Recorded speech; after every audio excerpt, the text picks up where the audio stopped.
It's all come down to this. Day 3 of the Teamfight Tactics Cyber City Digi-Duos Invitational is coming to a close. Who is going to come out on top? Which team is going to reign supreme and claim this very authentic, gold-plated spatula that definitely was not 3D printed?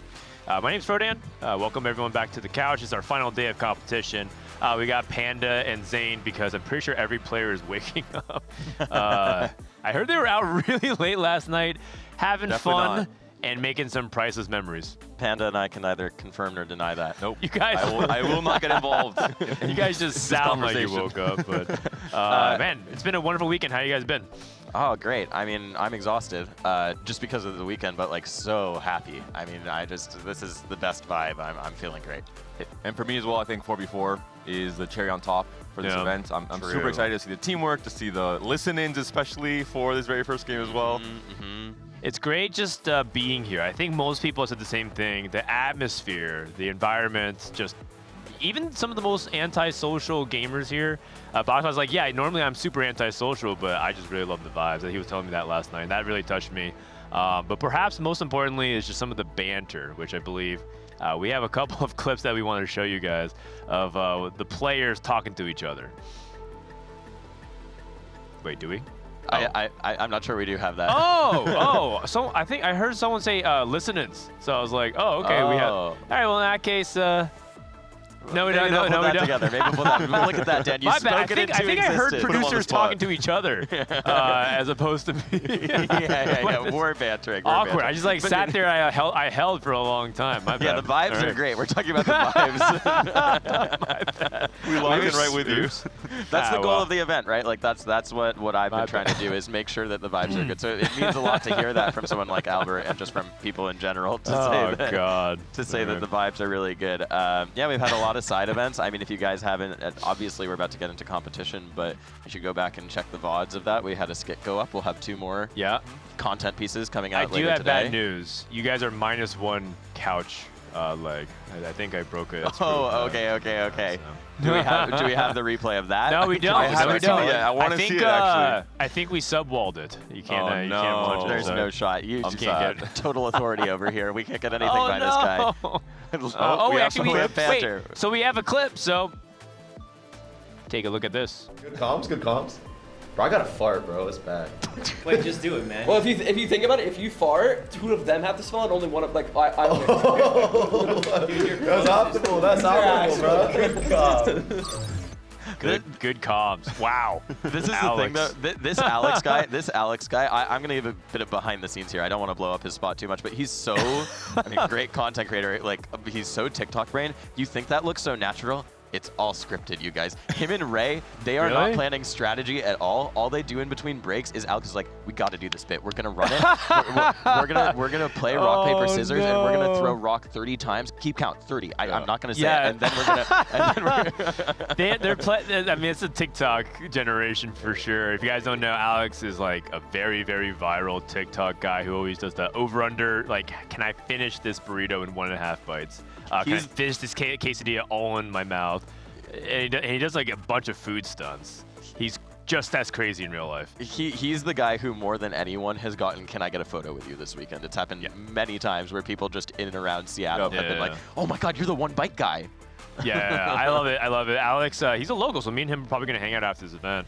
But that's not the only clip that we have, so hopefully I'm not wrong again. Check this clip out. Is Gold Collector Samira good? Yeah, it's fine.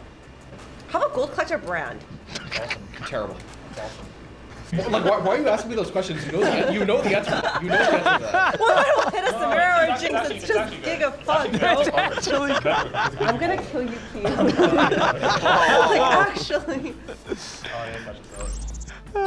Kill him in game, of course. Great. Why are you even asking me these questions? You know the answer to it. What was I saying? No. So just it was a clip where Emily kept asking you, "Is Gold Collector good on X? Is Gold Collector good on Y?" And you're just like, "Why are you even asking me these questions? You know the answer to that." Oh yeah, like I don't know, like she's pretending like she doesn't know that Gold Collector Jinx is pretty good. I was like, I mean, yeah, it's good. You're a challenger player. Like I don't understand. Yeah, and then she's like, and then Kyun is on the other side, like, no, Gold Collector Brand's actually pretty good. And she just like, shut up.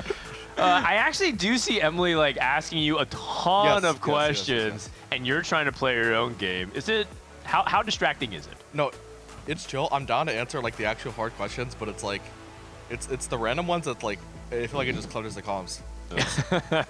Like ideally you just trust your partner to like do the right thing anyways, and I feel like she can.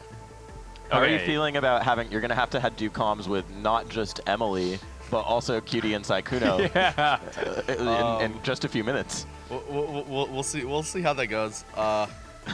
Yeah, I don't really have that much to say about that. You were telling me that you think your chances of winning out today from the first series all the way to the last is 3%, like single digits. Yeah. 3%. Is that really true, or are you just saying that because set expectations low? No, I think like actually winning the whole tournament's 3%. Oh no. Okay, I think we have a really good chance of the first series. I think we have a shot at the second series. I think the last series is very unlikely for us to win a best of 5.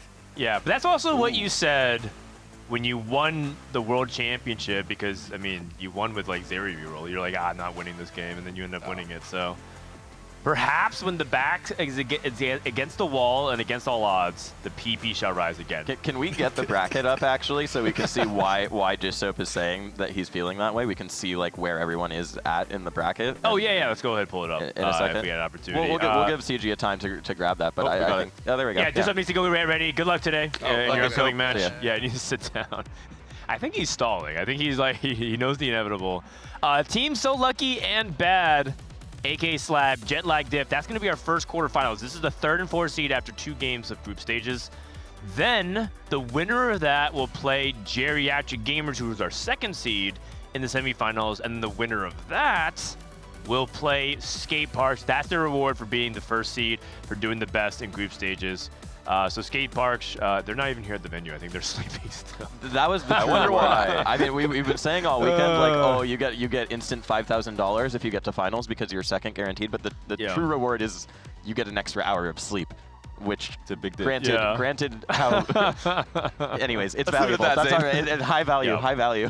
And the format is best of 3, best of 3, best of 5 for the final, right? Yeah. Yes. Single elimination, so no second chances. And it's 4v4, which is different than double up, so you guys get to see the 4v4 experience. I know a lot of people have maybe never even watched 4v4. We'll explain all the nuances later when we actually see the games. But for now, we do have... What's up, Sam? Oh, no, I'm just saying there's one other really important thing about the format, which is that seed 3 in the first match in the quarterfinals. Oh, you're right. Gets tiebreaker advantage for one game.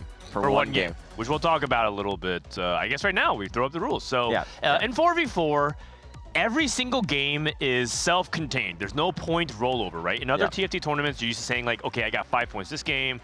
Next game, I'll go for like 8 points. Okay, I have to go first this game. No points carry over. Every game is self-contained. The way you win that game is by racking up the most points. So getting first gets you 8 points, second going 7 points, so on and so forth. The team that has the most points scores a point, and you play a best of 3 because you reset it for each game. And so sometimes you end up in a tie, because if you go first, second, and then 7th and 8th, you'll tie the team that also goes 2, 3, 4, 5, 6. Yes. Or sorry, 3, 4, 5, 6. Yeah. And so the tiebreaker advantage would go to the 3rd place team. So thank you for clarifying that. Yeah, it is important. It's very often teams are tied, so usually the tiebreaker is the win-out player, which is why it's so important for every team to have one player that has a spot from 2-1 that they can potentially win the entire game from. Despite this, of course, we'll have a different tiebreaker for that first game at the very least. Yeah, well, it might sound a little confusing if you've never heard of it, but we'll walk you through. Trust me, it's really fun. There's a reason why players all love it. In the meantime, speaking of people we love, we got CLE with a special guest to chat up a little bit while we stall for time, because we're starting games in about 20 minutes. You say special guest, but I say special guest. I have the entirety of Team Jetlag, and they're not even tired. They're ready to roll today. They're so adjusted. I interrupted their breakfast meeting, though. What were you guys talking about before I got up here? Yeah, hello, everyone. We are talking about our strategy, and we are talking about last night, that we finally got a good sleep, and there is no jet lag diff anymore. We are ready to fight. And the good news is you guys have a lot of fight left in you, but Unit, as the team captain, as the highest seed in the tournament, you want to leak all your strategies? So we play only 4 comps, okay? 1 TF, one Marksman, 1 Street Demon, and the other one Vex, okay. That's it. So that's it. You just... Are you rotating who's playing those, or is it just like no matter what. But he's one of the TF brothers. How do you feel about being on something that's not TF?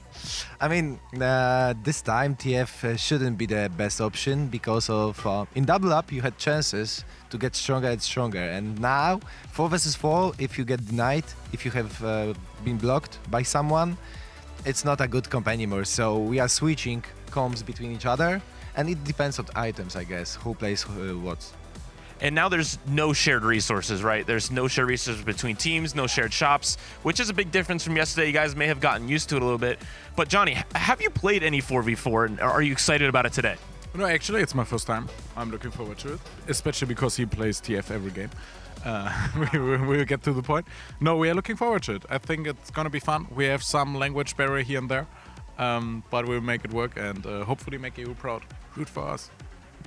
And Manute, as somebody who's played a lot of games of TFT this set, are you the key flex player in your team today? Absolutely not. I think I'm gonna go Street Demon. Yeah, you know it. But let's see, because if I got against Ho and a good start, I can go Syndicate, and everything is open, so it can happen. And you guys are entering as the 4th seed today, but that doesn't really give you that much of a disadvantage, just a 1-game tiebreaker difference. Dissoap's not seeming too confident in his team today. How are you guys feeling going into this weekend, you need? I think that Temptation is the strongest 4th seed in the tournament, maybe. So I think that if today we are able to avoid 8th and 7th, we can win easily.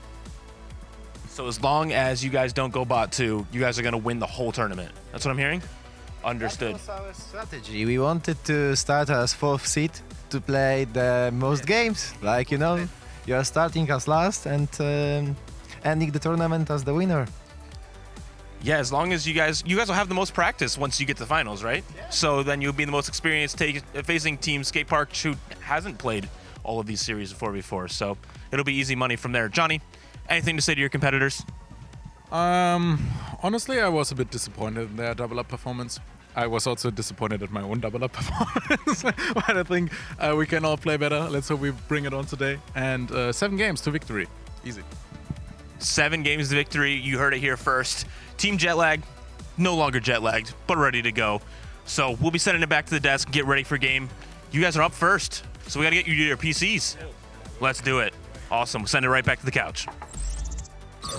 Thank you, CLA. You guys have been awesome. In fact, I actually think Panda has bonded a lot with Bartosz and Tentacion, because you live in Warsaw as well. It's been awesome to see them because, I mean, they're very jet lagged and very tired all the time.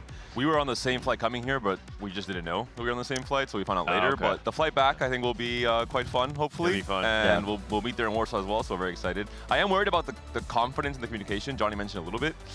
We talked last night during a very normal dinner at normal hours, and Johnny told me that you need, as the captain of the team, does not like or is not able to play and communicate at the same time. Oh, and you need to immediately tell especially Johnny, in your second language. Yeah, it's really, really he told hard. Johnny, That hey, is hard. I cannot be the coach. You'll be the coach tomorrow. And Johnny is worried about the language barriers. So I'm curious to see how they try and fix that in this game 1. The odds are stacked against them. They have communication barriers. They're exhausted, not playing anywhere near their usual time zone.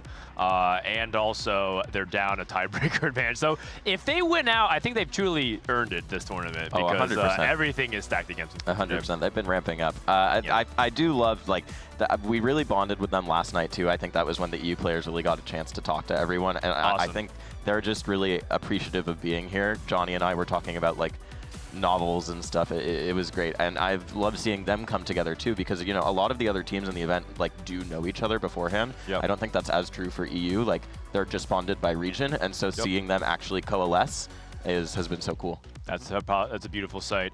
The reason why they are, of course, the lowest seed, as we are about to show you guys, is the scoring of what happened in the group stages. The 4th place team was Team Jetlag Div, but that's only because Slab at the very last second kind of swiped it away. 44 points versus 43, thanks to a very clutch top 2 by Dissoap and Emily Wang. But the story of the weekend was Skate Park, Kyun and Jelly, Alex and Ray both winning their groups. So that combined for 64 points, and they blew out the competition. I think especially Alex and Ray really popped off. You know, they were saying that XN's the strongest 4 seed. I think Alex is the strongest 4 seed, you know, personally. I think. I mean, yeah, that's common knowledge at this point. His growth was just absolutely insane across this weekend, across the last 2 weeks, from where he started, once he knew he was coming to this tournament. And I'm excited to see how they continue growing, especially as teams, and you know, the calm aspect of it can be very different 4v4. Yeah, Alex, in case you guys haven't heard, maybe you guys just tuned in today, but when we first were selecting players, we were looking around Emerald to Diamond range, and Alex was Emerald. He was struggling in Box Bootcamp. He got eliminated early. Trisha was doing well in Box Bootcamp, but she was also an Emerald. So we're like, okay, these are some good players to pick. And then Alex from Emerald climbed like 1200 LP in like a week or two. Went straight to Masters, and then got here and started climbing in Masters as well, because he's like grabbing people, asking them to help him and like get the tech and like learn. He's trying to learn other comps. I think he's the only 4 seed willing to play more than 1 comp. That's another thing too, because they're taking a look at Team So Lucky and Bad. I don't know if Disso will allow Saikudo to play anything but Twisted Fate reroll, and I think that might be true of the other teams as well. Taskmaster. I do want to say we're getting close to getting into game here, but we have a very important thing to talk about before we get into game, which is that I'd like to say Happy Mother's Day. Happy Mother's Day Happy Mother's Day, all of the moms out there. If you haven't called your mom already, you're actually have to leave the stream right now. You must mute. It is mandatory. Okay, I'll be right back. Go call them. Go call your mother. Go call the important mothers in your life. My mom, I love you. I hope you're watching. I don't know if you can hear me. I did call her already, so I'm hopefully clear there. But thank you guys for all you do. And yeah, hopefully there's some mothers watching their children competing right now. Yeah, there absolutely are. I know, because the moms in my life are watching this broadcast, because as soon as it's over, I'm going home. I have to go and keep you track. Yeah.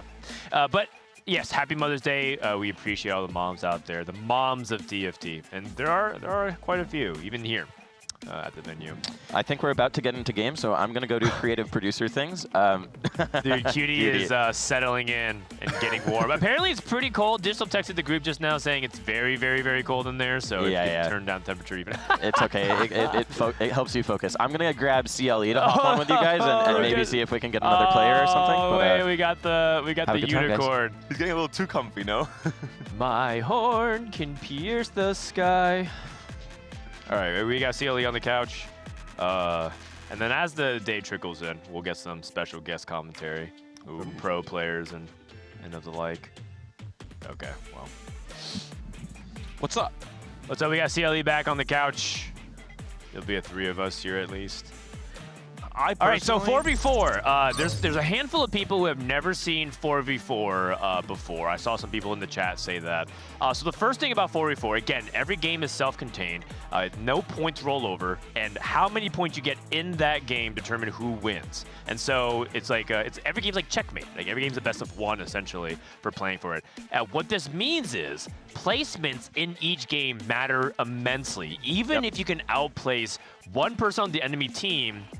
It can be a huge difference between winning and losing, because if you go 8th if your enemy goes 8th and you go 7th, that is very good for the team because you just outplace one person.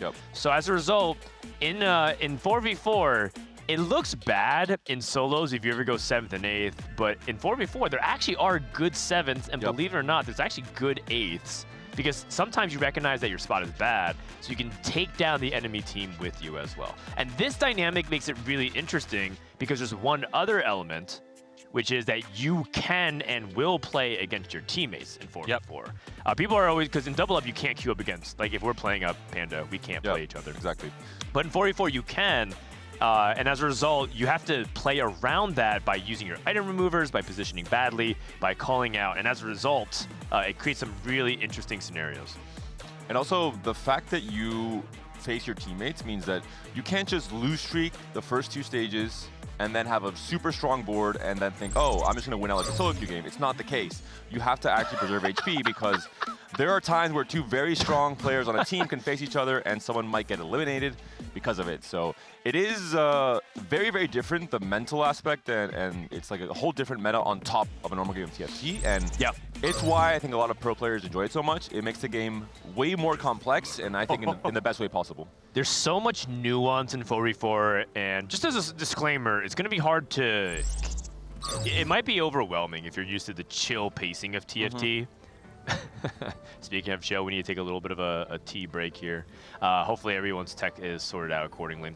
Yeah, the idea is that, because some people say playing your own teammates, isn't that kind of weird? That's like counterintuitive. You don't want to hit your teammates, but it's what allows tempo strategies to evolve. Can't just hyper greed, right, and play for that Cypher cash out, because then all the players on one team would just make it so that way they can play for the win out, and you as a result can win by playing for the win streak, which is really, really powerful. And then also communication is going to be really important. If you are a player that needs the lives, you need to communicate with your teammate and save your item remover. How you manage your removers is really important, because you're going to see people remove their items, slam it later than usual. The play patterns of 4v4 changes pretty dramatically, which is going to be really interesting to watch.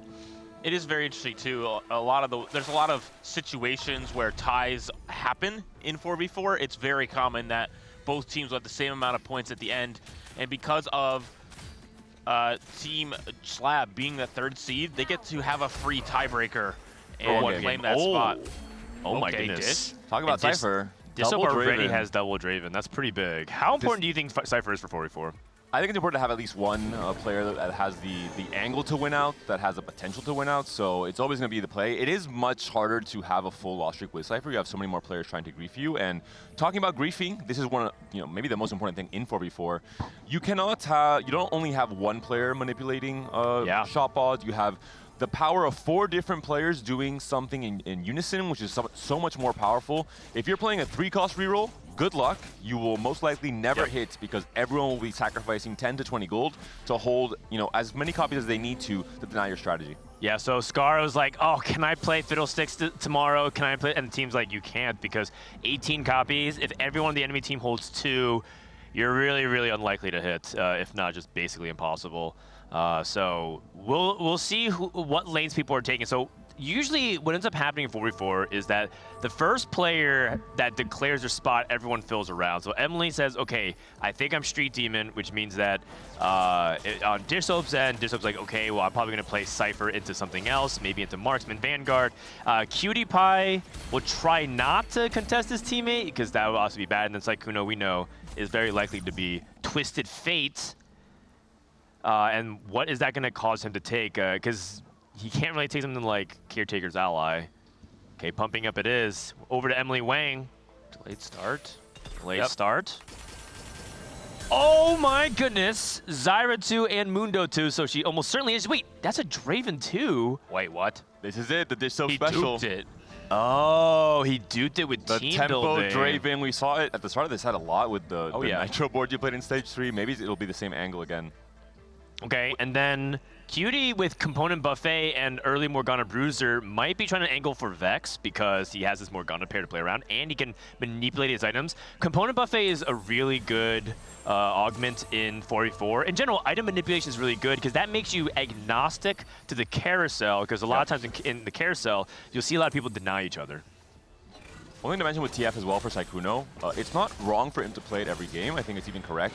Even if the other team knows to hold TFs and you're not hitting your 3-star, it doesn't really matter. As long as Sykkuno knows he has to play tempo. His whole game plan is not winning out with a 3-star TF and 3-star Braum. It's staying very healthy and strong in Stage 3, taxing the opponent's team's HP as much as possible, and then maybe bleeding out to a 6 or 7, and that's his job, basically. Yep. In the meantime, and you can see no reinforcements here, just standard 4v4 fights.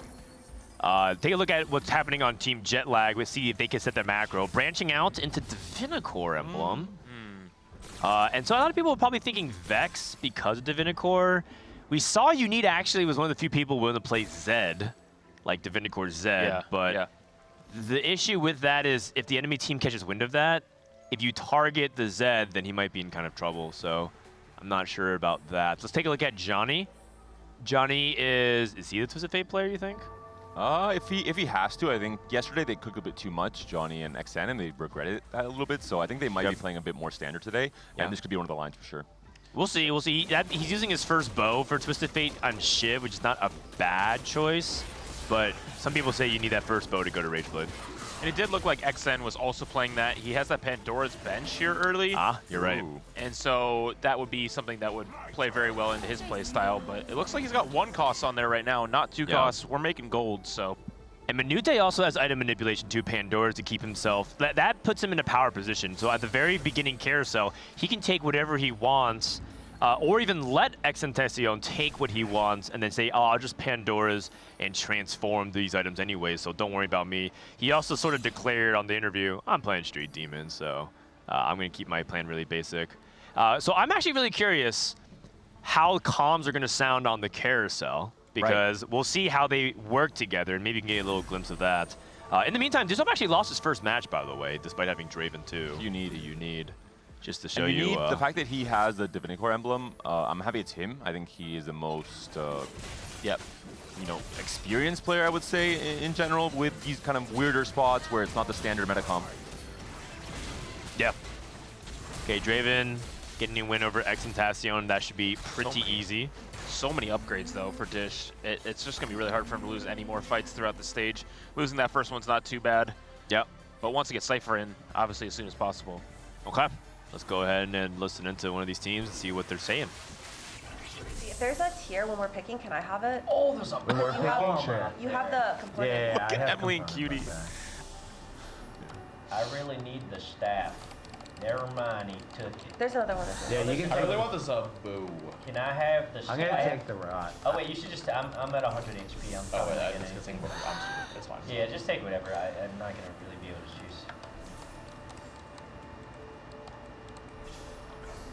All right, so Sykkuno asked for a rod. There were 2 rods. One of the enemies took it, and he said, I really need this rod, and then Cutie just took it anyways. And he's like, you know, it's fine, I don't need it.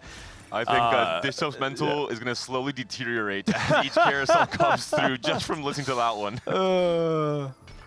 Players want to cash out.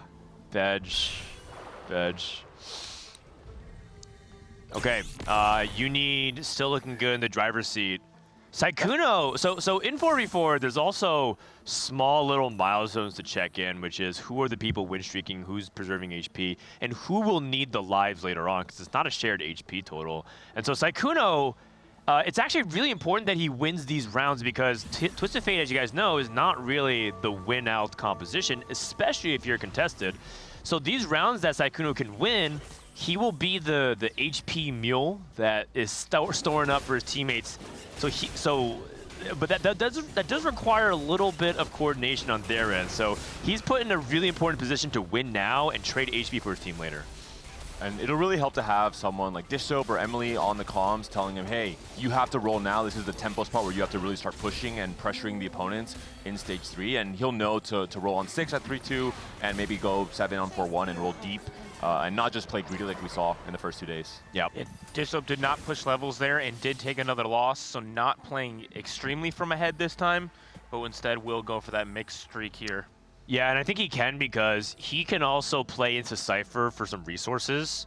And I think also if you're this spot that players like Dishop and Johnny are in are some of the hardest, because if you're win streaking, you just play a simple win streak tempo plan. If you're lose streaking, it's pretty straightforward. You just sell everything and make it easy to lose streak.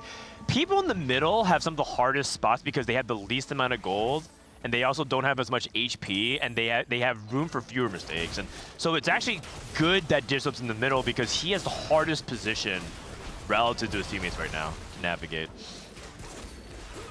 And it looks like for Dishop here, he's really just trying to preserve his teammates' HP. Yeah. And I think that's really smart for their team, because he knows that he's... Oh, wow. That's Very big. close That's win big. there. Because Johnny needs to... Again, these mid-streak fights end up having such a... It might seem small. It's like, okay, it's one fight, but it's the ebb and flow of 4v4, because as we start getting closer, you'll see like how people need that one extra life, that few extra HP for the difference makers in some of those ties.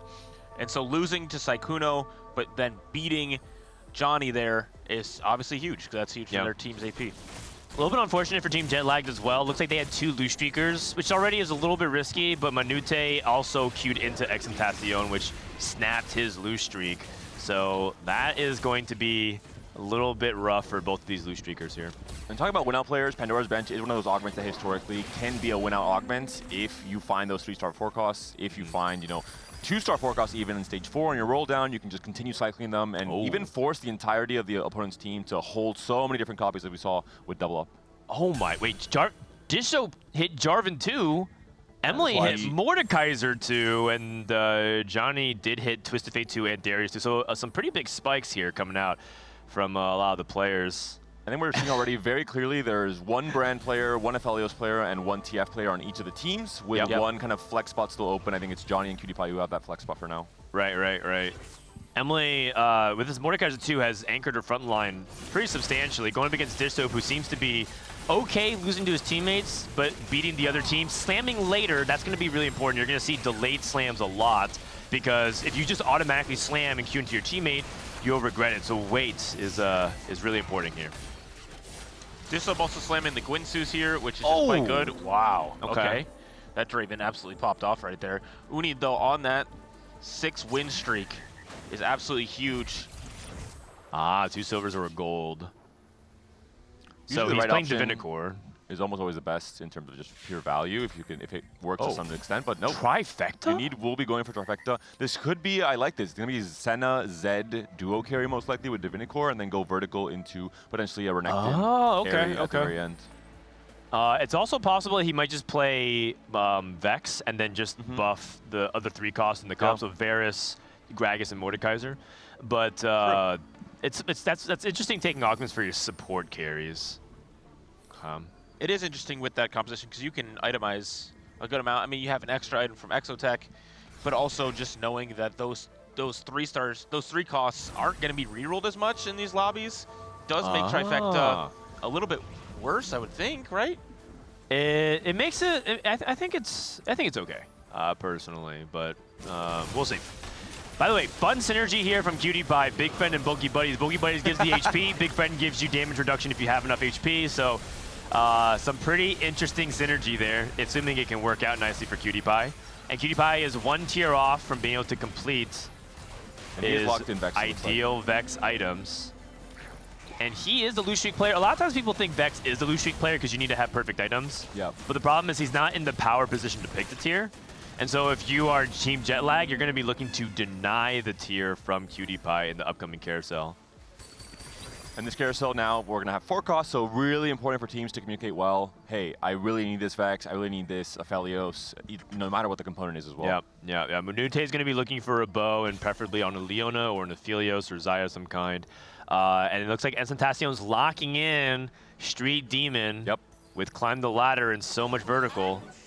Already has that Ziggs as well, which is one of these units that'll stay on the board for a while. The problem with this board that takes a lot of skill expression is going to level 9, right? You really need level 9 to put in the high cap of this board, and so we haven't seen that too much from XN in this tournament. Pandora's Bench is really interesting in 4v4 because it also, while it gives you the chance to roll into 4 cost, holding stuff on the bench is also reduced. And so you might need those 3 slots to hold the enemy team while holding your units, right? Let's say he's in a situation where you're paired on Mundo, you're paired on Xayah, you're paired on all of this. Where's the room to hold enemy units to help deny? And so Pandora's Bench is an isolating augment, and 4v4 ends up making your game plan easier to hit, but it kind of makes it worse for the team overall. Oh, and Nico with a tier. Ooh, 2 pants. Holy, and a spatula as well. The Nico with the tier is so big because Ensentacion can take it, and he denies the tier away from Cutie Pie, so he can't get blue buff. Yep. Wow. He is going to have now 2 tiers, though, so can't really slam a Shoujo, doesn't want a blue buff on a brand. Who's taking the pants? I'll take his Braum as well. We can just wait, if Unid gets that Zed? Oh, no. Okay, Sykkuno takes the belt. Pan's left on the carousel. Pan's in general, much more of a solo queue type of pickup you would go for. Like, you know, rapid fire, or if you can turn it to Boombot. Also, not much comms going on from Team Slab as well. No. I'd love to see who Unid lost his streak to. Unid lost his streak to a Cutie Pie. Wow, okay, that's big. Huge. Johnny with the Gragas too. And Sykkuno holding strong. And this is, a lot of people are going to look at some of the weak links and be like, can we target him? But this is what Sykkuno needs to do. He needs to be strong. He needs to get these wins. And most importantly, he needs to try and keep that lead as high as possible to trade HP for his teammate later on. And this is exactly what is happening right now. And if you get to win here over PewDiePie, that's actually good for the team. I think Slab would prefer Sykkuno to win here. And PewDiePie really at the mercy of this next PV round coming up and the components he gets. He needs that blue buff very, very badly. He has the gun build already at the very least, and the red buff for the various later on. Oh, don't look now. Disob's also win streaking. You need getting a big win as well over Emily Wang. And the items do look more Vex-oriented for the comp instead of the Senna, it looks like. Yeah, I think it's got to be Vex. I'm a little concerned about XN's. His health is pretty low here. Yeah, We're really rich, though. So here's the thing. So if you're playing 4v4 and you're on Team Slab, what you have to identify now is, okay, can we pressure XNTacion and make his life difficult? If you're Dish Soap and you leveled in fast states, you're looking for Vanguard Marksman, but also he's going to look and hold Brandon Nico's, because if XNTacion can't hit, then it doesn't matter that you lose streaking, he's just going to go 8th. And one of the big markers for 4v4 is if 3 of your teammates go either bot 4 or top 4. 3 going bot 4, you automatically lose. 3 go top 4, you automatically win. And so sending someone out in 8th place really, really helps your chances of that happening. Yeah. Mathematically, you just can't come back if 3 players in the bot 4. There's no variation of placements that can get you enough points to win the game. And XNTacion's on a 10 loss. And Minute is also not the healthiest. It's looking dicey for Team Jetlag. If Emily no, if you lose this fight, it's a big deal. Wow. He does lose it. The other thing is if XN dies, that means Emily, who is on Straight Demon, will have a lot more resources in the pool. So if I'm Team Slab, we have the econ lead, we have the streak. Disop has to hold the brands. Obviously, Emily has to go for it. PewDiePie needs to contribute as well and hold the brands. They need to target XNTacion and send him 8th to get the first blood of this game, which would be huge for Team Slab. I wonder if XN rolls on 4-1 here. He'd have one more turn of Pandora's Bench trying to trigger some brands and Nico's on the roll if he finds 4 costs, but not that much gold to work with, really. Yeah, the difficulty is he doesn't have turns, right? The value of Pandora is the more turns you get, the more chances. The more value, yeah. But he doesn't have much gold to work with. If he levels a Shojin, 8... has, I believe, a guard breaker, so the items are good here. Yeah, the items are good. Maybe going for Rengar 3 as a side carry. Does go 8, does start rolling, and to buy every 4 costs possible. Yeah, the problem is if you hold the 4 cost, then you're not rolling, right? So like, he could keep 12 gold on your bench, or you could roll 12 gold to hit Nico too. Oh, there's a brand at least, so he can fit 7 Street Demon already. Yeah. We have Nico as well. You can't really roll the 5 costs either. He needs to win these fights. And his matchmaking pool is PewDiePie, Minute, and Sykkuno. Sykkuno, he's matched up against PewDiePie. If PewDiePie can potentially find a way to still be competitive, this would be huge. Okay, probably not. He's playing Morgan too. They didn't get the chance to level, has not rolled at all, and so we'll be doing that next turn for Cutie. So really a very important stabilization for XN here. We also have an Aurora being rerolled on the Pandora's Bench, so the opportunity to get something like a Koboko on the board. Or Samira. This is Sykkuno. Oh! Nah, narrow loss, bad TG items. Him and Dishop ended up getting the loss. You need also taking a loss. And this makes sense. These are the people. Wait, actually, you need roll down at 8 and missed completely. Oh, wow. And it's Syndicate +1 for, I believe it's Johnny. So potential for 7 Syndicate if he does high roll. And we do see Prismatics come through for the 4-2 augment round. Binary airdrop, instant pick because he has 2 items. Okay. And this allows you to itemize Jarvan as well, which is kind of nice in the Marksman Vanguard line. And the quicker itemization for both Zaya and the Affiliate. J43 would be nasty. Ooh, nice chop. Okay. No Zayas. You have to, or sorry, 1 Zaya, excuse me. Yeah, it's okay, I guess. Ooh, Blaster. I love that. that. Felios is PewDiePie hit Sejuani too, but no Vexes. Uh-oh. Oh, Renekton. Okay.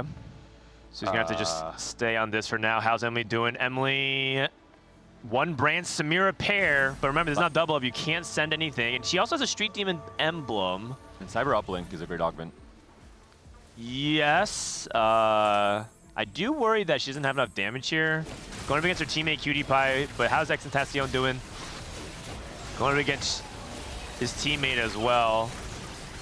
Yeah, Minute's spot looks really good. The items are quite good for him, but the upgrades are not there at all. Yeah. And so the contesting between Dishop and Minute But XN does need to win these rounds. But now Minute is in a similar spot where he's at a few lives left. Okay. And this is the kind of the problem with like the double lose streak, right? Minute and XNTacion both being low, feeling like they both have to play the strongest boards. And you can't really like sack for your teammate because you just have to be as aggressive as possible. It's also important to communicate well with roll timings. If you have a brand in your shop, you should either buy it and sell it if your team's looking for it, or say, hey, I have a brand here, don't roll yet, wait, let the opposing team roll, and then buy and sell and allow your team to do so. So there's a lot of very critical stuff, and min-max team can do in 4v4. Johnny has Syndicate Emblem on a Zac. This actually has really, really high cap. Fighting a Zac on 7 for Twisted Fate can actually be really good, but the problem is he's very far away. And so now Sykkuno, his role in the game is really important because now he has to be very aggressive to deny what Johnny is trying to do, and Johnny's rolling very aggressively as well himself. And Sykkuno does have that HP lead, which obviously will be a huge part of if Johnny can die before him, he can maybe even still hit and stabilize and grab a few more placements. Wait, Cutie's still winning despite carrying Morgana 2. Hyperfang's on Varus is really good, and Minute takes a critical loss as well. It's looking good for Team Slab right now. 1.5 item TF, who got double stunned by Sejuani as well, so maybe not an ideal fight there. Samira. There's a brand. On the carousel. They need to deny that away from Emily. They need. There also is a brand, and XN's going to be taking it. He has a rod, I believe, open, but he had one reforger still.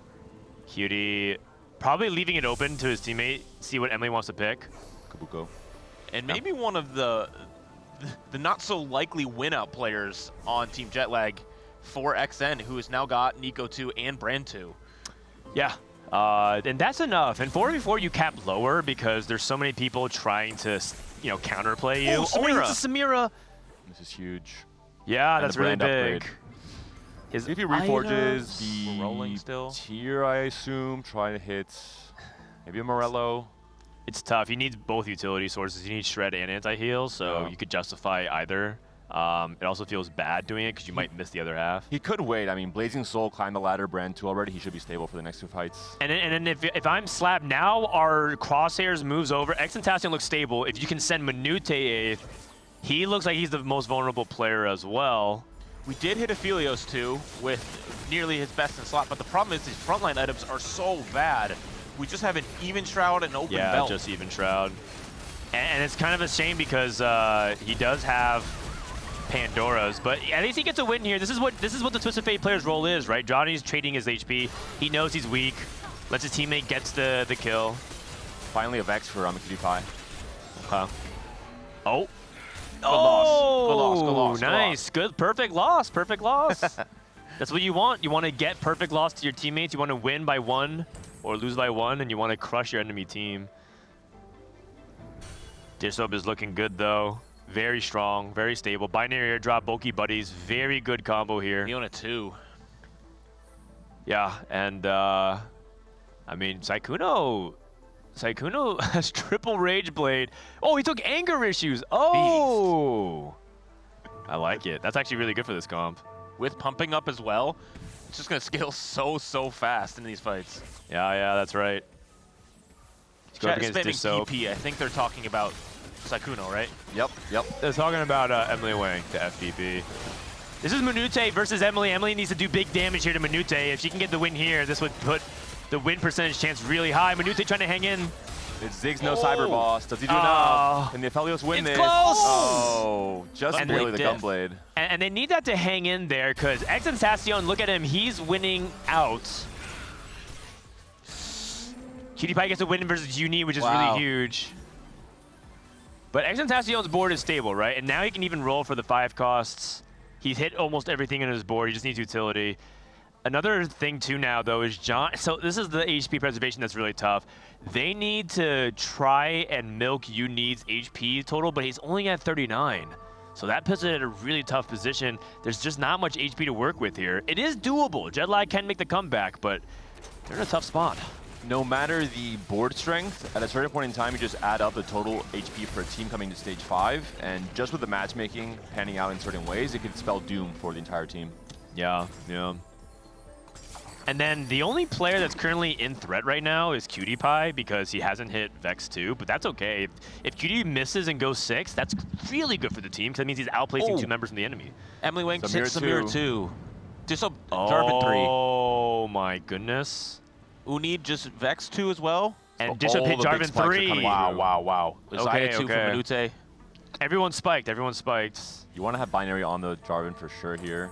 Yeah. But he's removing because he's making sure that he's queuing up his teammate, Slam first. He's queuing up against Johnny. He needs to get his items quickly, and it's hard because it's binary. Okay. All but one. All but one. And if Dishop gets the win here, I think that puts Team Jetlag in guaranteed 8th zone. And it looks like he's going to do it because his Leon is unkillable. Lost. Wait, XN lost to who? I believe it was Emily. Oh my goodness, Oh, this goodness. is crushing victory here across the board. Uh-oh. On Johnny our first game? lost to Dish Soap. Xentacion lost to Emily Wang. It might be a 1, 2, 3, 4, and Jetlag might go 5, 6, 7, 8. Uh-oh. Emily hits Brand 2 as well. Yeah. All the upgrades she needed. And she can move items. Okay, the problem, so this is actually a punishment for putting the bow on Brand because if she uses double removers, she can't use the removers for her teammates. So this is definitely something you have to be a little bit careful with 4v4 because remover management is really important. And she's not doing it this turn because of that. Yeah.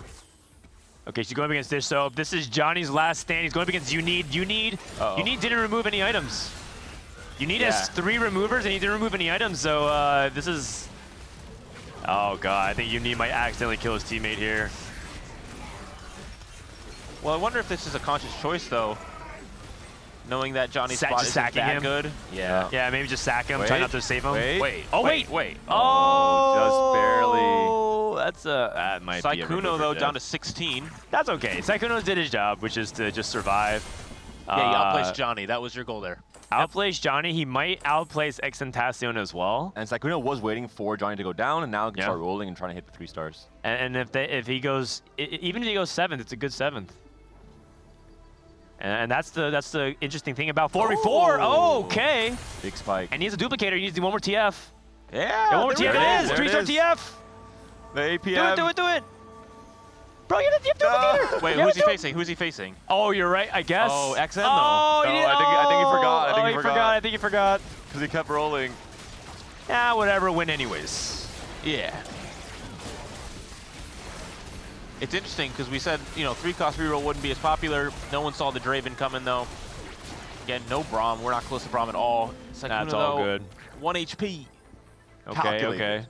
And Minute also takes a loss to Dish Soap. Cutie Pie gets the win versus the Ghost, and I think that just basically means it's almost impossible here. Is there any other last-minute things? Sykkuno can just grieve anybody's item here because he has anger issues. He needs to deny Minute. Okay. Or even keep open to what his teammates want. So he can pick last even. Well, Minute had reactive shell, so getting a Vanguard emblem's quite good. Yeah. Okay. A little. I mean, you don't really have any other frontline that wants to use a Vanguard emblem because you're just stuck on 4 Vanguard for Marksman. Yep. And Disso takes another offensive item for his backline. See, the matchmaking now is going to be so important. Okay. Who knows has Unid, Emily, and Dish Soap. I'm pretty sure Slab's win percentage here is like 90-something%. It feels like unless what ends up happening is that they need to send Sykkuno 7th. Look at the matchmaking for XN. He has both Minute and Unid. Everyone's on 1 life. It's going to be really difficult. He needs to match against Dish Soap and beat him, and then Someone has to die there. And then they need to win out, which is just really, really hard. Yeah, Sykkuno has to go 7th here, or they really, really don't have a chance. Yep. If they go 7-8, they have to go 1-2, and that's just actually impossible. That's a ghost fight. That's good. And it's I'm a Cutie Pie who can put the dagger in and kill off Minute here and basically secure the victory. Sejuani wrong side though. Both the Zaya and the Felios will not be stunned by either of the casts coming through here. 6 Vanguard is a lot better though, and it's getting buffed next patch. He's also on the wrong side. Oh, it walks into the stun. That D-Claw's doing so much work though. Not allowing this Vex to continue to keep casting. Okay. Sykkuno is down in 7th. Unid is in 6th. There's still a chance here. So they can't 1-3, right? So the only way you can counter a 6-8 is to go 1-3. And Slab has tiebreakers as well for this first game. Yep. Oh, so they have to go okay, 1-2. so they have to go 1-2. Yeah. Well, I mean, it's Cutie hits Vex 2. Quite good. All right. About time. So who's gonna do it? Who's gonna be the one to end it? X and Tassion. They might even kill each other. Actually, we didn't. Uh-oh. Oh wait, here comes Dissoap. Oh, is Dissoap gonna end it himself? Captain America protects homeland soil. Even just with the Filios 1. I mean, X and Tassion's board is pretty dang good. I mean, Climb the Ladder, Blazing Soul, just a really strong Augment combination. But Jarvan 3. Oh, wow, that brand burst. Cast. Manute is out, unfortunately. Okay, and that's 3 members. Will be a game 1 win for Team Slab. And just, I think, a much stronger early game. By the time that Team Jetlag Div came back into it, they just noticed, hey, we have way too little HP to do this. That's right. All right, so 3 members of Team Jetlag in the bot 4, which means Team Slab is up 1-0. I don't think we actually formally made any rules about it, but the game is 100% over, which is why the players can get up. We don't actually have. It's basically like a GG moment, so I guess they could just surrender. Yeah, and what's the rule around the tiebreaker? Is this tiebreaker now roll over to game 2? Is it just like a one-time use tiebreaker? I need clarification from Zane on that, just so I don't say the wrong thing, because I would be very bad. But I believe it was game 1. Oh, it rolls over to the next game. Never mind. Okay, there it is. The surrender for the GG, and Team Slab up 1-0. You know what it might be? It might be a warmth difference. Yeah. They look really snuggled up and cozy right now. And the game plan from Jetlag Diff was executed as expected. Unique mentioned it. We're going to have one player on each of the main metacomps, and that was the case for them. They didn't really flex out and play any more dangerous game plans like we saw yesterday from XN and Johnny especially. We'll see if it's going to be the same for game 2. I think the big issue is that your Vanguard Mark, there's 2 things wrong, I think, with the Jetlag macros. I don't think you can really lose streak with Vanguard Marksman. It's not really that type of comp unless you're playing something like Cypher. And the second thing is, I think Tassion and Manute both lose streaking, but the thing is, he took Pandora's bench, which is not exactly an econ augment, and that put him in a really tough spot HP-wise. And I think they just didn't have the HP to work with. And that's why playing your teammates is important in 4v4, because you can't just greed, you have to play against your teammates. Yep. Let's go ahead and play a clip of Team Slab talking about Braum, apparently. Oh no. Let's listen to this. So legit sell Braum and roll for TF2 right through TF3. Oh, I know. He's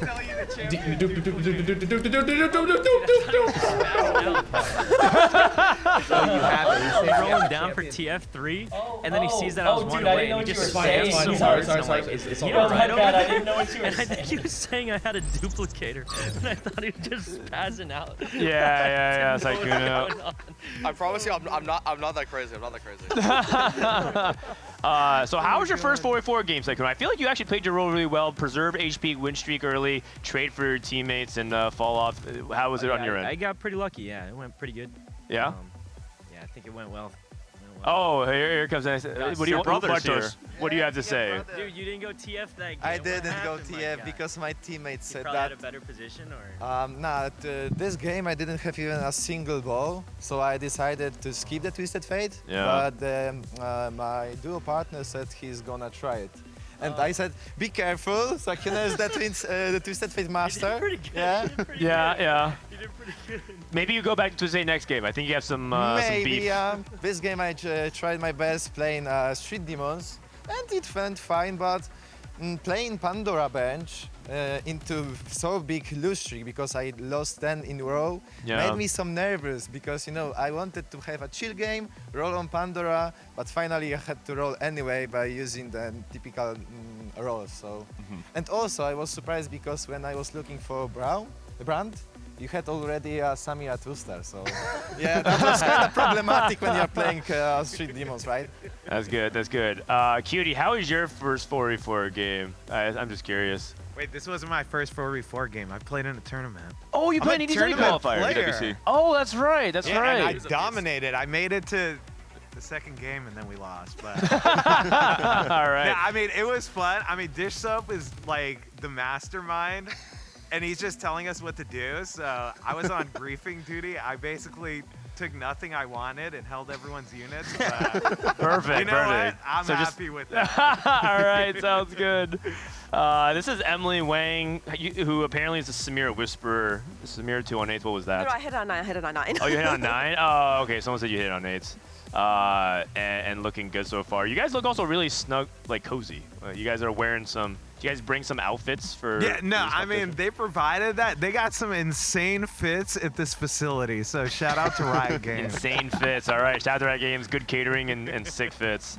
All right, I think we should get them ready for the game number 2. Yeah. Yeah. Yeah. Okay. Good luck, guys. Good luck. Lock Also, you guys still have the tiebreaker, so I think you guys are in a really good spot. All right. Hopefully for Jetlag Diff, I think they maybe realized with their first experience in 4v4 what they did wrong. Because it was not really a comp selection, it was not an item slam selection, it was not positioning, it was just the macro. You mentioned it. Yeah, just their from macro. the beginning, end of stage 3, we already kind of knew that they were doomed because of the way it panned out. I think Johnny, we saw coming into, I think it was like after the stage 4 carousel, he only had a Shiv and a bow on a TF2, and that was his game plan. You have to be pressuring so much more with TF. That's the main role for the comp in 4v4. And the other thing too is in 4v4, I think a lot of people might have the impression like, oh, you know, we should have like one, like you see how each team is trying to keep it simple. They say, let's have a TF player, let's have a Street Demon player, let's have a Vex player. But the reality is, if you can't play TF in some of those spots, maybe no one plays TF, and that ends up, and then you hold TFs while playing your normal game plan, so you're still counterplaying Saikuno, but sometimes you have to let it go. And so that could be a spot where maybe no one on Team Jetlag was supposed to go for it. And that's the 4v4 difficulty, because you have to juggle each other's spots like that. Well, and I think it's interesting that I didn't know Cutie has played 4v4, and so Emily, Cutie, and Dish Soap have all played 4v4. Yeah, that's which right. it's a very unique experience, and no one else has 3 players on their team that played 4v4. Yep. Oh, so interesting. They may have a really big advantage. Most of them only have 1. I think Skate Parks has, because Ray also played in the qualifier previously did he? as Okay. well. So And Ujelli they actually I think Emily teamed with I'm a Cutie Pie and Ray for the qualifier. Friendly fire. which was glorious. And you know what? You can tell Cutie Pie is in his zone, but he's like, man, I can just chill and grief my opponents, which is kind of like what I get the sense he wants to do half the time when I'm watching his stream, anyways. He's just leaning into it. Any excuse to be a rat, he's down for. The goal That's of right. TFT is to make others play TFT less. Yes, you want to make it. You want to do well, but you want to make it as painful for your opponents as possible as well. Apparently, And Cutie at finds least that's joy. the vibe I'm getting. At least that's the vibe I'm getting. What's so yeah, more different than that's just game double up? 1. We're gonna play best of 3, and the winner of this will play Team Geriatric Gamers. Geriatric Gamers, I believe they're piling in. That's Box, Robin, Scara, and Trisha. And let me tell you something. That team, they were even hard sweating like the seating optimization. They're like, okay, who needs to sit next to whom? Trisha, you need to sit next to Scar, but we also want Robin or Box to be able to go look at as well, because Box has been practicing Trisha, so they're like practicing their seating arrangement as well. Even though the voice comm is one thing, but having certain people on your left or right that can maybe go into your screen and point, hey, this for quicker communication and less chaos is also going to be an advantage. So there's so much maxing to do in the venue, It's like small in things, game. yeah. Exactly, yeah. For sure. And if you're tryhards, I mean, you really want to get any possible edge coming into these best of 3s. Yeah, and I think they're feeling pretty good against Team Jetlag Diff, but they said that they felt like they were underdogs against Geriatric Gamers, and I'm curious why. It might be the classic Dish Soap downplay, because also the week heading into set 13 into the Arcane World, Dish Soap also told me that he was like, yeah, you know, we'll see what happens, and maybe I'll do well, maybe I won't. And then we all know what happened. And then we all know what happened. The 2-time. I think that's part of it. You have to just be cool. Yeah. You know who's feeling cold. good and cool right now? I'm a Cutie Pie. Wait. Oh, I thought they swapped. They swapped capes. He's so comfy. I man. will say already some mental damage has been dealt in this game 1 in terms of the dupe situation on so we'll see if that continues to become better or if it becomes worse as the day goes on and as they maybe advance through the bracket. I actually really like that he has the unicorn one because I do think it's a good metaphor, right? Because I think Cutie is a unicorn in many cases. Is there an analogy for Emily being a dinosaur? Yeah, she's as old as one. That makes sense. Oh. Yeah. Another hacked opening encounter. It's the same one. I was hoping for some Garen encounters, maybe some Zax. We saw some crazy games at the end of yesterday with all the prismatic starts. Not that going to be the case here. Of course, if Emily goes back in this VOD, you are young, you are able, and you are a challenger. You are great, Emily. Keep up the good work. Surely, I don't think Emily's the type that ego watches a VOD to hear what the commentators say, but just in case, you gotta cover your bases. Yeah, please come back if we host another invitational. Don't deny the invite. Emily was actually a really important person. Like, she's a keystone of how the players fell into place because she also helped invite a lot of people. Yeah, so I can imagine. We need her back. The social connection. Oh, Lord. Okay, I'm gonna get in trouble. All right. Anyways, back in the game. This is pot of gold again? Yep. Yes, sir. Okay. Okay. Well, you know what ends up happening is ends up making it very low resource. And that's another punishment as well for Team Jetlag. They didn't have like the crazy hacked encounters to bring them back, which does throw 44 into the mix, so it's more punishment for not taking Econ. And if there's one piece of advice that I would give Team Jetlag, I don't think they listened to the stream, but I think they needed to start off with stronger Econ augments. They didn't have any Econ going. And have just less open forters or less full restrictors as well. Yeah.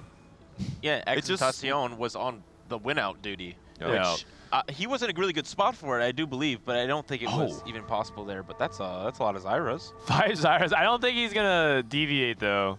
Oh. You think Saikuno? You think Saikuno of all people is gonna whip out the dank Zyra reroll? At some point in time, Disso will tell him, you must. He has a Saikuno, Shojin. You must. He has a Shojin. I don't think Disso will allow him to play TF every game. No, I don't think he can. Wait, pumping up. It's time. So, he's gonna take puppy up. Oh, cooking pot. It actually is though. Like if he was willing to do it, the cooking pot into Bruiser's Zyra reroll is actually pretty legit. The trick from Manute.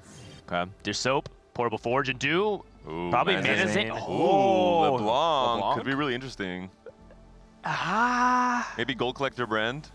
Yeah, I heard that was pretty good. Or just Annie Amp, maybe? Oh, okay. Here's something really interesting. Cutie Pie took Clear Mind, and Clear Mind says you have no units on your bench, gain EXP. So that's actually really isolationist from 4v4. You can't hold. It's two ways. Not only can you not deny your opponents, you can't hold to help your teammates. It might be only first 2 stages. I think probably stage 4 he'll completely ignore this. And now this could be a spot for Veigar from Unid. Blue buff has been slammed. Spark has been slammed. Yeah, I know Unid. I'm pretty sure I spoke to him on the first day and he said he does like playing Veigar quite a lot. Okay. Yeah, I mean, Veigar reroll is okay in 4v4. I do think you need one of the power augments like new high score and cower weaklings because Starry Night. It's just not enough to get there, I think, without it. Starry Night into... Is this Slayers? Are we trying to help out Saikuno a little bit, or are we just going to... Yeah, and then she might need to because this is what I was talking about. Cutie Pie can't help his teammates by holding 2 costs. He can't grieve his enemy teammates. He's just playing his own game. But the upside is you play your own game, you max your econ. You have to play for like the win out, and he's playing Vex, and I think he can do it. He has Cyber Coil and... It's a good spot. Guardbreaker Hollow slams, which are okay. Path of Blue buff. A fairly strong board for Clear Mind already. Yeah. Oh, XN playing Nefuri reroll, it looks like, with Starry Night as well. Okay. Wow, we actually might get a reroll heavy lobby. It looks like at least 4 people are looking at reroll with maybe even some more people. We got Saikuno, XN, he's locked in Cutie, and maybe Unid. And Dissoap had an early Nefuri as well. Curious to see what was his augment choice? 2-trick? No, Dissoap I think took portable forge. I don't think he's gonna go Manazane LeBlanc because the argument against Manazane LeBlanc is that if you hit Brand 2, Cypher, we're back. Oh. Does that Now change do we do anything? There's some cash outs that do give you duplicators, so maybe he stays open to it Yeah. without Or two rolling on LeBlanc. 3-2. Yeah, and just on 3-7 decides Good. if it's time or not. You know, this is one of the things where, funny enough, I think I would just ask Disso what he would do. I'd be like, well, what should you do in this spot? We'll get your answer soon. Yeah. He's going to sack. Okay. Intentionally lose. And he has to do... Wait, he's going against Cutie Pie. Okay, that's actually perfect. Cutie Pie doesn't care if he wins, loses. He's just econing. Yeah, and Cutie Pie's one of the weaker boards as well because of Clear Mind, so you can't get as easy upgrades. Sort of. You also like over-leveling a lot with Clear Mind, so you might like hit level 5 quicker as well. I don't know if Extentation wants to win this fight. I don't think he is. It's kind of close. It's very close. The Vycash should do it, though. Unless... Okay. So that means that Jetlag... Oh, boy. Is there a... Only one spat. No Galio for Dish Soap. There's so many tiers for I'm a Cutie Pie, so pretty much a guaranteed blue buff already. These characters are really hard to play for 4v4. It's actually incredibly complex because of the set of outcomes that can happen based off the combination of items. And denying is almost off the table completely because you just like, I can't really deny. And Cutie Pie gets a tier and denies the Yuumi potentially from XN as well, if you want to go for the amp comp. And Saikuno grabs the spatula, which I imagine could be Syndicate Spat, but it really probably was just a big deny also from the rest of the players in the lobby. Continue, do it. I feel like they're just going to vote to cash out again. I think the continue option is... Oh, they're thinking about it. Brand. Huh? Players that voted to cash out. And I know it's boring, but like I think it's correct because these early... Because the game in 4v4 games are shorter. And the only other time you would really want to cash out is stage 3. So... Just take the gold now, which is basically the same, if not better than taking it later. What are we doing for Saikuno here? I'm curious if Cutie Pie... I think we're playing Card Shark. We got one Braum. Found a we got one brand. Braum and Shaco too. Okay, understood. It will be Saikuno versus Emily here. Emily should win this with a Rage Blade Slam, and no items really slammed for Saikuno. Look at the HP totals, much better start, I would say, for Jetlag Diff. A lot more HP overall coming out of stage 2. But there will be a reroll heavy stage 3, and that could definitely change with so many players pressuring the lobby. It's going to be really in the hands of the RNG of Starry Night for, multiple of our players in this lobby. Johnny, though, back much on better TF. TF. 3 items already, fully completed instead of just 1.5 in stage 4. Yeah. Marute looking like he wants to play around. I mean, this could be a lot of things, but obviously Brand with the units he has right now would be great. We did see Cutie have a Brand on 2-5. This is a very strong spot for Manute. Yeah, he's looking for the 5 streak here, and Jetlag can control both the win streaks, which is if they can find a way to get the both win streaks, then they're in the power position. I would say Team Jetlag is off to a better start right now if they can get this double 5 streak going. It's a prize fighter as well for Unit, so perfectly playing into the win streak. I think that's a great choice in 4v4, being able to know if you're going to be able to play around that win streak. Your teammates can sack for you even sometimes if they're not really caring about their streak. You have a Okay, higher wow, chance they did to- it. They got it. They to got guess it. right, basically. Yeah, Yep. and they're 1, 2, 3. So Team Jetlag is looking better right now in terms of the HP counts. Taking a look at the macro, Cutie Pie does have the blue buff, Clear Mind. Okay, like everything's working out fine. I guess it comes down to the rerolls then. Can Saikuno preserve HP? Oh, we're back. And can Emily? Emily's one of these X factors. I don't know how good the Slayer reroll potential is from her. I think Emily and XN might be the 2 X factors on either team. Right. If XN can really pull off the Neferi comp. Maybe he's learned from Gangly or Alex this weekend. I mean, assuming that Emily is playing Slayers, I don't think there's any other thing I'm missing with Starry Night. Shaco too. Okay. Ooh, it could be Shaco actually. A little bit late. Assassin with There's a potential. Varus too. Oh, okay. He might just playing that temporarily just for board strength. Okay, and Dizop already has the Jewel Gauntlet made. Knowing Dizop, he probably is still open to playing LeBlanc rule, but he needs like something else kind of crazy for it. I don't know what is like exactly what he's thinking about to make it crazy, but I know that he'd be willing to do it. Also, the fact that Cutie Pie found the brand, maybe he's pivoting off of Vex and into Street Demon, which means that now Dizop has to find an out that isn't just contesting his teammate. I don't. Oh, is it? I think he might. I mean, you can't really ignore a brand on 2-5, can you? Yeah. Oh, I mean, you can. You definitely can. You could. It would feel wrong to do so. And Dizop would Yeah. maybe tell him if it feels wrong to do so. Climb the ladder. Oh, wow. This is a very strong spot. So I think he could do that, and then they would make Dizop pivot, which would be really tough. And on Dizop's team, the role that player usually is Spencer. Spencer's usually the guy who pivots. It's going to be Street Demon for for his Cutie teammate. Pie with this augment choice. Okay. Emily Wang. Late game specialist is interesting. Preparation's really good for Slayers if she threads the needle very carefully, and it does have very high ceiling. Yep. I like it. It's just a very early Zed. Oh, prepping Zed is huge. This is so big. She's looking for Vayne 2. Alawi 2, wrong Enema squad. Oh boy. There's a Senna as well. There's a LeBlanc 2 for her teammates, but okay. And Johnny some big upgrades. Hit the Draven 2, hit the Braum 2. So Johnny understands now what he did wrong in game 1. He has to pressure the lobby, and it has rolled very, very deep.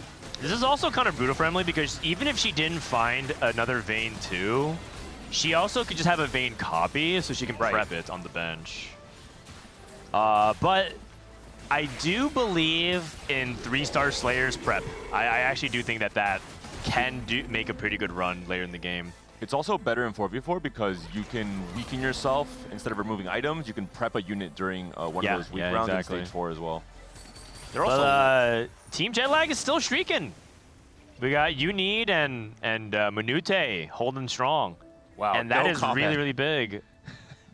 Titanic Titanic Titan. Yeah, he's got 125 HP. He's got Biss, Graves. We see their JG guard breaker for sure. They're 1, 2, 3, 4, and I think with Biss Vagar. This means that their win-out potential is lower, and so Team Jetlag's goal is actually a tempo victory. I think they understand that Dizop will probably win out, but if they can send everyone but Dizop bot forward, that's how they can win, and just let Dizop win the game. And Unid, I think, will be playing potentially into Urgots from the item slams here onto this Vagar. It could just be tempo slams, but I wouldn't be surprised. I think he is the highest skilled player on Jetlag Div. He's the one that can pull off playing a Fast 9 Urgot flex. Okay, and Uni loses his streak, which is fine. He can't keep it forever. Emily gets the win. Oh, Emily did hit the Vayne 2. Looks like she rolled again. Zed pair? Does Emily want that, or she needed a specific item? Another bow, perhaps?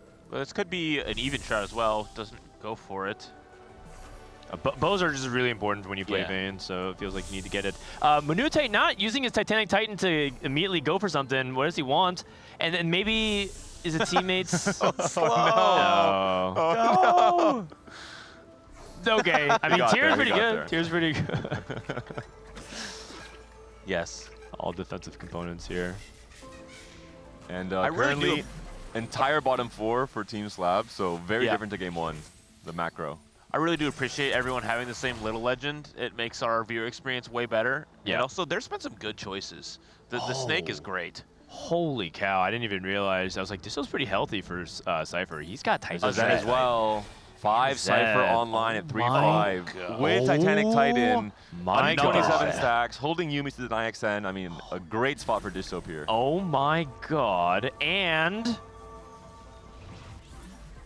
he has the ability to push pretty far if he wants to. How far? That's the question. At least 4-3. I don't know if he wants to go to 4-7. I think you need the HP to trade to your teammate. I think you could push beyond 4-3 if your team had 2 win streakers. But I think Dizop's gonna have to cash out at 4-3. I wonder if he's also thinking about playing into Strategist Amp at Fast 9. kind of the OG Open 4 comp. Yeah, that still contests your teammate though. The problem with that is QtPie is playing for strategists, so you're gonna play three-way contested. It's Yeah, also true. 3-6 again, and Sykkuno is on TF1. Yeah. Has a dupe. Maybe he'll use it this time. Does have a dupe. Oh, there we go. He might have to. He might have to. There we go. He's not making the same mistake again. I I thought he was He's singing also at first. not getting full mentorship value. Okay, never mind. Yeah, it's looking really bad for Sykkuno. Okay, and Disso frontlined his LeBlanc to get the win, or get the lose rather. Allow Sykkuno to win this fight. But this is lose streak TF, which is very bad. And now all of a sudden Slab is in a spot where they probably have to at one point just sack Sykkuno. Oh god, Emily's losing as well. And Sykkuno's pretty poor as well. 40 gold, level 6. Oh, Cutie's gonna lose too. Uh-oh. I gotta say, man, I really don't like Slab's spots. We're back on Vex. Are we? But there's a blue buff slam. Oh, That so was another brand. Despite the brand pairs, so now punished yet again for not going into brand when the game is telling I you mean, to do you so. theoretically could play Vex brand. Yeah, you just play Rengar. It's not like, it's not the worst idea I've ever heard. Is there a Vex player on Jetlag diff? You can also deny. I believe Vex Intession is rerolling. I think Johnny is Twisted Fate. This looks like Vex from You Need. Yeah. And then Street Demon. Well, You Need might be Vex Urgot, I think, potentially. Yeah. Wait, Emily wins this, right? Yeah. Right? Yeah, I think These so. are some beefy units. I think Emily wins. Emily? Oh, okay. No, not even okay, close. Not even okay. close. That was a little scary. QtPie roll down potentially. Gonna come through. Disso's rolling. Oh, Disso's going for LeBlanc. He's going for LeBlanc. He actually has 5 LeBlancs. He's going for it. He needs blue buff then. Jarvan for Johnny. I am a QtPie hit Vex too. Yep. And now he's transitioning. Yeah, you know what? I didn't want to play Brand anyways. I like it. He was just griefing just much earlier into the game. He now has 2 brands and an eco. Okay, wow. QtPie in, QtPie out, pivot in, pivot out. So flex. But his items are good for Vex. Very good. Going against Johnny. This would be He a didn't big get the win. full 5 X attack in though. Johnny is streaking here. Can he continue the streak? It's gonna be so big for Jetlag diff. Oh, Vex didn't get the other cast in time. Sykkuno loses again as well. Dishsoap taking a loss, which is expected. 463. Goodness gracious. This is the problem. Dishop will most likely have a massive spike, but the HPs are not there to support him. From Yeah, he needs Emily and Cutie to start winning every fight possible. If they want a chance to win this game, they need Emily and Sykkuno to start winning all their fights, and that's just going to be really tough. What's for LDP? LDP? Okay. Okay. Because he's going to lose one more. This is Emily's spot. Emily asking Disso for help. Clockwork Accelerator is very good. A lot of combat. This does not look like a Starry Night board, though. This is the big problem right now. Emily's at 4 veins. Wait, she's on Clear Mind, yeah? Yeah. Yeah. Cutie. It's up to QtPie then. It's up to QtPie because right now Sykkuno is just dead. They're gonna have to sack him. They don't sack for him. If they can send another player bot 4, I guess Exentacion only has 2-star Nefiri. He's not exactly high rolling either. He does have a Biz Varus at the very least. Yeah. Uh-oh. Okay. I think both teams can send these rerollers 7-8. Oh, man. Okay, so this was about to catch out. If Sykkuno can play for 7th, I don't know if he can, but if he can play for 7th, that'd be huge for the team. Oh, 6 dupes! 6? I didn't even realize. Well, I've never gotten that sure. cash. I've never gotten this high for that duplicators. 6 so now he just has Galio 3 and LeBlanc 3. And we're if he still finds rolling. one more. Because I think he's missing 7 one. now.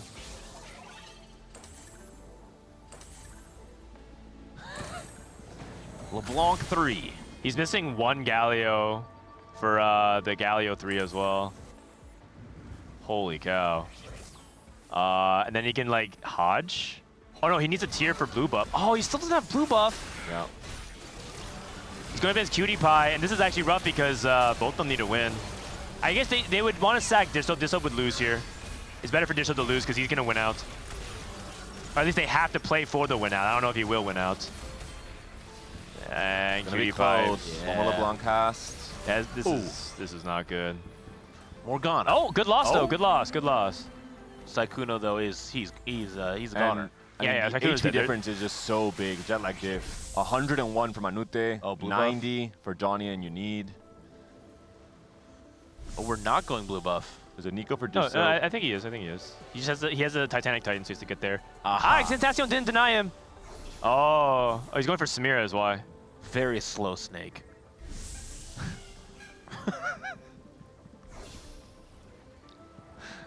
And then, oh man. If your team slab here, yeah, right, it has to be Cutie and Dishop winning out. But the problem is they're so healthy. Between Cutie and Johnny, that's 49 HP.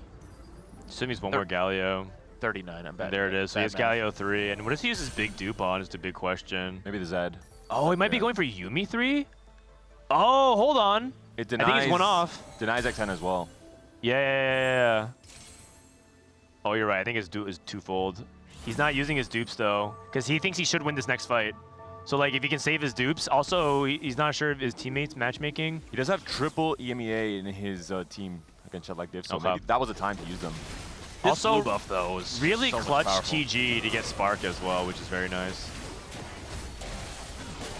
Oh my god, Manazane LeBlanc murders.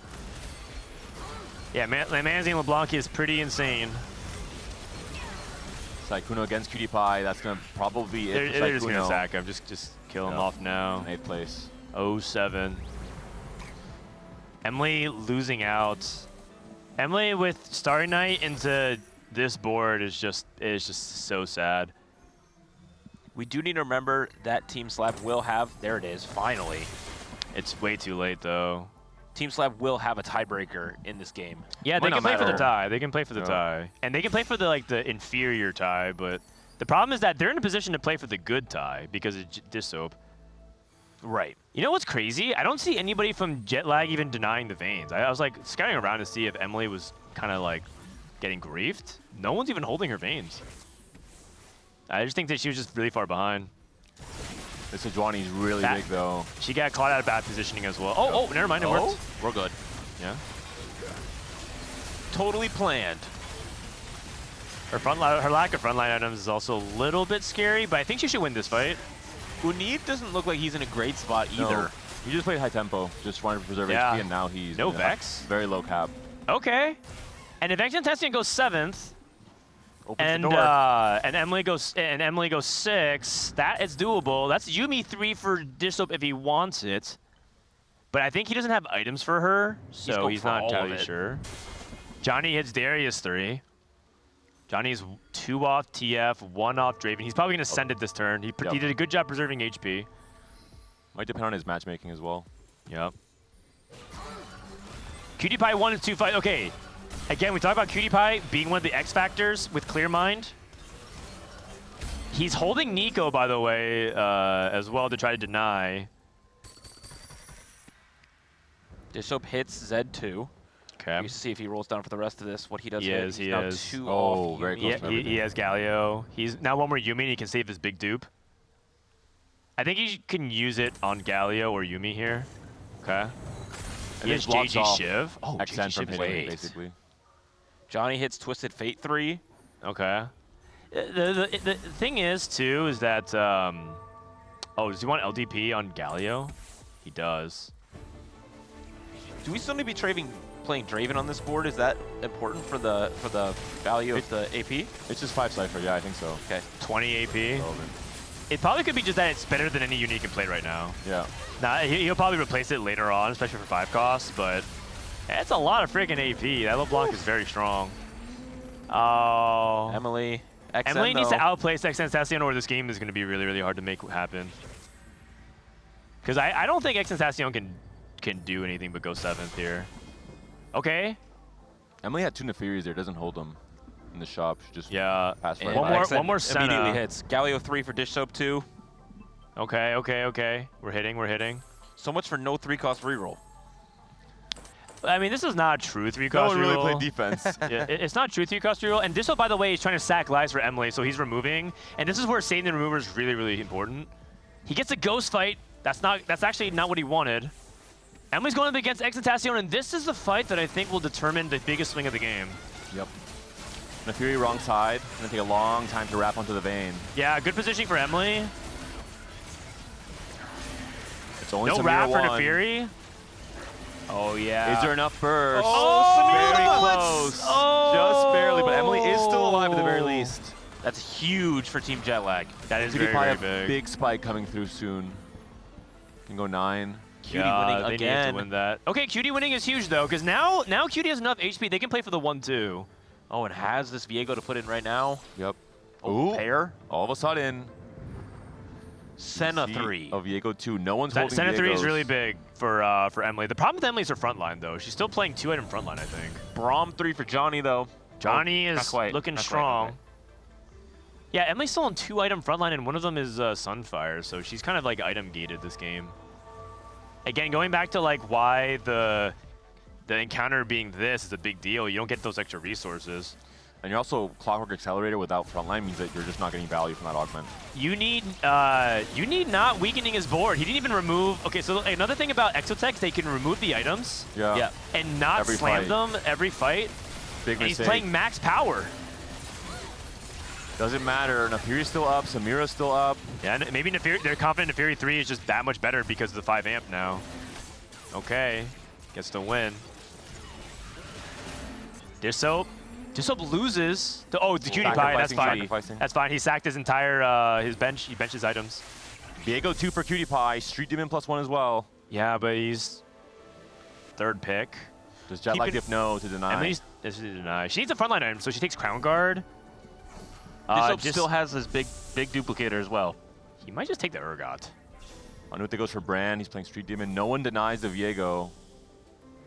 Disoap doesn't really care about what he gets. Oh, he's thinking about a Yumi item is why. Oh, double JJ. I think he wanted Gunblade then.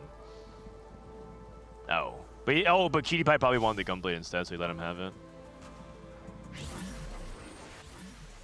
This is actually still winnable for Slab, even though they're behind. Viego 2, but the problem with Viego 2, man, is that he's just a shell of his former self. He's nowhere near as explosive as he was previous patch. If Team Jetlag wins this, you have to tip your cap to Manute and Johnny. They've done a really good job controlling the pace of battle here for them. Really needs to play for that 4th here, if he can. Every placement matters a lot. Level 8. Last minute swaps. And this is XXentacion. Is he strong enough to beat Johnny is the question. And they have so much I don't think sack, so. And right? Johnny's not using his removers. Yeah. Emily? Wrong side for Cutie Pie on purpose, it looks like, for the Sejuani. I think they're just sacking Emily. Yeah. I think this is a mistake. I think Cutie needed to like remove his items as well. Oh, XN's down 2. Oh, and that's a placement swing. Okay, unless so now, oh god, that's actually such a big deal because they get to play for the 1-3. It's so much easier than play for the 1-2, because now they have to go 1-2 in order to cancel out the 7-8. And Cutie Pie could afford to give the life. Is there a way that the tiebreaker would work that they could go 2-3? No, because they just outright lose. Yeah, they outright lose. The only way Slab can win this is if they go 1-2 now. Which is very possible. Both teams just sacking their lower weak players and not trading the HP to their teammates. This is Disoap versus Unique. Disoap needs to win this fight. Losing this fight is backbreaking. Not completely over if they lose, but it makes it way harder. And this should be a win for Disoap. I mean, this man, Zane LeBlanc, is just so powerful. The blue buff with the resets as well because you get so many kills. And Unique is dead. Out. Okay. Hey. And Manute beats Cutie Pie, which is huge. The fight will likely be Manute versus Cutie Pie if they can deny Cutie Pie from going second. It's the big upside. Yeah. Johnny Okay. should eventually bleed out to a third from this HP lead. It's doable. It's doable. The 1-2 is doable. I know that Jetlag has a massive HP lead, but we're about to go to stage 6. And Dishop will just continue taxing PewDiePie as well every time he faces him because of the HP lead from Johnny and Manute. Well, they know who they're facing now. No. Top 4. Like, No. so you can guarantee you only have to stack 1 round. What's really important is that PewDiePie has to win all against the other 2 members of Team Jetlag for Slab. Otherwise, Team Jetlag just has too big of a lead. Pandora's in an emblem rolling for Johnny. Samira 2 for Manute. Oh man. Now that XN's dead. Yeah. What are those? It is the I think worst Street Demon pattern at the very least. Yeah. Very vulnerable to Sejuani. Especially against PewDiePie. Yep. Very hard to find value. Looking for Kabuko too. Okay. And Holding a lot of PewDiePie. extra Oh, PewDiePie's going copies. to 10? Oh. I mean, the Viego up 2 for free. And clear mind. Could be enough. And he knows he has to cap out high, right? Yeah. And here comes Sejuani's cast again. Okay. Wait a second. They can't kill this, so... Wait a second. Wait a second. Wait a second. Wait a second. Oh, that might be a Okay, imperfect come on, player. guys. Come on, man. Disho just waves by to the camera. PewDiePie's a beast. All right, yeah. Yeah, he's a beast. All right, well, that's going to be it for game 2 then.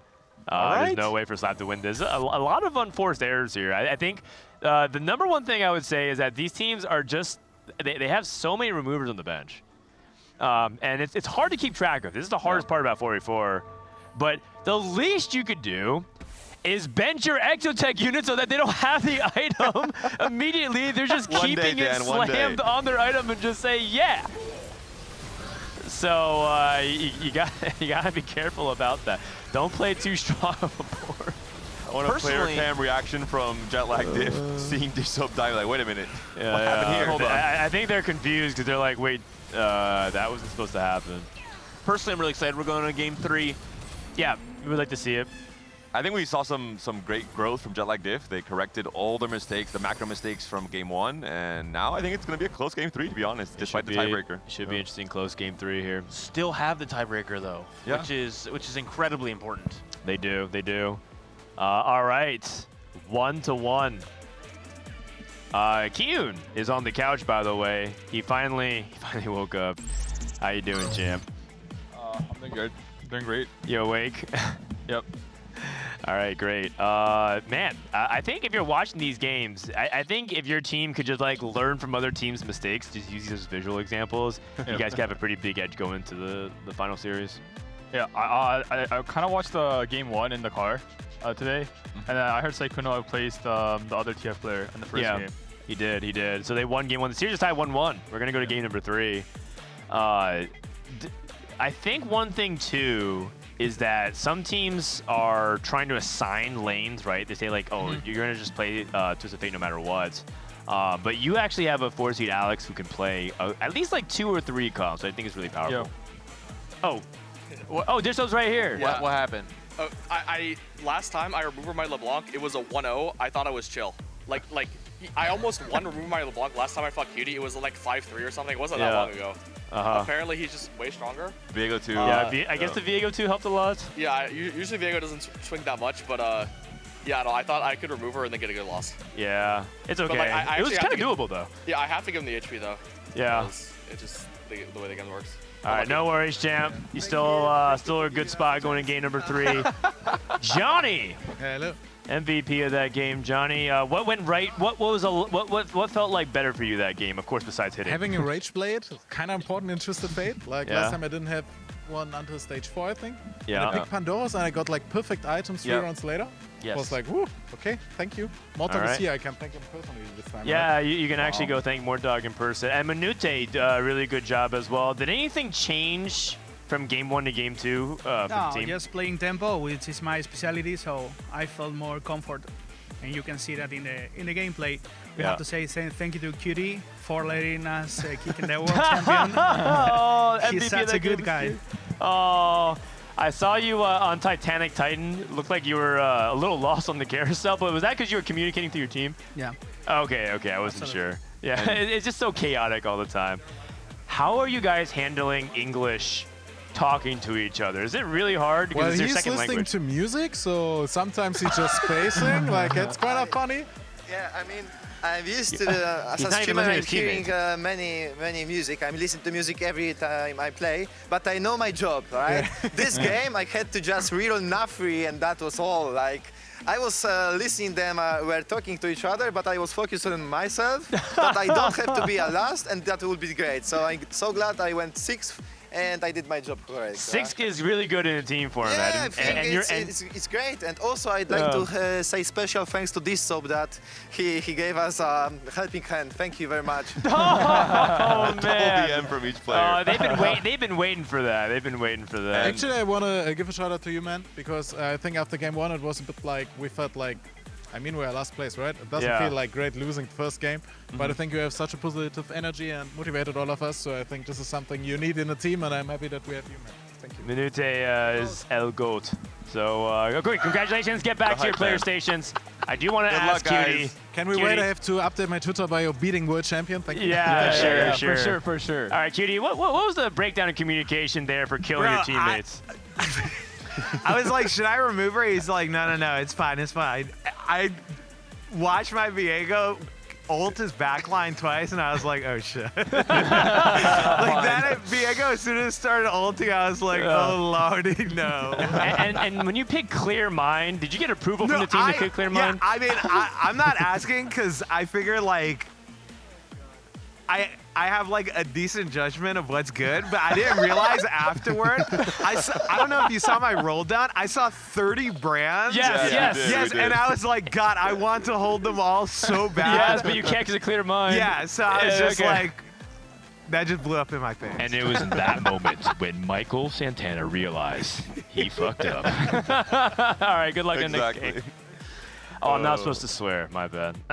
It was when a quiet one. Messed up. Yeah. I mean, he actually. The funny thing too is that he was like, you would also want to hold both because he hit Brand and Vex, and so he could hold it to grieve his teammate or play into Brand. He was flip-flopping But he between couldn't do Street either. Demon, then Vex again, and Street Demon, and then Vex again. Hello. What's up? I just wanted to clarify something Yeah. because I know you guys had a question. Yes. Tiebreaker is the first time it applies, so the tiebreaker advantage is still in effect for game 3. So they're still in a good spot. Yeah, it wasn't just for game 1. It is for the first tiebreaker. In this series or just the entire So tournament? now they need a clear victory. Team And this- Jetlag needs a clear victory for points. Yeah, it's just because they got higher seeding. So seed 3, Okay, which okay. is Slab, has tiebreaker advantage in this last game. Still a pretty big advantage. The other thing that I just want to clarify is like what we've told players is you can forfeit when the game is mathematically sided. You don't have to. If you want to play it out, that's fine. You know, make the maybe if casters there's like fill some a- space. Make them earn their keep. Okay, that's it. That's right. Thank you, Zane. Also, it doesn't roll over to the next series. It's not like they have that tiebreaker going into it. It's only just to differentiate the first match, Seed 3 versus Seed 4. Yep. I'm excited, man. I hope people feel like they're getting a good sense of 4v4. We haven't had like the close tiebreaker scenario yet, but we'll see if that happens next game. In the meantime, I think we caught a funny clip. I think they wanted to show you guys. I don't even know what it is, so let's take a look. Yeah, don't worry. Sakuna is going every game Twisted Fate. Like, it cannot work every time, right? I have 5 Zyras. What do I do? Send them over to me. I can't. I have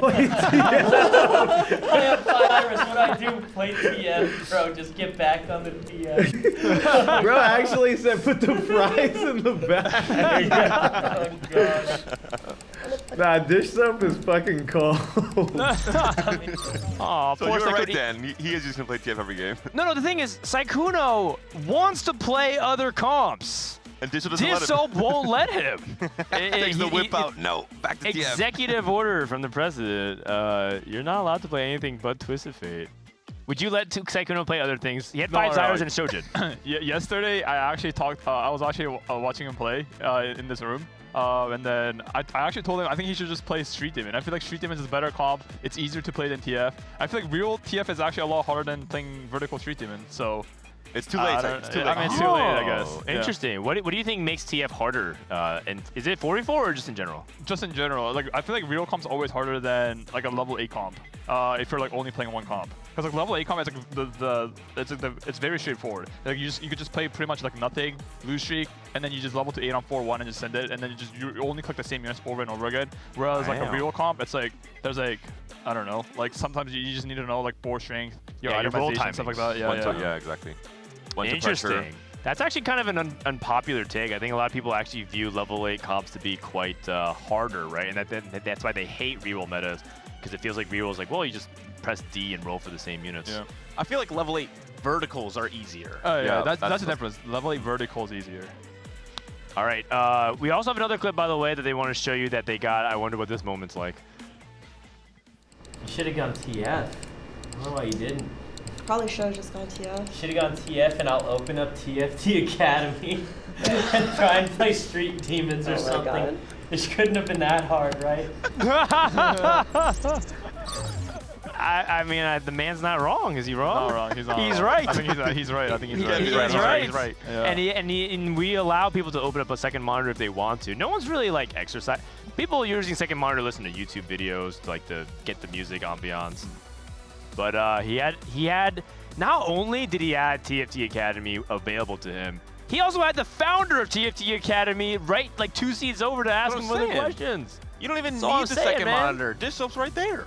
Guys, time to unleash. Time to unleash the beast. If I'm Dish Soap, I'm approving Sykkuno, giving the green light. That was a good Street Demon setup, 100%.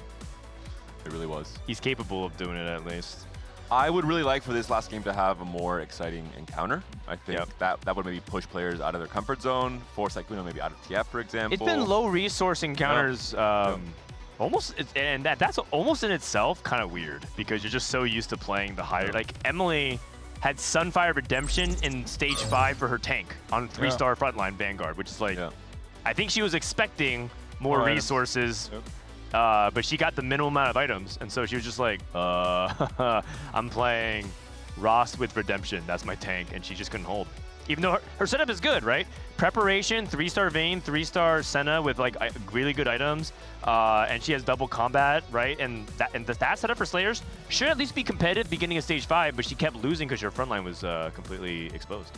Maybe a Garen encounter would be very exciting in terms of really forcing players out. Have we seen Sykkuno? No. We did see him, right? Day 1, I think. If you want maximum shenanigans.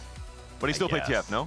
He did. I think he got a rapid fire from his trainer golem. Exactly. Like, it wasn't even that bad.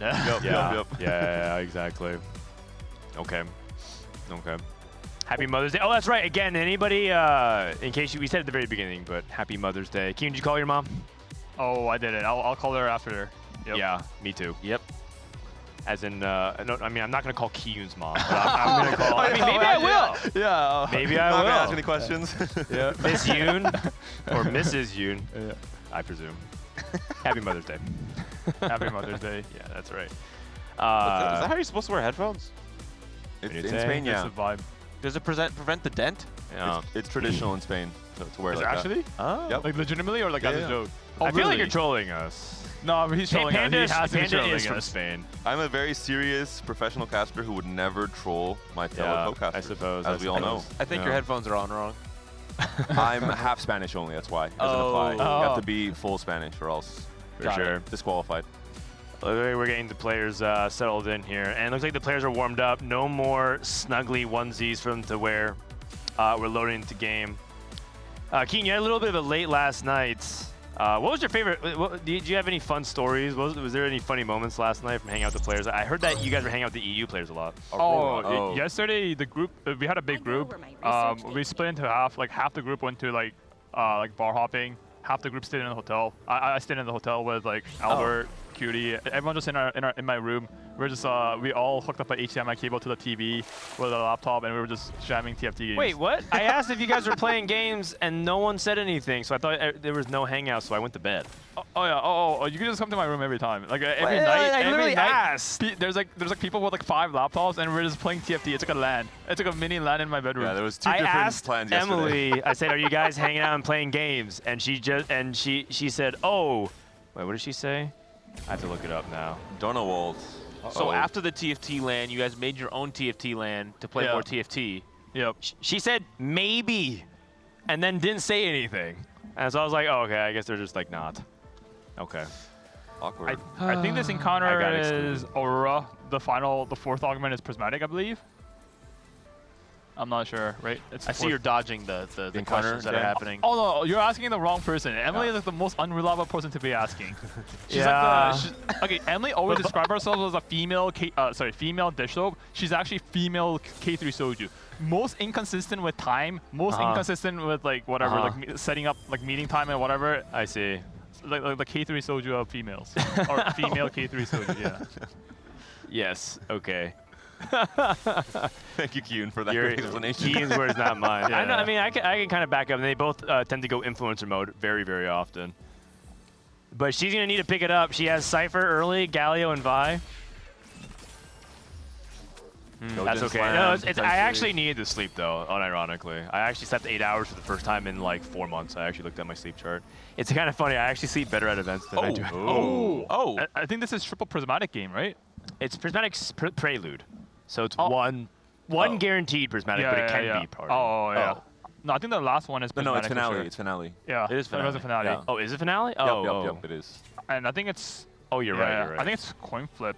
It could be like triple prismatic or like maybe prismatic gold prismatic. Oh, these are. Whereas Pirate's like fine, right? Oh, Tactician's Kitchen is Yeah. also good too. Yeah, because the 2 gold actually does matter. Executioner. Uh-oh. This one's not bad to play Street Demon. It's like Kunogan Living Forge into TF. That's really good. Okay, what is he gonna And- pop? Pop it. This is my favorite argument by far. I Ambler's feel Blade like can be good. Unending, Moguls, a lot of good hits. Okay. He's gonna wait to see nice, maybe nice. who he's facing. And then we'll Yeah. find out. Yeah. All right. Light Shield Crest is Light pretty Shield good. Crest? Yep. Back in the day, people used to put Silvermere Dawn on Darius at the very beginning of the set. Oh, I actually like Silver Dawn and Darius. I think it's It has a actually good delta really good. still, yeah. Yeah, it still has a good delta. Like Silver Dawn, BT, Sterak, Darius 3 with Syndicate Hound on the Darius actually does a lot of damage. Yeah. Unfortunately, we did not write that in the guide, and I don't think Sykkuno's aware of it. But And no Silvermere Graves. yeah, so Silvermere Graves works too. I think Living Forge is like one of my favorite augment. I think all the Ornn items are like really fun, and I think that's like one of the best changes they made in the recent like year. Yeah. Yeah. Yeah. A lot of expected and unexpectedness, by the way, from Team Jetlagged. Oh wait, the augment is abbreviated to EU. The EU team took it. Yeah. Time. It looks like they both got gold though. So. Emily really looks like she's too going for much. Vex Yep. from what we saw with a Gunblade Slam, not Street Demon. Manute on Frost, tempo. Vayne, Vagar. So we have to play Slayers if you're Yep. Alex Tentacion. And I'm not sure how familiar he is with this, because he has no bows. But it does work well together. The He must have Vanguards and played Vayne. the last patch, a lot of Slayers, with how meta Okay. it was. Okay. And I he has a do lot of think- games actually this set, so. Obviously, this is something that loses early, so you'll be able to get the items that you want off Carousel. So I don't think it's a bad spot, especially because you have a comp that actually makes sense. Because sometimes you get something like we saw a couple days ago, where you have, you have Darius and Jin. That was an interesting one. Jelly made it work. There is the problem with Slayers though is that it is a tempo reroll comp, very similar to TF. You actually want to play it from ahead, and which is why it's so seldomly played, because TF is much more likely to start a win streak, but Slayers right now are not. So it's very tricky to actually get the win streak going here, and that just puts Slayers in the tough. Remember what happened with Emily? She was lose streaking early with Slayers last game, And then when she even hit, she was like win-lose, and she just died. And that's without anyone holding Vaynes. I imagine this game we'll be seeing Dissob 10 to 12 Vaynes being held by the opposing team. I think now with Slayers, it's more like an Ornn item check. It's really good to play with Slayers if you have, like, for example, Trench Coat on Jarvan, stuff like that. But Slayers do have a favorable matchup versus Street Demon. So if you're like, if you're sick and tired of like losing to Street Demon, and you have a good Slayer spot, you should force Slayer, or you should play Slayers to counter the Street Demons. Yeah. It's because Brand can't burst the 3-star backliners very quickly, and then you heal it all back up. Yeah. Cutie took Flexible. He took Flexible. What are your thoughts on Flexible in 4-4? Are you a fan or not? I it's think really hard. I think Flexible is a very strong prismatic, or not very strong, but it's like a strong prismatic. It has very high highs. Like you could go +2. I mean, it's kind of hard to go for +2 because obviously like you need level 10. But like even if you can't really use the spat items, it's still 20 HP for your whole board, and the late game it ends up becoming like 100 HP for your whole board, and you get a lot of like reforgers throughout the game nowadays. So you could definitely make it more use of Flexible. And QtPie seems very comfortable playing Vex. I think Vex is one of the best comps for Flexible because there's so many different +1s that you can use effectively. Yeah. I think this game, Cutie he did not take tier though. Yeah, I think he has the hardest game this game because I believe Emily is playing Vex. She's on Gunblade with an open tier. Yeah, you're right. With execution +1, and then Saikuno's obviously on TF duty.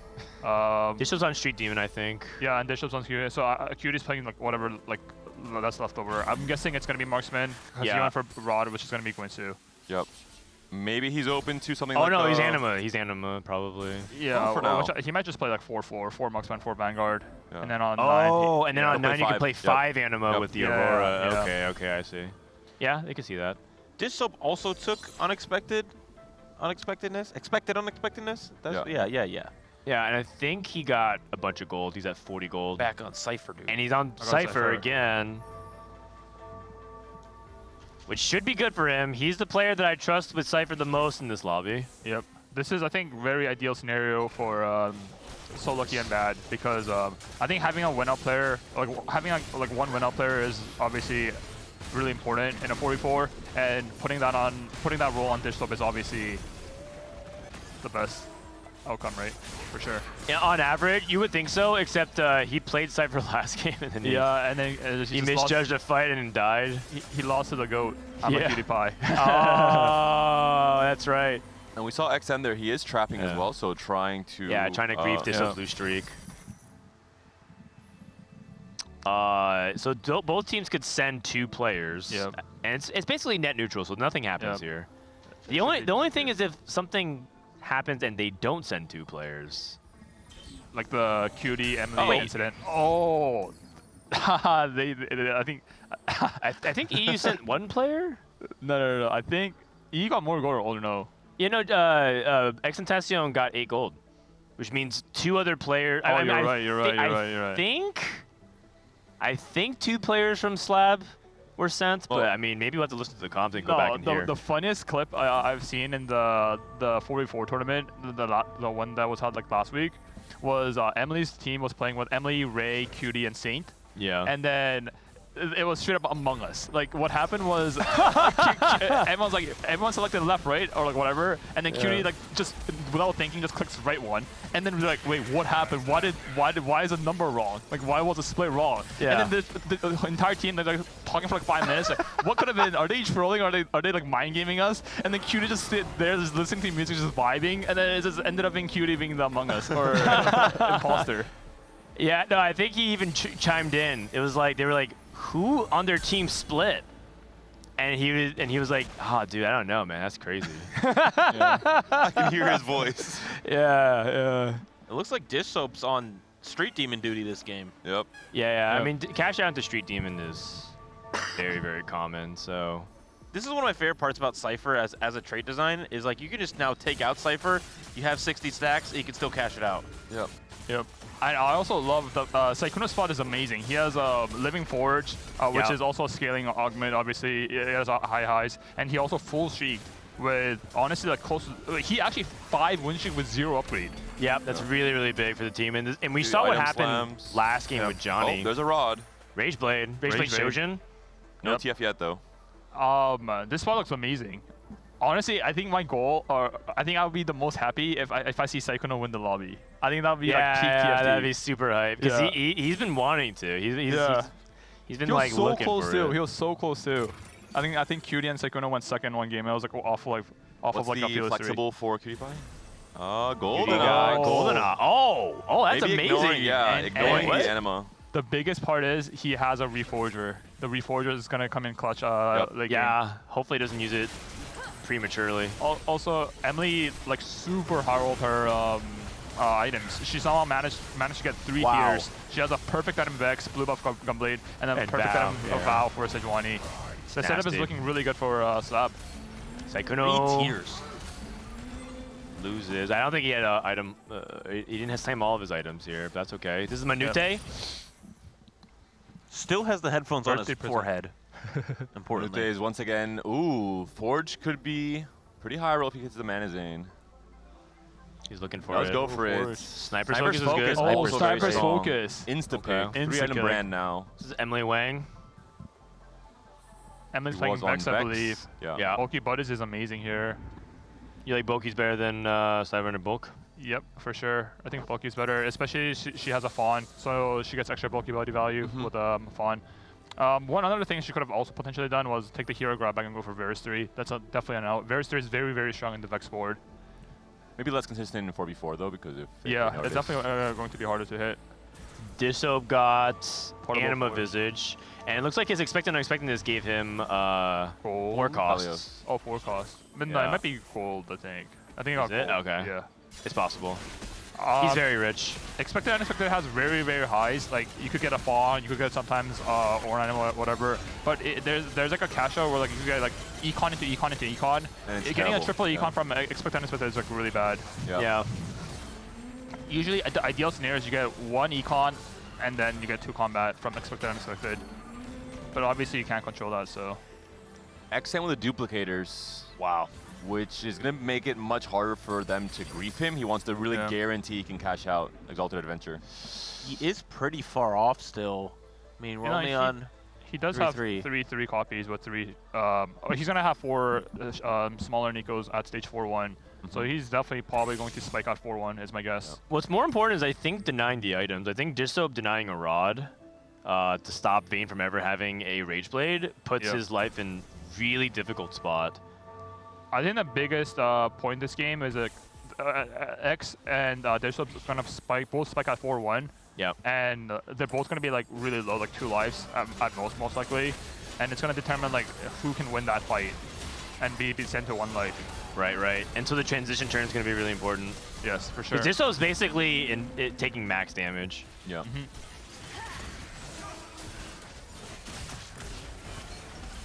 And Manute, once again, the hero for Jetlag Div, still streaking all of his stage 3. Yep. Birthday present, playing that really well. Obviously hoping to go level 9, level 10 to get those 5 costs. Johnny is really rich. Yeah, he is. Level 760 already. I think he probably got gold as well. One good thing about playing TF in a 4v4 is that Sykkuno being this healthy with a good board means that he could always like use the Syndicate hat trick on his teammates and like give his HP to his teammates. And hopefully like Digital and his team taught Sykkuno that he's able to hat trick. The fact you said Syndicate hat trick makes you think of football. Like oh yeah. I'm like, what is he talking about? Oh yeah. I don't know this tech.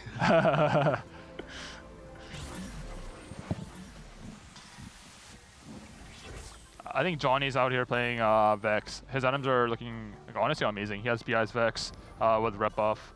Good front item as well. So it's going to be looking like there's a Slayer player, 2 Street Demon player, 2 Vex player. Obviously Sykkuno playing TF and Marksman Vanguard. Yep. Okay. And we'll see how far Manute can extend his lead. He's level 8 already. Holy cow. Wow. Very, very aggressive to protect his win streak. Yep, he has a very solid board. I think he'll be definitely having the Ziggs too, where these items are definitely stronger, but yeah, obviously it was a Ziggs surprisingly is pretty good with Sniper's Focus because of how much he does the column damage on his spell. Looks like he's getting an easy win over Uni. They're going to extend the lead. Oh, Uni actually has forward thinking. Wow. Oh, forward thinking. I mean, forward thinking can be really powerful. If you have the HP to play for as a team. What is he playing for? You need.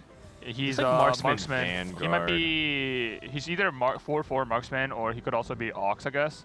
But I'm thinking it's 4/4 because he doesn't have any of the Graves or the Alistar. Neither of the marksman players are tempoing though, so that puts I think that puts Jetlag ahead in this regard. I think Jetlag's overall behind in HP, but I do see the potential on their boards. The upside is you're forced to roll later. You don't have a choice if you need, so you don't have agency over how many copies are in the pool. If you can try and roll in 4-1. Look at this, Sykkuno's holding the veins. Oh, boy! I mean, that's what you do as a TF player. This is incredible growth from Sykkuno.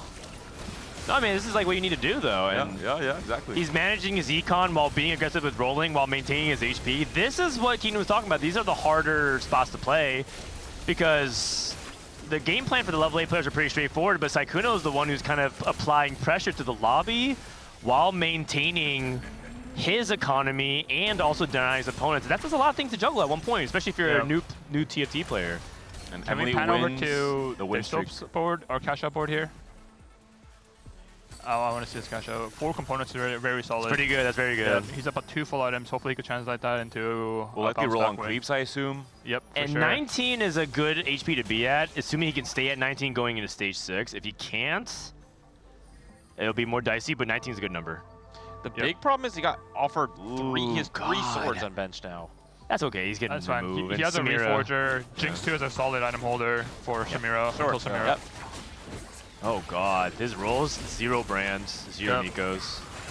And he already rolled half his gold. That is not good. Oh my god, that is 4 BF swords. He's gonna have a rejuice. Oh, minus 1 gold. I mean, I mean denying, yeah. Yeah, but I think he's not in a position to be denying, to be honest. Right. He completely brand. Nice. 1 brand is very huge. 2. Another brand. We need a Zac. 5 costs. No Samira. Okay, so he has the board, but we're looking for 2 stars because we want to win out. XN, I believe that might be Vein 3. No, just second Vein 2, it looks like. Okay.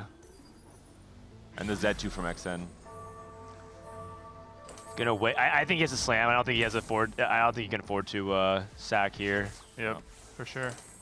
Just Vein, yeah. 6 GS, veins for XN. DV, Warmogs. Oh, this is such a hard round. This is a really, really hard turn. No Warmogs. Bramble. He's going Bramble.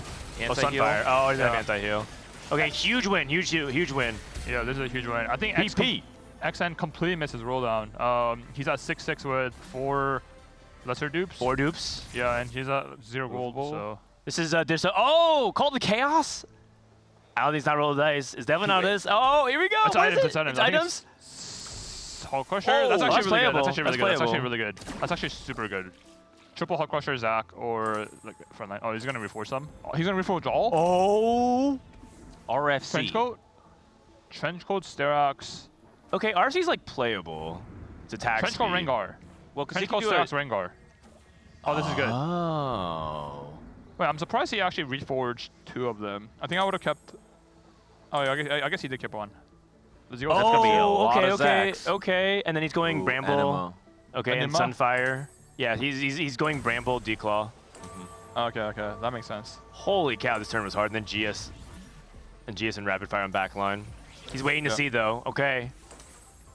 Okay. Dang. I like this. I like this a lot. That was a really hard sequence of turns.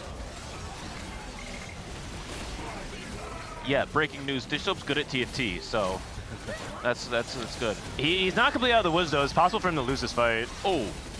Okay. Huge win. That's a very big win. And Cutie Pie to Coronation. Oh. His he got rapid fire. Oh wait, He's 6 gold knocks. He's 6 golden knocks. Oh, Oh, Vein 3 for XN. his cash out is Radiant Giant Slayer. Oh, that's good. That's very good. That's Very good.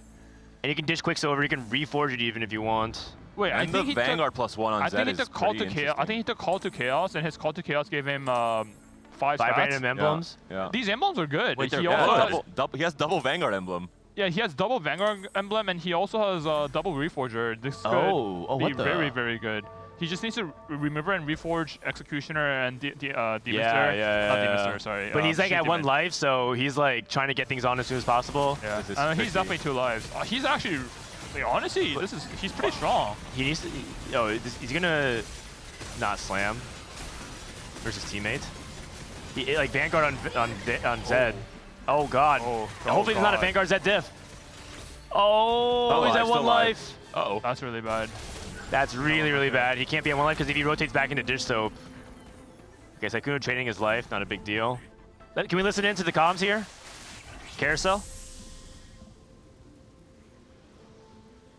Just want to see what they're saying here.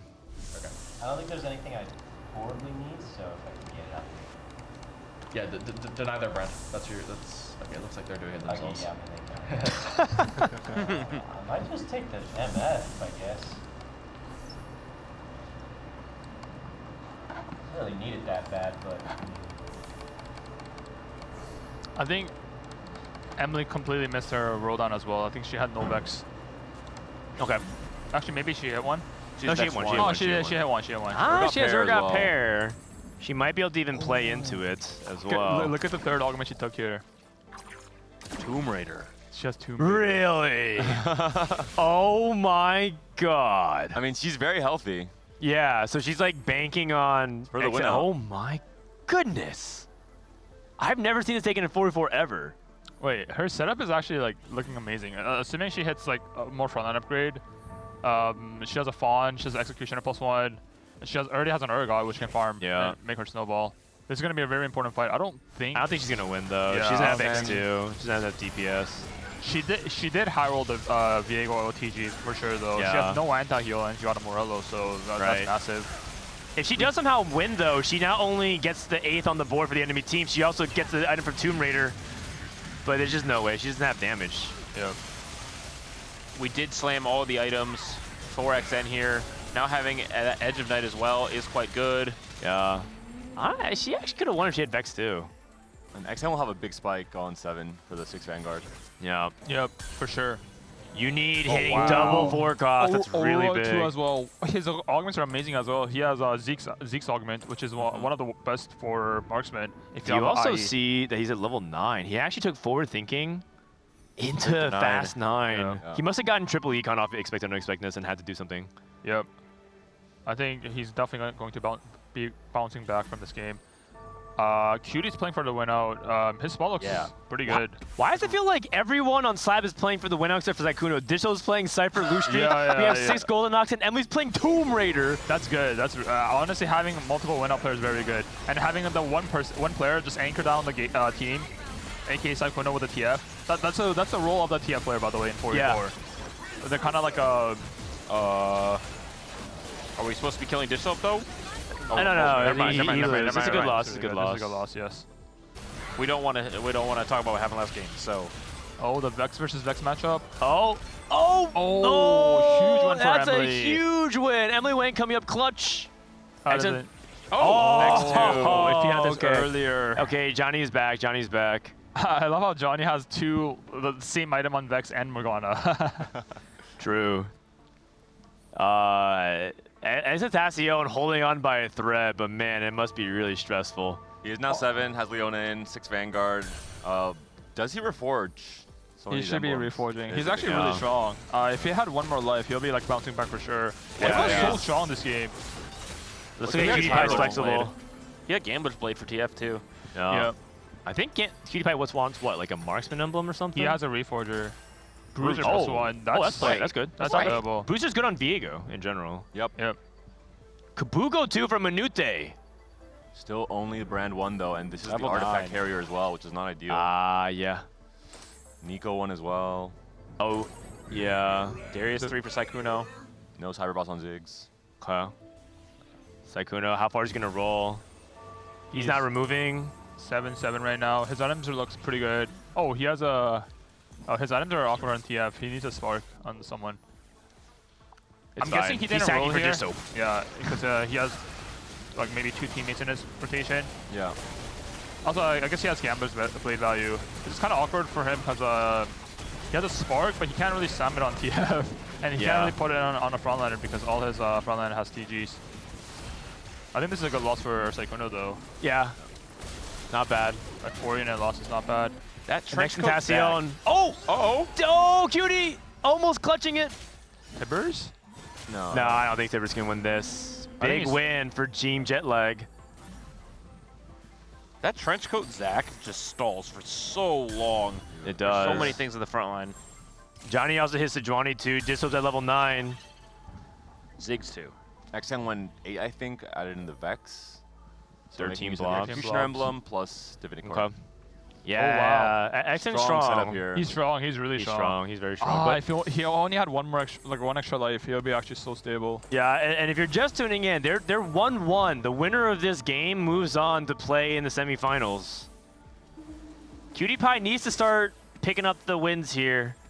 This is a big matchup. This is huge. This is huge. Against Johnny, this is everything. Sejuani's very good here. Viego gets the cast in the back line. Sejuani stuns our back corners, but Aphelios is away. Second stun does come through. Oh, but the rapid fire Aphelios is actually so big here. Yep. Wow. Oh, this is Cutie huge Pie, win. massive This is a huge win. win. Sykkuno down to 1 life. Oh my god, who goes 8th and 7th has such massive implications. No, Sykkuno had tricked for his teammate. He's literally. Oh, he's sacking. They're sacking him. They're sacking him. Okay, that's yeah. pretty good though. That's pretty good. Big spikes. Okay, And we're still online. above 30 gold here, pretty much. Yep. Yeah, So yeah. The Sykkuno. Yeah, I mean. He's sacking the Gambler's Blade. Yeah, he's only for MF too, Yeah. but I think at this point he's He completely missed on TF this game. Draven, no? Yeah. Yep. It's okay. And the next Tentacion. So strong. Facing his teammate His though. teammate! Oh, Oh, disaster for them. So if Emily sacks for Sykkuno, Emily must sack for Sykkuno. she didn't Emily sack at all. She didn't at Or all. got two as well with She didn't sack at all. Emily. Look at It's this okay. It's okay. TG on Sykkuno clutches Urgot. this. Sykkuno clutches anyways. Braum 3. No gunblade. Oh. This Braum 3 is quite strong and it's standing. No. Oh, Sykkuno definitely won 7. Oh wait, the negatives. Minus 11, minus 9. Emily could have definitely benched the exotech items. Yeah, you That would've have to, been because huge. that was 2 unit difference. Yeah. It could have been a swing the opposite way. Let's see what Emily chooses from her Tomb Raider when we True. get back. But True. as far we need to remember that the tiebreaker exists.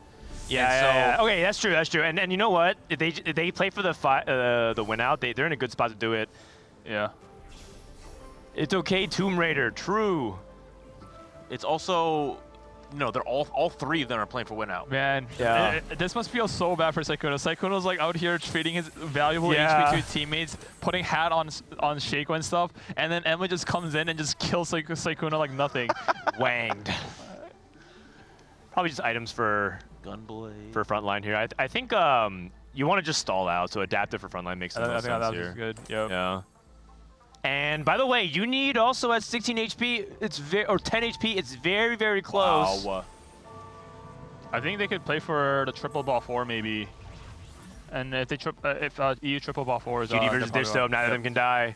You need versus Ecstasy. Oh, that means that one of them's gonna die as well. Really This bad matchmaking is brutal for Yeah. EU. And they have to. I think they have to roll with Ecstasy. He feels stronger. Yeah, for sure. I think XN has a higher count. The Vayne is dead. It's fine. It's fine. I don't think he's enough DPS. Goes infinite or no? Yeah. Oh, it's actually close. Oh, it was no, actually no. very close. Wait, can he live or no? No, never mind. No, he's dead. Johnny They're still actually and lost. Udid. Maybe he sacked. Yeah, he's look at he benched his items. Oh. Oh, he reforged. He has the forbidden tech. He has the giga forbidden tech. What's the forbidden trench tech? coat with talisman? The trench coat will split, and then the split units will all get talisman. It's actually there's like this, and then there's like Astro, but this is Astro Giga Turbis. Oh my goodness! We must see Oh this. my We must see this goodness. little. We must see this little Zax. They just become demons. Okay. Okay, we'll see. If the fight lasts that long. No, it's for sure going to fall. And this is for the potential win. This is for the potential win. Still brand 1, it looks like. No, it's this Zac is Bantu. Oh, I'm actually so excited. Instant bomb. No, I'm actually so excited for the Zac. Talisman? Is he gonna live? Is he the gonna brand live? will kill those small ones. Oh no. No. Wait. Maybe one of them. The CC's too much. The giant brand cast. It's a win Okay. regardless. All right. Manute is down. Hopefully we see it once. I think this Okay, is that's it. Slab winning. Slab wins. That's Wow, game. dish Congrats so to Slab. clutch. Dish so wow. clutch, 5, 6, 7 for Team Jetlag, and it was very close. It could have gone either way. But, actually, Emily Wayne gets another Tomb Raider. MVP Saikuno. They should play it out, MVP though. was I want to see Saikuno. the Zach. Yeah. I want to see XN try his best. Yeah, I suppose. This is already FF. Boo. All right. Oh, We didn't get to see That's going to be it. That's going to be it. All right. GG's team So Lucky and Bad advances to the semifinals to play against Geriatric Gamers. Pretty fun series, though. A pretty fun series. And you know what? The tiebreaker never even came into effect. Right. It was clean wins across the board, which is nice. Which I feel like it does tie often. Mm-hmm. And so yeah, except it doesn't tie today, which is kind of unusual. And we asked for a more of an off meta game 3, and we got it. A lot of very spicy boards Yeah, were constructed. I mean, players were pushed off of their comfort zone. Cuties board is so strong. QD board is actually kind of nuts with the 6 No, golden it's knocks actually so marksman. strong. Like he actually could win. I actually think that both him and Disup could have won out. They're both very, no, very powerful. Emily board is also so strong. I'm pretty sure Emily board also wins out as well. There's Yeah, actually- true. Like everyone wins out. 3 people were playing for the win out, and they all just managed to make it to this point. And then there's poor Saikuno, like feeding his in the family with his valuable HP with a TF. Yeah. Honestly, this is like the ideal like split of like how their how their like team should be played. Like Saikuno playing the TF, locking it down, and trading his HP for his teammates late game. Yeah, I agree. I think when things go well early game for Saikuno, things really line up well for Slab. Yep, for sure, for sure. Are they? Can we listen in? Why are they still playing? I think Emily and QTPie need to settle the score. Let's go ahead and listen in. I think both I feel think like I think both thinks they're the stronger side. That's why. like no meme. Like, do you agree? Yes. Yeah, I agree. Agree on what? Emily, you must lose. No, You must lose. You must lose. I'm just gonna leave. I mean, somebody's losing. He's right. Saikuno's right. Beat me? Somebody's losing. I think I printed like The voice 30 of reason. items on my first stage with 6 golden ox. To the interview, boys. Good job, everybody. Do I really not beat you? There's no way. That was close. I think QD is stronger. It was not close. He is looking a lot stronger. It's really close. Oh wait, actually, never mind. Oh my Wasn't- God. oh. Beat me. I'm flexible. Look at my board. So flexible. Dish soap. Let's turn on the mics. So Lucky and Bad advances. We got the PP behind us. Disoap, talk to me about that series, man. It was interesting. I feel like we could have had it in both games. I'm gonna blame the second game on me, but honestly, I'm pretty sure we're clicking in this 4v4. Yeah, Low-key. who is the MVP of that series? You get to crown one person. Probably QTPie. Yeah? He was playing some really weird spots every game, Yep. and like always ended up with a like super strong board. He was like stable every game. All right, QTPie, up on the mic. Disup just crowned you the MVP of that series. Do you agree with him?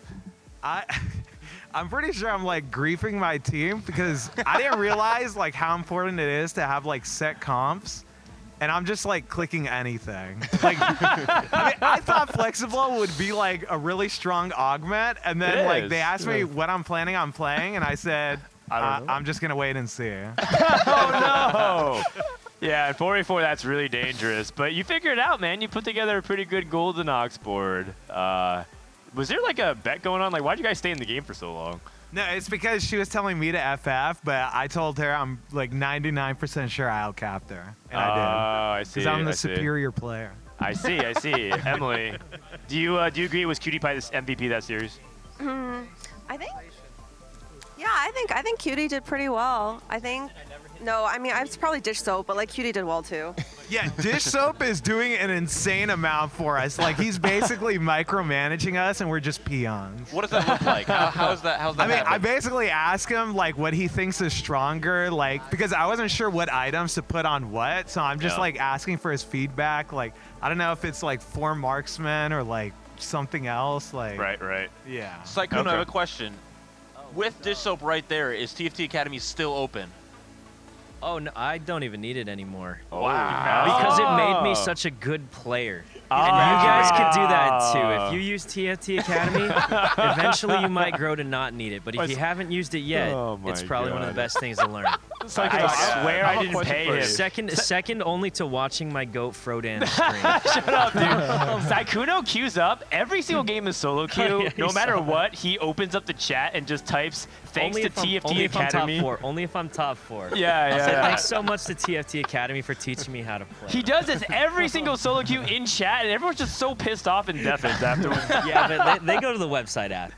Oh my If I get it God. first, they go after. Wait, Sykkuno, how did you feel when Emily killed you? You're like stacking your entire HP for your teammates, and then Emily just comes in and just kills you off.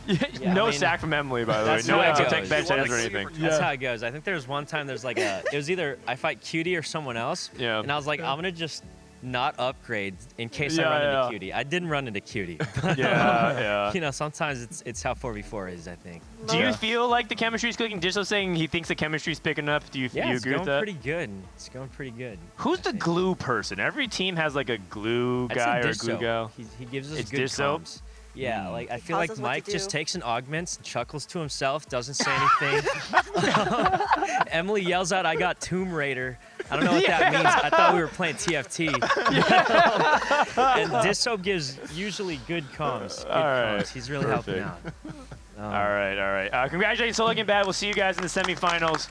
Bartosz, I know that losing isn't fun, but let's chat a little bit if we could. You guys put up a hell of a fight. Yeah, great game. Your game was kind of crazy with the Exalted Adventure. How did that work out for you? Yeah, it's not a funny thing to losing, but the funny thing is the event.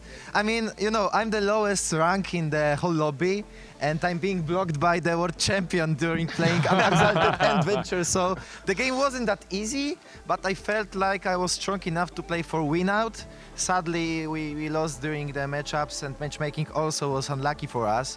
Yes, it I was. love the game, yeah, that was a great game. I mean, very interesting one. I decided going Exalted Adventure. That was cool to play. It was. But I'm sad that we lost because I want to play more games. Yeah. Like, okay, we are last, but doesn't matter. I have so much fun, so... You showed off amazing versatility. A lot of people are talking about Alex being the low seed that flexes a lot. You played a bunch of different comps. You played Street Demon, you played Nefiri, you play Slayers and Vayne. So you actually showed a lot of versatility. I think you should be really proud of that. Yeah, I mean, I'm trying my best. It's a tournament. It's a different story than you're playing, for an example, solo queue. Yeah. Doing my streams, I'm, you know, making some stupid decisions.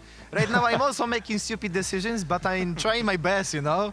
Like, an immediate ill of thinking, trying to be the best, but it's hard when you're playing, for an example, against Disop, right? Yeah. We have Scar right here. He's about to play against teams So Lucky and Bad. What is one piece of advice you would give to Scar so that they can beat and get revenge for you? Okay, there is always one guy, Sykkuno, playing TF. Like, don't go He's for behind it. you, watch out. Let him play his game. Like, let him play Twisted He's right Fate. behind you. Yeah, that's what I wanted to say. I'm playing TF this game. All the games, actually. Oh, you're TF. Wait, that's good. That's a good. I heard you guys rearrange your sitting, Scar. Is that true? Yeah, so like we rearranged our sitting because I went Trisha, Albert and me wanted to help out Trisha to make sure that like she had any help that she wanted essentially. But like I don't know, Robert talked to us about this matchup, and you need to do is beat the person that is contesting your comp. Is apparently how 4v4 works. Yes. So if I play TF, I just have to beat Sykkuno. It doesn't matter if we're 7-8. As if I'm 7, that's a dub. Yeah.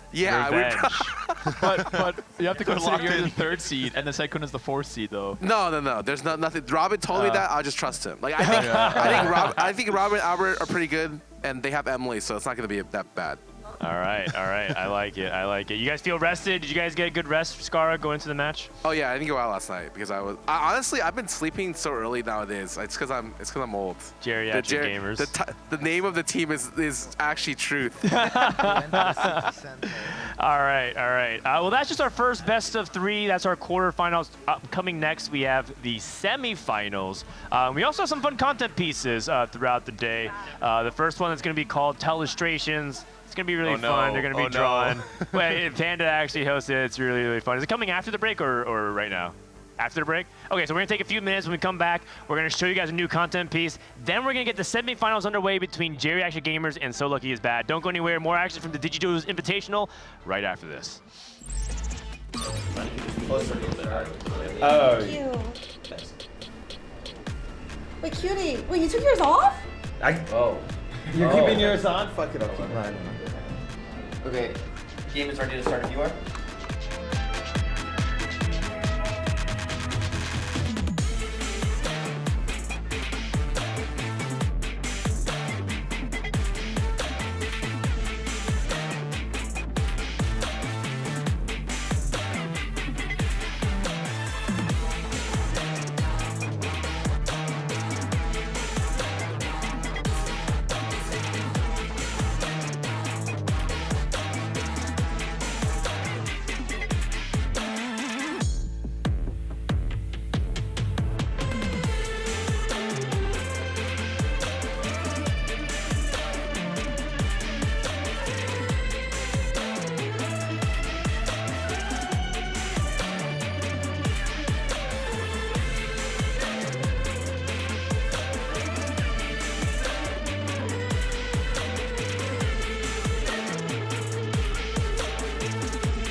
Hey guys, Panda here, and you guys thought I was flown out for casting, but the real reason I was flown out was to display my excellent artistic skills in the world of stick figures. So I'm gonna pull out a prompt here, and we're gonna get going with the telestrations.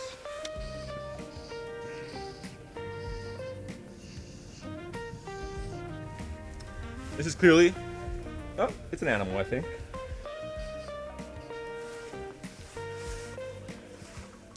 Chef's kiss, master kiss. I see her ears, eyes, teeth, and it looks like it's a Nida. I'm choosing the no pivot, no scout, and it looks similar. Oh, maybe I'm wrong, but yeah, that was my first thing. Well.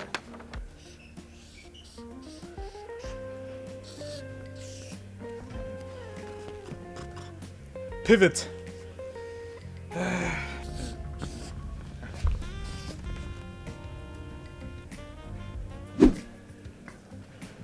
This has to do with TFT. This is a cat, I think. There's some sort of transfer here between that's an arrow maybe. When you pivot to Nidalee on stage 5. And you will have 60 seconds. Wait, really?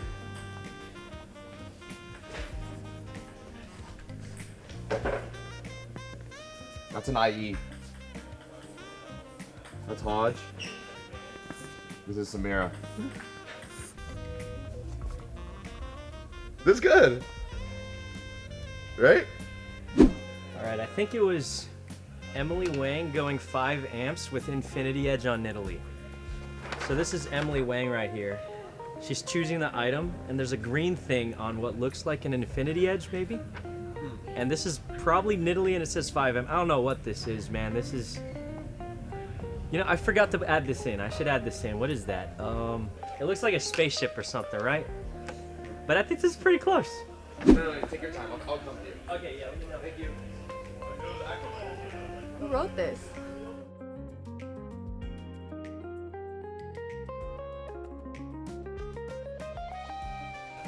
This was so hard. I don't know if anyone is able to guess this. I would think that either they cheated or they're an absolute genius or nuts or both. I am all right. I want to hear some justifications for what went down. Do you want me to grab Alex or John? It was XNX, Nidalee, no pivot, no scout. Okay. That's good. Good guess. Good guess. I didn't guess that, but that's good guess. Because they got the odd. Chain. So now on we're a cat. completely off the. We're never gonna get it now. Yeah. It's completely impossible. Who drew this? Good. What is this supposed to be? No scout. Oh, no scout. Whoa. Those are eyes. Not No eyes. pivot. This is the pivoting Oh, from. no pivot. When you pivot from Nidalee on stage 5. Yeah, I drew this. I drew this. Yeah, this, I think it's really good. You'll get it, actually. Drawing masterpiece. Oh, you drew this? Yeah. No, because this is Nidalee, obviously. Yeah, no, I see the colors. And she's throwing I up did get that. IE. What the Wait, heck? dude, I did get it. Oh my IE. god. All right. Look at what I got as a prompt. That's so good. Hold on, not bad. We got so the IE. good. 5 amp was Emily Wang and Samira confirmed, apparently. So, look. This was very good, actually. PP1, PP2, it obviously, you Emily know, Wang. Emily Wang, so I point to her. And then there's the board, there's the cat, dog. And then I was like, Samira is the... Wait. It ended pretty good. I feel like it ended really Yeah, it good. ended pretty Wait, good. this is a happy ending. It started for me. This is clearly no scout, no pivot Nidalee, though. Like, the gas is perfect, I feel like. Yeah, Honestly, I forgot about the chains on Yeah. Italy. My prompt was completely different than what Yeah, it was. yeah. I did really Yeah, good. if your mission I was actually different. guessed wolf I on feel chains, so much which better. means Exactly. It's not so I bad. understood it. Exactly. Trisha and me, I think, are Yeah. aligned. This is You're my just not son. on our level. Yo, True. we got the Infinity. Ready? 3. Oh, sorry, Wait, sorry. ready? 3, set, 2, go. 1. Not close enough. I might have missed. No, it's okay. They'll edit it. They'll edit it. So I will be honest, Trisha had like 6 minutes to draw her masterpiece. I had 30 seconds, so there's already maybe unfair bias there. So 2 minutes to draw. this couch is actually a full representation. We've got 3 of the artists, 4 behind us, actually 5 behind. That's everybody. We have the full cast of artists. We also have Phil, the mastermind behind the telestration. Phil, can you give us your justification? Why did Trisha get more time than everyone else? This one's really easy is because Sekuno had like the longest prompt. Like it was an alien attack. There's like 3 other things going on there, so it's like we had to give you more time. Yeah. Oh, and also, why are people saying Happy Mother's Day to me? What did you guys do? What did you say? I Wasn't have us. like 20 DMs of people saying Happy Mother's Day. I'm not We a didn't say mom. anything on stream. That wasn't Oh. us. That wasn't There us. was a mom incident at a restaurant maybe this weekend, but Trisha is not a mom as far as I know. I will say, for me, the most surprising thing is someone drew what looked like a perfect corgi, the dog breed, and the next person came in and said, "Oh, that's a cat." Just right off the beat, and yet my wolf is obviously in Italy. I'm no, just. but the problem is that wolf was for sure chained, not unchained. The lock was closed. It's close enough. I need the key. Just time ran out. That actually is confusing, right? Because if anything, That's actually true. You mentioned it yesterday. if you do see a leash on an animal, you would assume it's still a dog or closer to a wolf. Wait, wolf are in the dog family, right? Not Yep, the cat yep. family. I Yeah. would say Okay. so. So we really did just change. If I had more species time, entirely. potentially I could have brainstormed a little bit more, but we were constrained to just under 1 minute. Alex, you also were participating. Are you happy with your performance overall? I think I did really, really well. Your IE was pretty sus, I want to say, and your IE HODS was even more sus. I had Biss, item, Samir, perfectly drawn, Biss drawing. I feel like it was good. I really appreciate Alex's confidence in everything that he does. So proud of himself after he drew it too. He looks like, look at this, and it's like a camel-looking thing with a blob. Johnny, I would like to ask you the same question. How do you feel about your drawing? Same as the person my who had to TFT translate it. performance, I would say, over the last 2 days. No, I think it was, honestly, it was fine because I expected less. Drawing is my strong suit. Interpreting would be really good. I think that's my strong suit. But so it was a bit more tricky. But I think in the end, it was okay.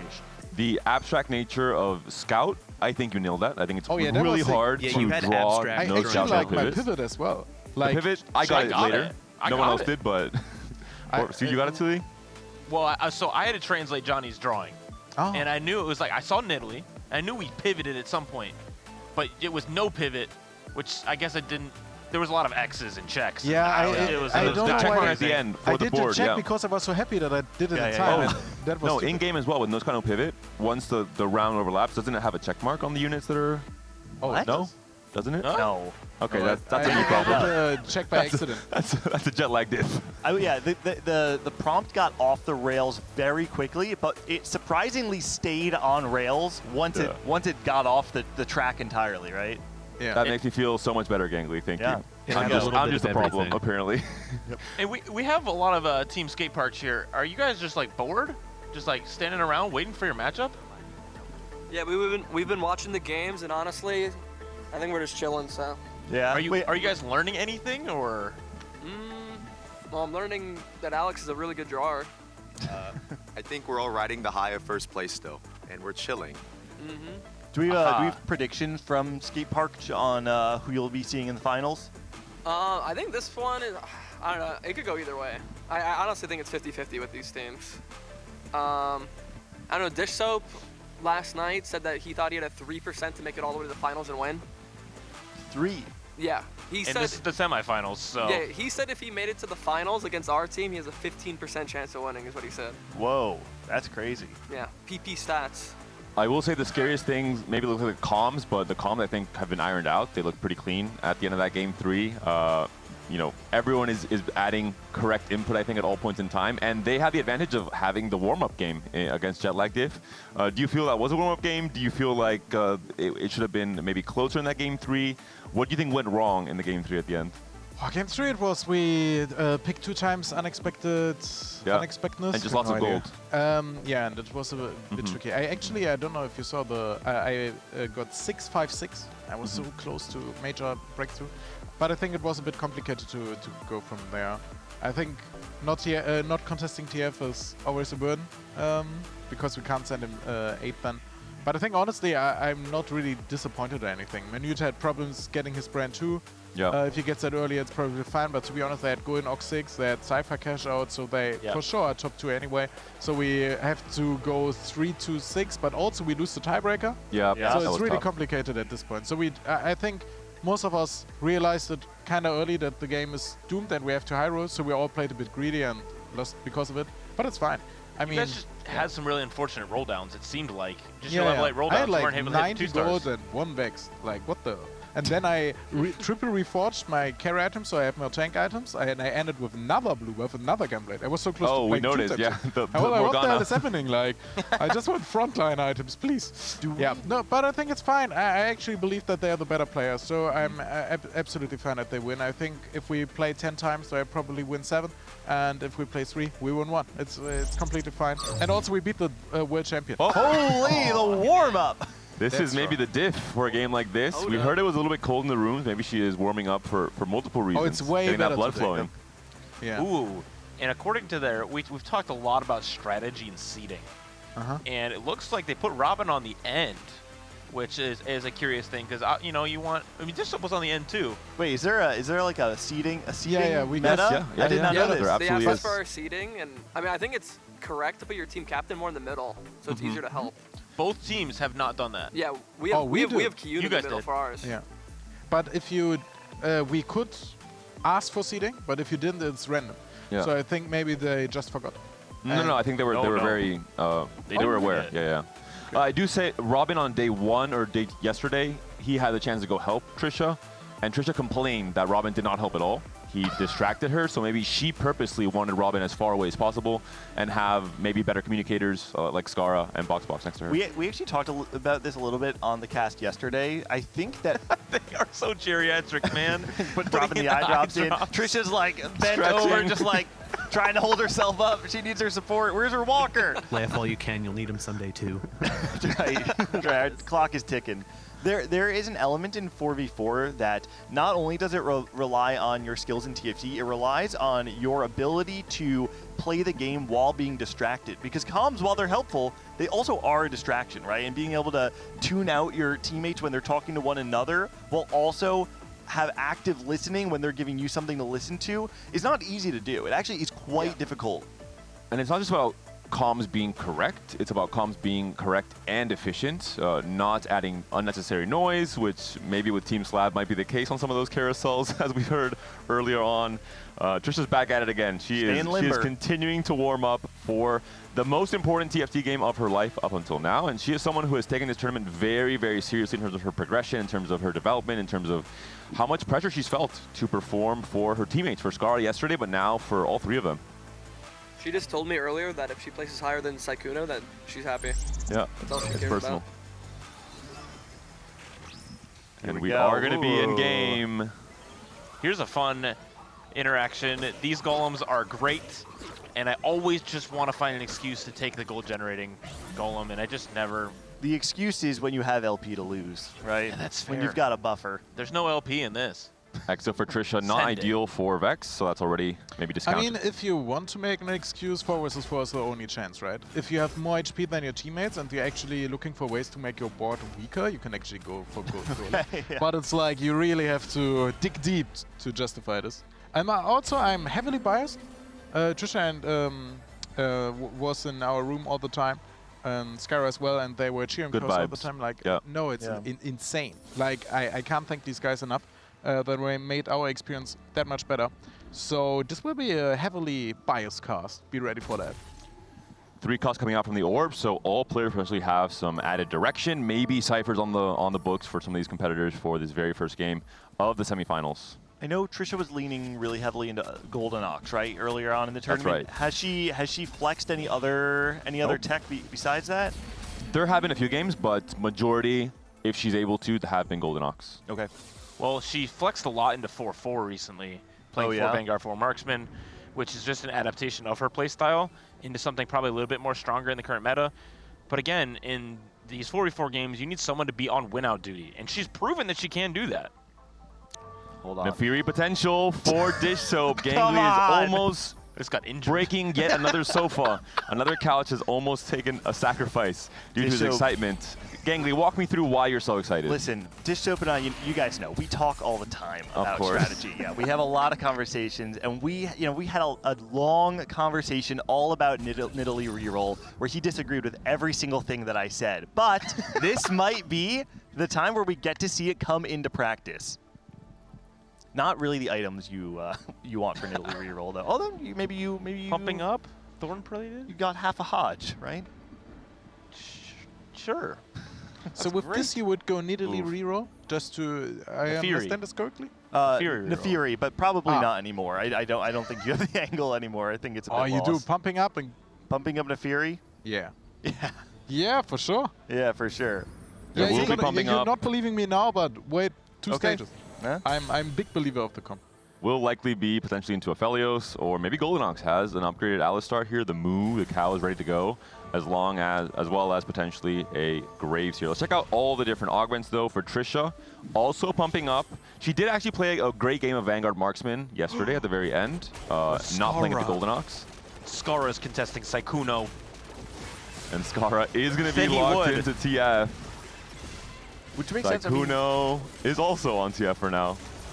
And that's a Nitro for Emily. I have no idea. That's how a he's- TF2. Oh my god, he Oh, used did he both double dupes? Double duplicated He TF. double duped. double duping to lose is definitely not the not the the line plan. that you really want to be playing on 2-1. But I think what Taikuno's doing is he's standing his ground, right? He's sending a message. He's No, not the trying to message win. is He's trying to clear. send a message. I think if one guy doesn't need to send you a message that he's playing TF, it's like Yeah, that's true, that's but true. yeah, for sure a mistake. But I mean, in the end, he always sits. Like I don't know how, I don't know why. Flatline. Cutie Pie on Flatline will be guaranteed playing for Vanguard, 4 Marksman coming into stage 4. Box for now is just on Healing Orbs. Pretty strong augment with Brand, for example, has the Morello already slammed. But maybe Angling Vex as well. The exo item for Box is going to be not ideal for Vex, really. Cyber Coil and Pulse Stabilizer on 5.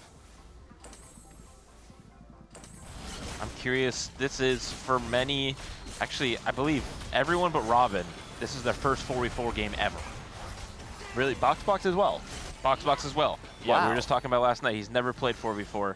And so this will be interesting to see how they can figure it out as a collective, because as we've seen for Team Slab, 3 of them were just playing in a qualifier last weekend. And so this is recent and on top of their mind. Yeah, 4v4, I mean, obviously, we don't have to say it, it's kind of obvious, but the fact that it does play different from solos is something that can't be understated, right? The thing that stands out to me the most about playing 4v4 is that you all have to be playing different shapes of the game. You can't all sack stage 2, you can't all sack stage 3, you can't all spike at the same exact point in time. You really want to diversify your tempo so that you are able to keep an even spread of HP. And Robin is locked into Cypher, hoping for maybe LeBlanc on this upcoming carousel. Already on 30 gold, 3 Cypher now in for this very first round, and a great late game augment in Spirit Link as well. So we talked about win out players. There's no longer any tiebreaker advantage, so winning the game is incredibly important for both of these teams, and Robin is trying to settle himself as that player for J-Reactor Gamers. Yeah, for those who aren't familiar, because we had a little bit of a unique circumstance last time, the tiebreaker in 4v4, when you tie in points, say that you go, 1, 2, 7, 8, you'll have the same points as 3, 4, 5, 6, and then the tiebreaker there is whoever wins the game. And so winning games in 4v4 is incredibly important. That's why you'll see many of our players play for the win-out angle, and some players just play for the middle placements. I mean, even right now, we have 2 players leaning into pumping up, something that you want to reach critical mass and be able to find your top 1, top 2 finish there. And then obviously Robin, right? The perfect examples of your team setting up a win out, even in stage 2. I would love to listen to the Geriatric Gamers comms on this carousel.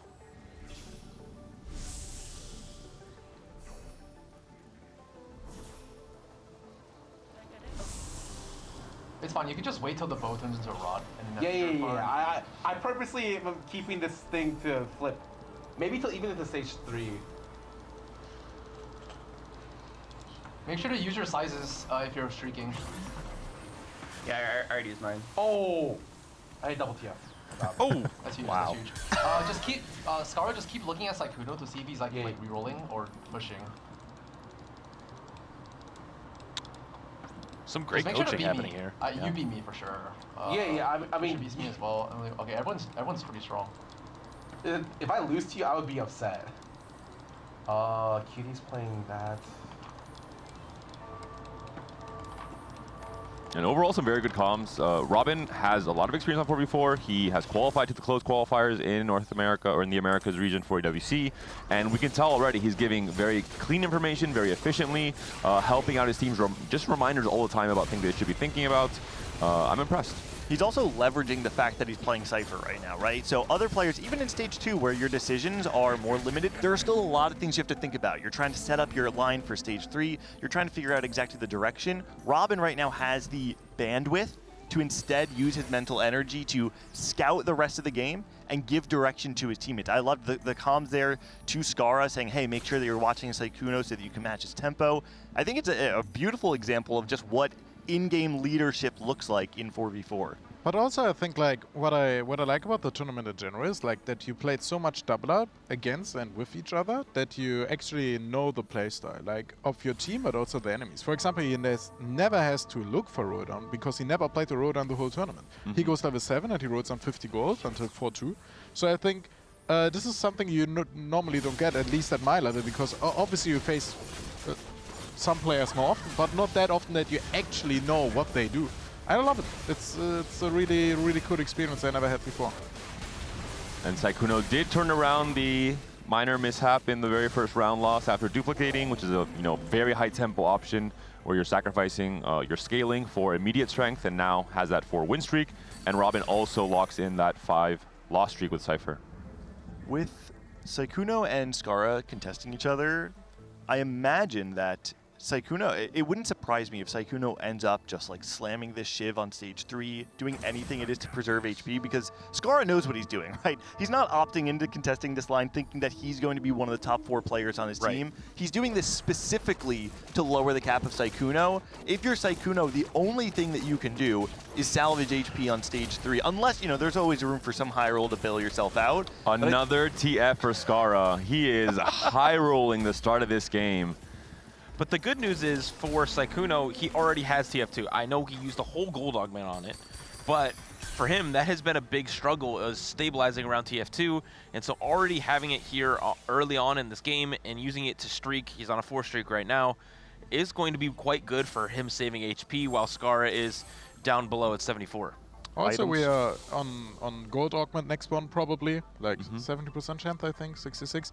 So he has like a 100% chance to hit dummy with a gun, because like it's his personal augment. I never seen this guy without it. This definitely helps as well. But jokes aside, it's actually tailored. So if you have Syndicate 3, you have a good chance. So not having it on the board here probably is a major blow. Is that because it would be great to have it in 3-1. And 2-trick. That's 2-trick, thank you. I actually have the pleasure to contest him today. And it's actually, from the mindset, it's really really difficult. Because in the moment you say, yeah, I'm TF here, I'm not top 4 here. I'm getting that. And the only way to actually get it is if you have more HP, if he drops out, and then you can roll. I had one game where I finished top, I think. Oh yeah, I actually won that round. I had one where I went 8. So this is the feeling Skara will enjoy today. Dumbify. Silver augment in the end, we're on Digitop's perspective. He is now the win-streaking player for Team Slab, coming to the stage 3. Branching out could be a high roll option if he wants to go for the win out. He's on pumping up, which is a pretty generic combat augment. He can try and, go into different 4-cost lines as well. I love watching Digitop just look over at Emily's computer and be like, that one.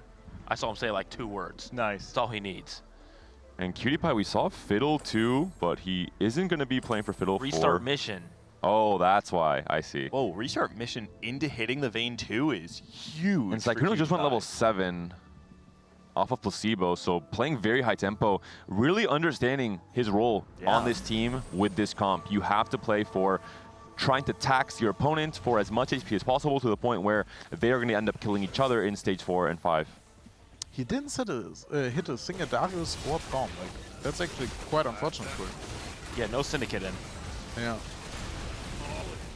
Well, I mean, you do have higher odds of hitting a Braum on 7, so maybe they're trading which 3 stars they'll go for. But for Skara, he has a bunch of other upgrades. And for Sykkuno, he did lose his streak and obviously is losing again here to Digitop. So Digitop and Emily, we saw it a lot in the last series, are both playing fairly high tempo, keeping their HP high, but also playing around augments specifically that give them win-out options. How high is the Cypher cash out right now? Let's check with Robin. 200, wow. 205 already for Cypher. Pretty good. Potentially a Zed can be on this stage 3 carousel. And also going to slightly contest the Dravens for the TF players as well, so maybe slowing down the natural copies that come in for Sykkuno and for his own teammate Skara. I really do like the decision to go 7 for Sykkuno for the reasons that we were outlining before, but I feel a part of that I have to imagine comes from being on this 4v4 team where people are feeding information to you, right? And if you're unsure, like, oh man, should I be rolling on 6, 7? Someone is probably in his ear right now saying, hey, you got to go 7, you got to try and stop the bleeding and just outlast Skara and play for a 6 or a 7. Yeah, I would like to agree, but actually it just plays like that every game. So I'm not entirely sure, but I think what he actually changed is like he's slamming more items. You know, like I think he's playing more tempo in his own style. And honestly, I think it's pretty impressive how he changed his playstyle over the days while still playing the same comp. Like, I think he got a much better TFT player in 2 days. Let's have a listen in with Team Slab and see how their comms are looking for this game number 1 after the warm-up in the first series.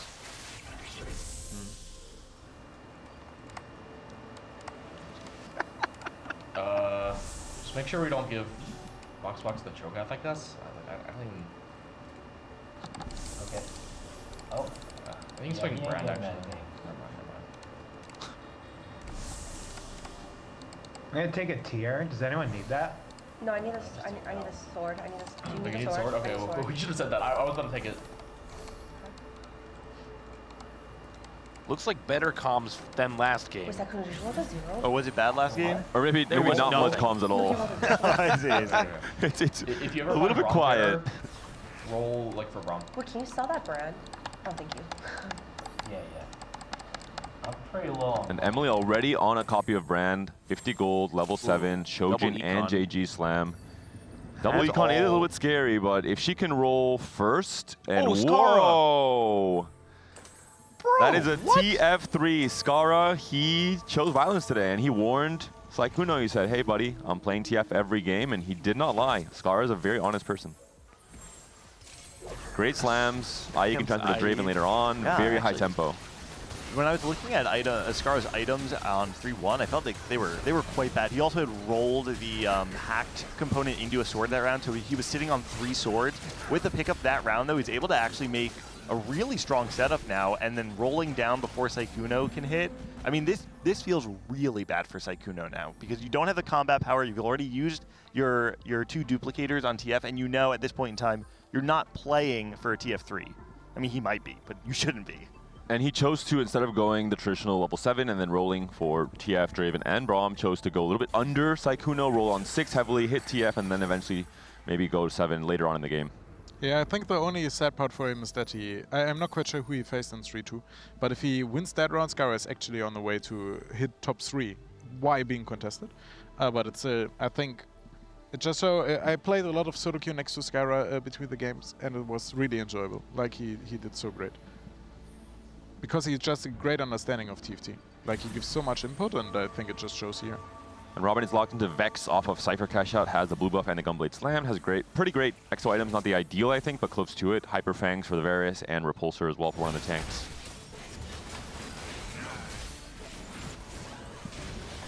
Is anyone on Team Slab playing Vex?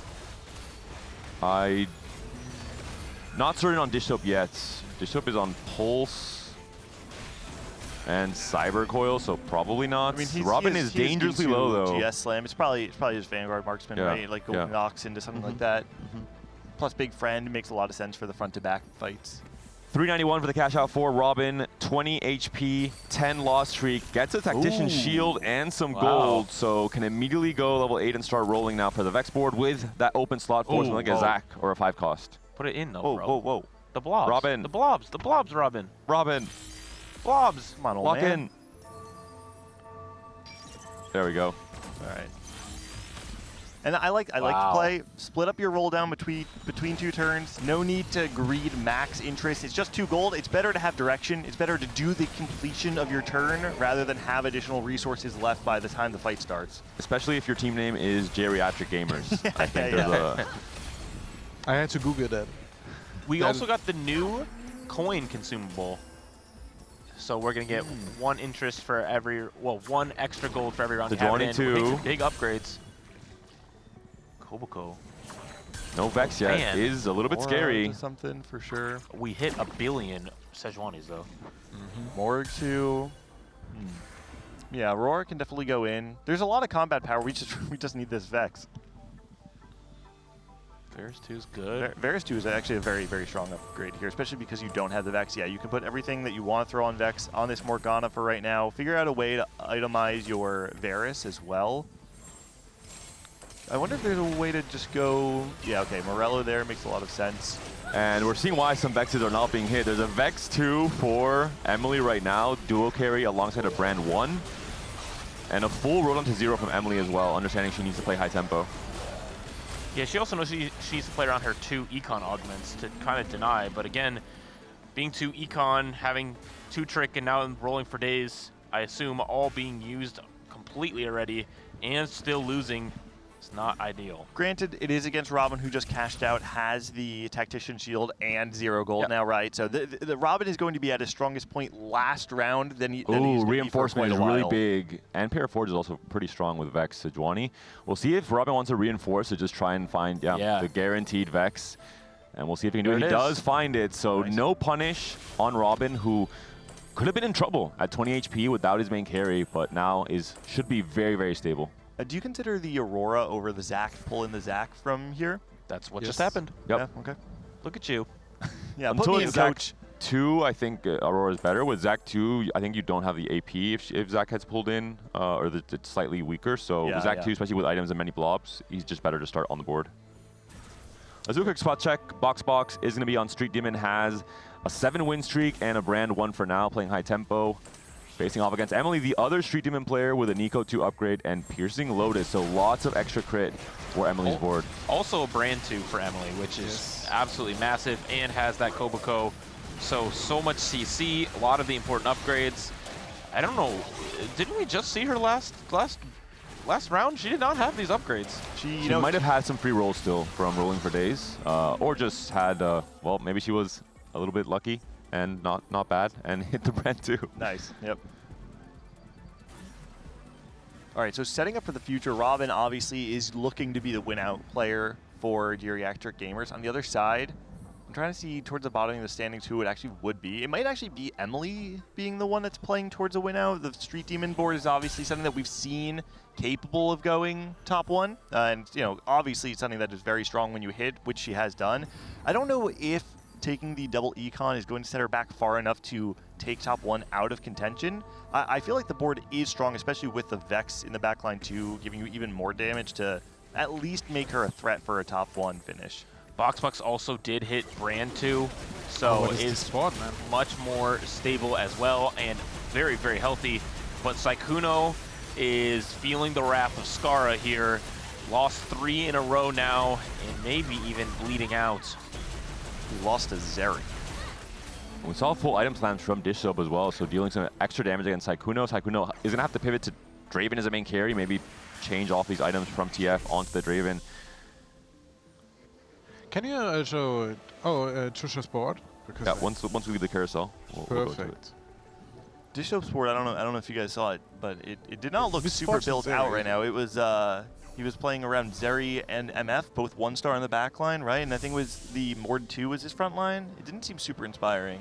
With a pull stabilizer, I assume so. And this is a comp that really pops up a lot more in 4v4, where you have to try and find an alternate path to your teammates. You have to try and find a way to play an uncontested comp that just has that much more value. And we saw a lot of it from Vitality in the EWC qualifiers with Soju and Milk playing a lot of Zeri MF duo carry, especially with Pulse as the EXO item. Huh, Trisha pops the extra gold here. Knows that she needs to roll hard for her upgrades. Man, she's missing everything, she's got though. so many pairs. Oh, this is pain. But again, you just need to think. Obviously, Skara is directly contesting Sykkuno. Patricia being, you know, the 4th seed, someone in the lobby that you're not expecting to contest Dish Soap for first place. She's playing for placements. She knows she needs to roll right now. And so she's in a pretty good spot to not go 8th for sure. But this is like a mistake, right? Can you show Skara? Because he still has a remover, right? I think at this point he should always remove the items on TF, see who is facing, and if he's facing his teammate. Actually, he's losing that? What? Well, Johnny. I should just shut up. I wanted to highlight. You're good. What loss? I think the remover from the Leona 1 onto the Jarvan 2 is actually a very heads-up play that a lot of Big people... shop for Trisha. Leona 2 Wow. and Aphelios 2 in a single shop means she's right back into it. A lot of people can get tricked into thinking that you kind of need to keep those items on the 4-cost Vanguard, right? Because, again, it makes sense. But Jarvan 2 is so stable, and it was because of that swap that she was actually able to win the fight, and she's rewarded. She now has additional HP, and she's playing pumping up and has upgraded those 4-cost. Let's check on Cutie Pie, who's also on the Vanguard Marksman. Has not hit the Aphelios 2. Does have a very strong Leona. One last roll there for the Golden Ox, and now facing against BoxBox. BoxBox having climbed the ladder. We've seen that have huge success in a vertical like Street Demon as well. And has anti-heal, has Shred, has a Samira, has a Kobuko. Looking quite good for BoxBox here. But again, these Vanguard Marksmen do a good job getting through some of these more difficult front lines, but yeah, Rengar. I mean, you can see Aphelios 1, Xayah 1 on the other side for Cutie. It's really hard to actually break through. And once it was upgraded, Aphelios 2, frontline tank potentially coming in to buy some more time for the Marksman with a trait that skills by itself already and the Rage Blade to do its thing. One thing to note for I'm a Cutie Pie, he does have Flatline and also Little Buddies. So if he's able to find a Kindred, he should be dropping the Jinx, adding in the Kindred, getting some extra value on his 4 and 5 costs. I like the pickup of the backline Golem instead of the front line. The reason for me, at least, is that relative to how tanky Leona is, your Golem's not actually going to add that much time to the fight, but because your front line is already so built out, you have the upgraded Leona, I imagine you're actually getting way more value out of just additional damage in the backline. So yeah, I like the pickup from Cutie. Do you think that the Golem is coded as a 4-cost? So does he actually profit from I don't think buddies? so. I don't think so, no. I mean, as like a 1-cost. Very specific. Yeah, maybe. Then I would imagine it would be a 1-cost. I think it's a 1-cost. I remember there was the other profit, right? Yeah, maybe so. Where's I more? think there was a case last set with some augments, We have some and people we I could think ask. it's a 1-cost. I'm pretty sure. That would be nice. Saikuno back against the no, wall. man. Draven now itemized, and he has to find just that last copy. No duplicator on his item bench, so Dish Soap is very calm now, knowing that it's not in his hands. Positioning could be very relevant here. And he said Johnny stunned if he faces against Robin, for example. He could be in trouble. He does face Skara. The mirror. Ooh, the mental warfare here. Skara denying Saikuno from hitting and now potentially eliminating him as well in a key moment in this stage 5. Oh, man. Yeah, the damage coming through from Skara, though, is just going to be too much. There's just so much power in the TF3 compared to the TF2. And just like that, Skara contesting Saikuno and then sending him 8th. Robin also did lose despite the cyber cash out in the very strong spot. He is greeting out. It could have been a teammate. It was Cutie Pie. So Cutie Pie all of a sudden, off of those upgrades, is very, very strong, it seems like. Leveling, putting in the Zac, using the extra gold from that consumable, rolling it down here, getting a good amount of blobs, but no huge upgrades. There's a Zac for too. sure. And we're seeing Zeri's being held, so trying to deny Dish Soap from hitting, I have to assume. And it is going to be still Zeri 1 for Dish Soap. Man. Check back with Robin. Who does he face? Will be facing Ghost up of against Skara. Skara. Just the Ghost. I mean, this would be. I would be surprised if Robin lost this fight. This feels like, especially with just Braum 2, the Draven 2 as well. Sejuani as well. Yeah, I don't really see a world where Skara is able to win this. There's just so many powerful pieces on Robin's board. I think he should be safe. It's actually so hard to position Twisted Fate with the augment because you have to stick one to the left and one to the right, and then TF isn't in the pocket. So the anti-siege positioning doesn't really work. What a lot of people actually do is building QSS. I tried that. I didn't like it. Zeri 2 for Dish Soap. Yep. Dish Soap finds a Zeri 2. Looking at the bottom end, Skara does find Misfortune 2 now as well. Emily is slowly dropping off a tiny bit in HP despite the early upgrade. She has gone 9 now, has been able to find a Kabuko, and does only have the 5 Street Demons, still holding on to this Vex 2 as a duo carry over the Ziggs. But it's so crazy that Trisha is actually able to hold herself in this game, right? I mean, she's 4th seed, and I think it's so impressive how much she actually is able to play on this level. I think if she comes home, she will make 1000 LP in 2 days. Like, oh, for sure. Skara does, Zephyr, Trisha's, Aphelio, so maybe some lack of communication there. Skara has to win, though, so maybe that is the correct play there for Skara to stay alive, and potentially Robin as well. Checking out Robin's board, he is going to be facing Emily. Important matchup and a big loss for Emily here. And I think Skara's still going to lose. It wasn't looking great. Yeah, there he goes. Skara's down. But he did his job, right? He went 7th, Sykkuno went 8th on that same composition. And so that's +1 point for the Geriatric Gamers. This is like hurtful that it's not up there after both TF players just died. Emily denying Robin, picks up the adaptive. Who is the player on Slab that is contending for a first place finish here? It feels like not really any of them. Yeah. And they kind of have to, right? Sykkuno going 8th. No, this show actually. People holding hands are 7-8. How high? Oh, okay. I think Zeriamf doesn't that way. Yes. They should put 0-2. We don't have to hold anymore. Yeah. And finally, it's 7th Street Demon for Emily. And then finds a Samira. And then you just give that the drinks. You're good to go. Robin is the big win-out player for Geriatric Gamers. Emily potentially can be that player as well, but missing key upgrades. Samira 1, Kabuko 1 still. Up against Trisha. Can Trisha be the hero here and eliminate Emily in 6th place? Pumping up at the end of stage 5. Yeah, Trisha did just hit that Xayah 2, which is a huge upgrade to have that secondary carry. Obviously, this Aphelios will be absolutely pumping out damage. But the Ziggs with the Gunblade staying alive. Ooh, really bad cast from the Ziggs. 1 unit loss for Trisha. Incredibly close fight. Holy. Oh, the Look HP at the bars HP right now. lobby. 5, 7, 8, 10, 16. Anything can happen here, 70. depending on the matchmaking. Wow. I mean, Boxbox, obviously, he's going to have enough time to really play for this top 1 finish. Obviously, anything can happen, but it feels like he's primed to guarantee that for his team. We should see removers come through. Emily has 3 removers still. Robin has a remover as well. Boxbox had 1. It's just Trisha with no removers at this point in time. Everyone else has. And yeah, we just saw the Boxbox use the removers here. Look at his matchups, too. 2 out of 3 are Geriatric Gamers. He didn't remove. He did. He did. He's facing Emily. Slamming back items. Really important fight here. Both front lines completely upgraded. They're holding strong for right now. Second brand cast coming out for each board. Backline's starting to fall for Boxbox, though. Climb the ladder, though, is huge late on in these fights with just these 2 units alive. Bouncing off, not quite killing the backline, though. Brand could get another cast off, but it's not going to be the case here. Dish Soap falls down in 6th, and Cutie stays alive as well. And Cutie Pie on his last life now, just barely not going 9. If Slab, if Emily or Cutie falls out in this next round, that is game over.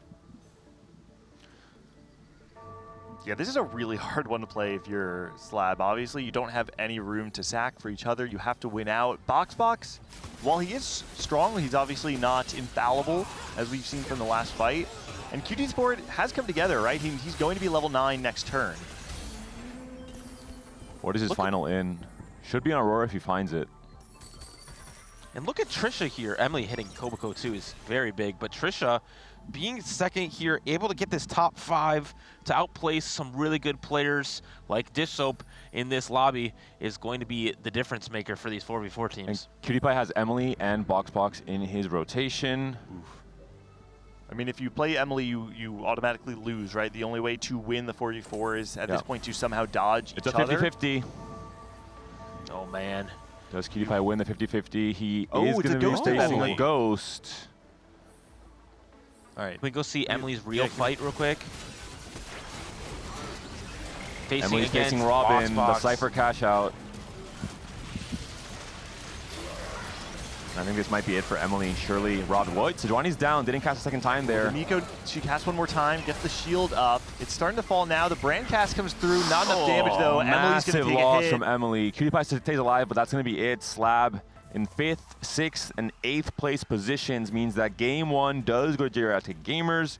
And honestly, maybe Skara is the real hero. Yes. Very early TF3, played under the tempo of Sykkuno, didn't allow Sykkuno to stabilize at all this game. I want to talk about Skara for a second because the thing that stands out to me is, you see that he goes 7th, and I bet you there's someone out there that's like, TF went 7-8. Well, no. A 1-point swing in 4v4 is huge. Skara guaranteed Sykkuno went 8th, and he was able to essentially do a heads-up matchup between him and Sykkuno, guarantee that he got 1 more point over his matchup, and set his team up for success. So yeah, I mean, I think really well played and heads-up play by Skara. I agree, but I have to say that for me, Trisha is like the MVP of the day. Like, how can you come to this tournament being Emerald and then beating out the world champion and everyone else? Like, this is such a. I am going to go to bat that Trisha. Because I also thought she was just like an Emerald player. I didn't know she's a multi-time Masters player in previous sets too, right? So we got to give her some flowers. Also, she's so nervous. Like if you watch her play, like she's so stressed out all the time. And I think I mean, this game I have Spirit Link, 400 cash out. Yeah. Go now. They're trying to decide the order in They which can they FF at should this point. FF. Yeah. All right, Robin, if you win this round, I challenge you to a duel where our golems fight off. All right. Oh yeah, I'm down. That's pretty good. Next round. And the content man inside of BoxBox is coming out to play. We might get a Golem 1v1. You're 391. Maybe. So it'll just come down to augments, right? So Spirit Link plus Mana Flow will obviously win. What's on the other side? Oh, it's not close. Climb the ladder, healing orbs, which none of those are going to do anything. They do nothing here. Robin's looking a little bit too strong. All right, let's self board and let the dummies fight. Oh, now we have to sit through They have to do the carousel and all that. These content-filled gamers, man. just end the game. And Robin did his job. Good communication early on in the carousel when we heard him. Yes. Also played the obviously riskiest game, playing into Cypher, having to stabilize. No Vexes on the roll down. Found reinforcement, found the Vex, fortunately, despite Emily holding. And then from then on, only lost 1 fight after that. So clean play from the captain, from Robin. Yep. And Disso's spot in this game was just not Oh yeah, healing. great. Healing doesn't do anything. I have Mana Flow. Mana Flow on the goal. Mana Flow. You're cheating. You put that shit up. Put that shit up. Don't get mana flow. Aren't we actually just going to stage 7 if they play this out, right? Because BoxBox is just going to slowly lose by 0 units every single fight. I think they will probably FF after this showdown comes through.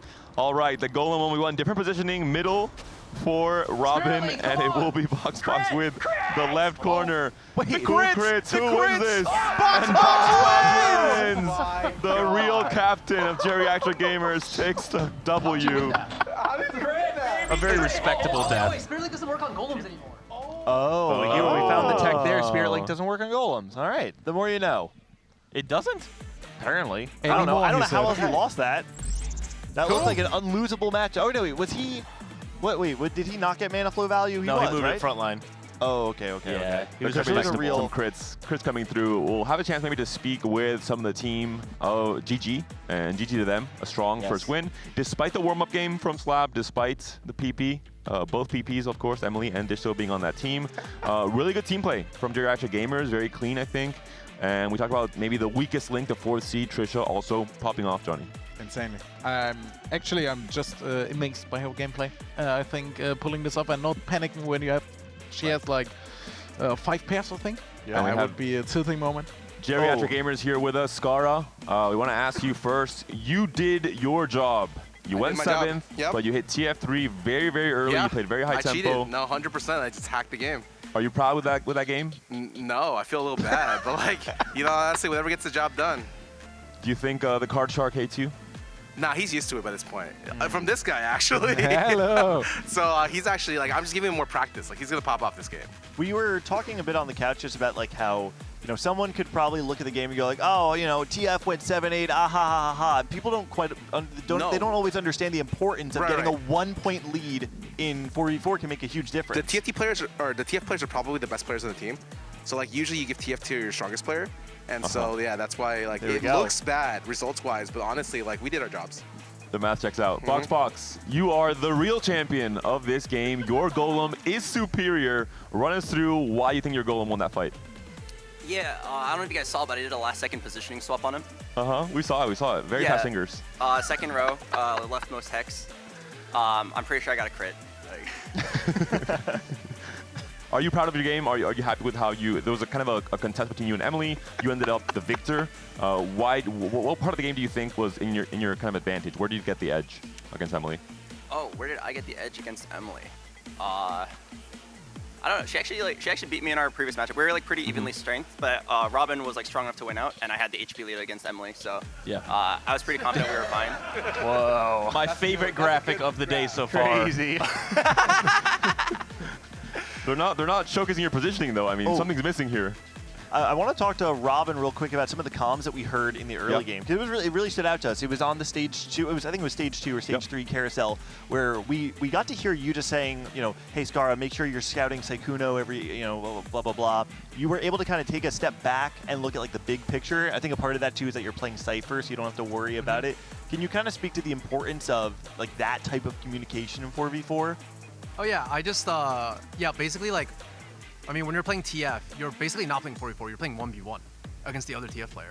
So you just need to like constantly scout the other TF player, grief his items, and then like see if he's like rolling for TF3 or pushing for level 7. And then according to that, you need to like change your playstyle and stuff. So I just told Scara to keep scouting Sykkuno's spot and then play accordingly from that. Robin, 10 loss, Cypher. You got to win out. You roll. You're at 0 gold. There's no Vexes on your board. Were you nervous at that point in time? Reinforcement kind of bailed you out, and you hit the Vex, I think, in 1 roll after that. How much did you feel the pressure for yourself and for your team performing? For me, it was like, the thing is, like, I have Spirit Link, and I 10 loss, I got a Fawn. So even without Vex, I feel like I should win a couple fights on stage 4, even with like Morgana carry. And also, I just need 1 Vex to stabilize, so I wasn't that worried unless I fought someone like Giga Strong, like 2-star 4 cost, 2-star Brand Nico on 4-2 or something. But even then, I'll have 1 more life. I feel like as long as I hit 1 Vex, and Vex was uncontested. I know Emily had Vex 2 on her roll down, but I should be able to hit 1 Vex, and 1 Vex should stabilize stage 4, and then I'll roll that back down for Vex 2. I wasn't that worried, but like, it's kind of low roll, but I did get a Fawn. And I mean, that game was pretty easy. Like Spirit Link, 10 lost Cypher, it's pretty easy to win out from there. For you, maybe. We do have a clip on why maybe the other team is not here at all, why they're still in their room. So let's roll that and find out. Nope. We gotta do the interview now? I mean, I'm not going out. We lost, bro. They don't interview. They don't interview losers. Yeah. No! I hate to do that. What a fricked up day. I don't know how interested they are. PewDiePie was ready to play for some content, but apparently Dishop said, nope, you gotta stay here, lock in, prepare for the next game. Robin, real quick, just speaking about losers, what do you have to say to your Golem? Oh, dude, I mean, Scara said I can't get mana flow, so I put him on the front. I thought in my head I would win for sure because I have Spirit Link, but I forgot they nerfed it. It didn't work on Golems. So I was like, Golem, why are you not healing? Like, what's going on? And then I thought I would have a severe advantage with mana float and Spirit Link, so I just frontlined it. And then he did a last second swap. I don't know what that does, but I think that Cubby Hex gets plus 0.1 crit chance, I think. Yeah, maybe. It's gotta be. Something I feel like was worth mentioning, I think the game-winning call there was actually Robin was keeping track of anyone who was going for a 4 cost and didn't hit it, but their counterpart did hit it. So like he didn't tell us to hold Aphelios because like Trishan still needed Aphelios, but he was keeping track, and then he figured out that it was like MF and Zera the only 2 that are worth holding. Me and Scar picked up 3 of them. Dish Soap was stuck at Zeri 1 for an extra like 3 or 4 rounds. Ended up making the difference. He also told us the item remover trick because none of us have played 4v4 before, but like save your item removers for the end. That's why I was able to just keep item removing my Nico, so that when I eventually face Trish, I could give her a win. So we could secure the top 4. The small things really do matter in 4v4. Best of luck to all of you for game number 2. Lock in, and we'll see if you guys can close out this series in just these 2 games against Team Slab, who are very locked in. They have not moved from the room. The door might not be open, and hopefully they can come back after their great first series against your team, Johnny. There's an element of getting iced, right? They play the game, they lose, you got to sit there for a little bit. The other teams, they're getting out of their chair, they're getting interviewed, the energy is pumping. Slab, I mean, they were just sitting there in silence until they told Cutie that they don't interview losers. I mean, it's like, you can talk about all this all you want, but the really hard question is how cold is that room? Because the other room, it's not our one upset that you see Trisha, she's like freezing. Oh yeah? And if they freeze as well, they will have problems in the road on. I think literally this is like iced. the I think it's also cold because they were wearing the unicorn suits and everything, so it looked like they were also quite cold at the beginning. But hopefully it's better now for all of our teams. So we see the swiftest of roll downs, the fastest of APMs, and last second golem position swaps to win crucial fights in the late game, of course. A bit more crit. And Scar's in a good mood. I wonder why. He did win his 1v1 boxing match to the death against Seriously, Saikuno. I love that. Like that is, you know, if I was playing 4v4, I want to be the guy that is sending myself 7th to send someone else 8th. Yeah, you know? same. I really had the feeling today because yesterday in Double Up, Exam was playing TF for my Double Up side, but he didn't really feel it, like going for it and knowing that he will be contested. And I felt like, this is like, come on, man, let's do it. And I even thought about I had blue buff, gunblade, and guardbreaker, and I was thinking like, this could be Vex. But also, I could pivot to Twisted Fate here and just compete in it once again. But yeah, no, it doesn't always make sense. But it's, I would also say it's one of the most fun experiences of TFT because it's so different than you normally play. And normally you would be pissed, right? You go minus 30 AP. And here you go plus 2 points. Because he lose one, you get one. Oh, I love it. Yeah. And Scara is actually perfect. You were winning your 1v1s. No, I lost one. The first one. The first one was really rough because I didn't hit Gunblade. And Radiant Static isn't that good at it yet. You won your 3rd game, which was the really important one. Oh, you did your part. Yeah. I'm decently happy. And in my Twitter bio, it's now have beaten TFT World Champ. That's important. It's like Trisha now sitting down, not doing any jumping jacks yet. That could have been the key to success in that game number 1. Staying warm, staying limber. When you reach a certain age, David, you can't just... Oh, I know. Yeah, you're well past that age. I get it. I'll just throw myself under the bus.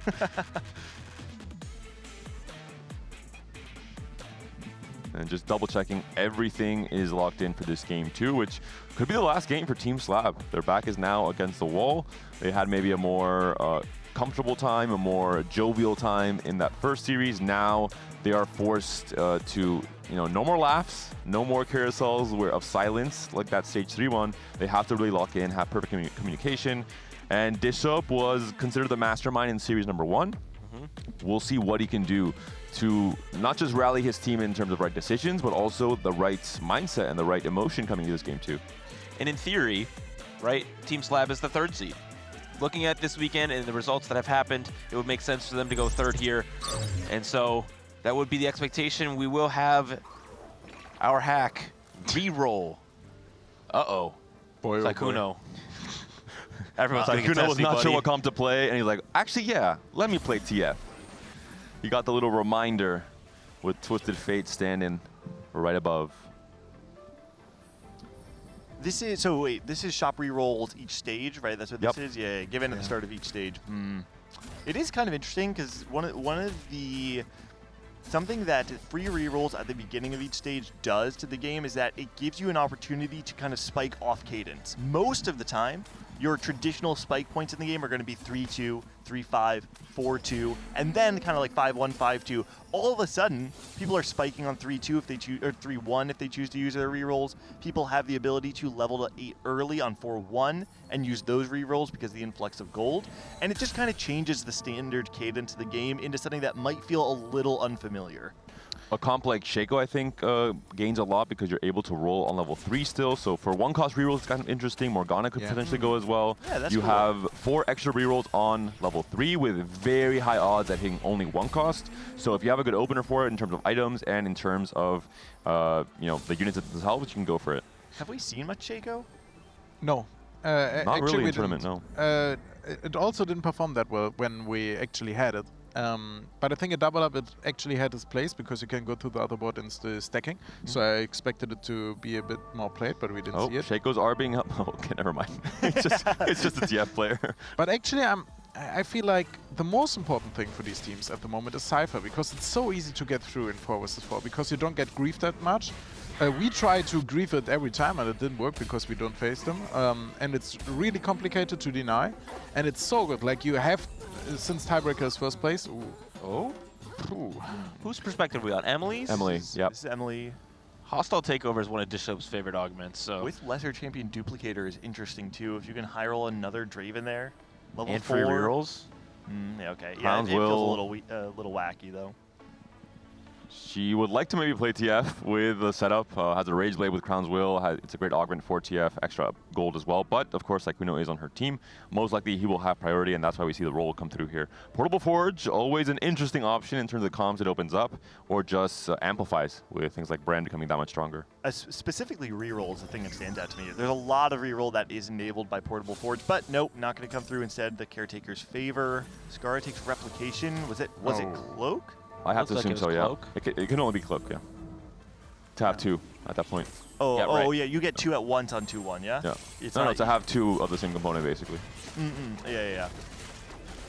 Emily's on Caretaker's favor. Sykkuno will be on Syndicate +1, of course. What? Question is, do we have any contesters? Surely someone has Box to, right? is on Bramble +1, likely going to try and play for either Vex, it looks like with the Morgana hold, or Street Demons, open to both 4-cost comps. Trisha is going to be on Clockwork Accelerator, potentially into, again, Aphelios as a main. Carry makes a lot of sense. She found her lane. I'm curious, if we flip through, are we able to flip through quickly to see if anyone used rerolls on 2-1 to try and streak? Oh, there are 2 rerolls that were used by Boxbox, yeah. None from Sykkuno just yet. Scara has not. Cutie Pie is going to be on Edge of Night, so potentially going to go for Nidalee. Nefiri reroll makes a lot of sense in this encounter. Dish Soap also on Caretaker's favor. Is he going to play? No. He's just going to play tempo with Caretaker. And Robin's trying to play for Cypher yet again. It worked out last game. Why not try and go for that same exact angle? And he can decide to maybe roll on level 4 after the carousel if he hits Galio or Draven on the carousel to find Little Blanc or high roll something. I think you can even make a statement that you go level 5 there. Yeah. I mean, it's a bit tricky, but you have a chance to hit the high roll Z as well. Yeah, and it would be pretty sick. But I think this is so important, and we will see this more. I think in the final we will see Cypher duty for everyone, because you have to play. You have one who has to play open fort anyway, or at least try to lose streak. The Draven's for Box. He's gonna have LeBlanc and the Draven now only missing the Galio and the Vi to try and have 4 Cypher in as well. So quite a few players on Geriatric Gamers have the chance to play for Cypher this game. Yeah, I don't know. I don't know if Boxbox actually would want to. He's just too strong into Cypher, specifically because he used all of his rerolls already, right? And so something I love about their setup is how many resources they put into bookending the standings. They have Robin, who is full open, right? He has nothing on his board, guaranteeing that he's at the bottom of the standings. And then Boxbox is the only person in the lobby who's used the rerolls to try and force a win streak on stage 2. To me, that feels like there's no better setup going into stage 3 than if you have a 100 streaker and an open forwarder. And completely agree. I heard a lot of the players talking about how you kind of want to put your best player in the mid ground, but also lost streak. You don't want them to be the tempo player, because the tempo player will have a lot more HP to work with, where when you're in Robin's seat, you're going to have to pivot really quickly, spend a lot of your resources very quickly. There is a So Galio. putting First that pick. in the hands of him is very popular. Emily can deny though. No, Robin has the first priority. It looks like just walking right up and go for the Galio. He's thinking about and it. We'll be going for it. Oh, protecting the spat. Oh, I grabbed a stat from Emily, by the way. Okay, your stat is so good. Marksman spat with MF. You played that before, right? Yeah, not Ox. Do it. No, it's not Ox. Go for it. Just trying to find her comfort zone. Trust your gut. Do it. Wait, you're ruining. Sure it's not Ox. Stop it. No. He said stop it. Oh wait, is Bo spat Ox? No. Oh. It's belt. I mean, Marksman MF is way better. and then play 4-4. Albert, I can use my 4 rolls. Yeah, Marksman's Pat's like a lot better if you can. Yeah, Scar, it's fine. If you take my streak, it's all good. Also, Robin has LeBlanc in shop. Dish-Up has, whatchamacallit, Sedge. Sedge? Dish-Up has a Sejuani already. Oh, wait a second. Oh, wait a second. This is Pulse Stabilizer yet again. This could, one more time, be the Zeri comp. But he would have slammed differently, right? With Spear and Guardbreaker. I was a bit confused because I think Naafiri is actually underplayed. I agree. I completely Yeah, agree. it might just be Brand. It looks like he's holding on to the Zyros Yeah. and the Mundos. Can we look at Robin real quick? Yeah, he has the Cypher online yet Okay, again. he did put the LeBlanc in. I thought he was too distracted. I wasn't sure he put Cypher in. I He was didn't want to give concerned. info because it was in the shop, so Yeah. he could make the opposing team think he didn't have Cypher yet, and they weren't in a position to grief him yet. Also, you know, as funny as the comms were, it actually was still a very great example of strong comms where you have the in-game leadership of Robin explaining how the line plays out when Trisha picks up the spat. And it's one of those things where, yeah, Trisha might be a bit more limited in the lines that she's able to play, but Robin's able to kind of augment the line for her and say, you know, this is how the line works. You play MF instead. You're still playing 4-4. You have the marksman emblem instead. And now Trisha's back kind of on the same rail that she's been playing along the entire weekend. Also, she yesterday we were playing a lot of solo queue and watching each other's monitors and stuff, and she suggested the marksman was fortunate to me because I actually didn't know the specific of the line, and I'm thinking about, oh, it's actually strong, and it's nice that she now has the chance. And you see, if you play a comp often enough, you know the small things, and yet again, it's really nice if someone tells you, by the way, let's watch it. Yep. Do it. And then she has a reminder and a half of the rest she can do. We also saw a Twisted Fate 2-star being completed. So I believe that's somewhere. No, then it's not him. I guess. Yep. You have two choices. I lost 50-50. I really like the setup for Geriatric Gamers going into stage 3. This is what we talked about earlier. You're bookending the standings almost entirely. You have Skara, who was telling BoxBox even, hey, I could contest your streak right now. So we know that Skara is primed to be able to be strong in stage 3. BoxBox streaking all the way through stage 2 gives a lot of their team room, because now Robin can safely sack the rest of stage 3, knowing that towards the late game, he's going to be able to either be very strong, or if he isn't strong enough, they have the HP leverage to use removers without fear of killing their teammates. Do we see BoxBox level to 6 here? Does he use his rolls? Is he going to play more greed from now on? He has to really try and gauge how strong his board is relative to the rest of the lobby, and decide if he wants to greed for the level 8 rolls for Brand, for example. So many upgrades on this board, as well as having Street Demon in, which obviously has been dominating this patch. Very clear line, and it looks like, I don't know how contested he is. Actually, then Dish Soap shows up, and I see that he has a lot of these Street Demons as well as nearly perfect Brand items. To be honest, I want to see... Oh, actually, it looks like Dish Soap might have. I was going to say, I really want to see someone from Slab use their rerolls, because you can't give BoxBox the free streak through stage 3 as well, right? If he was the only person that's used his rolls up until this point in time, he's generating enough gold from the streak to get that gold back. So you really want to contest the win streaker in the same way that you're contesting anyone who's one-tricking a specific line in the game. And at the moment, they have the win streak and the lose streak, so they're like on a clear way to victory here. So I think you have to grieve either. But it's really hard. Honestly, in-game, you realize that. Like, if you play 4 vs 4, at least in our game, we were like, guys, we need to stop them, and you can't. Like, they're actually pretty good. Just beating will be really hard. Last 10 is very interesting in 4v4, but he is a high-tempo player, so kind of wants to try and defend his win streak and goes for tagging spree instead. Very early Ziggs. Rolls do come through on level 6. Finds a Rengar for 5 Street Demon, and that might be where he stops. I love how aggressive BoxBox is playing this game. He's not only playing a line that can cap out very high, but he's playing it in such a way that he's giving Slab so little room to breathe. And the setup is looking pretty clean from Trisha as well. Already has the IE and the Rage Blade slammed onto the Jinx, trying to minimize how many units she loses by in this fight against BoxBox, and BoxBox will continue to dominate this stage 3. I want to check out Robin. He is once again picking very strong combat options with the Cypher, Loose Streak.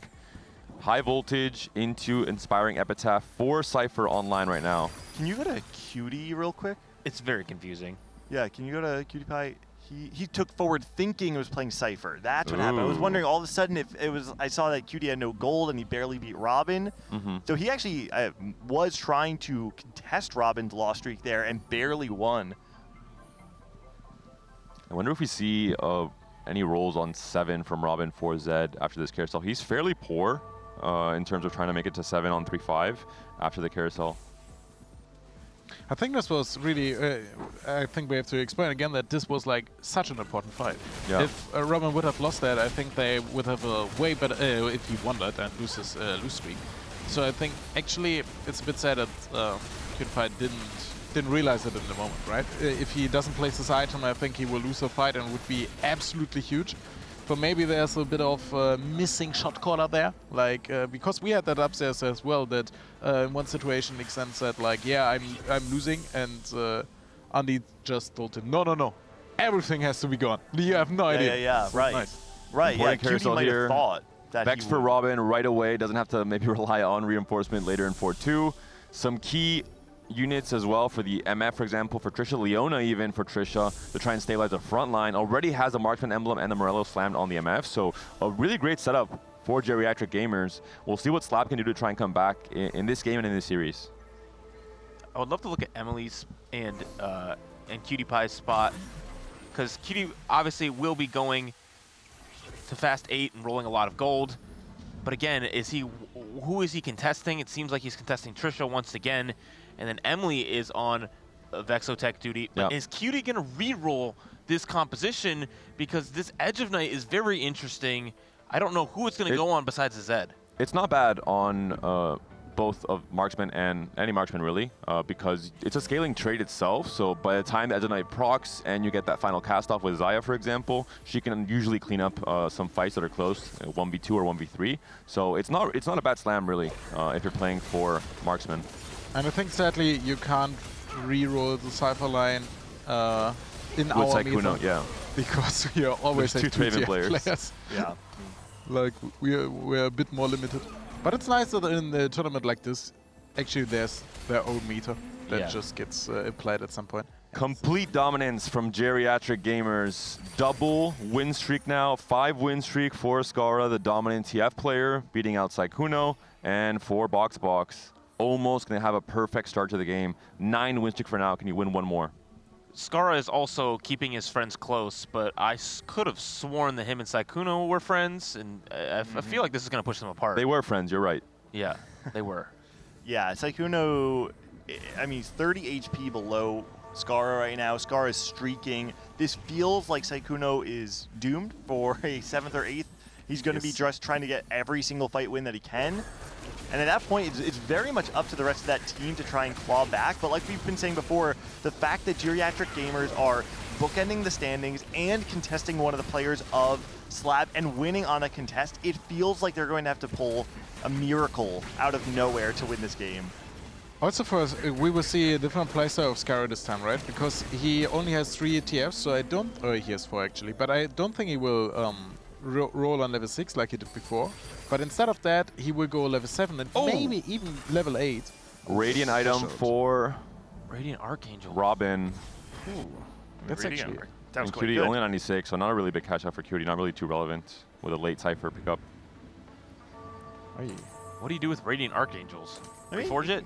No. I think it's you fine. just throw it on a 3-item Varus. You could put it on the Vex if you just need a 3rd item for now too. I think it actually gives a lot of power to your board. And Robin did win that last fight against Emily, so Emily full sacked to deny some of the cash out. Still 311 for Robin, and not too bad.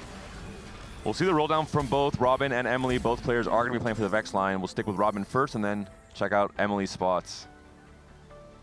And in 4-2 we go to forward thinking.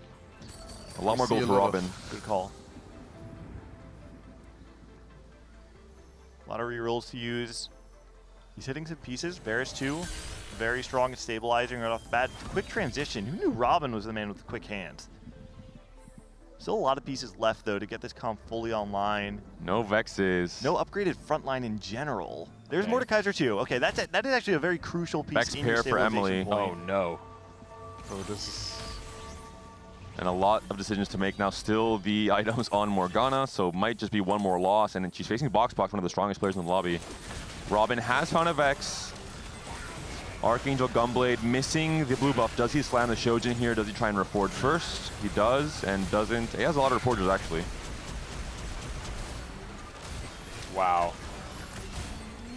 So much damage. That Gunblade is just so good on Vex.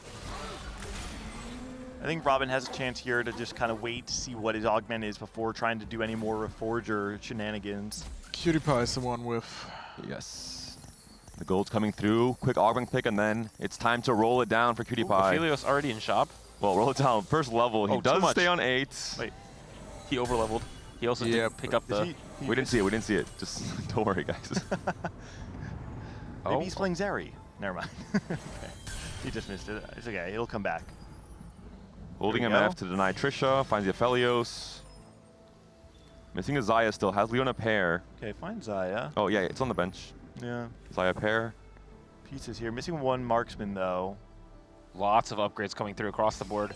No Leona 2. We saw 2 of them come in for opposing players. And Trisha no Xayahs whatsoever. Still has 5 rerolls, but no gold to buy anything. Flatline last augment is going to be great for Trisha, though. Is she MF2? She's not. Okay. Not MF paired either. Man. Oh, no. Not MF paired, not Aphelios paired. But at least she got the Leona too. So there's some hope. I But really like the grab bag pickup here too on the on 3-2 for Trisha. This is one of the comps that there's so many damage threats and frontline threats in the board that you're able to use excess items so well. Can I say that you're doing such a good job spectating? I think it's let's really go, chill. David. I'll take. do it myself. All right, is let's like, do a spot check. Healing orbs for Skara, currently the HP leader on TF, but still a ways away. Level 7, 30 gold to work with. Box.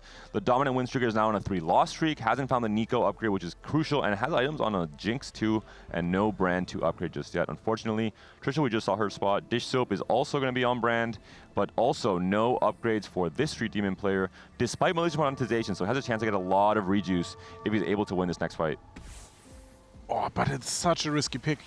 Like, you have to bet that you kill stuff now, or it's really doomed for you. You kind of have to go for it, I think. Sykkuno's online. Blazing Soul plus a heroic grab bag pickup does mean the TF3 is in the cards. Is that Braum 1 though in the front line for Sykkuno? Oh, he was rolling on 6 the whole game. Oh, he changed his approach. Maybe trying to do what Scar did last game, but Yeah, not exactly. really panning out just yet. Yeah. But I said he never does it, and then he does it. Like, This will be. you get surprised. This lobby will be very, very low cap, it seems, as of now. We're not going to see any people really pushing 9 with a lot of rolls or 10, maybe besides Box. But again, he didn't find what he was looking for. Cutie also did hit some of his units, but again, keeps losing. He's down at 27 HP. This Nico is so important. It's on Box sides. He's winning. Does Sykkuno deny? He tries to in time. Does he make it? He does. Sykkuno maybe saves. Maybe not saves the game, but a very important decision there. Last second stops Box from the free upgrade. I wish we had the comms on that. I want to hear it. And Dish Soap like, get it. Get what? There's no TF. What do you mean? Oh! Dish Soap gonna be continuing to farm gold, it looks like. 2 big upgrades there. Big no upgrade for Cutie Pie as well. Hits the Aphelios 2, hits the Leona 2 as well. And holding a lot of Xayahs, denying Trisha. Box also hits the upgrade on the brand. Still Nico 1 though. I was a little surprised to see Cutie not slam items there. I thought either Shojin or Adaptive Helm on your front line both sounded pretty good to me, but instead he was holding both open components. Maybe just waiting to see who he fights, to see whether or not he actually wants to slam. Yeah, the Adaptive Helm is slammed as he goes up against Box. Really big win here for Box facing against the currently weakest or lowest HP player on Team Slab. I'm a Cutie Pie. Okay, he also slams the Deathblade. I was thinking that too, yeah. If you really want to win this fight, both of those items should be slammed. This is a really important fight for Cutie Pie. Emily winning, Robin again. Similar game plan. Huge loss streak with Cypher, cashes out, stabilizes, and now maybe the hero for Team Geriatric Gamers. Emily finally hits Vex 2, which will probably stabilize her, but again, no We do have some Sejuani. comms, it seems like, from the last carousel. Let's listen in to Saikuno becoming the hero for Team Slab. I really want Nico if they actually they're gonna get box box Nico. Never mind. Take the arm. Okay, Psycho, take Nico. Nico. Nice. Oh my god. Oh my god. Oh my god, oh my god, indeed, Saikuno.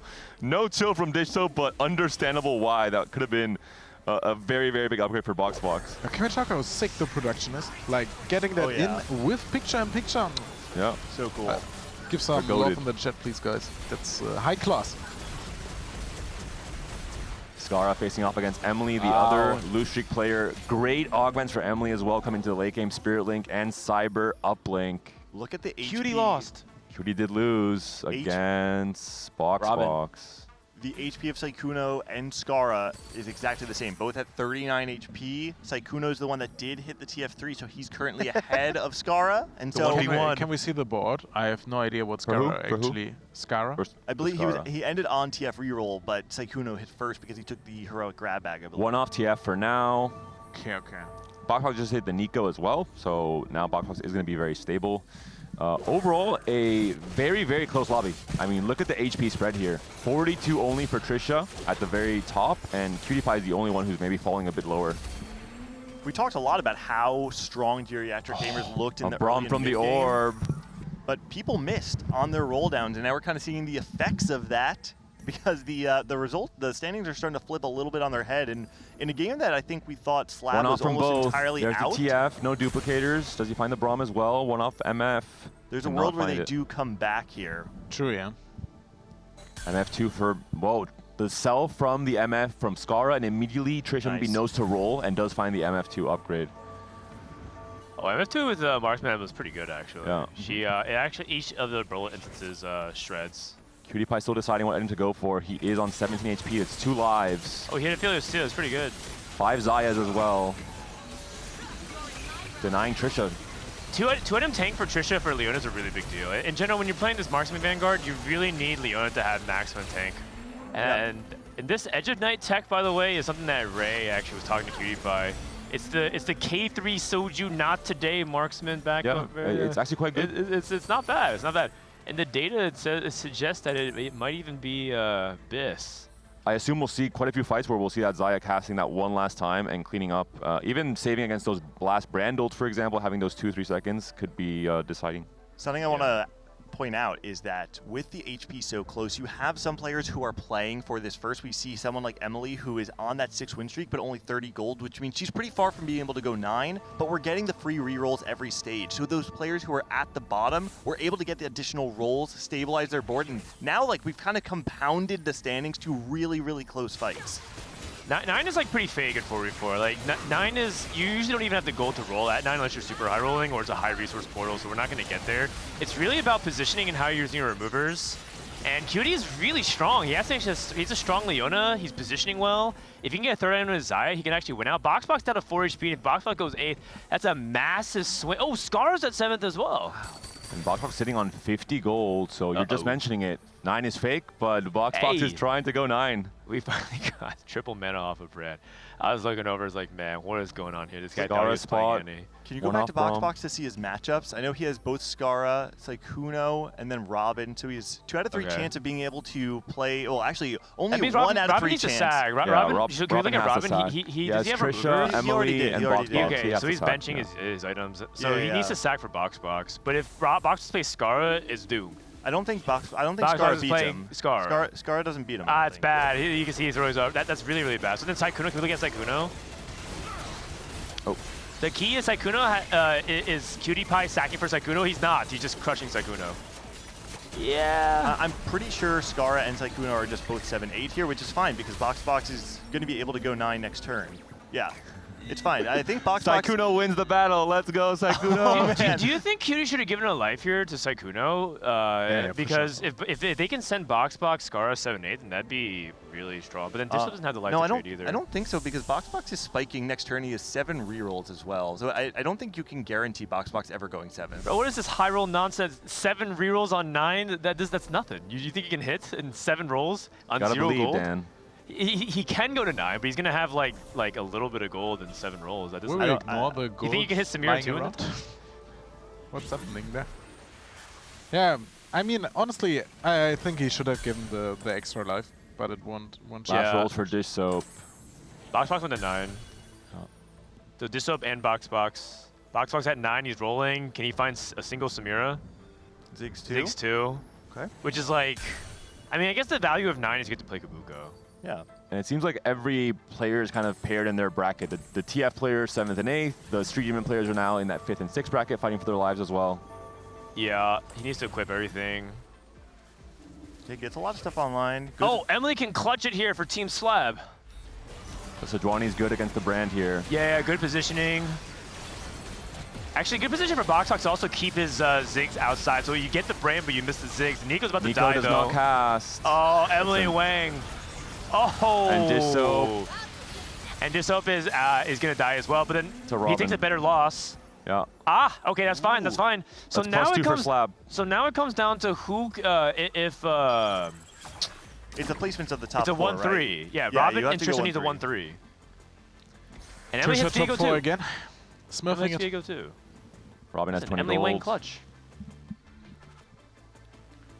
Both Trisha's Robin board. and Emily are both, they're kind of Trisha fully can't online. go 1. Trisha can't go 1, and if she goes 4th, the game is over. So She's playing she needs to play against for a Emily. 3rd. She's playing Emily as well. She got a tank. She got a 3rd tank item for Leona, so that's helpful. She's positioning anti-Sejuani. I like it. She is on wrong side for her carry though, because you want to be same side as the Vex to spray her. And the Viego got to her back line. Oh! Oh, MF does not cast before the Sejuani comes out. That is not good. And are we gonna die here? That's How many it. units is this? There's 5 units left. That's Oh no! it. Oh no! Stay 5. Stay 5. Stay 5. We're good. We're good. We're good. And Robin takes the win against Cutie Pie. He's also alive Oh on 2 my HP. champ. The Vex players 1 and 2, and now the Aphelios Saya players 3 and 4. Wait, Cutie Pie losing is a huge deal as well. So, because there's 2 win conditions here for Slab. One is to send Trisha 4th, and the other is to win the game. And Robin has the Emily most looks like she's gold gonna here. win though. Okay, who wins between Robin and Emily? You guys think?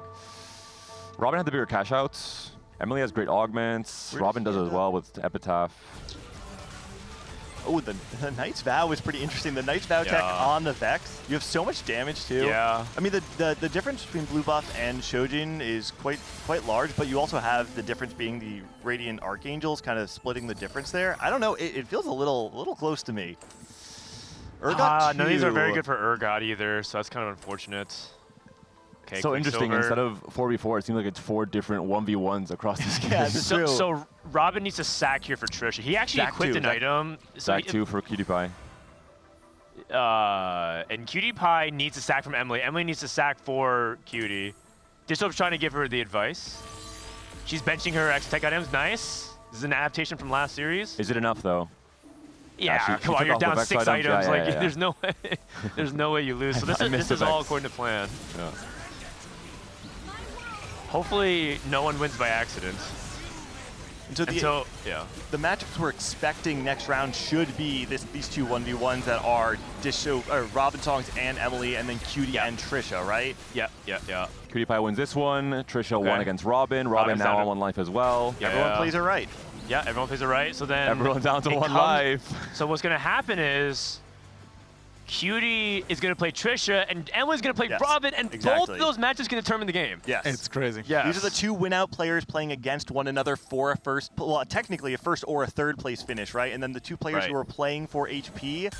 Oh, Kabugo 2's big. Both conditions are important. Honestly, the QSS on the Urgot for Robin is quite valuable in this matchup. There's a lot of nuance to the Robin's Vex versus rolling. Vex because you either greed for anti-Sedge, but then you lose AoE effectiveness with the Vex as well. Like this actually makes it. Wait, Robin full left. And be able to. Oh, wait, my. actually, he's gonna dodge everything from the Sedge here, right? Oh, he cut the Varus. Sedge is hitting nothing valuable, and the only thing is gonna be the QSS on the Urgot. Oh, it does hit the Varus there. Robin Diego's full also left. not really doing much. Oh, this Urgot 2 is very strong. Wait, one more cast. Oh, wait, we're targeting the back line. Emily no. Wang clutch. No, the Vex is dead. The Archangel, Vex is dead. Oh, Emily the wins other side, it. Trisha Trisha for down. Emily Wang clutch. Wow. So lucky, so bad.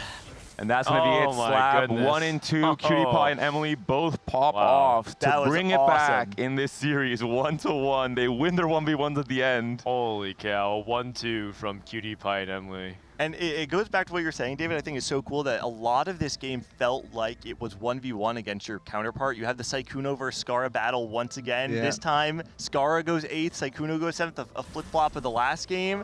Coming down to the 2 win-out players competing, both playing the Vexotech. I mean, it's just pure cinema. I've never seen a 4v4 come down to such a scripted matchup of everyone on the same comp, Mirror everyone image, facing it each was. other. No, it was good. And when you see 4v4 work together well, right? They're giving the right lives. They're playing, they're doing the removers, making sure to play very thoughtfully about their positions. It sets up some really close fights. That was our closest game of the day for sure. Yeah. Came down to the last fight. Wow, well played by Emily Wang.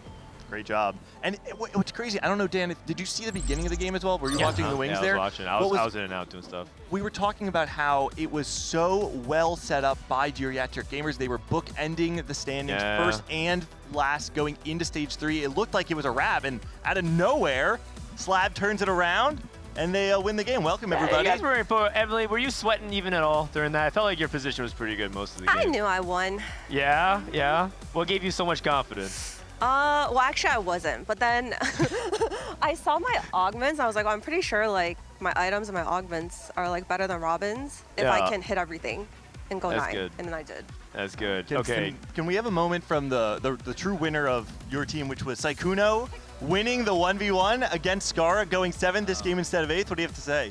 Well, you know, it was pretty close this time. My teammate really killed me less hard. I think, honestly, last time he was just really lucky. Lucky that I didn't have TFT Academy open. That's right, why I man, lost. okay, Because this right, round I right, left yeah. that thing open with the card shark, and I think that's what got me that. So, thanks to my goat Frodan. Dude, it's like, you're killing me, man. You're killing me. Reversal, also Cutie Pie. Way to hang in there, man. Unfortunately, we did happen to watch your forward thinking roll down. We saw you pump 8 extra, skip Aphelios immediately. I didn't even realize there was an Aphelios. I was just hitting the level up button, and my brain was like off. But whatever, it didn't matter. Okay, I just need to say, this guy is a PvP god. Anyone that tries to TF against him is just GG.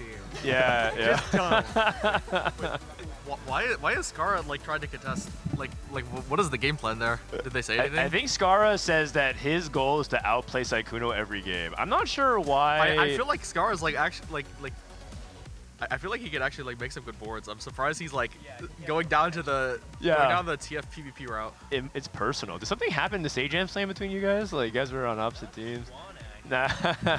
I can send him some guides for TF, though. Ooh. TFT There we go. Academy.com. All right, man. Also, All right, can we look at the score? Is that actually Skara's score? Like, get this man off TF, man.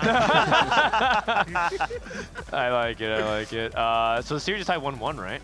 Series tied 1-1. Oh my gosh, best of 3. Yeah, you guys just have to do one more game. You guys feel like you can do? You guys are feeling confident? Just the team seems like it's still coming together here pretty well. It feels like you're talking a little less. Wait, what? From what I'm looking at, are you still talking a lot? Oh, in there?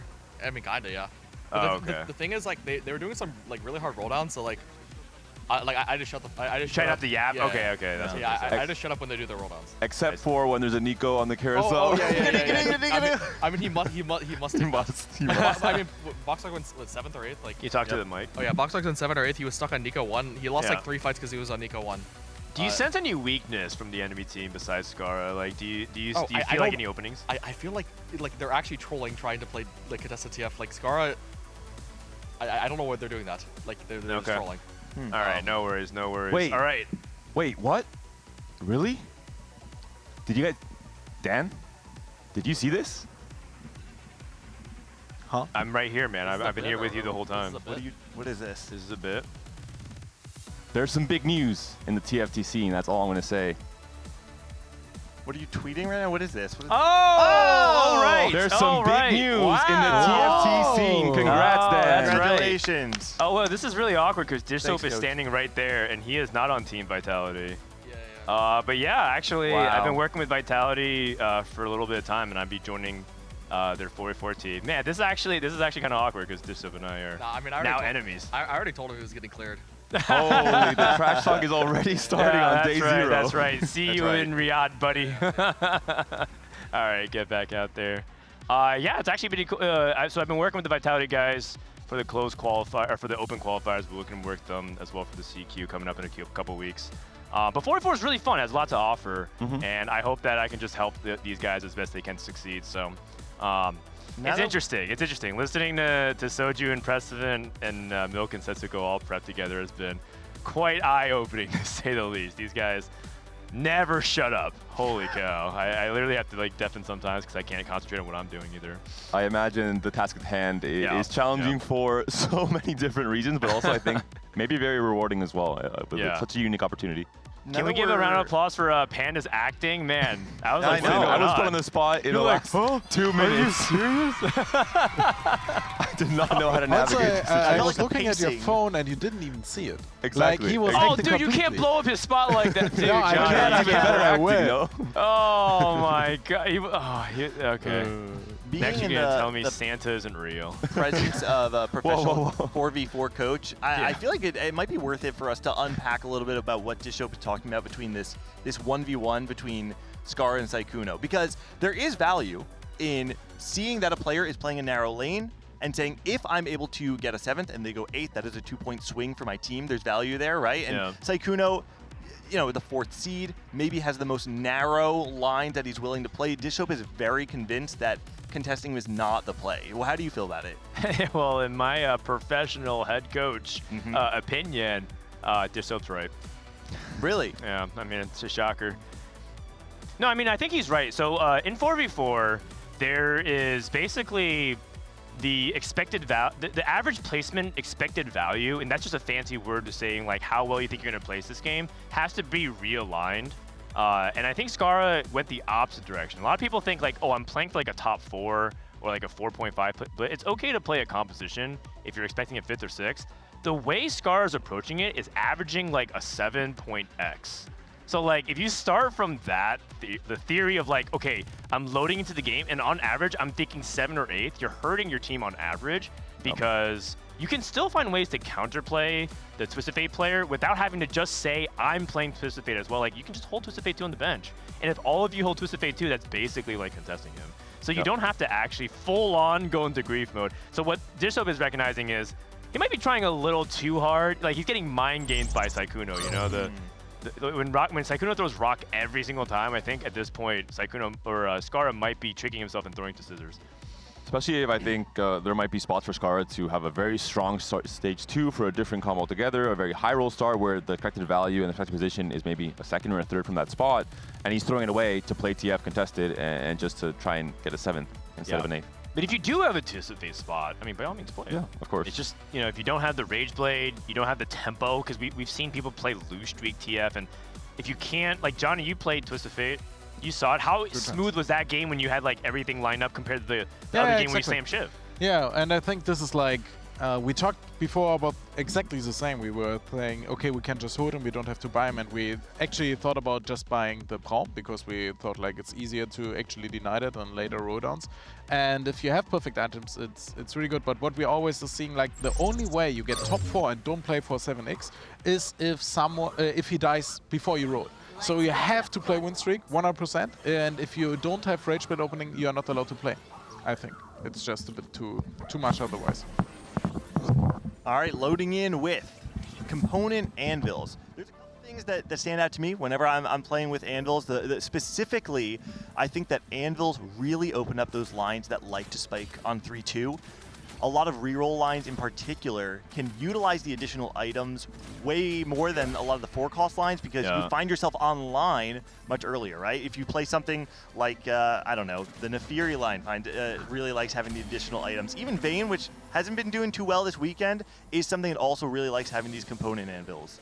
Yeah, anything that you need to double up on components ends up being really good. So blue buff, if you're playing 2 Rage Blades, narrow itemization in particular. Anything else that's just as dependent, right? Double components, if you need Warmogs or something, can be valuable. Ironically enough, this is actually a portal where you can say like, yeah, I'm going to contest with Fate because you should be able to get the components. But yeah, if you open up everything in your Skara, okay, it's probably not a TF game, man. It is a marksman game. That's a Draven. That's a Draven item. What do you mean? Yeah, true. That is true. Taking a look at other openers. The other thing too is that tempo can be much higher in stage 2 because you can naturally hit a bunch of 3-item carries as fast as you can, and so you might see. Oh, Sykkuno has a Yeah, he he's has a already bow. locked in. Oh, he's in his comfort zone. Yeah, I think this will be his best round because he won't be contested, and I think this is the only problem. We see that the boards actually don't get kept that high. So I believe even more items. Wait, slam that rage bait now. Slam that rage bait now. Oh, he's on it. You know what? He's I'm on down to top save the of it. sword. Oh no, actually, okay. Yeah. That's crazy. Oh. Yeah, you Oh, just keep, that's the other one. Okay. that's the other gunblade. So we will actually have someone on Cypher early because I didn't see. We will probably check later, but I think it's really important here. Silver. Okay, so item augments are less valuable because you have so many. So what is this going to go for? You could still go for items you want if your comp really wants it. Good for something. Good for something lost streak. Good for something's awkward because he has so many components. Yeah. Shyvana. So Shyvana. Wait a second. The most common He likes link. his comp, doesn't he? Vhagar? Yeah. Yeah, it's okay. Maybe you can play Shyvana 3. I mean Vhagar 3 and then play into Street Demons, but that's really hard. Yeah, I mean, Shyvana 3 can do a lot of things on stage 3. She really struggles once you get to the back half of the game, though. Once you get a board online that has a lot of front-loaded damage, she just doesn't have the time to scale up to a place where she makes a difference in the fight. Holy, look at Box, by the way. Oh, he has Hyperfangs on 5.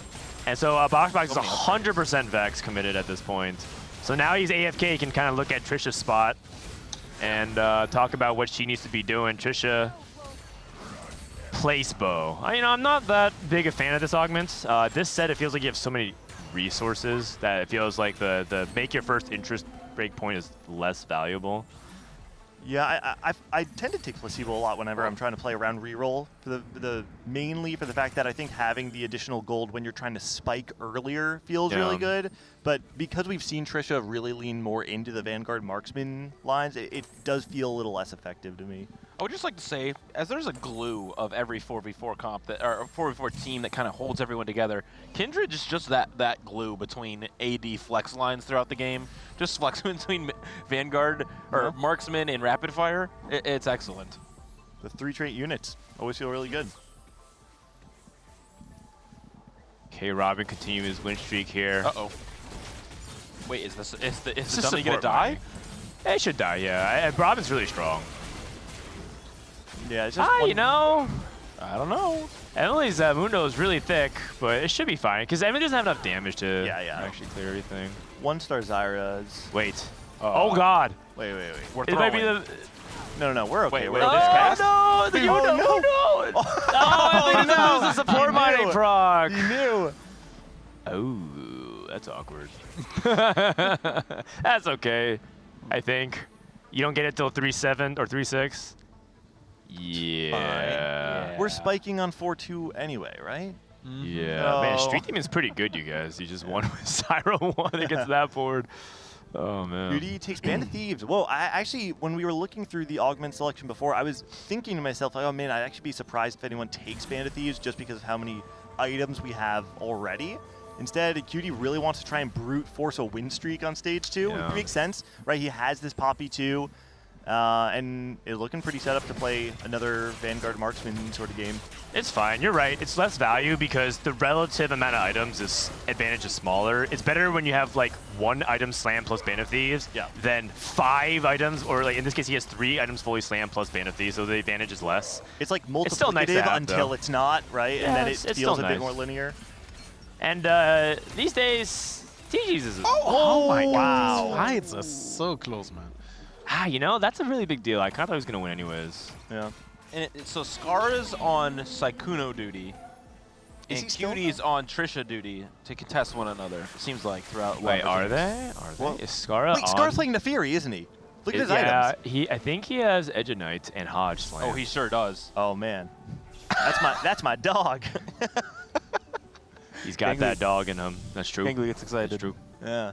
We haven't actually, well, I have not personally seen a ton of Nefiri throughout the weekend. I personally feel like it's pretty underplayed compared to how good it is.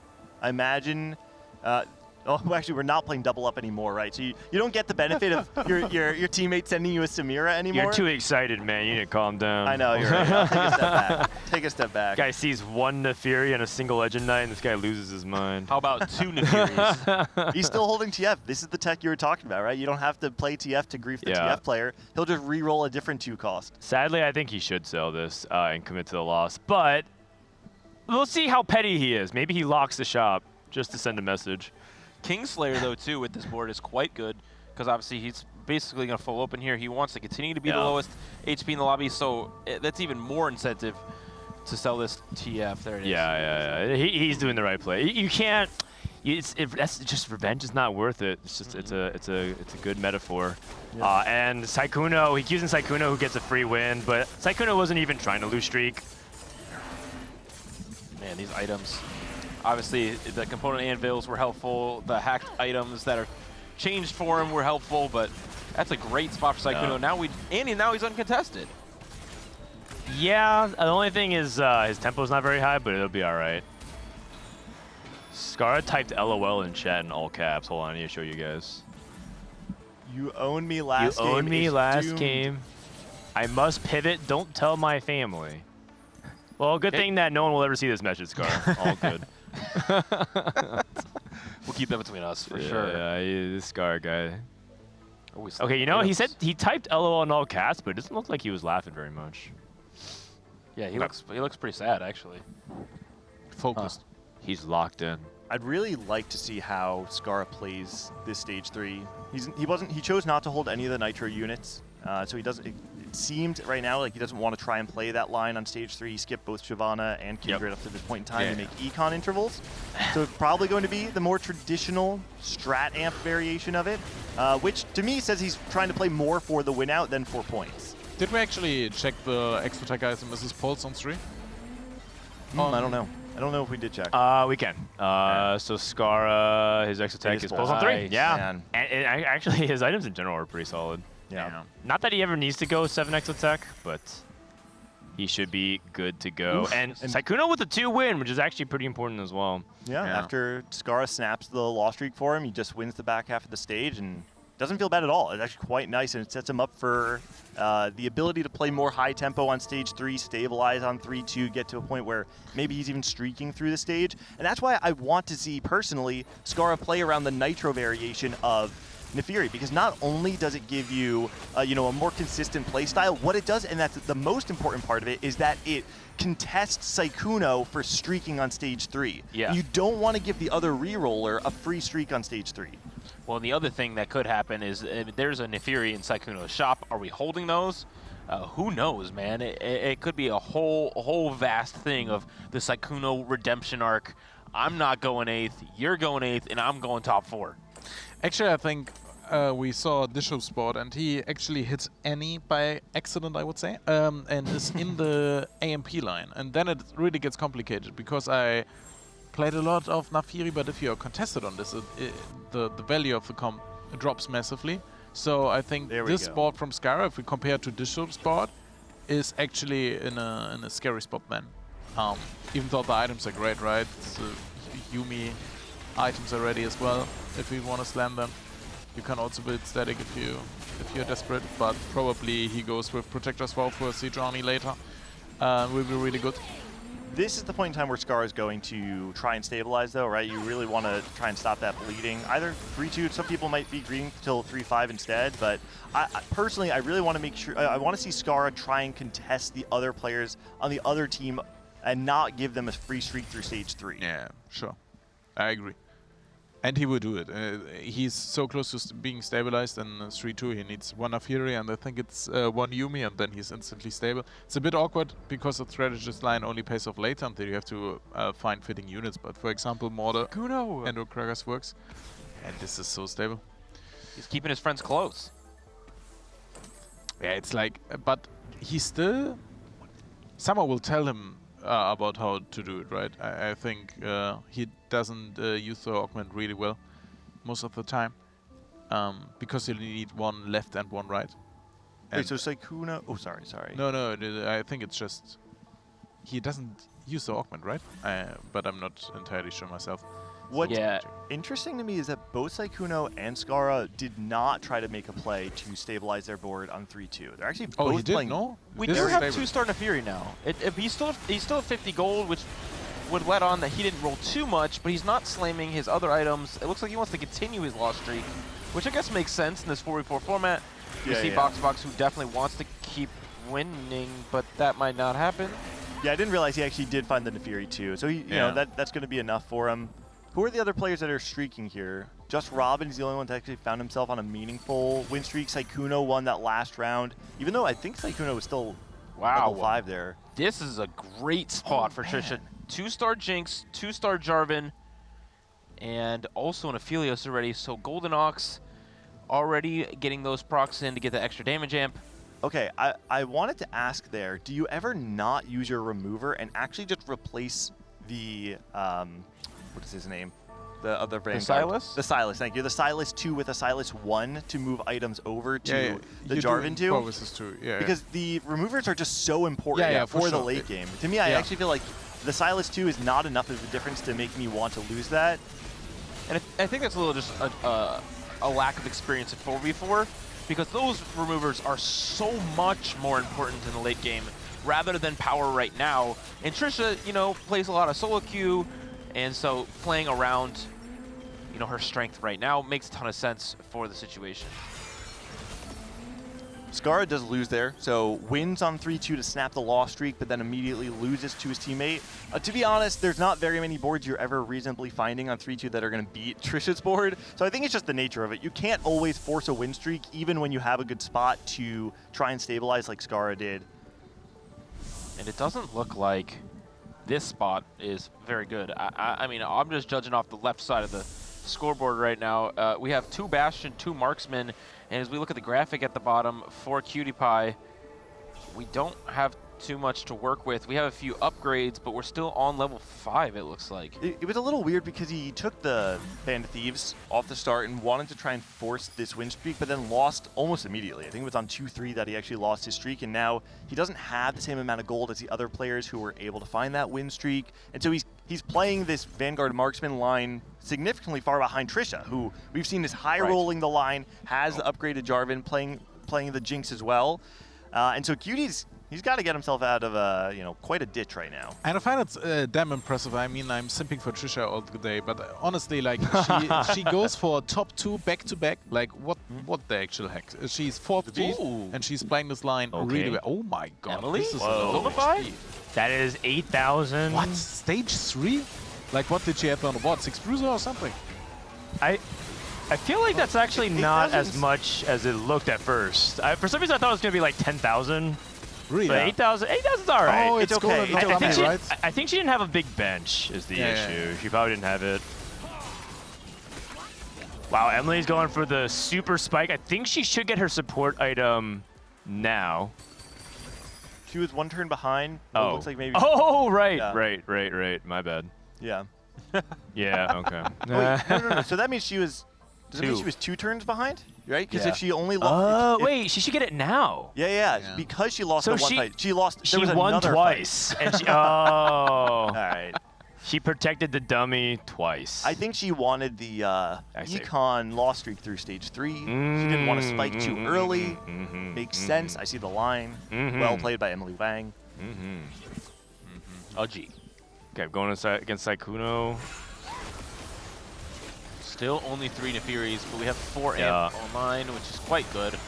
Man, the thing about playing 2-cost reroll on 7, you know, it's the way that you play a lot of these lines these days. I personally find it sometimes so difficult to actually find that last copy of the 2-cost on 7. There are a lot of people that sometimes like to have 4, 5, maybe even 6 copies before pushing. When you only have 3, especially when you're playing melee bruisers where they're strong, but the difference between a 2-star Nefiri versus a 3-star Nefiri is a much bigger difference than a 2-star TF and a 3-star TF.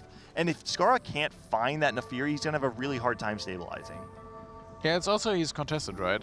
That this should actually dipped into the line is really This was just important. holding his units adjacently as well. Oh.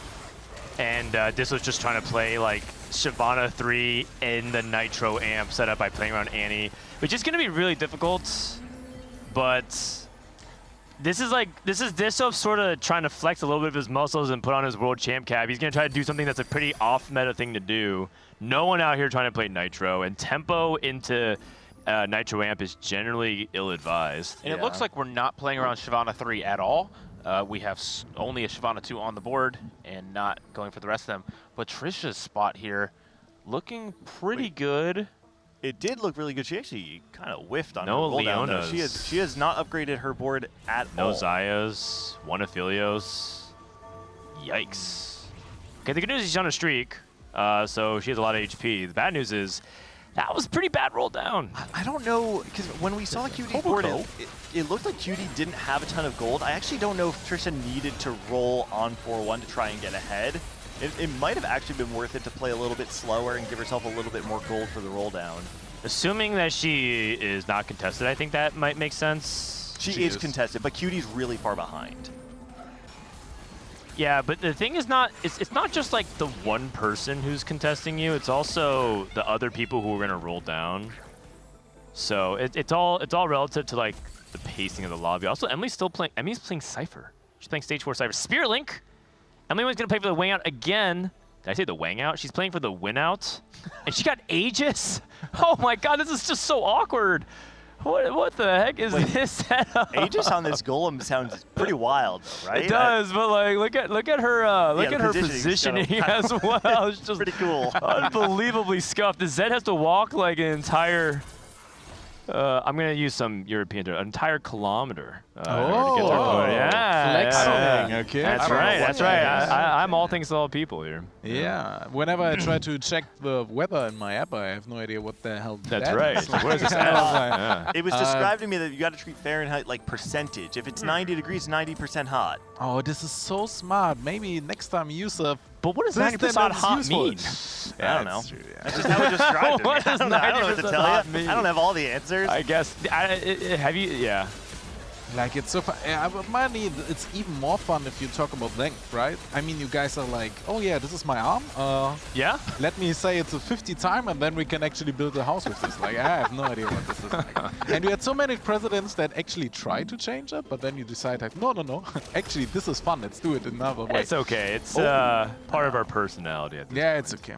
Oh, do you know? Cutie and Emily take some pretty big losses, and right now I can't tell who's going 8th between Cutie Pie, Emily. Actually, Emily's playing Cypher, so she cashed out just like a little bit, and Dish Soap.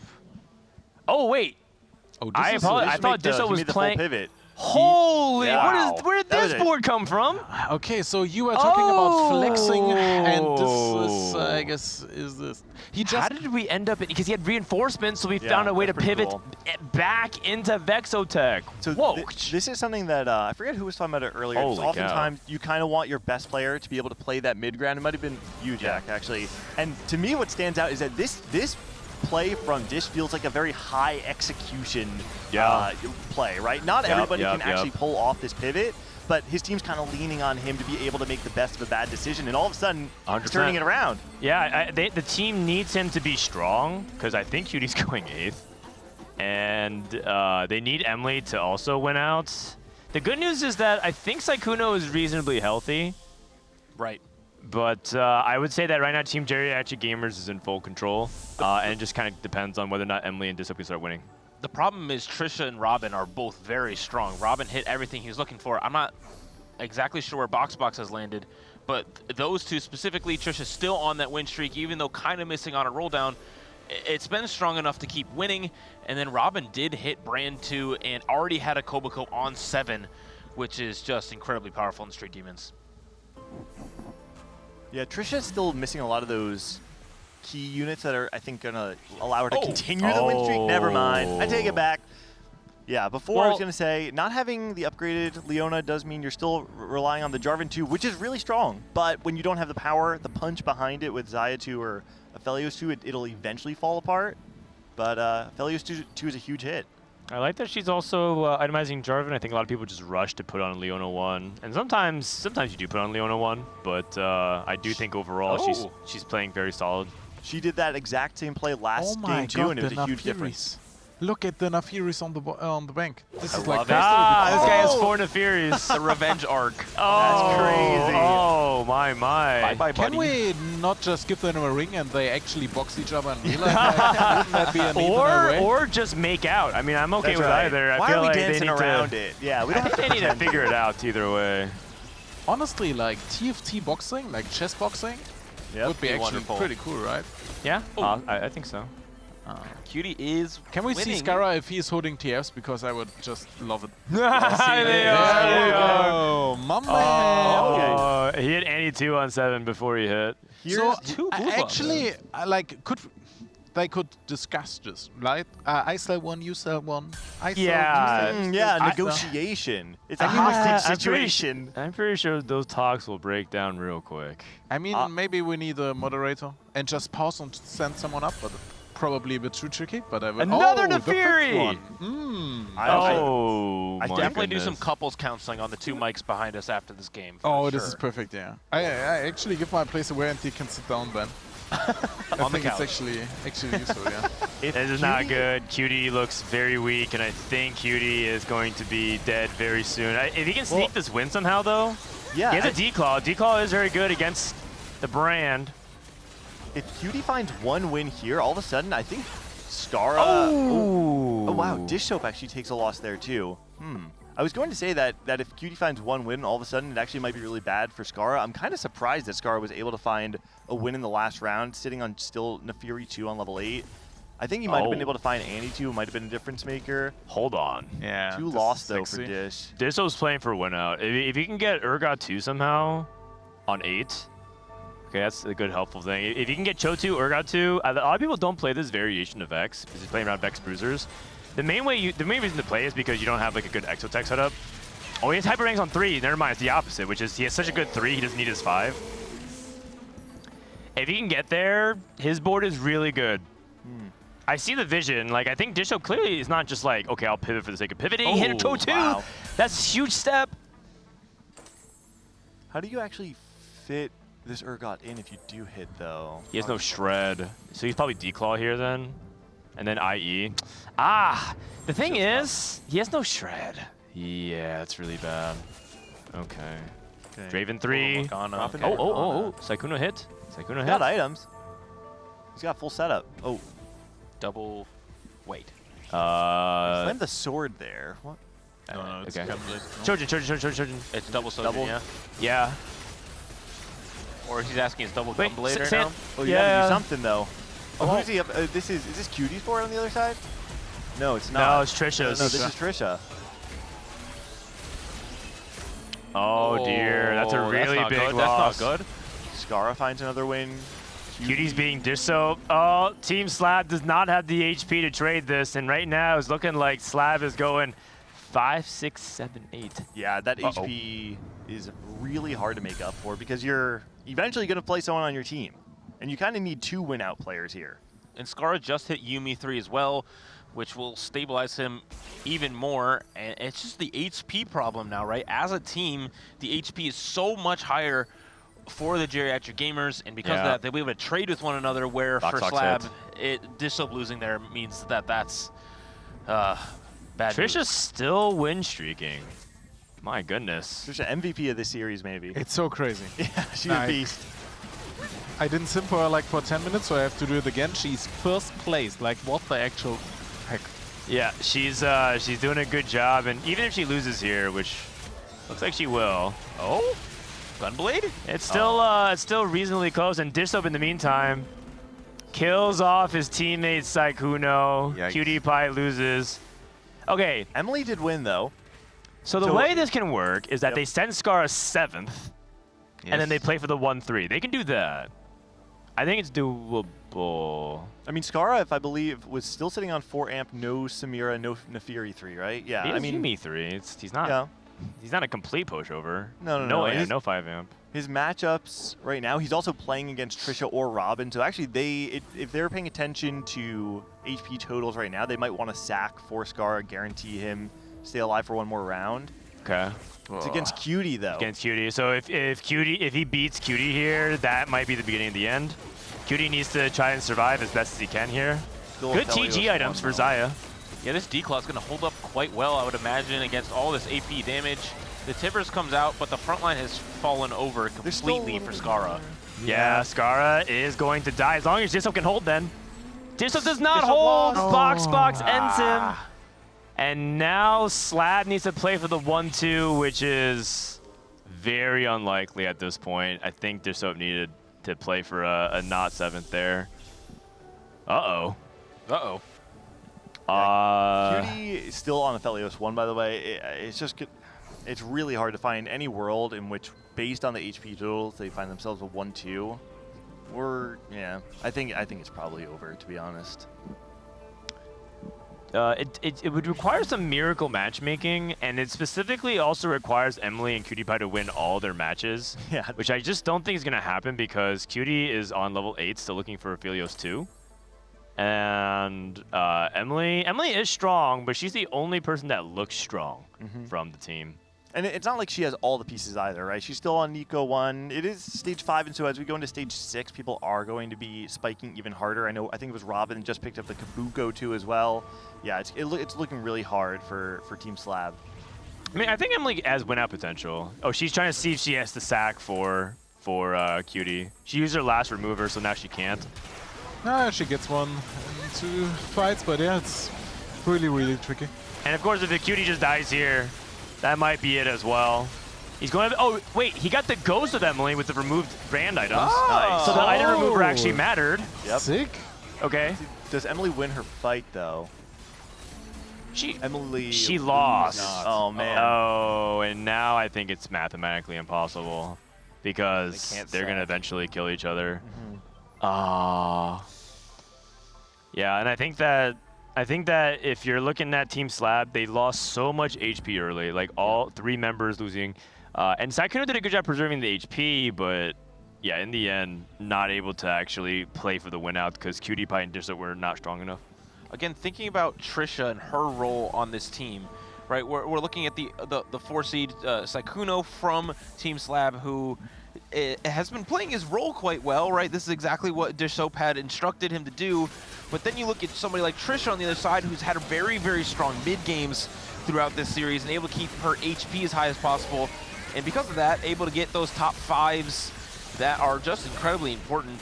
That's the thing that stands out to me. Like, so Trisha, this game, of course, it was pretty high roll, right? She had the Jarvan 2, she had the Jinx 2. The thing that made it so important this game, though, is that it denied both Sykkuno and Skara the ability to streak through stage 3.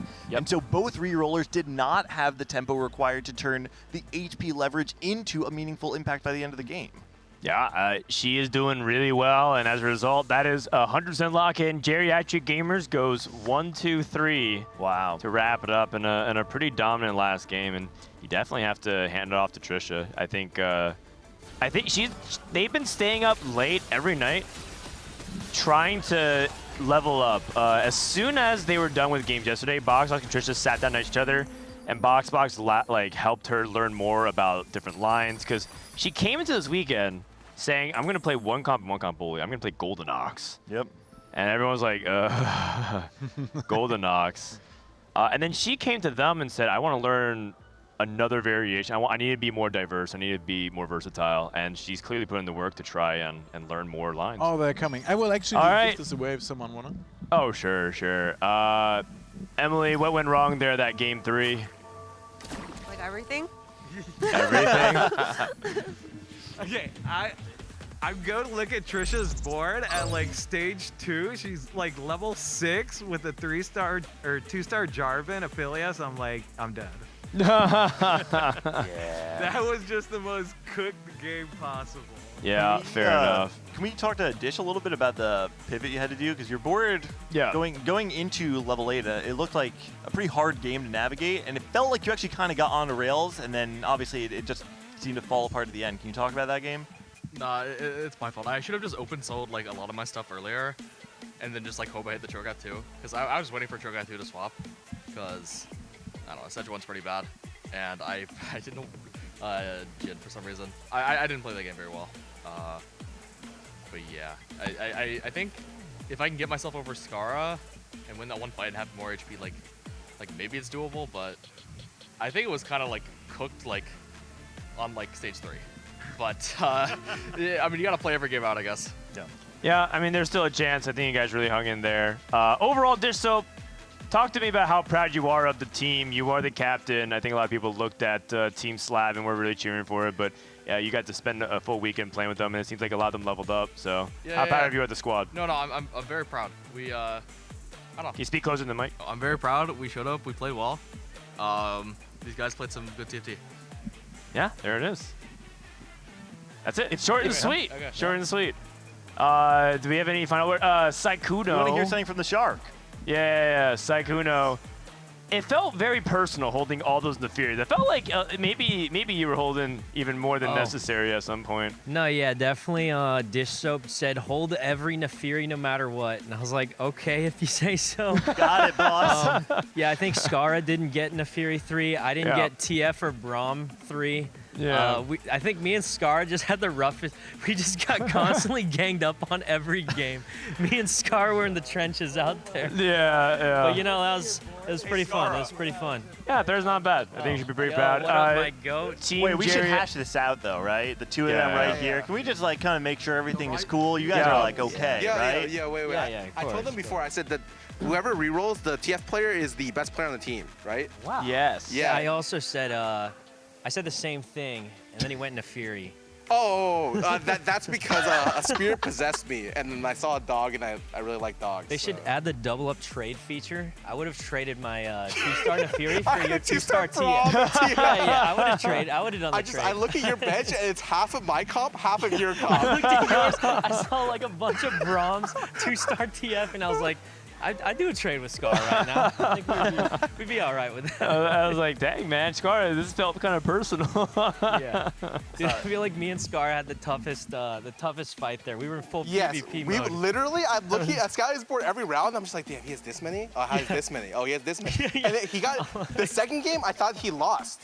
You know what happened? I took Replication, hit 4 Negatron capes, or 3 Negatron capes, then hit 2 more, then hit 5 swords. Wow. I had 0 rods playing TF, oh, God. and I was just like, what do I do? All good. Yeah. Robin, you guys won. Who do you think is the MVP of that series? MVP is definitely Trisha. It's not even close. Get her over here. Come on, Trisha. Is a marksman specialist, and yeah, she just like top 4'd both games, and that's what we need from her. So, MVP. Trisha, Robin's one of the most successful tournament players of all time, winning multiple regionals. What's it like hearing that from him? Try not to tear up because I have an anxiety disorder and I really wanted to do well. Oh, you did amazing. You did Everyone amazing. Put in a lot of effort to coach me, and so I'm really happy. You guys, I heard you guys stayed up really late, like every night, going through Box is like playing ladder with you, trying to help you. How much preparation exactly went in? How late did you guys stay up? I called Skara every day since I found out about this to play double up with me, so he spent hours, and then Box stayed up till 4 to coach me. 4 a.m. Holy cow! You call times like 8 a.m., 9 a.m. Insane. I just want to say, because you know, I didn't know Trisha before this event. This was my first time ever meeting Trisha. On day one, we got to talk a little bit, and I got a sense of like how much Trisha cared. There's a lot of people that are just here, they're having fun, they're goofing off, blah blah blah. Yeah. Trisha came in wanting to play, and at the end of day one, we were talking a little bit, and she's like, "Listen, tomorrow, no more contacts. I'm bringing my glasses. I'm locking in. I'm gonna try my absolute I brought hardest." so many dresses and cute outfits, and then it was cold, so I was like, you know what, I need to play my best game and not shiver. Yeah. Because I already shake from anxiety, and so now I just wore the same shit every day. And Box was, or not Box, Scar was actually my first coach ever on TFT, so it was meant to watch me. That's very poetic. Comes full circle. Scar, her first coach, now actually your teammate, and you guys are succeeding. You're in the finals. And I have to say, your play looks better than ever, so you don't have to worry about that. It's looking really good. Robin, what do you think your chances are going up against skate parks? They've been just sitting eating food and lounging all day and criticizing plays and be like, oh, you should have done this or done that? Dude, I think we're clearing them because they have like 4 loss streak players. I don't even know if they know how to So play stage 2 true. and 3. So yes. So I played a game with Alex while I was on break.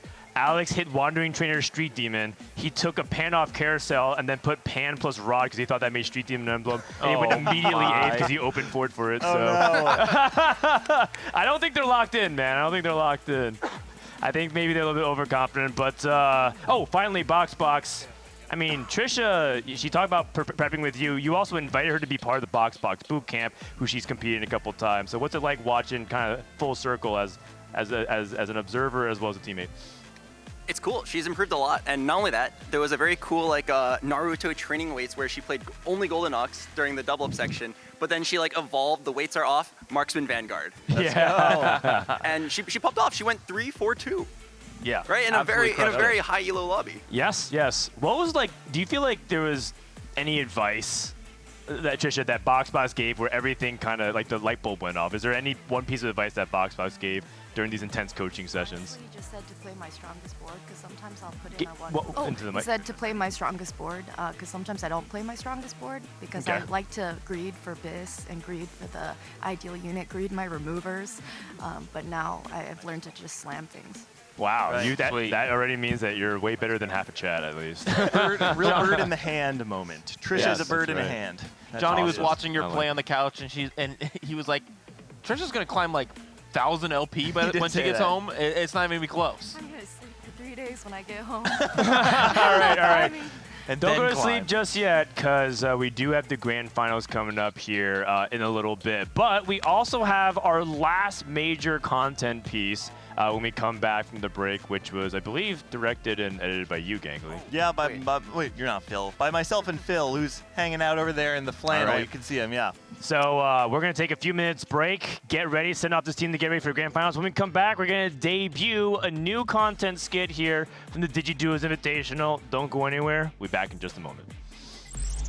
I guess I'm also griefing Zaya's. I don't think it matters that much. Is there anything to take? I'm gonna take gunplay. Okay.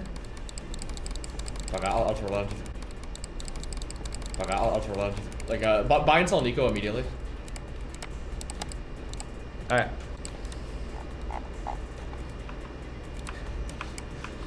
I got that B-roll shot for your editor. Okay, I hit Nico.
You will not be able to grief me. I am enormous this game.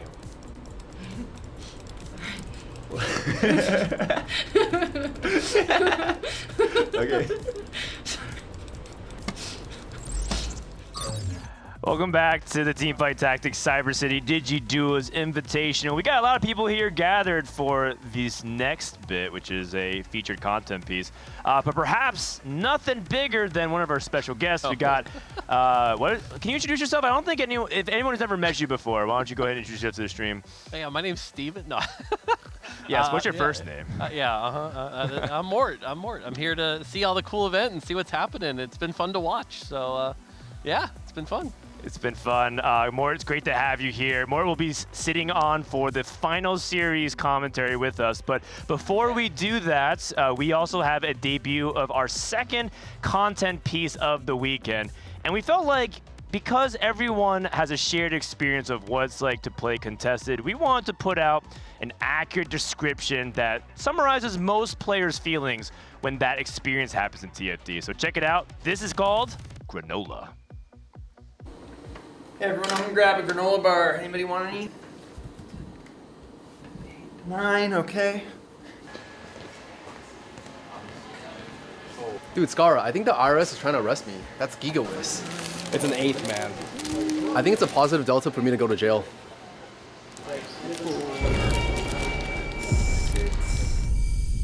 6, 7, 8. Yo, he's got 8. Oh, do you guys want one? It's the granola wave.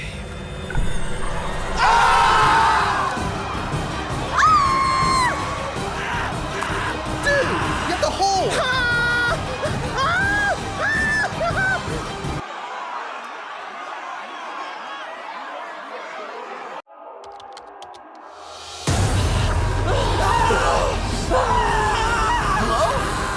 Hello? Is this even my fault? You little rat!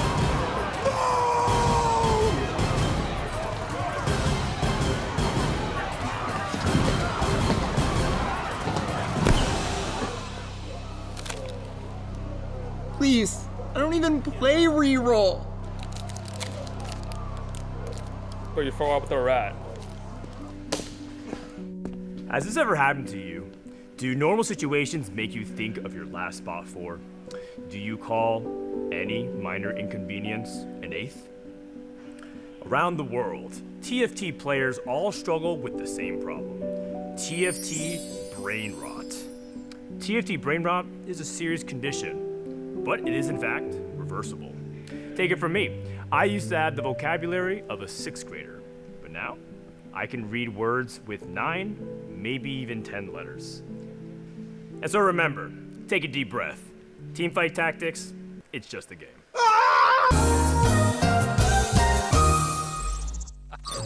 Boom. All right, there it is. That's pretty good. That's pretty good.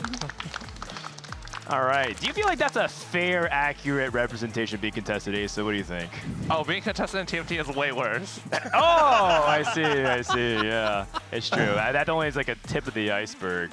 If you guys want to catch any of our skits or content, check out @CompeteTFT on social media or just anything that's like Play TFT, I think, on other social media as well. You can find out the full skits. The content team worked a lot because they only filmed this a couple days ago. But overall, they did a really killer job doing out illustrations, stats, as well as the granola. What do you think more about that, Skip? Those were great. That was fun. And you could tell everyone was having fun filming it as well. That energy kind of came through. So that was cool to see, and enough memes in there that I enjoyed it. Solid 2 thumbs up. Who wins the Oscar for like the best performance? Oh, in your that's opinion hard. There? Roger killed it, I think. Yeah. I thought they were all good. I liked Nature's little like. Is this even my fault? Nature's is awesome. Yeah. So that was good. It's funny. It felt like the writers were memeing harder than the actual players. Yeah. I mean, that's just a normal day at the office for us. So, yeah, that's true, actually.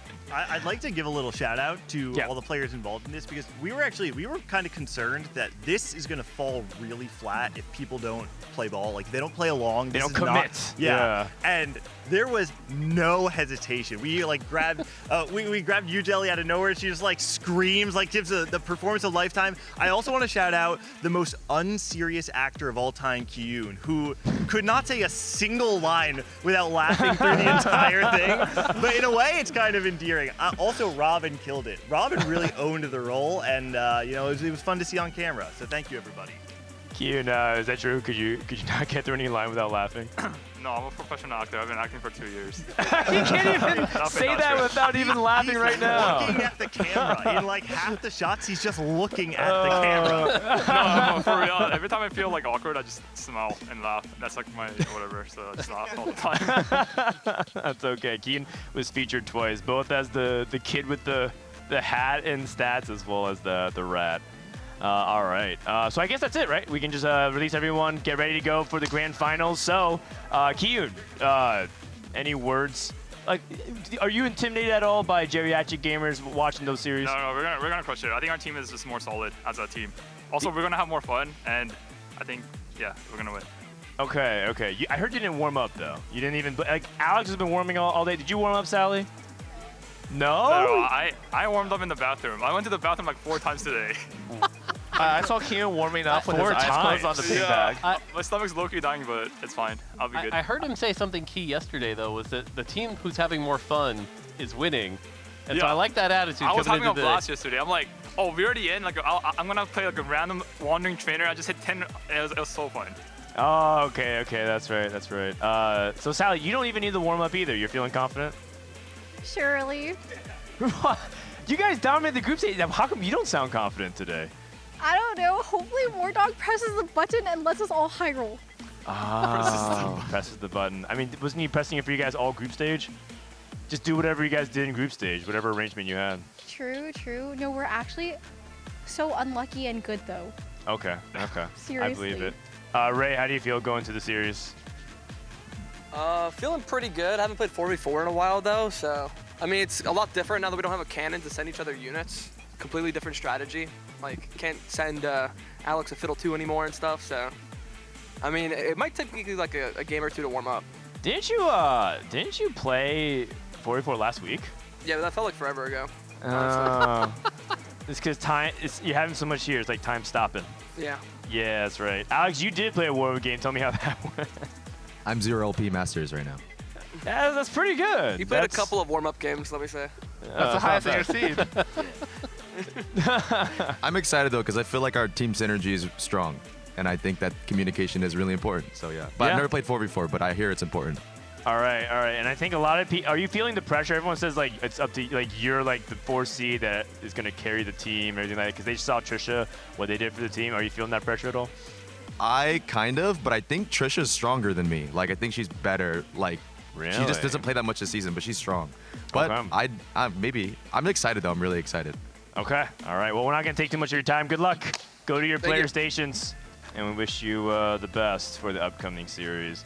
This next series, our last series of the day, this last series of the tournament is the grand final. It's going to be best of 5. Hype. Asa, you played in some 4v4. Does best of 5 change anything materially from best of 3? I think you gotta treat like each game individually.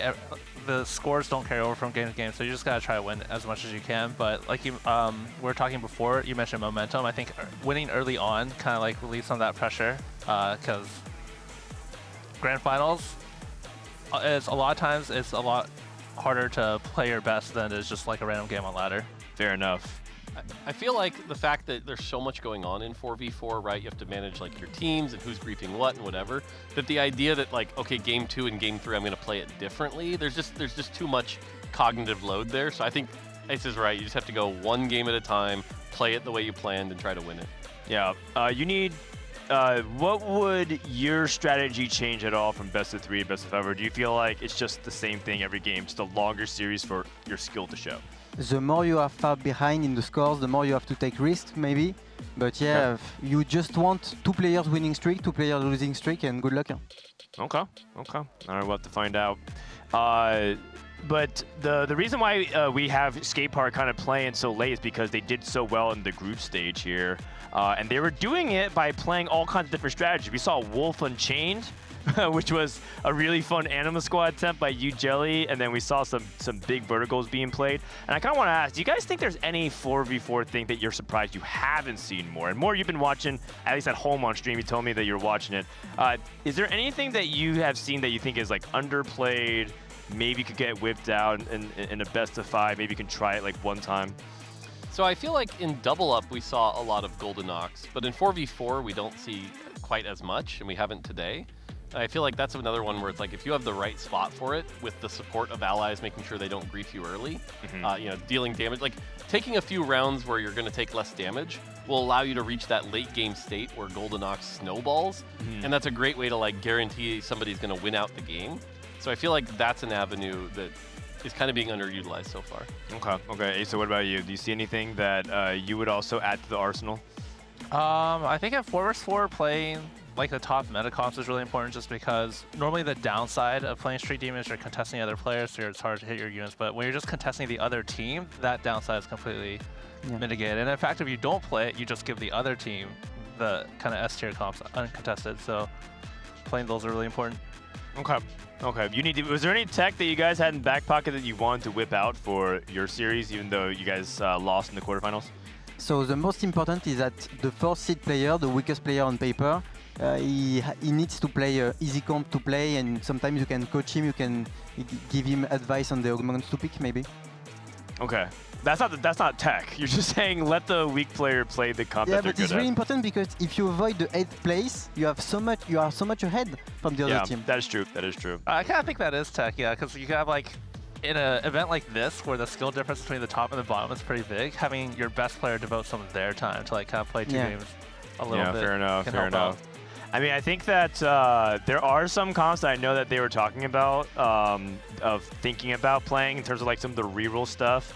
I thought Near Reroll in the Fury does have some actual real legs to it if you can find a spot to play it. I think some teams were talking about whether or not they can justify playing Slayers and some of these other reroll comps like maybe Vagar, but for the most part I think we're going to say teams play a little bit conservatively and stay in their lanes because I think they don't want to mess with what's working with them so far.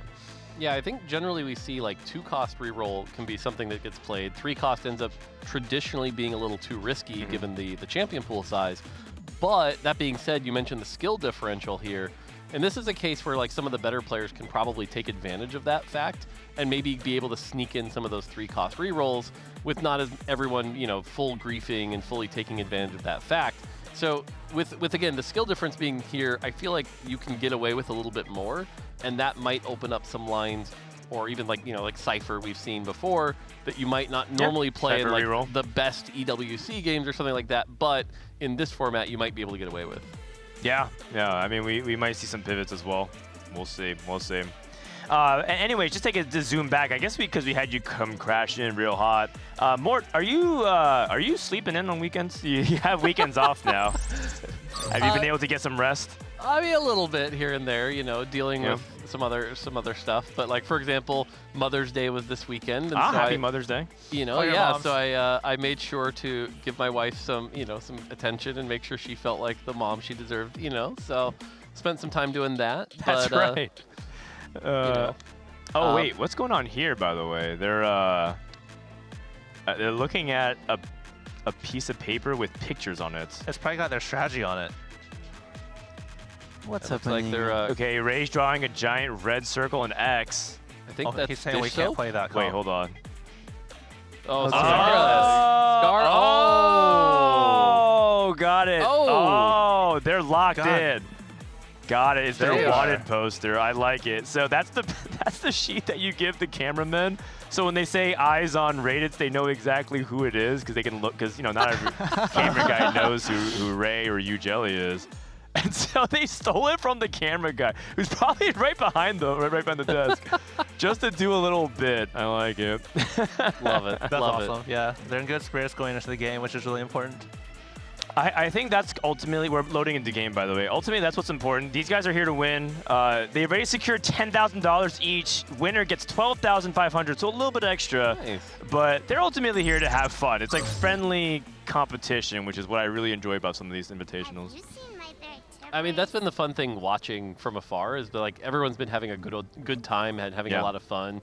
Even, like I said, seeing Kyun come out and just be like, oh, man, we were just having fun. We tried this silly thing. Like, you know, and I think some of the lower seed players have also just been, like, really enjoying their time here. So that's been really cool to see from afar. Yeah, I feel like some of the lower seed players have been sweating more than the higher seeds. Yes, like, they are. Yeah. Alex played 3 games this morning and was like asking me for help and coaching. And then also, it feels like the lower seeds were having, like, their batches were so fun to watch because the top seeds were like kind of meta slaving into like 4 Street Demon, 4 Marksman players. But the lower bracket matches were pretty hype. So I hope they bring some of that energy for this game. This is the Grand Finals. Game number 1 is Golden Gala, so pretty basic down the middle encounter, just all gold augments, nothing too crazy. We'll see if geriatric gamers can keep themselves hot. I do think it's important to get those reps, right? Practice using your removers. Oh, I have a little pause here. Practice like communicating. Hopefully everything is good here. Is there anything about Golden Gala that stands out in 4v4 you need, do you think, when you're like approaching it?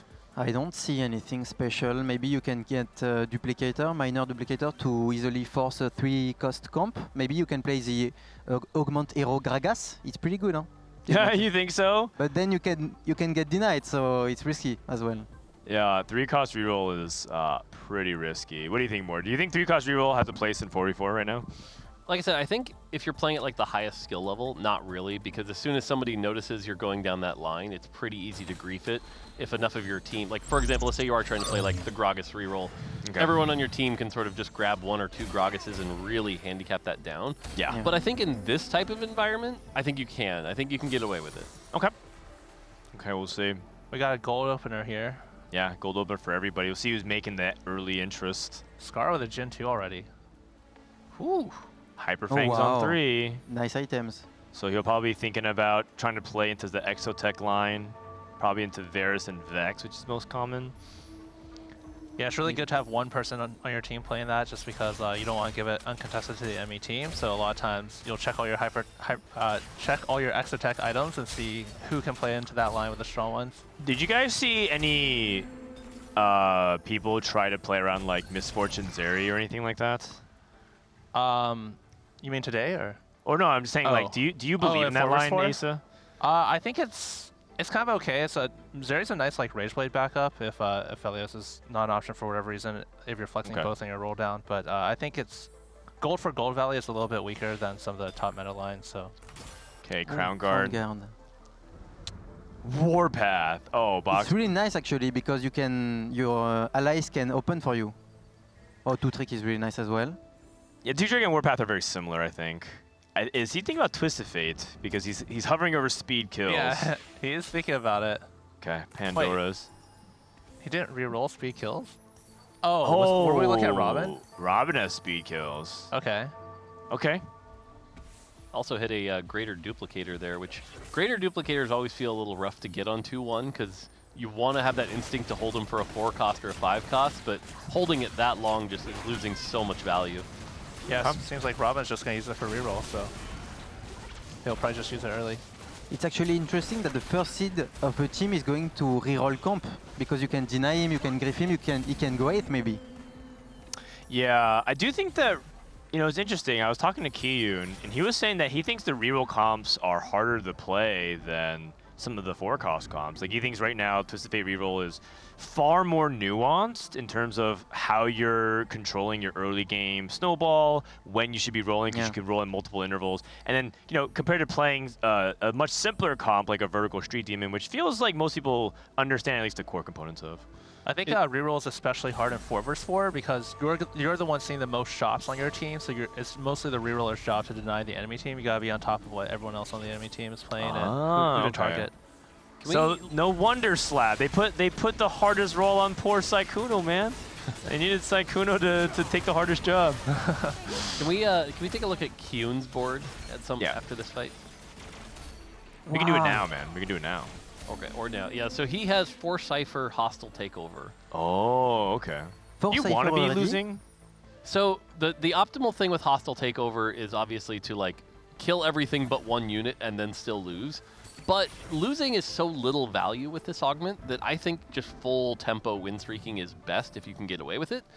Just because you'll have the extra health later to then keep going.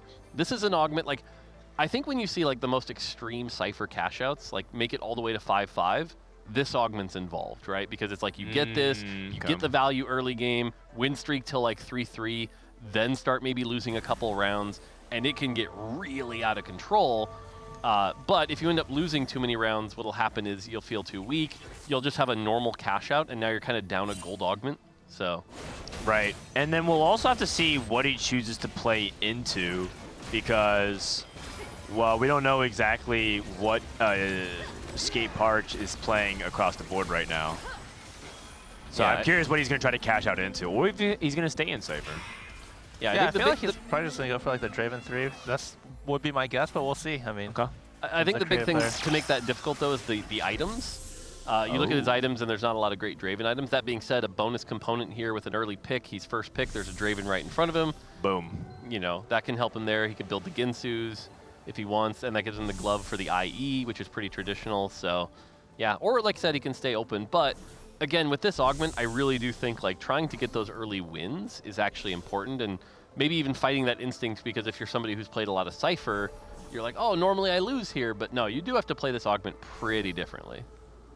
But it's really tough to win when your board is Draven, Galio, LeBlanc. Yes. They have nothing in common, so it's tough to win.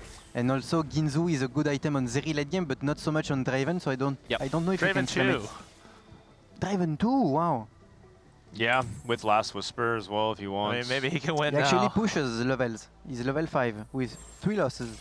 Oh, he is going Rageblade. Okay. Yeah. Yeah, I like this play. I actually think, I was about to say, I do think you slam the Protector's Vow here, get that on Galio. Just really try to maximize that value. Because again, every kill you get here is going to get a ton of value. Keep your health high. The fact he has that Draven too. Because the thing with Draven especially is when you're lacking items, it's all going to come down to how long that front line can survive. And so like if you watch this fight here, Vi obviously going to die quick here.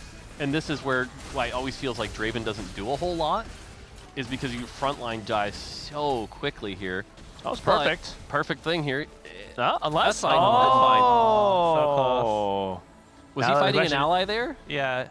I know he was fighting an ally, yeah. Yeah, so I mean, before saving the their started, health too. Yeah, that's great. You want to wait until you see who you're fighting before you make all your items, but it's these guys have been mostly playing duos where you can't fight your teammate, of course, so they're probably not as practiced for that yet. Yeah. Right, and Box was probably like hoping that he could like match Q and snap his lose streak, but Q just did anyways, so yeah, all good. Robin not exactly playing a strong board either. Let's see if Raditz can keep his 5 streak going. 2 trick into Techies. I was talking to the teams before the game started because they heard that comment about how this team is a team of 4 lost streakers. And Raditz was like, no, I'm not a lost streaker. I'm tempo. I like to win streak. So seeing Raditz here do that, the win streak, he's living up to that. I like the Seraphine in the top left. This was actually because I believe Kiyun was still in his pool, and so he could feed a kill to Kiyun even though he's still likely to win. And so it's like one of these small little things they could do to help his teammate because, as you know, with Hostile Takeover, you get extra bonus from kills. Yeah, that's a pretty advanced play. It's nice to see them doing that. Sometimes like 1 HP can be easily the difference in a placement. Yeah, or even just the Cypher catcher. How many times have you seen like 289 out of 90 or something, and you're like, oh my goodness. Skara does find a blue buff Annie to at least get him through the mid game on 5.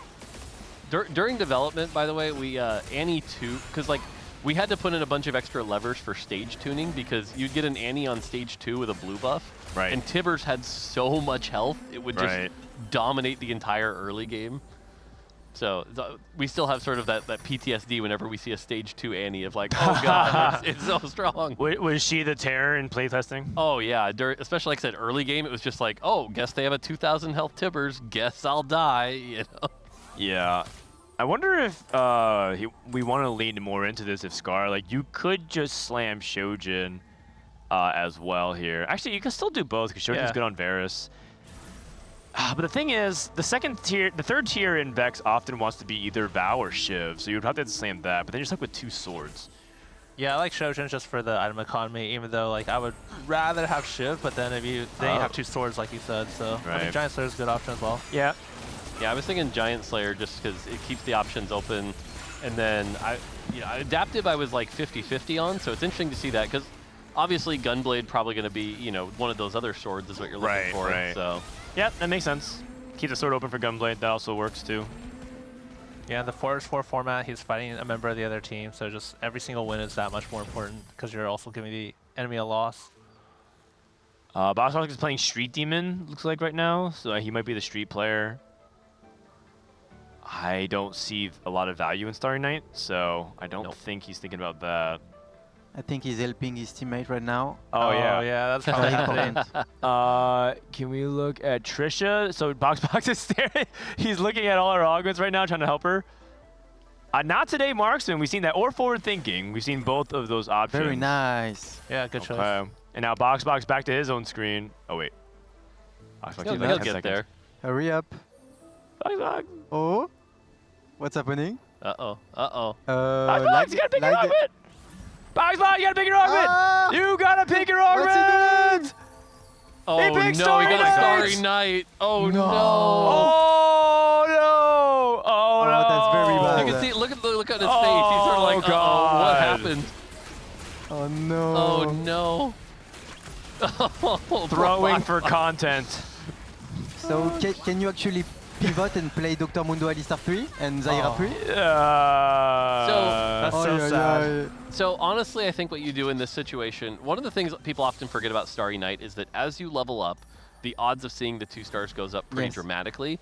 So I think in this case, you just play Street Demon normally. You keep going. Yes, you're down a gold augment, but at least it's 4v4, so you won't take as much damage. Get to 8, and then cool, you might hit a 3-star Mundo, you might hit a 3-star Zyra, and then use that on top of the normal comp to be at least a slightly higher thing, rather than completely change your playstyle. Okay.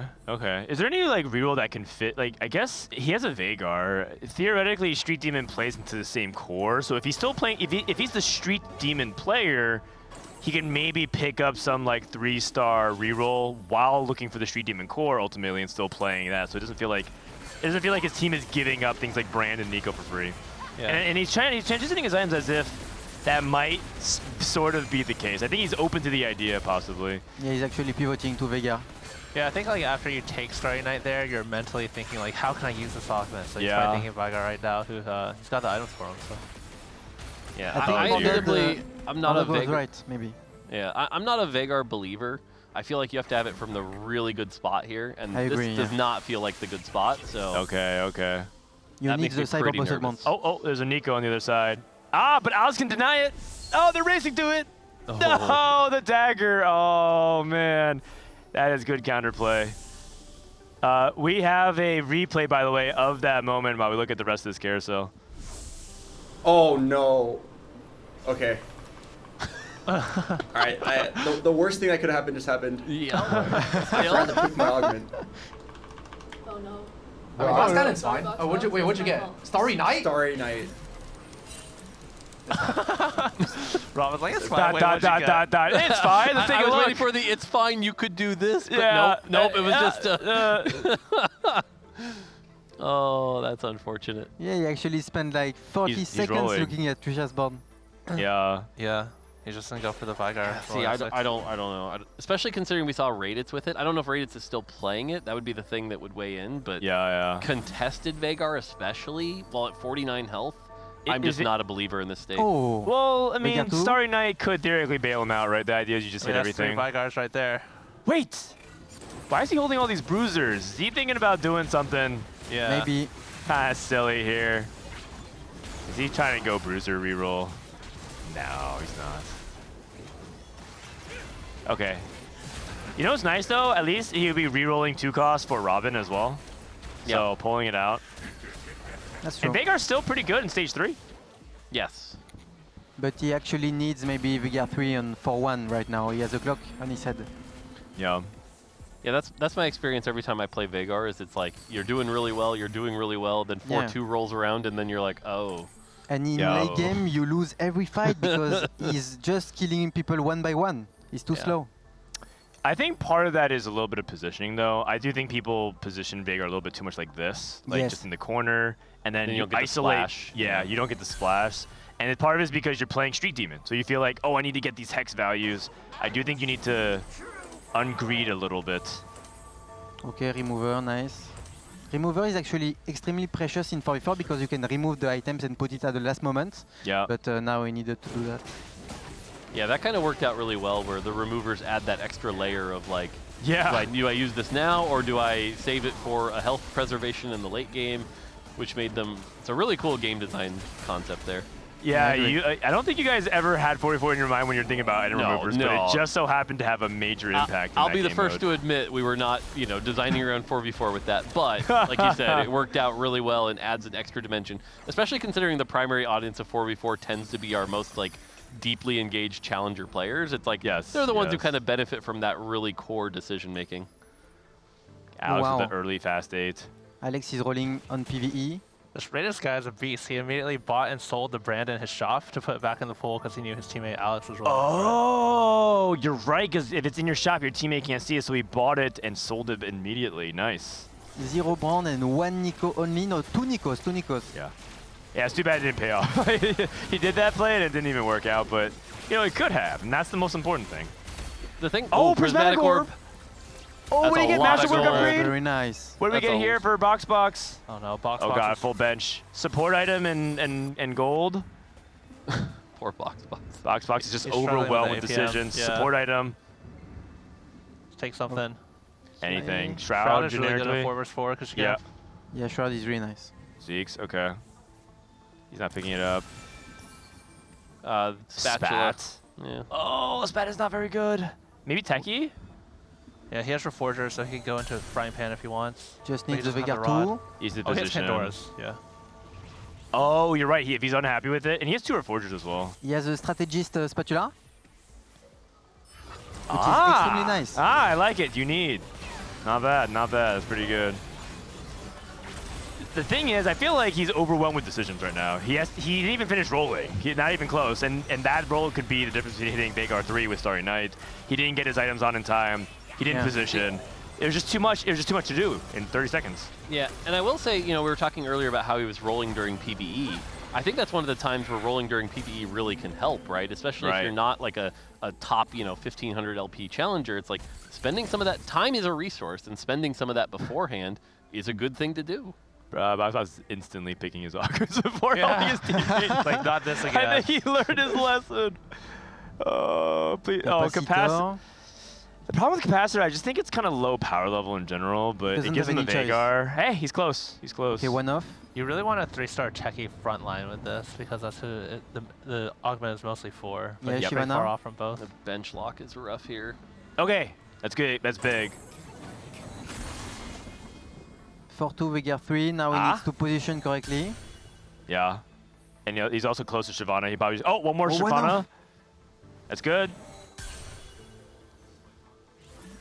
I think tempo matters here, so he's rolling. But yeah, you're right. He's still not positioning around. He doesn't have his items on his techies. Like, he needs the items on the techies. Also, I think you saved the pan for the techie emblem, yeah? Yes. I mean, right he's got now the because of pan the now, morph, yes. so. Is there a techie emblem tech at all, Mort? Do you know any good techie holders in the setup like this? Oh, there's one. Let me think. I gotta think. There is one that's really decent. I can't remember who it is off the top of my head, but there is one person that uses it really, really well. Okay. I'm sure there's. I'm sure. Oh, sorry. Yeah, sorry. I was inside. Oh, we have Iniko in the back. Hello. Hello. 4 Marksman, 4 Vanguard. Aphelios 2 for you, Jelly. So it looks like Trisha and you, Jelly, are the Marksman players. That's okay. Aphelios 2, nice. Leona 2 as well. Leo 2, and she has Little Buddy's Glass Cannon. That's a really good set of combat augments. That's really good. She can actually top 1 maybe from this spot. It was Techie's Kobuko, by the way. Ah, okay. Even on the rework? Yeah. Okay. It's still really, really good. The autos hit really hard. The fact that you get the AP from the Cyber Boss multiplied, and the fact that it links in with 2 Bruiser really, really well. It's a solid pickup. That's specific 3 on the other side by Robin, though. Quick question you need. If you have Little Buddies Is it worth taking out Jinx too for like a Kindred? Of course. But I don't think she can because right now Jinx is holding items and Kindred cannot hold items. So she needs Xayah too, and then she can cut Jinx. Okay, I like it. Jinx is amazing as an item holder. We haven't peeked on it in a bit. Oh. Can we have? I think the open mic's behind us is putting a lot of white noise. Could we lower it a little bit? Thank you. All right, thank you. I was gonna say we haven't looked at Kyun in a bit, but we know he's got that Cypher cash out still building from the augment. So very curious to see how high that's going as we reach this 380. That's pretty solid. So it'll probably hit, you know, one more step up before 4-7. But given his health, I don't think he's gonna be able to push for the 5-5 insanity. Unless his, like if he hit Draven 3 like this turn, maybe. But we're probably gonna see a 4-7 cash out here.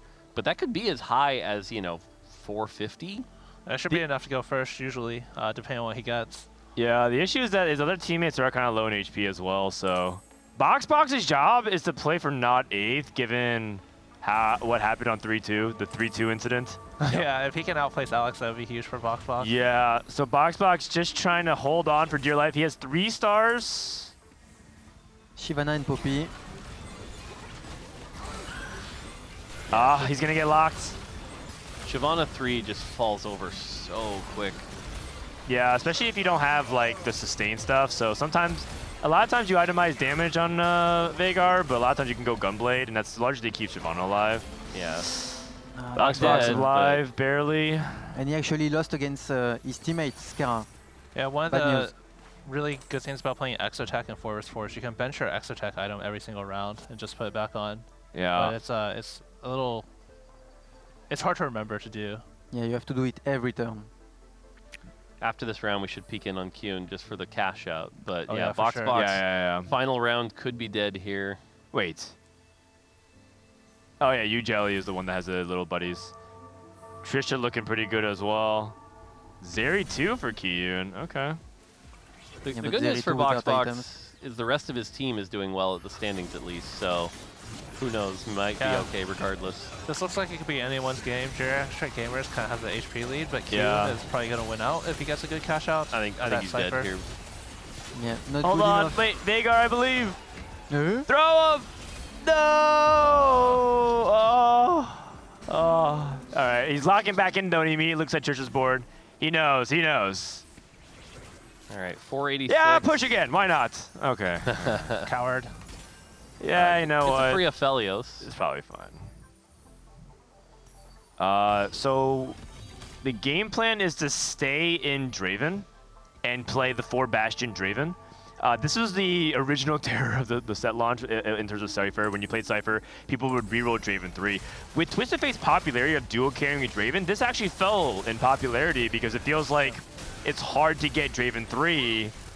And I worry that Kyun might be in that situation. If he gets stuck in Draven jail for whatever reason, that could be pretty nasty for him. So I've played this comp a lot recently on live, and something I think's being slept on a little bit, and it's actually getting buffed next patch, which scares me a bit. I think you actually play 5 Cypher, considering you got the Tactician's Crown. That gives you the avenue to keep all those champions in while still hitting 4 Bastion and get all that extra AD on Draven and Zed, which I think matters a lot considering those are your primary carried items, or your primary itemized champions here. Yeah. I would be sticking with 5 Cypher. Now, that being said, he didn't hit the Draven 3. Ooh. So a little bit of misposition as well. Zeri in the back. Wow, I don't think he wanted to do that. Zeri will save herself at least. Yeah, Zeri dashes back. You know what? It's like Corgi from the previous set. Yeah. Scrap Corgi. Blue Draven is not so good as well. No, I think he... Oh, no! Oh, God! That Nico is doing so much damage. Oh, Ziggs! Okay, actually, perfect loss. Perfect loss. No way Zed loses this duel, right? Yeah, it's a win. I think. Yeah, Zed doesn't deal any damage. Or, sorry, Nico doesn't do any damage. Yeah. Good trade, actually, from Alex. And that's the thing. By playing 5 Cypher, you get so much more base AD that even that Zed becomes such a terror. I can see it. I can see it. What does he have instead of it right now? He has God of the Nets, and he has... like, extra Exotech, I guess? Yeah, I guess it's just Garen, I guess. So you would say 4 Cypher then? Yeah, and then go to 9 and play the 5th Cypher is usually when you can get that in with the Tactician I see. Or you play 3 Bastion until 9 and then go 4 Bastion. It does feel like it'd be a cheap way to amplify stats if you don't have the 5 cost, which is nice. Yep. Okay. Keen's holding his items against his teammate Ujelly. Yeah. Keen has life to give. That's partially why he wanted to cash out. I think if you think about it rationally, he probably could have, if he was like trying to play for like stream content, he could push it even further, but he doesn't actually want to go down to 1 true life because that just gives his team less options. Like he can't sack here for his team. 17 is okay. Yeah, if he thinks he can win out, giving lives to all his other teammates is better. Yeah. Yeah, without the Draven 3 though, he won't, like, that is such a difference between like the power, so yeah. Like, can we mouse over this it. gold thing in the top left, the item? Because I notice a lot of players are not using this, but not even making 10. If you just use this, it gives you at least 1 gold per round. Yeah, it wouldn't surprise me if they forgot what this does, because this sometimes looks like a remover in the corner of your eye. So what Asa just pointed out, while true, doesn't take into account the fact that people aren't very disciplined, and so by saving it, it forces you to not roll. And it's actually one of those things that becomes like a, okay, I shouldn't use this until the last minute. And so there's this like human element of like, I need to just put this gold over here for later, which is really important. That's right. It's like a 401k. Except you, well, I guess. He's got the Draven 3, so he's going to start doing big damage to everyone he fights. Yeah, he destroyed Robin. Uh-oh. Ujelly lost again. Robin's starting to bleed out. Trisha and Raidit's also getting a key with big duplicator. Oh, this is big. Any of the 5 costs on the board now becomes so threatening. That is immense for some of these people looking for the big spikes. Samira for Alex. Yeah. He was actually playing Samira, he had 1. Wait, that's a Samira 2 for Alex? Yeah, Samira 2. With the That's item. crazy. Sheesh. And he had no AD shred, so it's amazing. And what is Alex playing? He's playing 7 Street Demon. Alex is a really strong board, but he's also really low HP with Kiun and Ujelly, so eventually they're going to rotate into each other. Yeah, but holy cow, that's now Samira 2. Now you get the Samira 2. Oh my gosh. Can you switch some item from Ziggs? Maybe not. So I was just about to ask, so I've been avoiding the Street Demon line for the most part, so itemization-wise, once you get the Samira 2, I assume you itemize the Samira 2 over at least Ziggs, if not even Brand to some extent, right? Yeah, but the items are bad. Yeah, red buff, and you know what? Death Cap gives damage, Imp. Yes, it does. I don't know. The Ziggs maybe holds the red buff better. I don't know. But it's Samira too. A lot of damage. Yeah, I mean, she's pretty good at applying red buff. Yeah. He lost some of her Aegis bonus. Oh god, she's getting targeted. No, the Samira int. Okay, but we have so much left over. Should be fine. Yeah. Alex is amazingly strong. He has a jeweled gauntlet on Brand Radiant. Yeah. Samira and Kiun gets the Ghost win. This is actually really close. Team JRH Gamers preserved their HP a lot, but Trisha is now bleeding out. I think her HP advantage, and that duplicator doesn't help her. Look at what the duplicate is right now. It's on her She bench. can't do anything with it. It's looking really bad. I mean, she could dupe a Silas, honestly, but... Are you guys underestimating the Silas 2 spike here? Oh. I mean, it's a spike. You're not wrong. You can only duplicate Aurora or Zac when you go 9, but it's very bad in marksman duplicator.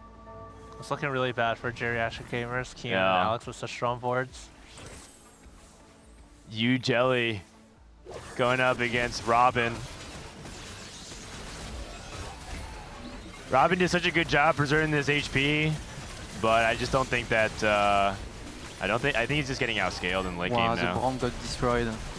He has really good combat augment, but it's not enough in the late game. Oh, Alex lost. He lost to. Oh, he lost to What? Kiun. Got it. No, he lost to Kiun. On purpose. And so that's actually that's actually amazing because if they played on stage 6, he would have died. Yep. At 2 HP. So that was best case scenario. That was best case scenario for matchmaking. Very good communication as well.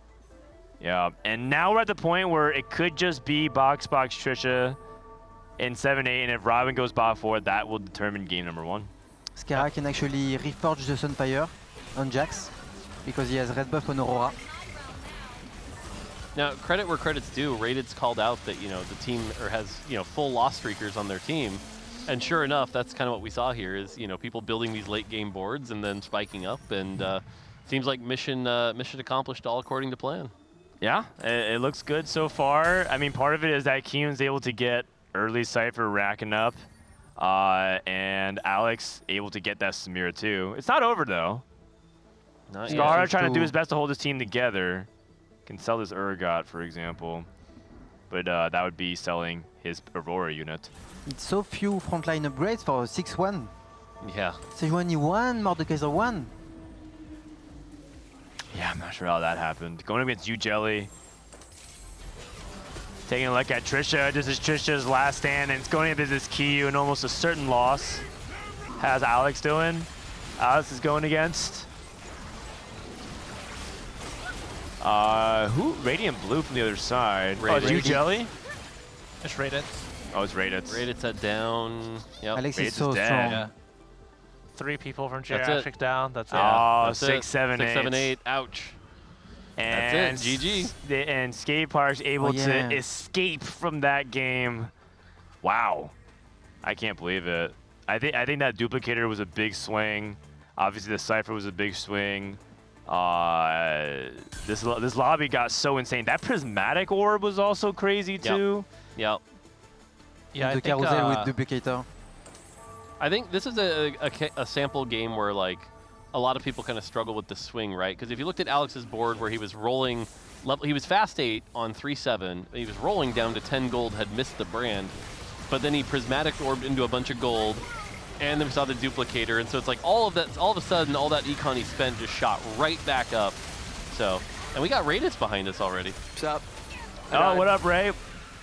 Bro, my partner surpassed me. I know. I was thinking about removing. I was like, I don't want to kill you, and then I forgot to remove her like last second, and I'm like, oh no, I'm sorry, Alex. And he's like, wait, do I even lose to you, bro? And then he killed me. He 17-0'd me. Wait, so he should remember for you. Yeah. That's right, man. That's right. That's a story of like what's going on. It's like the 4th seed's really coming up huge. I mean, part of it. What'd you get off your prismatic orb? Radiant. I actually got saved that game, so I had no tears, and I was playing Vex, and then I got a complete item Anvil, which gave me blue buff and masterwork, and I just got a Radiant blue buff off walls. Oh man! Wow. And more dog applause. Slow clap. We have Box on the line. Box. Unfortunately, we did saw what happened on 3-2. Oh yeah. Yeah. Can we turn on Box's mic real quick? All right. Can you? Yeah, you like my pivot? Yeah, it's a Vagar. Oh no. We were sitting there watching with like 10 seconds left. We're all shouting, Box, turn your head, turn your head, please. What went through your mind as that was going down? I mean, she asked me a question, and she was asking about like the difference between 2 augments. I was like, oh, that's a good question. Like, let me think about it. I should have said, let me pick my augment first. Yeah. That's okay. That's okay. Kyun is such a good team captain though. He is legit looking at all our augments. He's like he's like getting up and walking, looking at our spots, saying what we should slam. Oh wow. Really? And he's like, wow. Yeah, he's really precise. Like he doesn't like ramble or anything. It's yeah. That's actually his skill in 4v4. Yeah. But you know what? Good news, Box. After that happened, they high rolled like crazy, back to back. So I don't it didn't matter. It didn't matter, and they also got their good luck out of the way. Yeah. So they wasted it all in game 1. All right. Alex, good job, man. How's that game on your end? I was so nervous. That was your first 44 game. First 44, and I was so nervous. I like lost so much slamming value and everything. It was bad. Oh no! Lost slamming value. No one on your I team skipped told over you brand. you weren't losing I had slamming? brand 1, skipped over brand twice. Twice, because I was too nervous. geez. I was like just rolling and trolling. But what's making you so nervous? Just because it's first unfamiliar? 44, too much caffeine. Oh, I see. I actually would like to get some of that. I was about to say, I've seen you have a couple Red Bulls already. So. Yeah, and I had a bang when I woke up in a coffee, so I'm got moving. it. Oh, Kiyun, Ray's complimenting your 4v4 captaincy skills. Oh yeah. But then we found out that Alex played like a full stage without slamming and skipped Brand on his roll down, so you might have to keep an eye on that. Yeah, it's fine. He just drank too much caffeine. So I think it's fine. He just needed to calm down a bit. Also, I think he got too excited playing 4v4 with all of us. Yeah. We had a fun time though. That was fun. Are you worried you used up too much of your good luck for that power spikes at the end? Yeah, I expect so hard. Did Albert come here yet? Did he talk about what happened? Yeah. What happened from your perspective? This guy's What a happened from griefer, man. We have the clip actually. We should load it up. We actually have the clip of exactly what happened. Yeah, he low rolled the augment too. I was just like, oh my god. Like we're like, I guess he has to play Veigar from this position. Yeah. Oh, actually, so you guys didn't even know what happened. You just saw he picked Starry Night. Wow, this guy's so flexible. He's awesome. No, that was an accident, and we're loading up the clip, I think, to see if we can show the reaction. It was actually really devastating when we saw that. Yeah, it was. Because like I said, we're seeing it with the 10-second countdown, and he's still way over here, and we're like, dude, go back, It go was back. really close for me. There was like 5 seconds left. Yeah. I was walking around the chair, choosing everyone's augment, and then I'm like, wait, and Sally was like, oh, you have 5 seconds, like 5 seconds. I'm like, oh, shit. all right. So maybe a little bit quicker decisions. We don't have the clip, unfortunately, but I guess we can send you guys back to your places for game number 2. It is a best of 5. I need to join this lobby real quick. But man, that was fun. So I think that as long as that you can choose your augments on time, I think we'll have a more competitive game number 2. That's true. Choosing your augments is a really good thing to do. Yeah, because Box was in a great spot. He was going to play Street Demon. Yeah. Can we cut the mics in the back? Just Because we hear the white noise. He also ended up giving Alex uncontested Street Demon by doing that. And also Veigar doesn't want the build of Brand. He wants Nashor, Gunblade, not the same items at all. Yeah. Like, good. I was gonna say, I think this is why, understanding the different lines, like this is what happens when you sort of funnel into like the known lines, right? Like I was saying there, yes, you got Starry Night, but consider staying with Street Demon and taking advantage of that Starry Night in a different way. Those are the things that I still think there's actually still a lot of growth in the TFT community on, is like realizing that you can do that. So you're calling us bad? I mean, I'm saying there's room to improve in other aspects. Definitely not calling you bad. Definitely not calling you bad. He's talking to you, Asa. There's room for growth for you. Oh, I mean, for Asa, for sure. Oh, God. He's not talking about me. I'm perfect. Yeah. We have the clip. I mean, they're not here, but we can watch it again. we already saw this twice. Watch it. Yeah, I mean, it's a great clip for anyone just we should tuning watch in. it again. Let's just watch it. It is a great clip. Reaction. Yeah, roll it. Oh no. Oh no. All right, the worst thing that could have happened just happened. What? I forgot to pick my augment. Oh no. Oh, Okay, last gallon's fine. Oh, what'd you get? Starry Night? Starry Night. It's fine. It's my bad. No. What can you go from here? Veigar. I just love that, like, what'd you pick? Starry Night.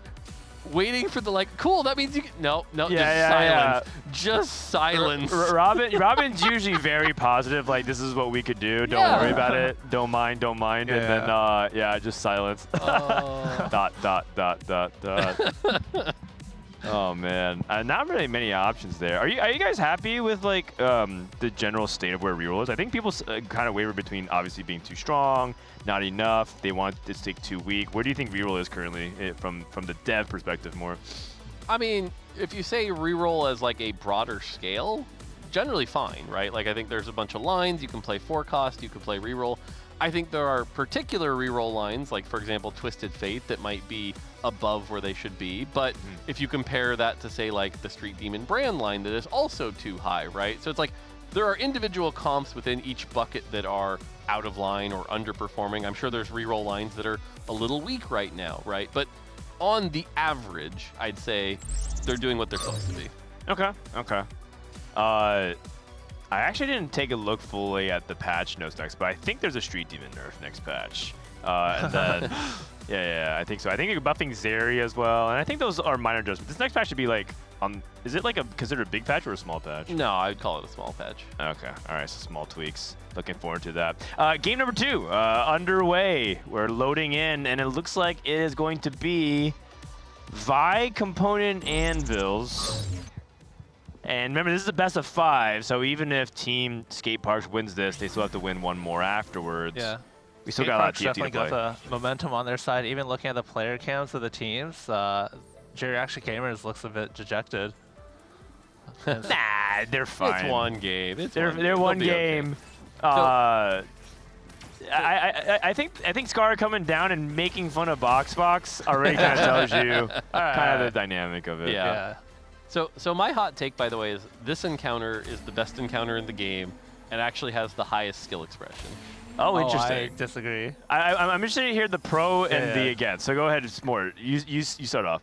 I think the fact that you have all these components, you can actually make things like early blue buff or Warmogs, and you have the agency to make a decision early, decide to tempo off of that, or make the decision to lost streak and save them for an even more optimal play later. There's just a lot of dynamic usage with this encounter, and it's not that inflationary to the rest of the game. It's like just a solid, I don't think there's many complaints about it. So there's just a lot of really cool ways you can play this opener. Okay. And then Asa, what is your counterpoint? I think when he says pretty dynamic, I actually find that on this encounter, people lock in their lines a lot earlier. Like you mentioned, blue buff. A lot of times people will pop their anvil, and if they have an early blue buff, they're just like mentally committed to playing Vex most of the time, and sometimes maybe Annie or Yumi. Sometimes people pop and get an early Rage Blade, and then they're just kind of mentally committed to playing Twisted Fate or Aphelios or Zeri most of the time. So your angle is that they commit too soon because of the extra items. Yeah, whereas if you don't have your extra items, you kind of have to play around what you're given more. Gotcha. Okay, yeah, I can see that. Yeah, I think it's because more you see it in like the ideal way it's played, but in practice, people just want to slam Rage Blade because they they see a bow and they're like, oh, I can just make Rage Blade if I just get a rod right here. TF deafen.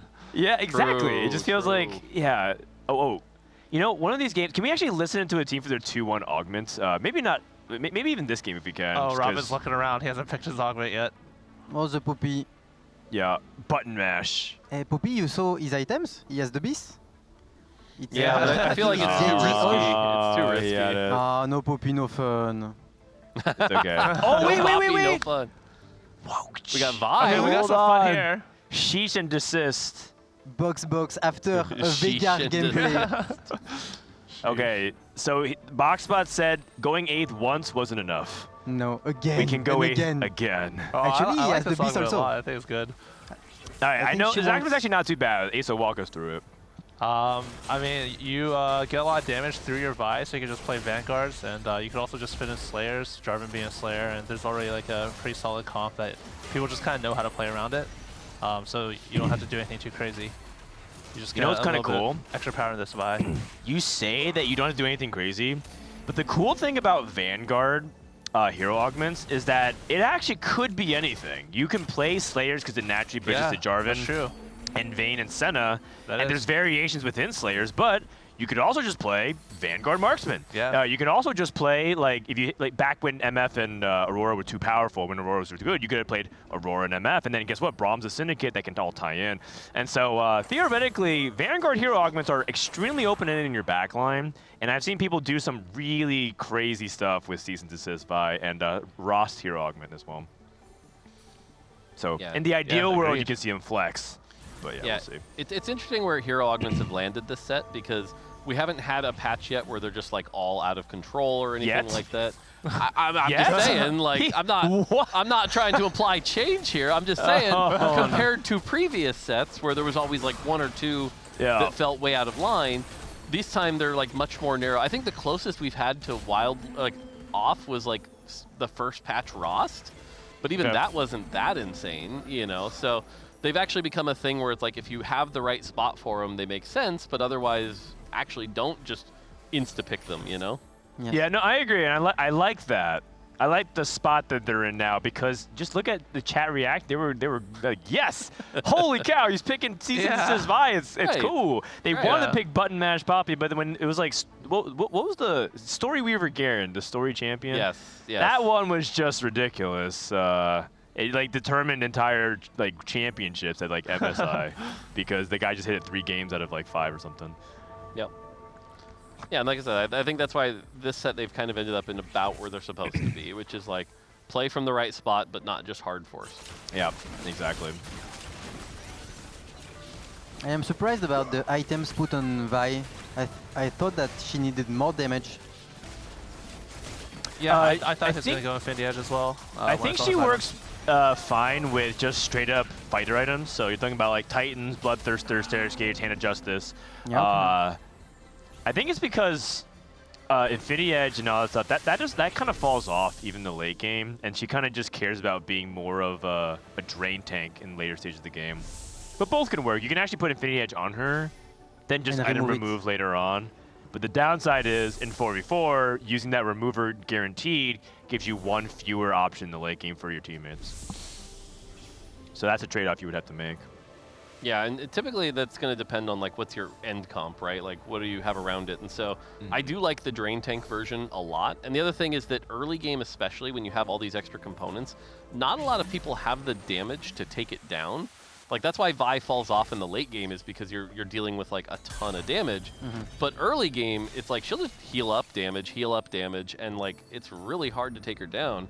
So I like this itemization for tempo, which again goes back to what I was saying for the opening encounter. It's like there's some good choices here, but I realize I might be too idealistic. So No, I mean I like this encounter. I think like you said, you can't really complain about this one. I feel like it's pretty I'll tell you, the only person I've ever heard complain about this one is Dish Soap. And that's because Dish Soap, he said that specifically. He doesn't even have a real complaint. His only complaint is that his AVP is lower on this than other portals. Yeah. That's what he said. He's like, I don't know why, but my AVP is lower on this portal, so I don't like it. Well, it's just because like a lot of players, they just want to play Vex, and when you just have two Yeah, extra yeah, animals, yeah. it just makes that line so much easier to hit. Yeah. Or like this Twisted Fate build, for example, that Reddit has. I'm trying to get better about this, but the way I interpret that is I don't have anything to complain about, so I've decided to find something to complain about. I think I mean, I think it was a joke, I think. Yeah, I'm laughing. It's but, all good. Yeah, I don't think it's a real complaint. Right. I think most people agree this is a fine portal. It's like the same territory as Golden Gala, like pretty safe, straightforward. Oh, see, Golden Gala to me is so boring. So I boring. agree. It's like, oh, thank goodness you can introduce Silver Gala. Oh God, Silver Gala. Yeah. So that was in. That was in set. I mean, the last set. I am struggling to sleep at night, so you know what? Sometimes it might be good to play one Silver Gala before I go to bed. we turned on Silver Gala as a joke at the end of the last set. So. Oh right, you guys teased this by having the hacked encounters. And we got Boxhawks and Trisha for Jericho Gamer, both 100 streaking, so yeah, for them. But hey, you know what? Season this is 5 streaking. Skateparks did say they're a lost streak team, so they don't count out yet. Yeah, this is what I was saying. Like a 3-item Vi hero augment in stage 2. Wait, nothing's killing that. Hold on, are you kidding? Wait, so Geriatric Gamers controls both win streakers, Trisha and Boxbox, and they control both lose streakers, which is No, oh, sorry, I misread. No, it's Rob. It's just Robin. They've got Robin. They got really good back streaking for sure. Yeah, 3 people full streaking, and then the other player, Skara, is a 3rd in HP. That's like the best thing you can have. Is Robin streaking? I see No, the thing he say had the 0. draw.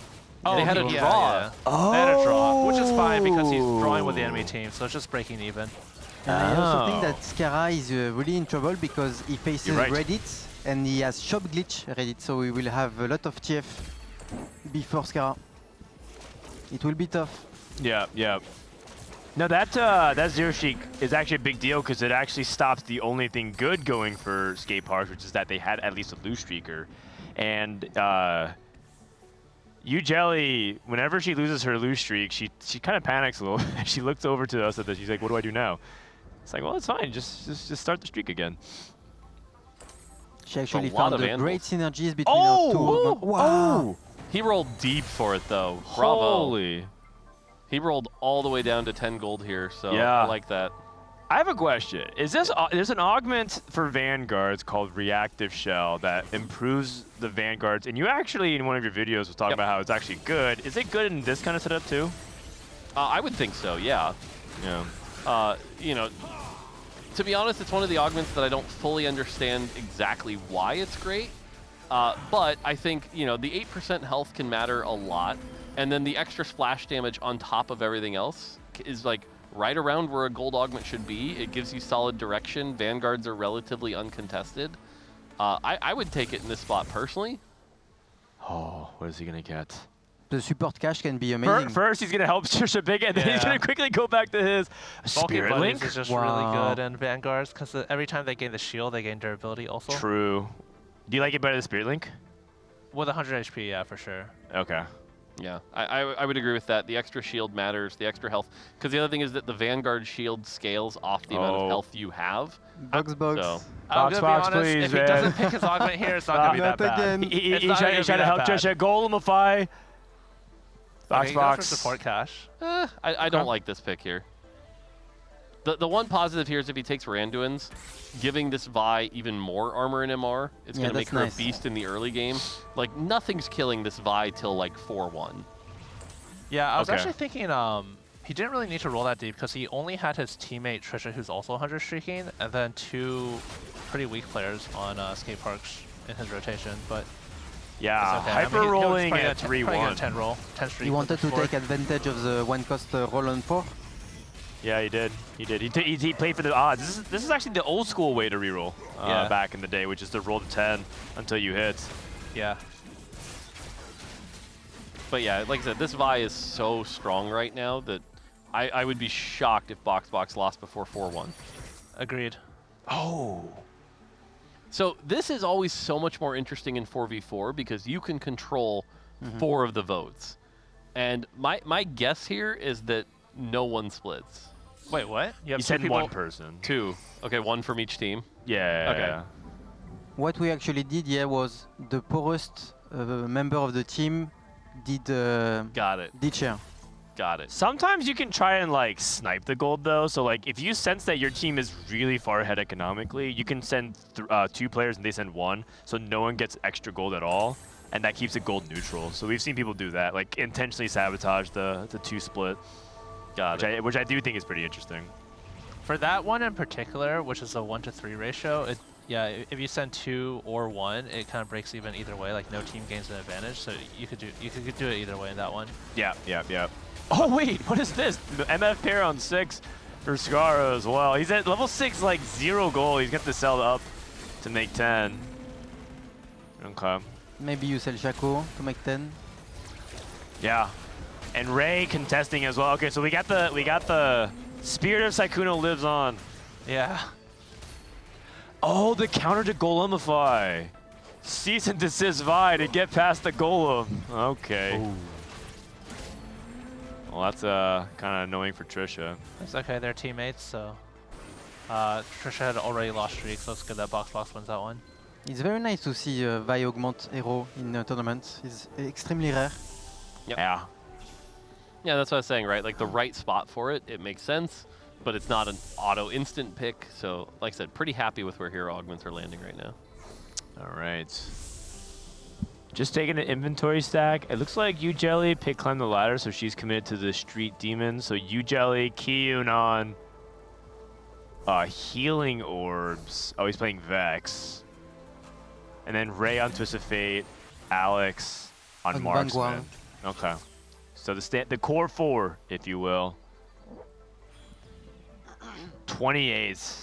You would just take any cash out, right, at 3-7, even if it's like 8 gold? Yeah, for sure, anything. Okay. I mean, this is like 2 gold. Even less than, like 2 gold. I think he's getting less than 8 gold. Yeah, probably less than 8 gold. 8 gold you'd be happy with. I'll take a component. Like, that's fine, but that is like that's not 2 bad. or 3 gold. Yeah. And we also have Jelly on strategy or Cypher as well. Okay. Do we have a team on Geriatric Gamers on Street Demon? Yeah, they do. Oh, okay, yeah. It would have to be Skara. Oh. Wouldn't it? Trisha, I thought Trisha's like the Marksman Vanguard I thought player. Skara was Twist of Fate. I think. Oh, wait, you're right. It is Robin. And Robin's Vex. No, I think Robin's Vex. Oh, right. And Box is Vi. Oh, that's why. Because they have Vi and Vi TF, so they don't have a Street Demon player again. Yeah, I think that's maybe fine. a little scary, giving probably the strongest line to the other team uncontested. I mean, you can yes, deny. but I think that it's fine if the compensation trade is the HP streaking from Box. Yeah. What do you think? Yeah, I mean they're in a good spot with Box's HP, Scar's HP, and Trisha, 3 of them in the top 4. Right after this round, I'd love to see Robin's cash out just so we can laugh at the 3 gold. No. But other than that, this is a very like top-heavy bottom like lobby. Like we have 3 people above 85 health. 2 of them win streaking. Meanwhile, at the bottom, 34 and 44 on 3-6. This is some of the lowest we've seen in a while. Yeah. It's really hard to come back from this HP deficit. Even if they cap out higher, they're going to run into their own teammates and take losses. Yeah. And sometimes it's not as easy to come back as Brand as it is in Vex. I feel like it's more expensive. You have to go 9. Yeah, agreed. All right, get ready to laugh.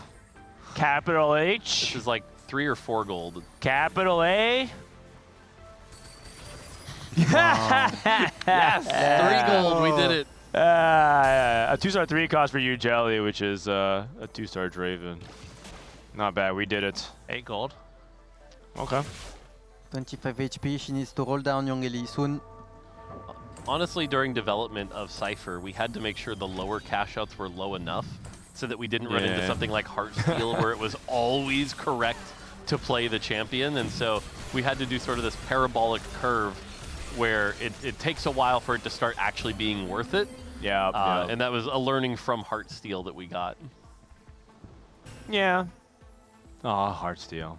You know what? Soon. I'm about to say, yeah, isn't that going live like literally in 3 days? You can play with Heartsteel again if you want. That's right, that's right. Here comes another roll down from Box, trying to go for 3-star Slayers. Yeah, it's looking for Vayne. Oh, he's going for really good Skarner items. 3. He can go QSS and Gunblade. I worry that he's trying to go for too much. Like, I don't think you can go for Silas 3 and Skarner 3 and Senna 3 and Vayne 3. And Jarvan even. Yeah. It's okay because he can use his HP to give to his teammates. So it's okay for him to be weak for a while now. Okay. I like Quicksilver Gunblade. He might think he might need Sundering, so he might save it for Sundering component. You are correct. Raditz is in a really good spot, playing TFT role on a win streak. Dude, Vi is so sick, man. Never mind. You know, I'm kind of down for the 4-cost Vi to do this again, because I think this is what her ability from like set 3 or something, right? Yeah. And she was a 3-cost back then though. Yep. She wasn't a 4-cost. But I like the like tracking and go back and assassinate thing. It's pretty fun. Wow. Okay, wins again. Here comes. You can actually go for the right one, Tomb Raider. Oh, yeah, with 100 health? I agree, actually. Yeah, I agree. You are so far You ahead. think so? Let's at least look at the other options first. Oh, no, he's going to look at Trisha's options. Here's Trisha. Yeah. Over heel, very good. And then back over the box. Come This on, dynamic box. is so funny. Tomb Raider. Do you need items? Yes, you do. Huh? You can put on Senna, Jarvan. Okay, never mind. I agree with you. I think Tomb Raider was absolutely the right choice there. Tomb Raider is another one that, like, you know, if you look at the results of Tomb Raider, it's like when you take it from the right spot, it always overperforms. It's a very, very good augment. You just have to understand when you're in the position to take it. Oh, he doesn't want to hold Jarvis because it stops Trisha from hitting Jarvan. Okay. And Trisha hit Aphelios too, and oh! What is this, Oh, okay, never mind. I thought we had MF too as well. I thought we were playing some Aphelios MF duo. That would be cool in theory. Hey, you know what? Look how flexible she's being, though. I was gonna say, having this marksman line with that golem is very powerful. Yeah, and what that does is it makes it so it's not as important for her hit the Leona too, and she can actually focus a little bit on more backline instead, which could be very key. Yeah. Oh, Box finally takes his first loss here. Yeah. It was a matter of time. Robin is... Didn't I say 4-2 would be about the time Vi would start to die? Yeah, I mean, it makes sense. Also because I think Box took Item Collector, and it doesn't feel very strong to me yet. No. It can get stronger as time goes on, but I think this is like an augment for later on in the game, I think. Yep. Yeah, scaling augment. It's really good in this this portal because he started with an extra item. He also has a support item, so a little bit of extra value there. Yep. No bow at all for Trisha, so the Aphelios will struggle with attack speed. Right. The nice thing is about Aphelios, though, is that while Ginsu's is like a common build, it's not actually that necessary. Yes. Because Aphelios has the more modern design where it says your next 5 autos, not for 5 seconds. Yeah. And so it's like you get that full value every cast. So you don't necessarily need it. Now that being said, when you have a golem, you certainly want it because you've got all that extra time to build up. So in this case, it would definitely be better. Yes, and also when you go to look for the Beast of Aphelios, it's like double Ginzu QSS, so he likes attack speed still. But he can do without, I agree. When you compare it to like Kog'Maw that has, I'm curious that you mentioned it's a more modern design. Is that going to be like more preferable moving forward to make the itemization less stringent? Yeah, generally we saw this a lot in I think it was set 12 with like what's the little dragon's name? Smolder. Smolder, thank you. There's also Twitch in the previous set. Yeah, but it was like we want to Namzi. make sure that if you don't have an item like Ginsu's, you're not just completely hosed. And so like that's why instead of it being for 5 seconds, it was like your next 5 autos. That way, like, okay, I'll take 5 giant autos with AD items rather than just completely losing value, like say something like Zeri right now, where Zeri is so bound to Ginsu's, like you absolutely have to have it. Yeah. It's a tough game for Robin. Robin lost his last fight, by the way, and he needs to win out. Him losing here is a really big deal. Did he just duplicate the Renekton?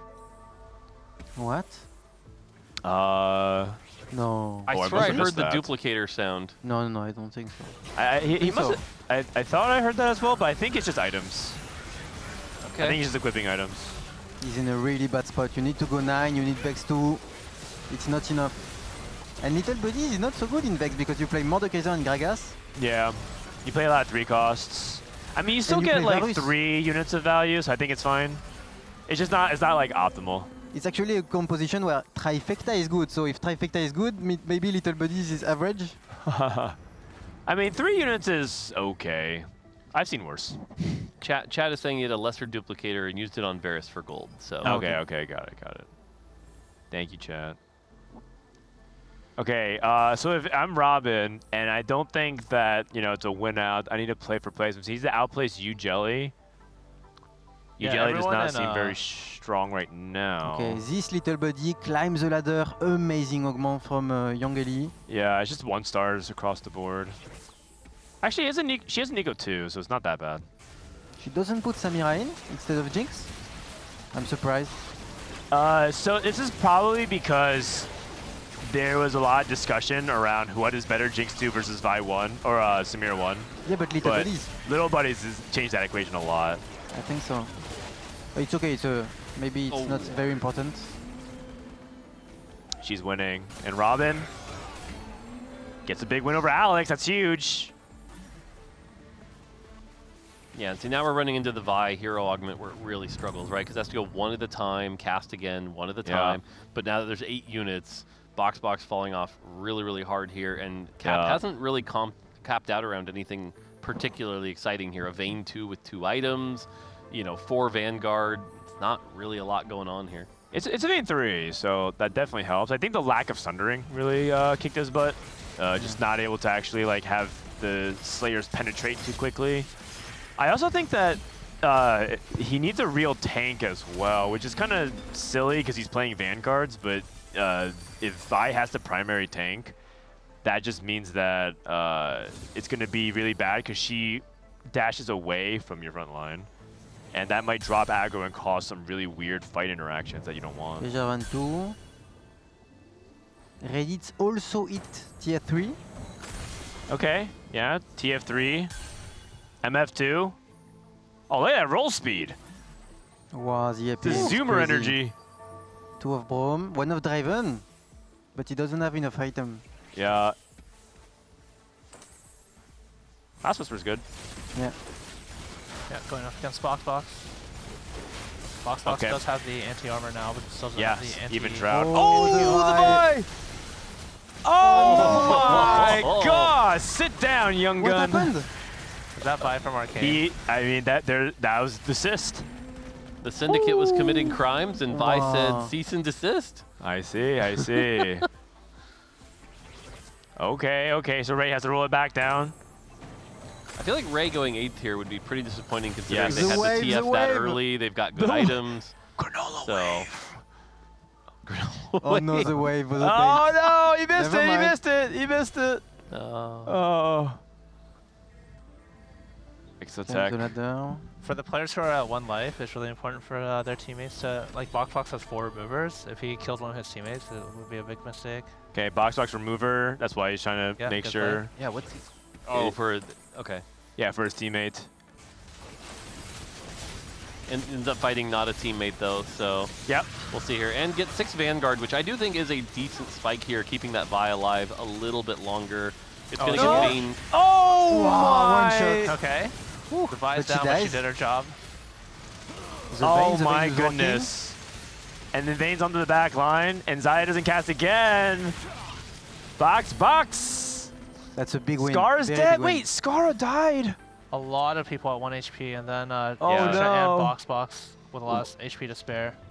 Kiyun hit another Vex too. It's very, very close. The outcome of this game will be determined in the next fight or two here. Yeah, if Robin can stay alive, he's got the next 2 now. Well, what's interesting is if you look at the standings now, it's actually like 1, 2, 7, 8. So like, even if we see something like it could go the other way still. This is really interesting. These health pools, the fact that Geriatric has 2 people both above 50, while everyone else is on 1 life, this is wild. Okay. And Boxbox is getting traded by Robin, and then Alex going up against Trisha. It's a marksman Vanguard matchup. Yeah. The golem If is Trisha huge. can take out Alex, that'd be huge for the team. Oh! Nope. It's very close! It's very close! What? Oh! Alex stays alive. And Robin gets the win here as well. U-Jelly's dead. U-Jelly fallen. Wow, it is so close. Ah, she lost to Ray. But they couldn't help it because Yeah. Ray was at 1 life as well, so they had to kill off somebody. Yeah, in that situation, you just have you just fight with your strongest board, and whoever's stronger. The exec spot can be okay when you play Vex. To put Yeah. on Renekton maybe? No, it doesn't want. Okay, Kiyun took it. Okay. Does anyone need any shred? Trisha doesn't look even like know what to pick. It's all AP items. It's just awkward. Boxbox takes the Bruiser emblem. Yeah, I guess he wants to play a Gragas on his next level. Okay. But, No, he's going to do something crazy. He's going to reforge this. And it's going to hit a... I was just going to drop Senna for it immediately. Okay. I liked the enthusiasm though. Nah, I really do. I just want to live a little, you know? I do. I like it. He would be the guy to do it. Oh, he would, for sure. Oh, Leona too. Okay, drop 2 Jarvins. And he can move items as well. Not enough time. Who's he match up against? He has Raditz in his pool. It's going to be Trisha. Alex versus Ray. Uh-oh. Yeah, one of them is dead. That's not good, so that means Robin. Robin has to win. Robin gets Kiyun. He's on Vex 1 though, still. And Sedge didn't cast. Oh no. But maybe... No, it's not enough. Oh, maybe take a better loss? Oh, it's 6-8, and Alex with a huge -5 instead of a -7 or -6. So now they need to go 1 and 3rd? Yeah, they need to go 1 through. But the good news is that I think they can. Yeah, they can. They definitely can. But Box will go weaker and weaker as the game goes along. Right, so Trisha has to be the one that goes 1. She has to, yes. I think she can. Okay. I don't know. This is looking... Yeah, the golem Because is if we look at the huge. strongest boards right now, I think Kiyun's got the strongest board. Yes. He's actually stuck on 8, but he has good augments. Mm-hmm. Yeah, it all comes out like okay. How good is Oh, be careful climb the about ladder Vi. for Vex? Oh, Sejuani ulted backwards, which means Vi didn't get caught. The And Vi Di's is back coming, in. The Vi is coming. No. Vayne's Maybe not next caught. time. And then Vi ults back. Oh, no. Oh, wrong units. Oh, Vayne's working on the back line, maybe? She never went on the damage. No, it's fine, it's fine, it's fine. Vayne's got Oh my god! Oh, oh my god, it's a 1-2! That's it. Oh! You know what? 1-1. That makes it for last game. That makes it for the Yeah. last game. Oh my Holy. goodness. Holy cow. Can was you so believe close. it? Season desist Vi and Slayers closes it out. Man. That's awesome. Box, wow, such a crazy game. That was insane finish. I can't believe it. And we were all like, Trisha yeah, it should fall off. It should fall off. 4 out of 5 on stage 5. Too. The double Ginsu's vein really helped there. And we would talk about, you know, the tank versus the damage version. The fact we went drain tank by gave enough time for that vein to ramp up and actually be a serious threat. So that was a really cool version. So just good itemization there. And it's also a good demonstration that in 4v4, driving the tempo means a lot. It put the other team in awkward positions where skate parts couldn't optimize. Also, people just cap lower because they're just griefing each other's units. It's not as high power of a lobby. And you know what I love about this the most? They didn't play any Street Demon. They didn't play any Street Demon. It worked out fine. Part of it is that Jelly couldn't cap out really high because that was a Street Demon player, but I think it just goes to show it's not really just you have to play Street Demon no matter what. You can, in some circumstances, avoid it if it makes sense. I like that. I like that they're finishing out. By the way, I think the trademark 4v4 MO for BoxBox is that he finishes out his games. Oh really? Okay. Yeah, I feel like he finishes out every game that he's ever part of. Yeah, he never FFs.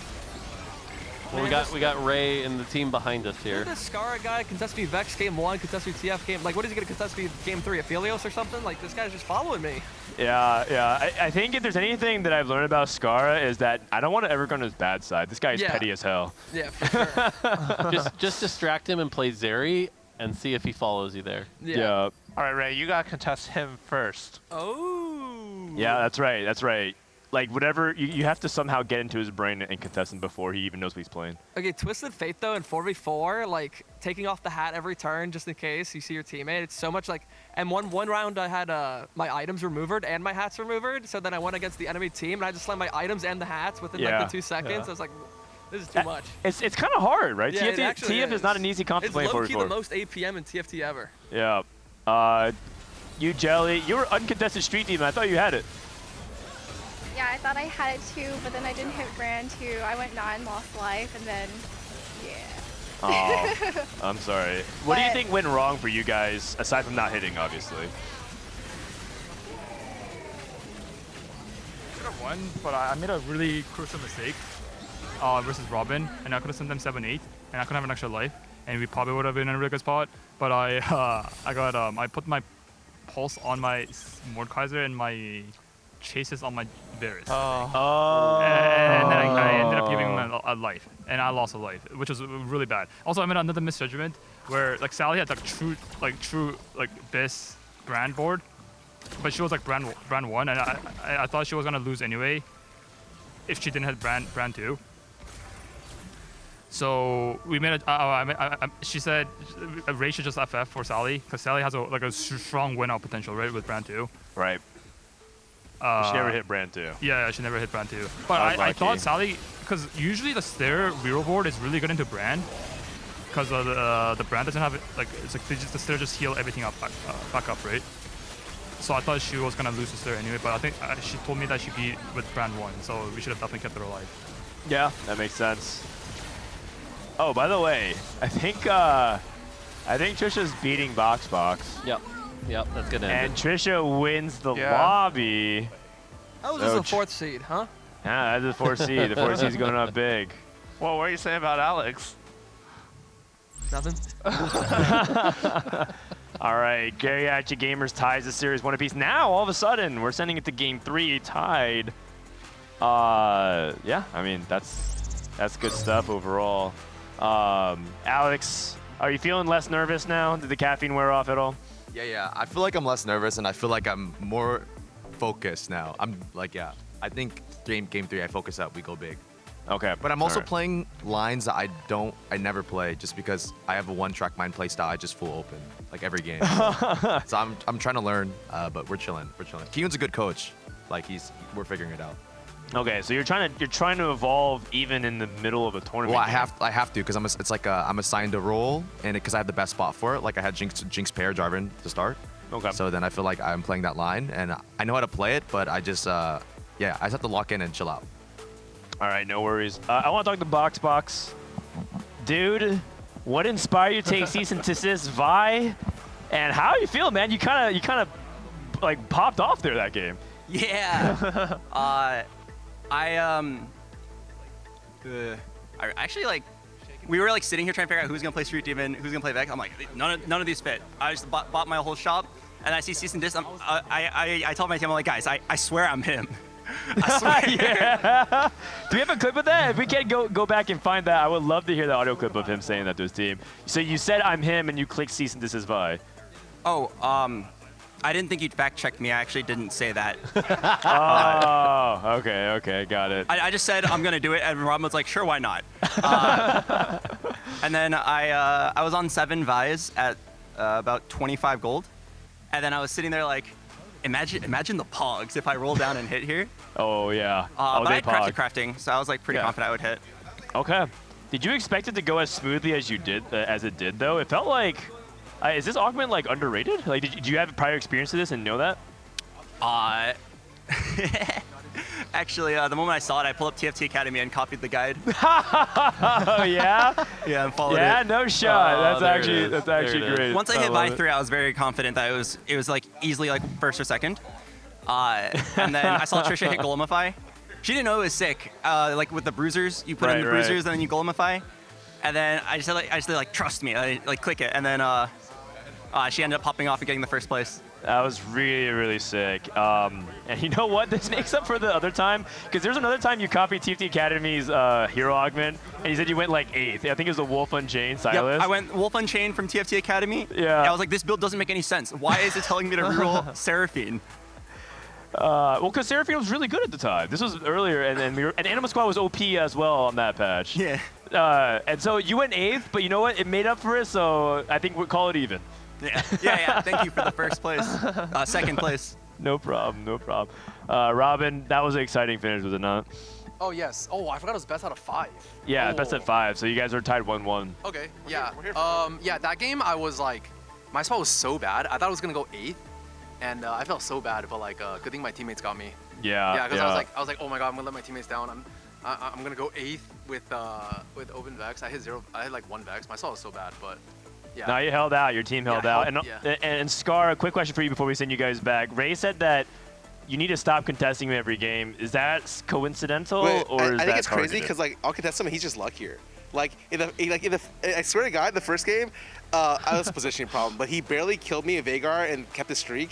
And he had like no Vexes, no tears, and his Prismatic Orb is Radiant Refractor. He drops double tier and gets Radiant, and I get Cleaver. I'm like, okay, man, thanks. Like, this guy's just so lucky. That game, I think without Heroic Duplicator, he's not able to contest me for Braum 3. He hits it, and I hit like the most garbage augment ever, and I never hit Braum 3. Which I was at 7 Brahms with Duplicator, and he was at 4. Holy, Scar might be the biggest yapper here, man. This guy. Yeah, I've been watching a lot of Soji this year, actually. So sorry. Yeah. I felt like I was there, the full rundown. But yeah, that was good. Take a deep breath. You guys got it. Good way to tie up the series. We'll see you guys for Game Run 3. Head over back to your player stations. And that was an exciting finish, though. And you know what? I want to see more of that. I think, if anything, that I hope gives a glimmer of hope for some of these players. 'Cause I think talking to them, they feel like they have to have that Street Demon play. They have to have that Vex play. They have to have that Vanguard Marksman. But it doesn't be every game. Yeah. There's definitely openings to do other things. For sure. Yeah. 100%. That must have made you really happy. Yeah, no, it was definitely a fun game of TFT, seeing an unconventional line do well. I gotta say, I'm just enjoying watching 4v4. I've been watching a lot more of it lately, and just little ideas come to my head. Like, for example, when we saw that final match kind of end it, I just want like a big like KO to just like drop in and be like, it's over, teams, just to like really celebrate that moment of like, teams are done here. So yes. Actually, I have an idea to follow up on that. After the KO, Vanguard goes into your control panel and uninstalls League of Legends for the losers. What do you think? I mean, I see no flaw, right? Yeah. I mean, we gave you guys kernel access for a reason. Wait, but what if it's just your team's fault? I feel like it should just uninstall it for the person who went 8th on your team. Because I always do well with my teammates. I mean, we want them to feel bad, but we want to understand that it's a team effort. I think that'd be good. Yeah. All right. Not my team is throwing. Asa is competing in the closed qualifier for EWC. Who's on your team? We unironically might have the weakest team. They're all my friends, though. It's a lot of fun playing with them. We have Goobums, Phoenix, and Kenny is hard. Okay, Goobums, Phoenix, kiting is hard. How did that team even come together? That's like an interesting mix of players. So we used to have Solus, but he abandoned us and he called us the leftovers. But that that is kind of how we came together. Is none of us were like really taking it seriously. We didn't really scrim until just a couple days before the event, and we're just like, yeah, might as well just play. It's open qualifiers. Well, how much of that team was the same team that did well at Macau? Yes, that was the same team that we won tickets to Paris for in the 4v4 side event in Macau, except we have Goobums instead of Rainplosion. Rainplosion, sadly, of course, can't play in EWC. But yeah, Kiting and Phoenix played in the in Macau. so similar team. So like you guys have at least had some of this success before. That's true. Did you see how they qualified? Their team lost in the first possible round they could play in. They got to buy you had first to go round. full low bracket? So they played 7 series in the lower bracket through the gauntlet of round of 128, for the round of 64, to the round of 32, to the round of top 16, round to the top 8. They had to win 7 series in a row. Phoenix Phoenix had to go 1-1-1-1-2-1. In the 2 was a 1 because he FF for we were just top 2, so he just FF. Oh, so he literally went 1-1-1-1-1. That was my bad. And a lot of them were impactful ones. So people have a new term. It's the garage ult. Nice. Yeah. Every single one of them, except the one where we're top 2. Every single one of them, he had to go first against the one on the other team to secure the game. It was crazy. Can't believe it. All right, game number 3 underway. We got gold subscription for Twist of Fate. If you need to head out, you can just head out. Ace is going to take a little bit of a break. CLE back on the couch with myself and more. CLE, you enjoying the game so far? I absolutely have been. 4v4 is so exciting, and it's fun that it's 1-1 right now. Now they're just playing a best of 3 straight up. Yeah, so I guess it's effectively a series reset. What's up, Zane? Yo, I have more casters. We're going to have Iniko. Oh, they stopped. Iniko's going to come in, and then I have a contingent caster. If someone slams a Ginsu's and a Gunblade, then we'll have Saikuno commentate. Great. Okay, all right. And if not, then he'll go back to watching the ping pong tournament. Oh, there's a ping pong. Can we at least get like a picture-in-picture feed of how that's going? Like 30 seconds. Dan, you think I'm not on it already? You think I'm not already? Okay. I need to see that. And also, someone might need to fill in my my spot while I play as well. Hello, the white noise is back. It's me. Oh yeah, the white noise. Look, Yes. here he comes. Oh. Oh? I heard there's a TFT. Who's that? I can't see. Gangly versus... I can't tell the other person. I think that's Flex. Felix, yeah. That means that Panda just won his game. What was this that, Panda Felix? guy, oh my god, he just scoops every single ball from below the table, Panda's chops pretty everything. good. Yeah, he's very good. He's pretty good. Infuriating. All right, dope. Well, they're playing the ping pong tournament. We'll keep you updated. That's kind of the stuff that's going on the side while we're here watching some TFT. We got Saikuno on the couch, man. The card shark himself. I don't know what's going on, man. I don't see TFs on the board. Not yet, but the night is still young, my friend. Well, we might see some people make some irresponsible financial decisions. Who's It's tied 1-1 actually. That was we just saw like a crazy close game where the geriatric gamers brought it all the way back and closed it out with the Vi hero augment of all things. What's all that? What's going on? That's pizza. Oh, pizza. shop glitch? Pizza for dinner tonight. Dude, that pizza's huge. I'm so sorry. Let's focus on TFT. Okay, but that is an extra larger sized. Let's focus on TFT, guys. Specifically the TF part of You know the what's TF. good with pizza? TFT. That's true.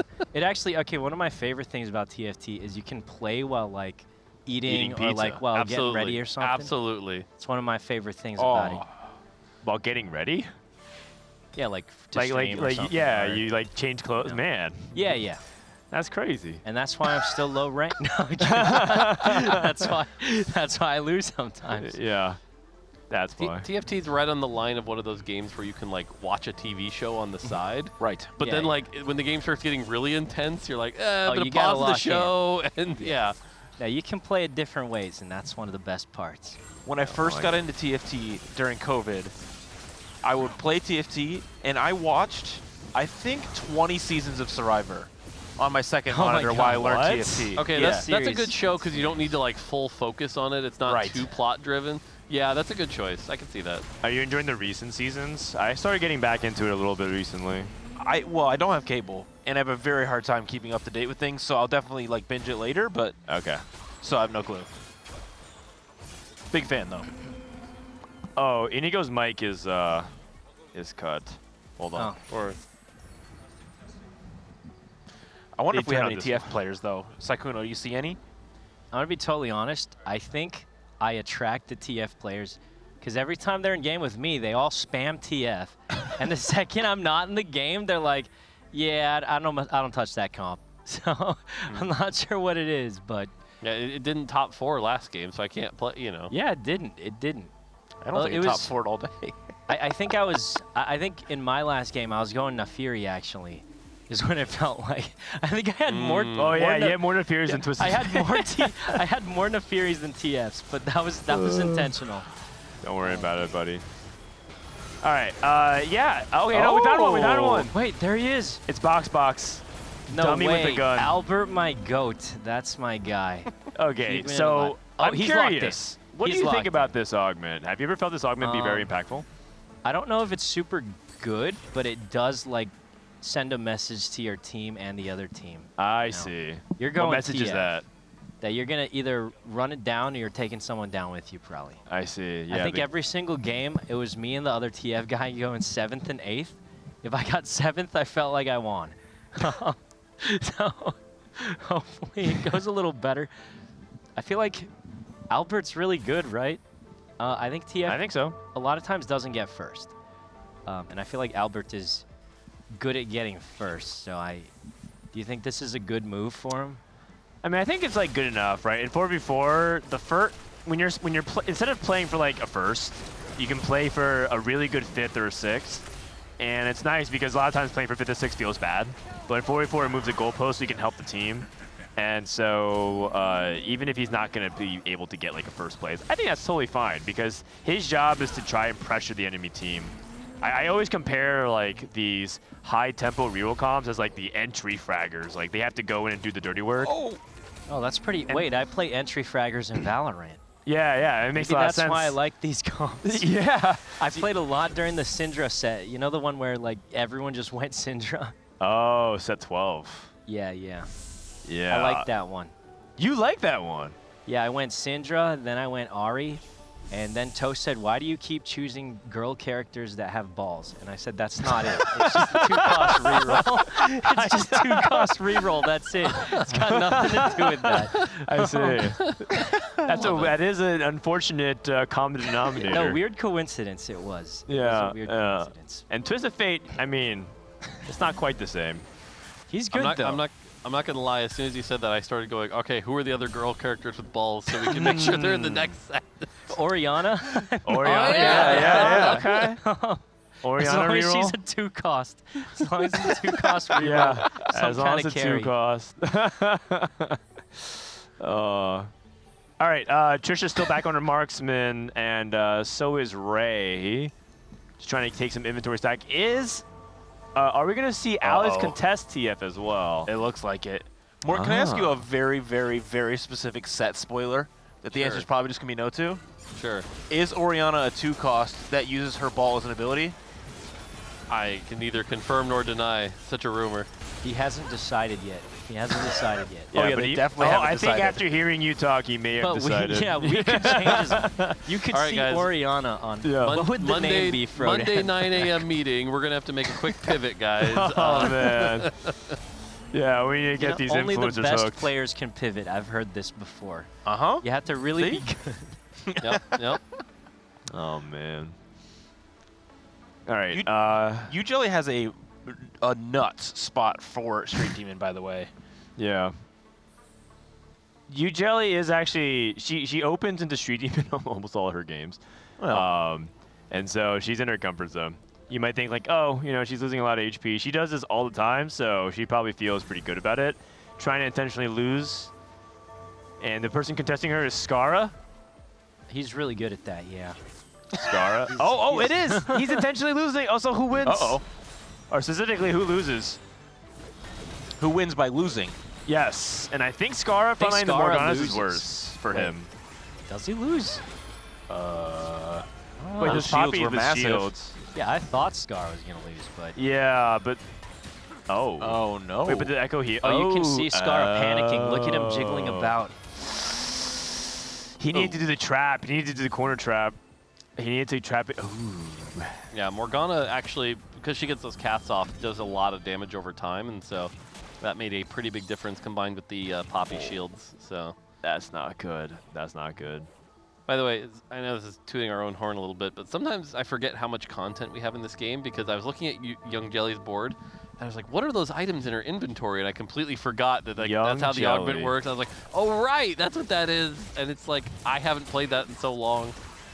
Spray can. Spray can. Yep. Using a champion to tag the hex below. I mean, I never got the impression this one was like crazy impactful, but it is fun to spray. I like freestyling a lot more though. It just feels, yeah, So- man, that one feels fun to play. So development story, with this set in particular, there were a lot of crazy ideas that the set designers had. Sure. And our lead of sets, Giovanni, has already been coaching them of like, if you have a really cool idea like that, make it an augment, right? So originally Street Demon was going to be this whole like painting mechanic and stuff, but it's like that's a little bit much for a core origin. Let's move that to the augment space. And so that sort of became like cool that now this is a way you can keep that fantasy while also still having Street Demon to be a pretty easy to play vertical for everyone else. I see, I see. I was talking I do think that would have been cool though to have the spray can. But Yeah. you're right, it would have like been like a ton of like what the heck is going on here. I was talking to Nico yesterday just about his role and how much he works with next sets and tries to bring designers back down to earth a little bit. And I'm sure that's one that Nico was like, you know, there's some of these things, but I think it's fun that you can take some of those fun ideas and then move them into something that's still usable and playable, but not all the time. Oh, so he crushes their dreams. Yeah, usually. Yeah, he's the bad guy. In the dev team, there's like the bad guy to be like, yeah, well, here's all the reasons why that doesn't work. And Iniko's that guy. He's the good guy for the players, though, surely. I mean, it goes both ways, right? Because on the one hand, yes, you get some of that, but on the other hand, we have this joke where it's like, oh, you're finalizing the fun out of the game, and so like it's a back and forth, right? Oh, Like God. each team has to sort of represent both sides, and we find that right balance. So, insert joke about riot balance. Yeah. I mean, yeah. Doing a great job on both. Thumbs Hey! up. All right. Ray taking raining gold. Or Gold. raining gold. Eh? Anyone? All right. That's a single laugh from Minos. Oh, Trisha Golem. got the golem again. Beast. Yeah, very good stuff. She's learning. Alex with the roll down.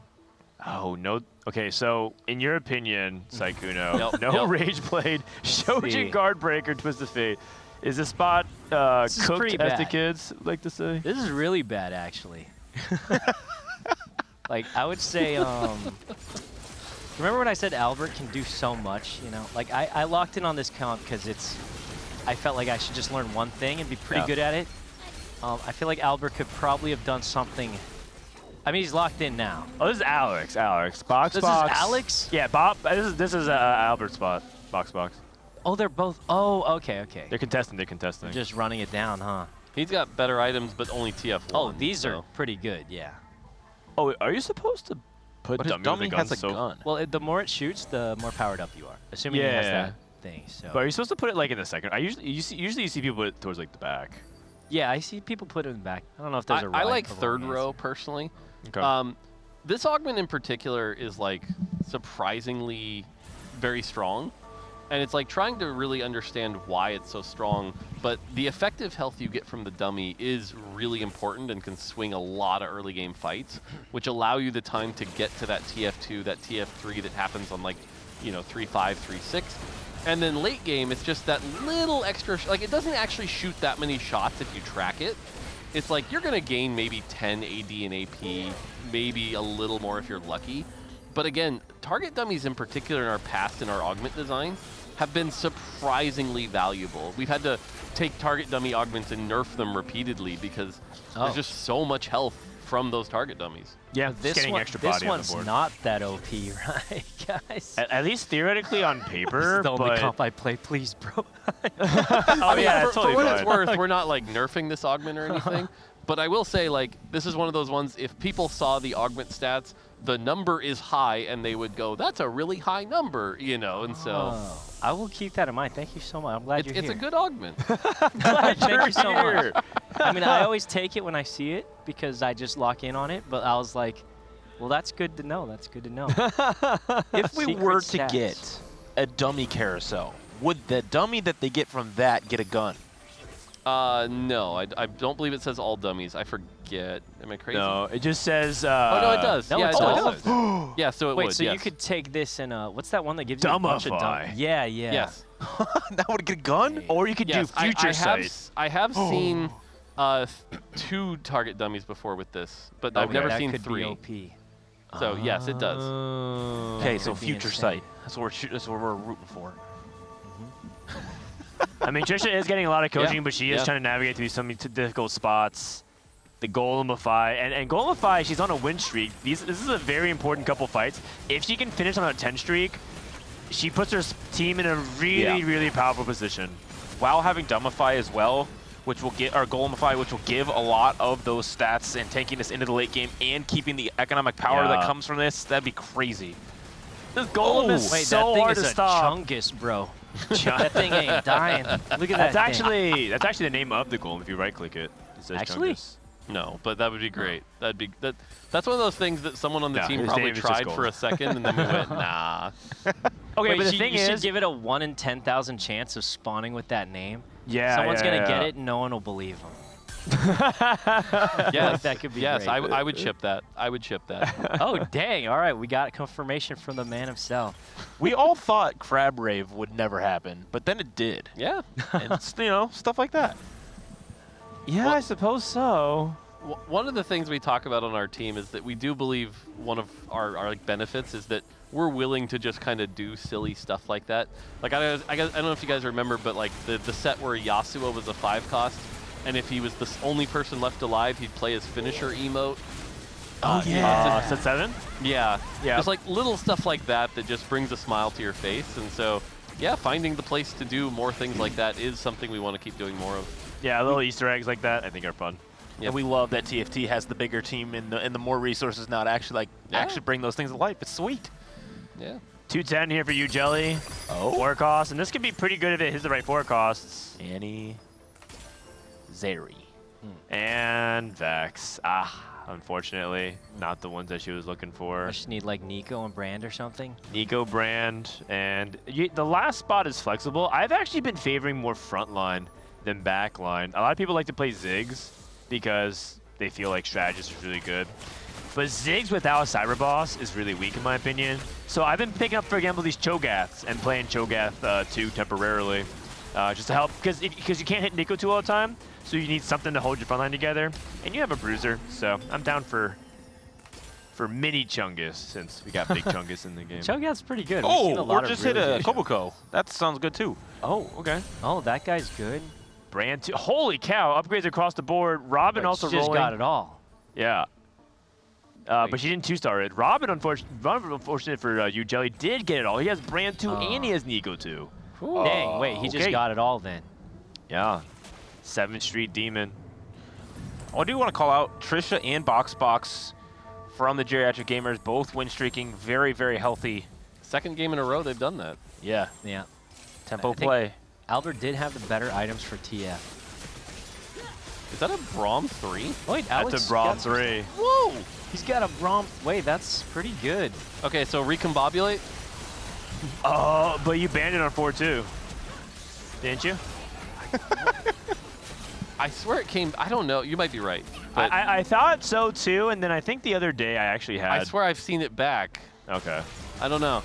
I'd have to double check that. All right, we'll have to find out then. Let's see. Oh, it's gold anyways. Ah, dummy with a gun. Dummy with a gun, round 2. Someone really cool told me that augment's really good in the stats. I've heard from the man himself. Oh, sorry.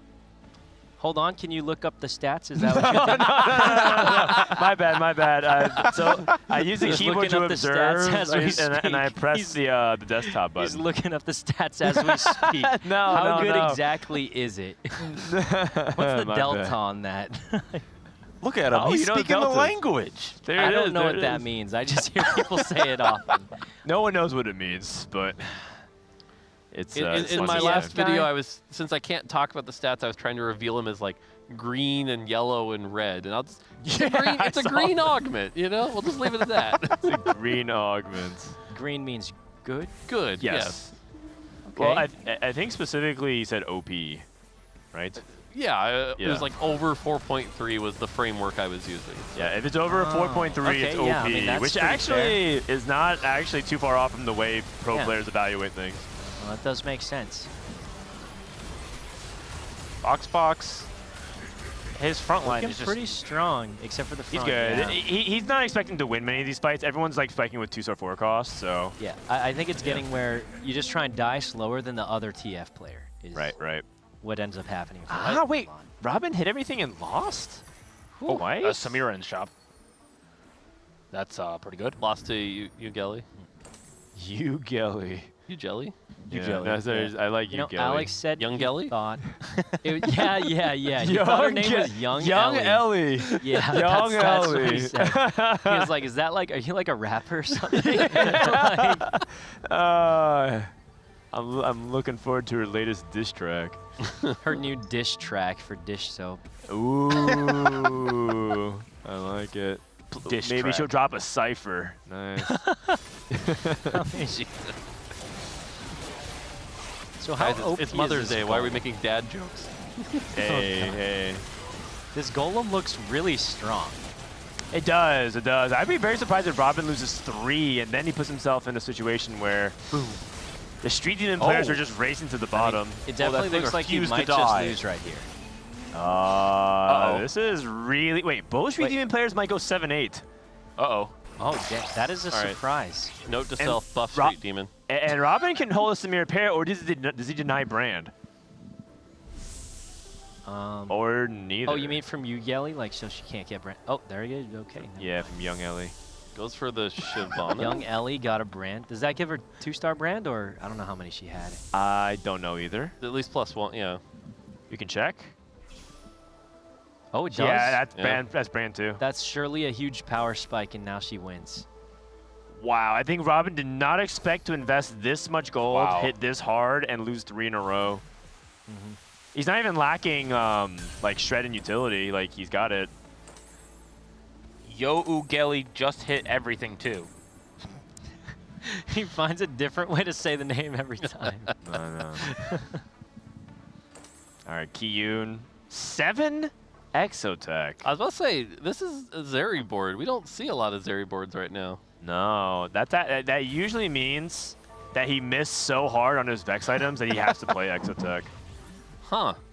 And the only way I've ever seen Exotech be viable is if you are playing around Pulse Stabilizer and play as a Misfortune Zeri duo.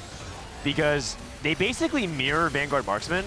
You have 2 4-cost backliners, 1 Rage Blade, 1 Infinity Edge Burst Holder, and then a 4-cost tank. So it almost feels like you can flex between Vanguard Marksman and Exotech.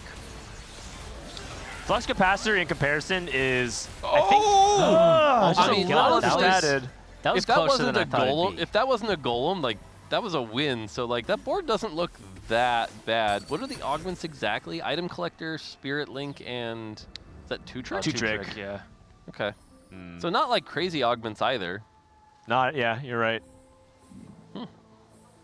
All these Loot Streak players are pretty strong, but I don't know if they're strong enough. Box falling off the face of the planet.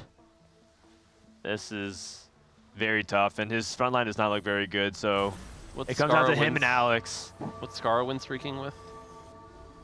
Vex 2. He's got the Vex board, all right. So because he was contesting against Kiyun as his head-to-head. These are looking good for Skara. Oh, did he take Magic Roll or Trade Tracker? Oh. Magic Roll, Pile of Champions.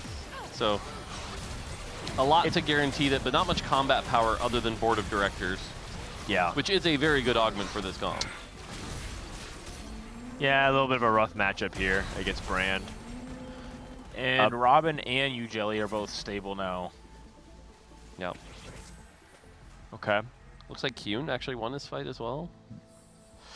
It does look like that. So I think the person most likely to go 8th is Box, but I think Alex is right behind him as well. Yeah. It's looking pretty bad for Alberto. But it's fine as long as he like outplaces and maybe even outplace you Jelly if she ends up taking a bad loss. Well, you Jelly has Albert have Kobuko. Any 3 stars, or is he just all 2 stars? It's all Alex? two. Yeah, he's one off. Albert. No 3 stars. No 3 stars. Dang, he's cooked. Hold on. He might be donezo. Oh, he's going level 9? Wait, level 9 with TF comp is Yeah. kind of crazed. What's the strategy here? I think he's just assuming that because he's contested, he pushes levels, but he should be staying lower level and like trying to deny. Usually the TF player in this spot, Alex should be rolling as well. Oh, he hits Twisted Fate 3. Yeah, he hit the Yeah, TF3. he's kind of got it all right now. Okay, he's going against Oh, Alex might be able to put Robin in the dirt. Yeah, the Braum 3 in particular. Yeah. Like, Got normally good when you're playing the items. TF reroll, you struggle to get the Braum, or the Braum comes later. But the fact he got that Braum so early puts this a leg up, and Brand's going to really struggle to deal with that. The Gunblade specifically Oh really my helps might just deal with win the here. Brand. Oh, it's close. Wait, the he Nico. might just win here. Oh, I think he's got one more it. cast. Oh, I think he's got it. oh, and Does he Robin die? is down. Uh-oh. Oh, that's really Looking big. And the pretty good ping. for Alex. Did he question mark ping him? I don't know if he did, but I Pretty think sure he he did get did. pinged. Oh my goodness. Sheesh. And that's really big because that was one of the players that I think Geriatric Gamers was banking on to make a big comeback. Yeah. I think it's going to be hard. I mean, Albert's probably dead in like a turn or two. Yeah, I think so. I don't think he's going to be able to hit anything that makes him particularly stronger. Yeah. Now the goalposts have changed. They need to outplace you, Jelly, and they need Skara and Trisha. They need their lower seeds to carry them. I believe. Well, Trisha's been doing very well for like most games. I don't know. I see Brand 2 get 8th. I go to work and buff. It's fine. Huh? Yeah. Yeah. Thank you. Noted. Man. Brand sucks. Boom. Oh. Wait, Brand just lost wait, to they didn't want Terry. that. They didn't want that. Brand stinks, clearly. Gotta be it. Skara's on a 3 loss. Wait. Hold on. Are we about to go? Wait. Maybe this is what they were pinging, by the way. Oh, he's got some Vex. Yeah, we didn't see exactly what pinged. Maybe that's the ping. Is that how many is that? We got 5? And one. Ray is holding. That's 8. That's 8. Ah. He's got 8. Quick scout. No one holding Vexes. There's technically one more. Looks like Skara might vex this game. And so Skara might actually find it on Carousel. Going against Ray. Ray is holding one of the Vexes. Skara's stuck on Sejuani 1. The problem with Skara's front line is pretty suspect. No, it's fine. He loses this fight, puts him in a place to get first carousel pick. Hold on, I think he got this fight. Oh, the Vex redirect. And you Jelly. Oh, Oh, gosh. Twisted Fate. Okay. Oh, didn't target. Oof. Box at 7 HP. No Vex. Boombot emblem. It's not really applicable to anybody here. Kabuko is nice for you, Jelly, though. And box takes the stone plate on Nico. Oh, did she not have anti-heal? Who? You Jelly. You Jelly? Yeah. I think or maybe she was did. just trying to deny it from Skara. I think she does, doesn't she? Oh, she does she not. does not. Oh, so what was a good take there? That's messed up. How this ends up playing out in the bot forward tells us a lot. Trisha is level 9, and keep an eye out for Trisha. She has yet to really hit her true spike with Aphelios 2 and hitting her 2-stars. She's done all this on level 8s without her 2-star 4 costs. Yeah, she's still been doing pretty well. Like, she's winning a lot of rounds. Yeah, the golem just does so much work here. Ah, there we go. Okay, and then she can move items. Skara hit. Oh my God! Wait, Skara hit Vex 3. He actually did it. Oh my God, that's it. Whoa, we're geriatric gamers are back. Somehow a 3-star 4 cost. everything. Wait, but now he's facing Box. That's fine. That's fine. That's fine. Wait, it's not fine. It's not fine. It's not fine. It's not fine. You need to trade HP. You need to trade HP. Unless Ujelly loses. It's going to come down to who loses harder. Oh, Ujelly's not losing. Oh, wow. Okay. Wait. That was a clone of Box. Oh. But it's still not good. It's still not good. Okay, and that's the case, then they Wait, need Trisha, no. If they that's need the first case, and second, right? That's the case. That's fine for the 1-2. Yeah, you're right. Yeah, that's because gonna be. Actually, Honestly, to be honest, Trisha's looking good. They can do it. Yeah. Not only can they, I think they will. Look at the HP totals. Like Trisha just takes this nice and safely. Scar wins every single fight. I think they win this. Trisha's carrying. The only way that it doesn't is if somehow Trisha goes third. Right, which with 68 health seems so impractical. Yeah, that seems unlikely. Oh my gosh. Just have it's to the make sure. lower seeds. It's Scar and Trisha carrying the geriatric gamers. Oh my goodness. And Ray was even holding. Ray even held the Vex. That was the last Vex. It wasn't even like they weren't trying. Yeah, I mean, Trisha honestly playing so well with the golems, showing the power of those golems, playing the nice marksman comp around that, which gives it so much health. It gives it that time to ramp up. Yeah. Oh, Kier barely loses to Trisha. He lives. Oh, Okay, and Alex GG. lost as well, and that's one. Okay, they're one round away from doing it. Yeah, like this, I think just ends it. That would just be incredible. I can't believe it. To see it, 3-star 4 cross and 4-4 are incredibly rare. Yeah. It's So incredibly is there a rare. tiebreaker here, or like how does this go? So the tiebreaker is whoever wins the game. So if they have the exact same play standings, which is 1, 2, 7, 8, So then it's whoever looking, goes first. It's looking pretty good for the geriatric. I think they win this. They should win this game. They should go up 2-1, and that means that they're on tournament point. But we'll have to see if anything crazy happens. I don't know if there's a 3-star 4 cost on the line for somebody else. Now, if we end up going to game 5, who's going to sing Silver Scrapes with me? Oh, I got you. All right, Nice. you and CLE got it, because I don't have the pipes. I don't think so. Are there words in that song? Do do do do do. Yeah, that's it. Wait, no, you. Oh wait, Hold on. We got Cho'Gath 3 attempts. Kiyun's gonna send a 2-star, right? Yeah, the wrong Yeah, mode. send that right over, my guy. Send that right over. I mean, I this, think like I it said, will this fight likely probably be ends two. it. Yeah, like it's probably over here unless This is the fight that turns because we know Scar is gonna beat Kiyun. Yeah. So they got an item on their bench. Is there a reason? The Declon bench, not on Mysterious. Yeah, you should have it. But Declon's not that helpful in this matchup anyways. I mean, it might not have made a big difference, but like. They did it. Holy cow. Woo. Dang, Wow. first and second. Geriatric Wait. gamers back-to-back 1-2s. Yeah. And in 4v4, when all is lost and you go 7-8, you can always win out and go 1-2. Once again, another 1-2. Look at the smile on Scar's face right there. He is he's happy. That is unbelievable. He's I a proud cannot believe grandfather. it. He is. Are they trying to finish up this game? Ray? Hold on, Ray. We can't hear you. We need to turn on the mics. Let's cut Ray's mic on. Are you ready to go? We can't hear you yet. We still can't hear you. Can we turn on the back mic? Yo. There we go. All right, Ray, nice one more TF, time. bro, Sorry. Nice TF. It's good. It's good. Oh no, we don't have the right mic.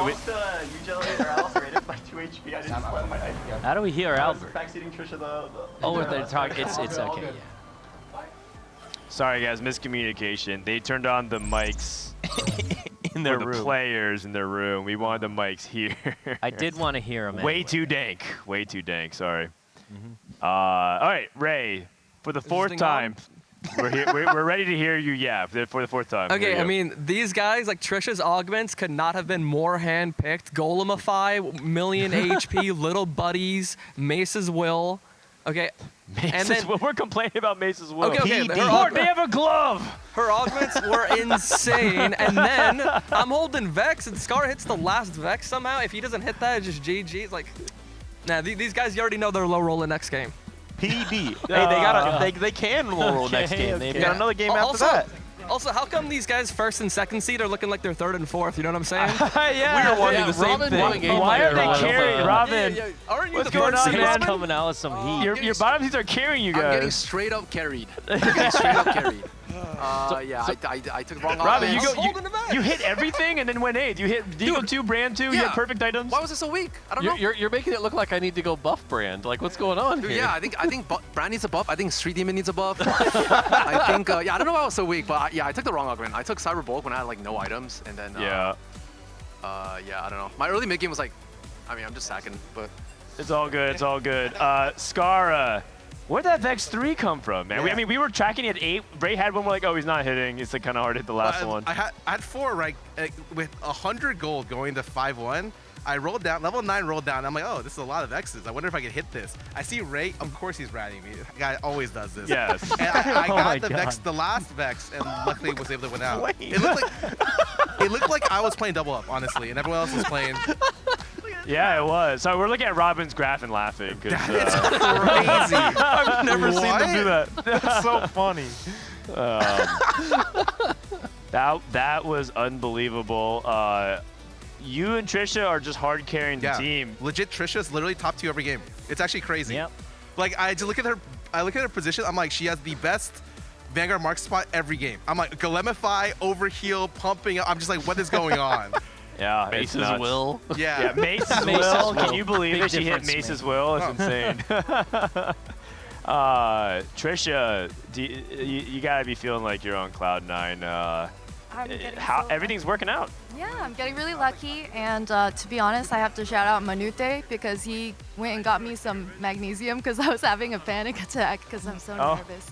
So he's a king. Beast. And You're Box handling it is great. really helping me out as well. I'm getting really lucky, I think. Well, it's a team effort. Hopefully, it's a I team keep effort. being lucky. I wore my lucky bracelet. Oh, that makes sense. What's your It's lucky gotta be bracelet? that. Can you show us? Can you show us? It was a viewer brought it for me at TwitchCon as a present. So, a little special to me. Ah, okay. Awesome. So this is how you know, true TFT player. We're getting to like the winners interview, and it's like, oh yeah, it's all luck. It's all luck. Yeah. She's gonna peace out, just relax for a little bit. And I guess that is gonna bring us to a quick break. We're gonna give the players a couple minutes. So when we take a commercial break and come back, we're gonna have the last game or 2 of the Cyber City DigiDuos Invitationals. Stay tuned. We'll be right back. Let's go! Go! Dude, guys, thanks for the carries, guys. Oh. Yeah, Trisha. Yeah, you got it. You got it. We did it. Good shit, good shit. Oh, you, bro. Big Don, next Wait, 3. you should fight anyway. See if you can win.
Welcome back, everyone, from the Cyber City DigiDuos Invitational. We got ping pong, we got pizza, we got TFT, we got the PP. We got more dogs still here. True. And what we don't have is a fourth commentator, but we're working on that. Everyone else, I think everyone's having too much of a fun time just yapping in the back. As soon as I walked by, just literally stopped me. He's like, and he looked really serious, like he really wanted to talk about something. And he said, "Look at this." He turned me to the screen, and he's in 7th place. And he says, "I 10 streak from this position, and I'm going 7th." And he has like a full 7 streak demon board, fully upgrade, good items. See? And then he walks me through the entire lobby of everyone else high rolling. And I'm like, is there something important about this? He's like, "No, this is just so egregious. I needed to tell someone." I was like, I need to go to the bathroom and finish my pizza. Like, I don't have much time. He literally stops me for 2 minutes just to complain about TFT. And I'm like, "Well, do you want to come commentate then? It sounds like you're not having fun playing." He's like, No, I need to queue up again." It's like, "No, I need to play another one." You know, all the way back, even like, you know, before I joined the team, even like one of the joys we always saw of TFT is that social, like everyone talking about how their game's going or watching you in the middle of the game or backseating. And so the fact that that's still kind of the case 6 years later kind of just shows that like it is just fun to watch everybody play the game and talk about what's going on. And it is. I think that's why it's also lasted so long. It's like a streamer game that like it's just fun to watch. So yeah, specifically hate watch. And you know what? Love watching is fun too. It depends on which streamer you're watching. I think some have developed an audience of, you know, enjoying that, and others not so much. But you know, it's been the most fun to watch our players play for 8 hours a day on stream, and then want to play for 6 more hours off stream right after we're done. That's usually what happens for most TFT streamers. They stream for 12 hours and they play for 4 more hours off stream. Yeah. I remember at the first summit where it was like Setsuko, anytime he wasn't playing on stream, was immediately in that computer in the corner, right back at it. And like, I think he was there until like they kicked us out at like 2 in the morning or something. It was actually the very first time that I ever met Setsuko and Distop in person. And the very first time we did, everyone stayed until about 2 in the morning to just play games. And it was really quiet because everyone was just so focused. And it was actually kind of interesting. There's like an aura around everything because you could just see how focused and intense everyone was about climbing. And I felt like I was in like an actual boot camp. You know, we talk about box boot camp. I felt like I was in a training boot camp. And then out of nowhere, the piercing of the night, right? There was a silence completely broken by Bebe, who goes, "Whoa, welcome everybody," because he turned on the stream. He was like, "Oh, good to see you, good to see you, good to see you. Yeah, great games today. We got good games today." And he was just like, all of a sudden, he just broke the silence out of nowhere and just kind of ruined the mood a little bit. But it was really, really funny. And then for the rest of the night, Bebe just kept yapping on stream over and over and over. And I couldn't even play TFT, so I just gave up. I was like, you know what, I can't focus. I'm just gonna go sleep. So. That's so funny. Yeah, that was my first experience like labbing with Dish Open and all the top NA players. Panda, welcome. Did you win the ping pong tournament? It's still ongoing. I'm in finals though. So okay, so they're gonna pull you in like a minute or so. Yeah.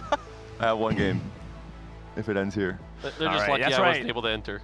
So. We're coming up on game 4. If you guys are just tuning in, we're not here just yapping. I mean, we are, but it's 2-1 currently in favor of Geriatric Gamers. They're 1 game away from closing it out and taking home the very coveted Cyber City Championship trophy. Can we do we have a zoom in on this? This thing is it's kind of nice actually. I think they actually have the ability to rotate it and like do like a 360 degrees thing. No, not the pizza, man. Zoom in on they're like zooming in on this like pepperoni pizza. Ooh. Yeah, there it is. Oh, I see. Yeah. Wow. Fancy. It's Cyber cool. City champ. Yeah. Now the fun part is afterwards how they had to decide who gets to keep it out of all the 4 players. Right, because there's 4 of them. Yeah. They rotate. It's like a joint custody thing. Every year. Oh, I see. Yeah. I will say I feel like if Geriatric wins it, it feels like, you know, Trisha's kind of been the MVP at least the last 2 games. Yeah. So maybe, you know, trophy for the MVP kind of thing. But we'll have to see how the next game goes, or if they even win it, there are still, you know, possibly 2 more games to go. Yeah, that'd be really fun. Chat would like a close-up of the pizza instead. It's pizza. it could be arranged a little bit for a hefty price. I'll put it on my OnlyFans. The pizza pics. New business venture. I mean, times are tough. Esports winter. Gotta make a living somehow. Robin's actually still eating the pizza. Bro, finish your food before talking, man. Really, on Mother's Day? Come on. I think they're having a good time. It's important to get that little bit of food break. For Skate Parch, a little bit of a reality check. They were very confident. Their egos were flowing. They were saying like, yeah, we got this, easy. And now I can see them. I can see a little bit of the stress. There's no longer goofing off on camera. Every time we cut to them, they were doing some kind of bit. Now it's time to take the gloves off. And it will be the eggs on stage 4, so you can choose between the different length eggs. Usually 9, I think, is the most common pick, the safest pick. I know there are some more high variance options for the 13-round egg.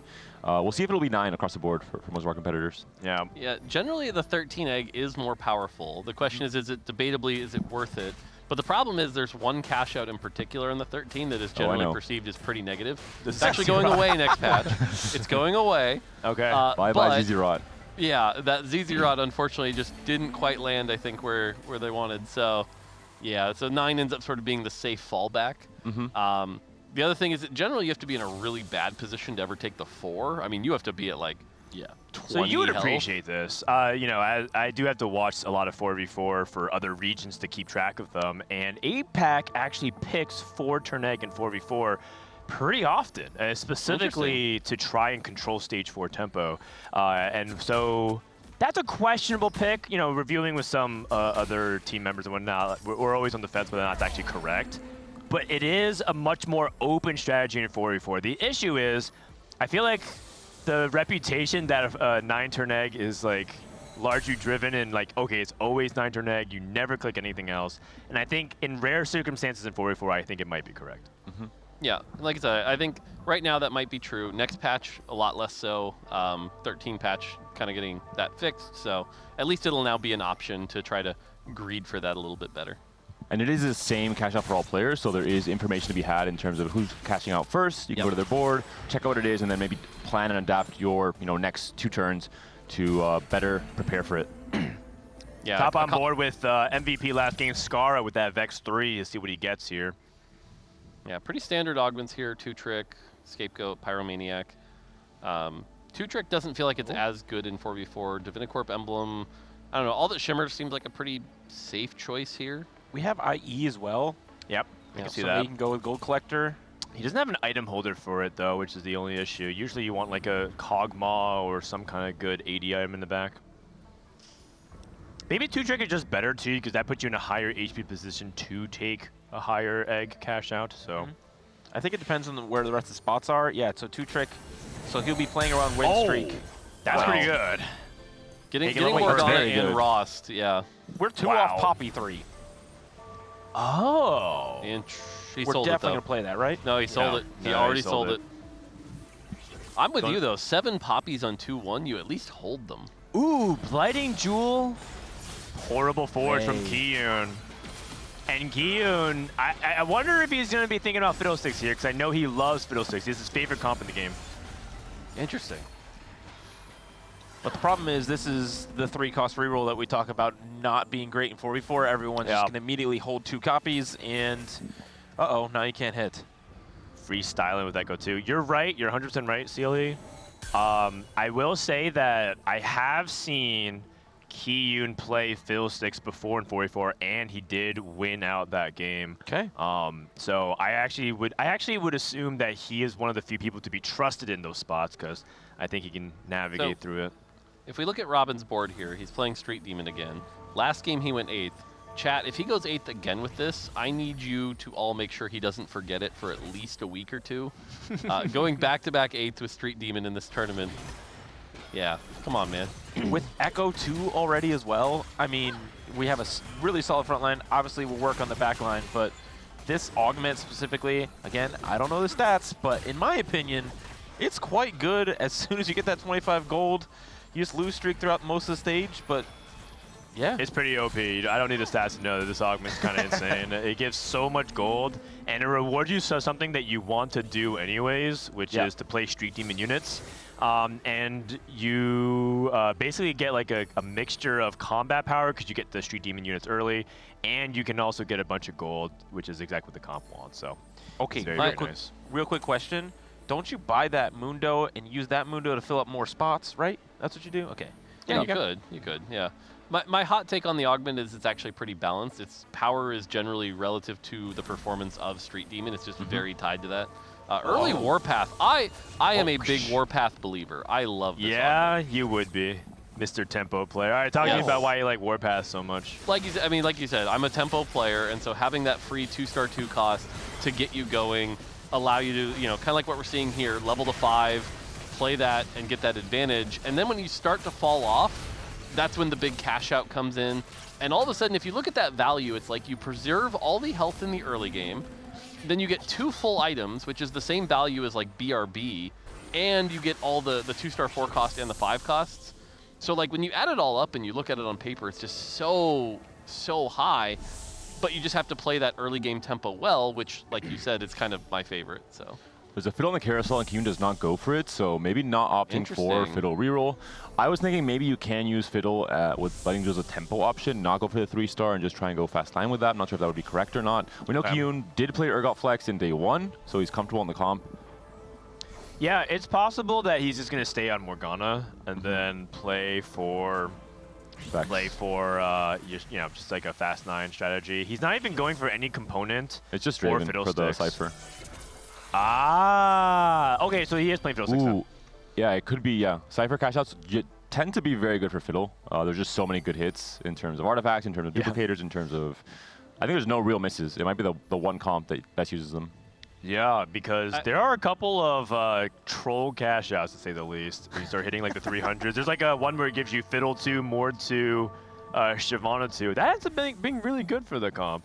You also can hit 2 Mundo 2s, 2 Alistar 2s, and a Pan. God, that's really good for Fiddlesticks. There's also like a 3 duplicator cash out somewhere in the 200s as well. There's a lot of actually good setup that you can get for Fiddlesticks there. The Pan one in particular, considering he has the Blighting Jewel. The Blighting Jewel, you could get the Bruiser Blighting Jewel combination. Yes. That combo is real nasty. Though I don't think that combo is as good on Fiddlesticks because he can't generate from the like double proc of the double mana gen. But it's still fine. What do you mean? Well, because Fiddlesticks is mana locked during the spell. Right. So you can't generate extra mana while that's happening. Oh. Well, it's like Morgana can just like constantly permacast. Yeah. So it's a limitation of Fiddle that he doesn't take advantage of the Blighting Jewel quite as much. It's still good, don't get me wrong, but it's still not insane. like it's not as insane. And we saw the Morgana from Manute in day 2. It was Morgana 4, I believe, with Greater Moonlight, but he had no front line. And he was already on 1 life when he finally hit and assembled everything and ended up dying out into, I think, a 7th or a 6th. Oh. Is BoxBox playing Shaco? Shock Glitch? It's possible. There's a Quicksilver in the belt. Oh, I'm a fan. Yeah, I think it might be. I think it's been very underplayed this weekend. We haven't seen much of it at all. Trisha 100 health again, by the way. Oh, you jinxed it.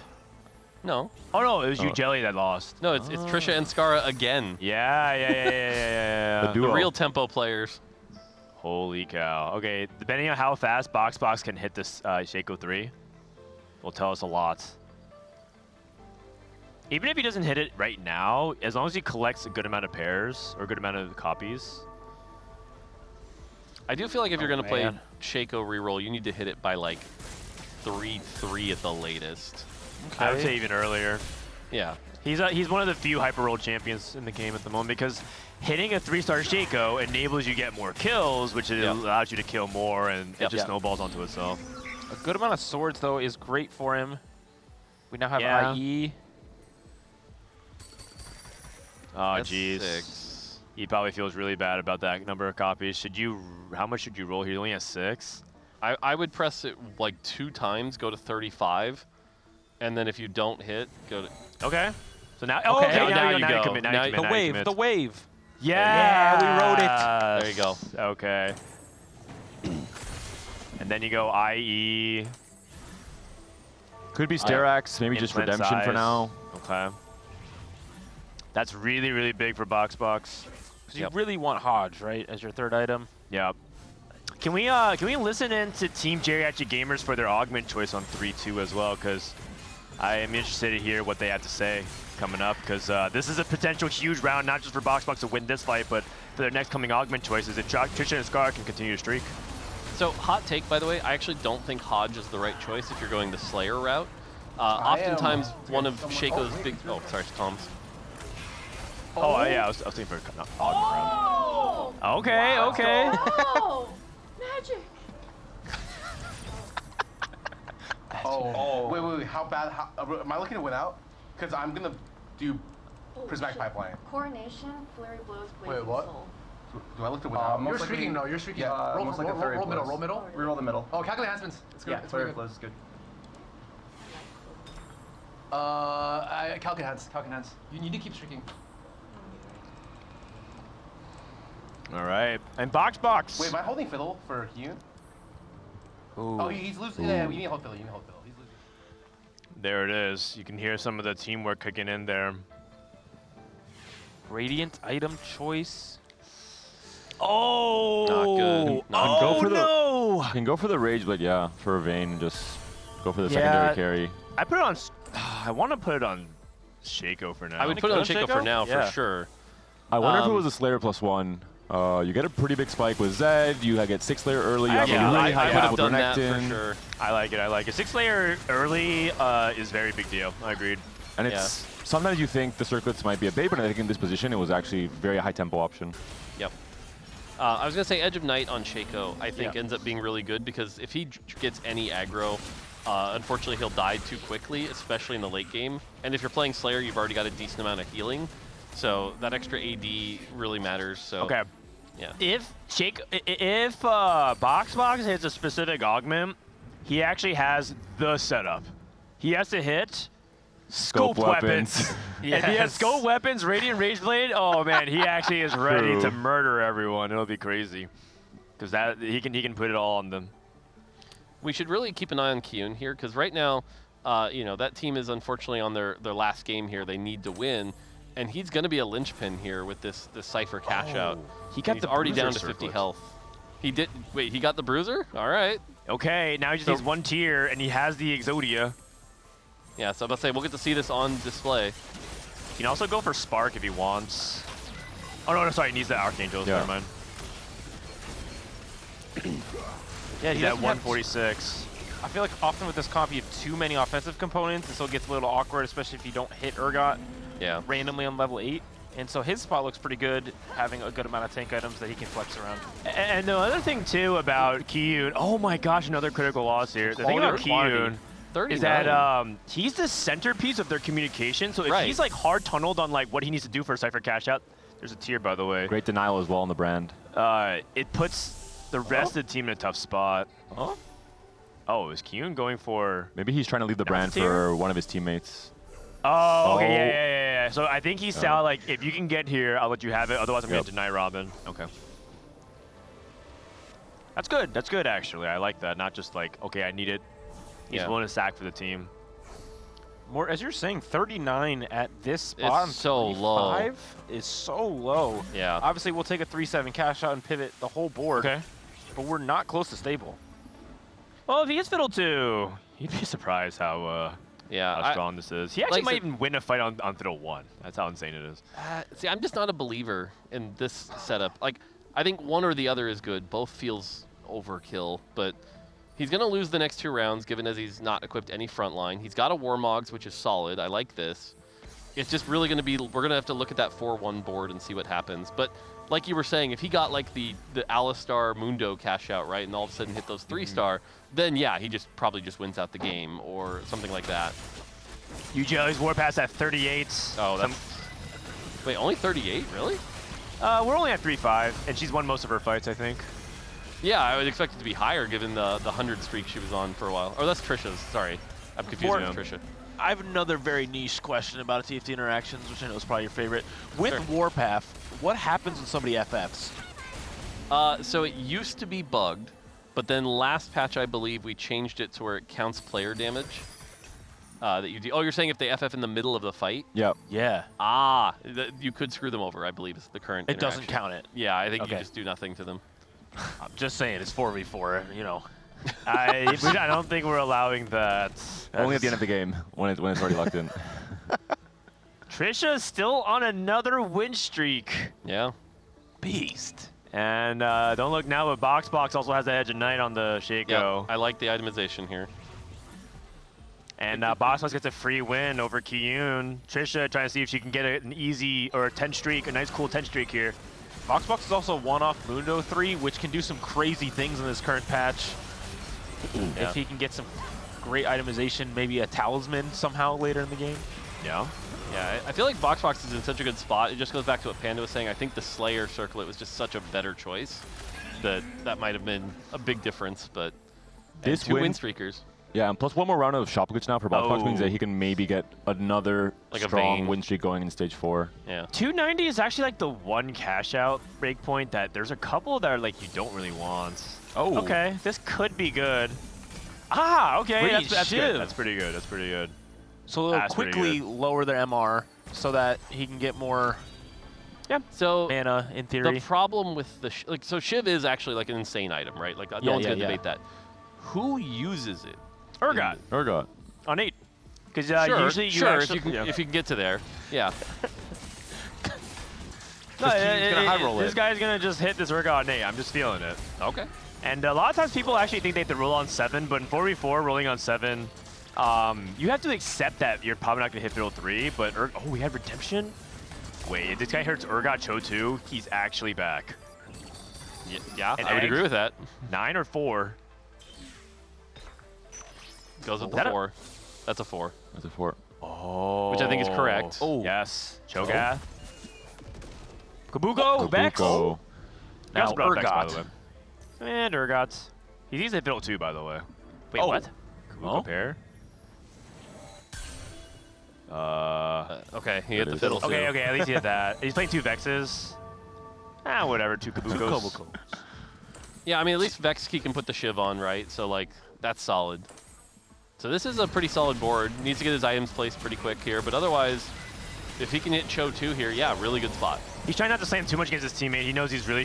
he should actually win all of stage 4 now. Yeah, I would He's agree. extremely strong. Yep. And so he's trying not to deal too much damage. Yep. This is a great spot. Yeah. And Box no Mundo 3 despite the Shop Glitch. I'm not sure what else he was able to pick up. Trisha win streaking again. Oh, who's this holding a fiddle? Someone's holding a fiddle, which is smart. They're all holding fiddles. I Yeah, they're all think. holding fiddle too, which is again, really good. This is Trisha. Yep. Bulky is really Backup's awkward quite with good. Zeke's, so you probably don't want Ooh. Zeke's. We don't have anti-heal. Maybe backup. Because you're Vanguard. playing it anyway. For yeah. Martian. Yep. Let's- Yeah, oh, we that didn't works have too. anti-heal, so that's quite good. This is Box. Box, find your center, Shaco. Not And he has bad. Quicksilver Edge of Night to keep him safer. What do you think, Mort? It's not bad. It's not bad. The thing is, Shaco's going to fall off late game no matter what you do, just because it's still single target. It's going to come down to the support. Now, you look at this Vayne, and if we can turn this into a Vayne 3, then you're going to feel like you have that backup support, but we're only at 5 copies, so still a long ways off. We do have the duplicator, which could put it at 6, but Shaco can't solo carry no matter how much you invest in Shaco. Okay. Back row to Key to see if he can keep this stage 4 streak going. Going up against Raditz. And it does look like Kiyun is starting to steamroll a lot of these lobbies. And the thing that I'm worried about is Skate Parks is also a lot of the bottom finishes in terms of HP right now. The whole lost streak strategy that their team's really comfortable playing around, it's just not that great together in 4v4 because just the pool of HP goes down. Trisha finally loses though, which is helpful. Yeah. Alex, the Street Demon player. Ray, the Vex player. Vex 2 for Skara. On the positive, I don't think Robin's going to go 8th. You never know. You never know. We'll see.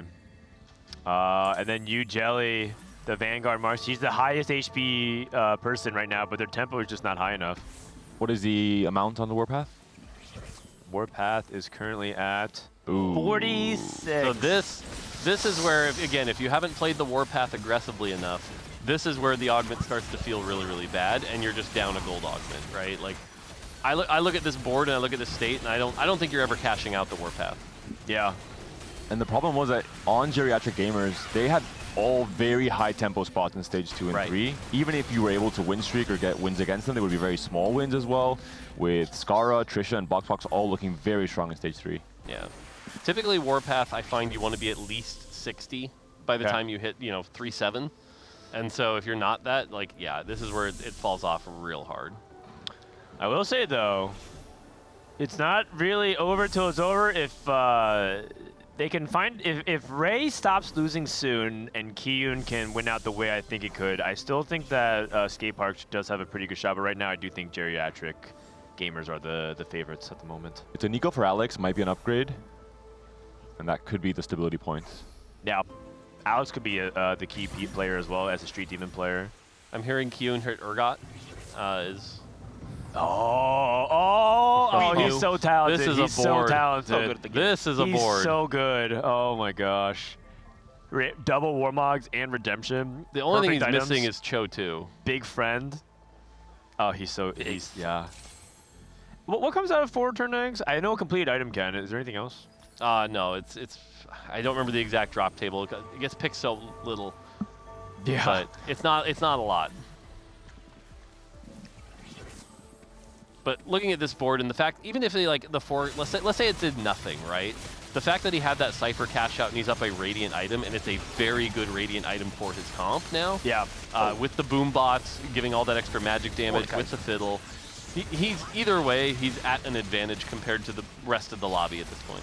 Yeah, if Keaton was playing for himself, I would actually peg him as a very high chance to win out the lobby. Oh, there's Varus! Oh no, but it's Alex against Ray. That's a good loss. Yeah, that's a great loss for that team. That's as good as it gets. Now, just to call it out for storytelling here, we do have it 5, 6, 7, 8 right now as the team. So, yeah. That being said, Alex hit Nico too, and he's playing quality for quantity Street Demon, which is quite solid. Ray hit Vex too. Like, none of them are like super. Okay, you Jelly's probably the weakest, and I think they might have to drop off Young Ellie at 8th. But I think the rest of the board looks good, and Kiyun actually has enough HP to potentially sack for his teammates. Yeah, he removed the items. Not going against BoxBox. I love that BoxBox is willing to take a little bit of a risk on this comp that can have a really low cap if you miss on that Shaco 3. But instead, he's here right now. Kiyun, though, is just so strong. But he knows he's going to fall off, though. So, like, Kiyun... I think Kiyun already has won the game, in my mind. I know that he has yet to hit the Urgot 2 and the Kabuko 2, but he just goes to 9 and he hits, he wins the game. Agreed. And then the question is, can anyone from the Geriatric Gamers kind of play for 3 spots in the top 4? So let's look at it. Skara has a reasonable setup, but nothing too crazy. I look at his augments, and I think they're all right, but not stellar. And then Go ahead. Actually, what do you think about Robin's spot, though, for the Street Demons? I mean, Nico 1. Yeah, he's got the Nico 1, but he has the brand 2 with, the traditional good items. And the fact that he has extra frontline, because one of the things the Street Demons can suffer with is the fact that, like, they only have Nico, and if Nico dies too quick. But the fact that you have the I'm the carry now as well. So, that is Kabuko too. Kiyun's Gold Orb dropped the Kabuko, I think. Yep. And so he has a Kabuko too. What's the egg cash outs? I think it's components. Yeah, 2 components, I think. Okay. And you Jelly just trying to like not go 8th, but I'm pretty sure they are just got the sacker. Yep. And they have to try and who's the lowest person? Robin songs? 31. Yeah, 31. And Scar not too far behind at 36. If BoxBox hasn't hit Vayne 3, though, it's also possible BoxBox loses every round from here on out. Okay. And Robin taking a huge hit here is a big deal because Kiyun's going to win, I think, by like a lot, which means that Robin should go down to basically 1 life if that ends up playing out the way I think it does. Yep. Yeah, which means Robin's like losing the Bruiser comp is Brand's weakness, and so 16 might be too light for Robin. It might be. It might be if he trades well. Here comes the cash outs. 3 components. Jelly also losing. Kian gets a 9. Here comes a roll down. If you can find Urgot too, he's 100% locked in this game. Garen now also on board. I feel like Is it a Cho 1 still? Yeah, I was going to say the Cho matters more than the Urgot. Oh, you're right, Cho. It's Cho 1 still. I just assume this guy has everything. I think almost every player on Geriatric was holding at least one Cho on the benches. Yeah. You can see they transitioned away from holding the fiddle to the Cho'Gath because they recognize how important it is. Box hits Senna 3. Trisha not slamming. See if she's going up against a teammate. She needs to slam now, though. She's going up against Alex. This is really important to slam. She is slamming, but not quickly. She's greeting her items more. We're starting to see a comeback here. Yeah. This is very much in play for Skate Park. Okay, Robin wins versus Box. Ujelli's dead. Ray. And she didn't catch out the warpath, I assume. Yeah. Which is I mean, that's tragic. Like I said, if you're not at like 60 by 3-7, it's pretty rough. Ray losing to Scar is a big deal as well. Yep. What's Scar's spot? Scar's playing the Vex as well. Okay. Oh, if Ray goes 7th here, then we need a 1-2, which will be pretty tough. Yeah, but I think Robin can go 7, so I think if Ray can just hold out and go 6th, I think 1-3 is very playable. I think Box could go 7th too. That is also true. He's falling off really hard. He also has pretty bad items on Senna. Yeah. These are actually like two. You actually just don't want to slam Rage Blade or IE on her. Oh, the stun actually goes through. Good, successful save Shaco. Shaco's doing work. Kill the Vex is the question. No, Vex has got it. Vex has got it. Going the wrong way. This is so close. I think Senna wins this. Gunblade. Senna wins this. Ray. Doesn't kill though. Oh boy. Oh, Alex lost as well. Oh gosh, that might be critical. That might be critical. And a Bramble. They needed Ray to win that. And Bramble's really strong for the Cho'Gath for Kyun if he goes for it. Oh, I know the Senna items aren't optimal, but like given the situation, the fact you have Senna 3 and the Shaco to kind of like essentially tank for a bit, the items allow you the time to ramp up, and it's not a bad situation where you can have these items on that Senna. Wouldn't recommend it in most cases, but like here, not the worst. Oh man, can they still do it? It's possible. Alex would have to start winning pretty heavily though. Scar's coming up so huge here. The fact that Scar's won these 2 critical fights against Ray and Alex is almost everything for the team at the moment. I thought with Sejuani 1, he wasn't going to be very stable, but he's proven me wrong. Double Dragon Claw.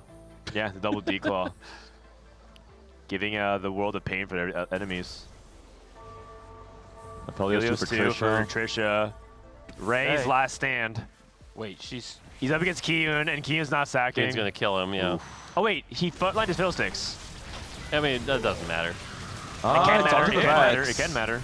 It could matter right on here. it. The stun's coming through. Yeah, okay. Really good positioning to sack without having to use a mover. Is that enough? No. That Cho'Gath's not dying. Oh no. And Ray's dead. It's a big loss Alex, as well. we gotta look Alex. Sorry. Alex is down. Sorry, Lo. Oh no. Okay, we're alive though. We're alive. He's still alive.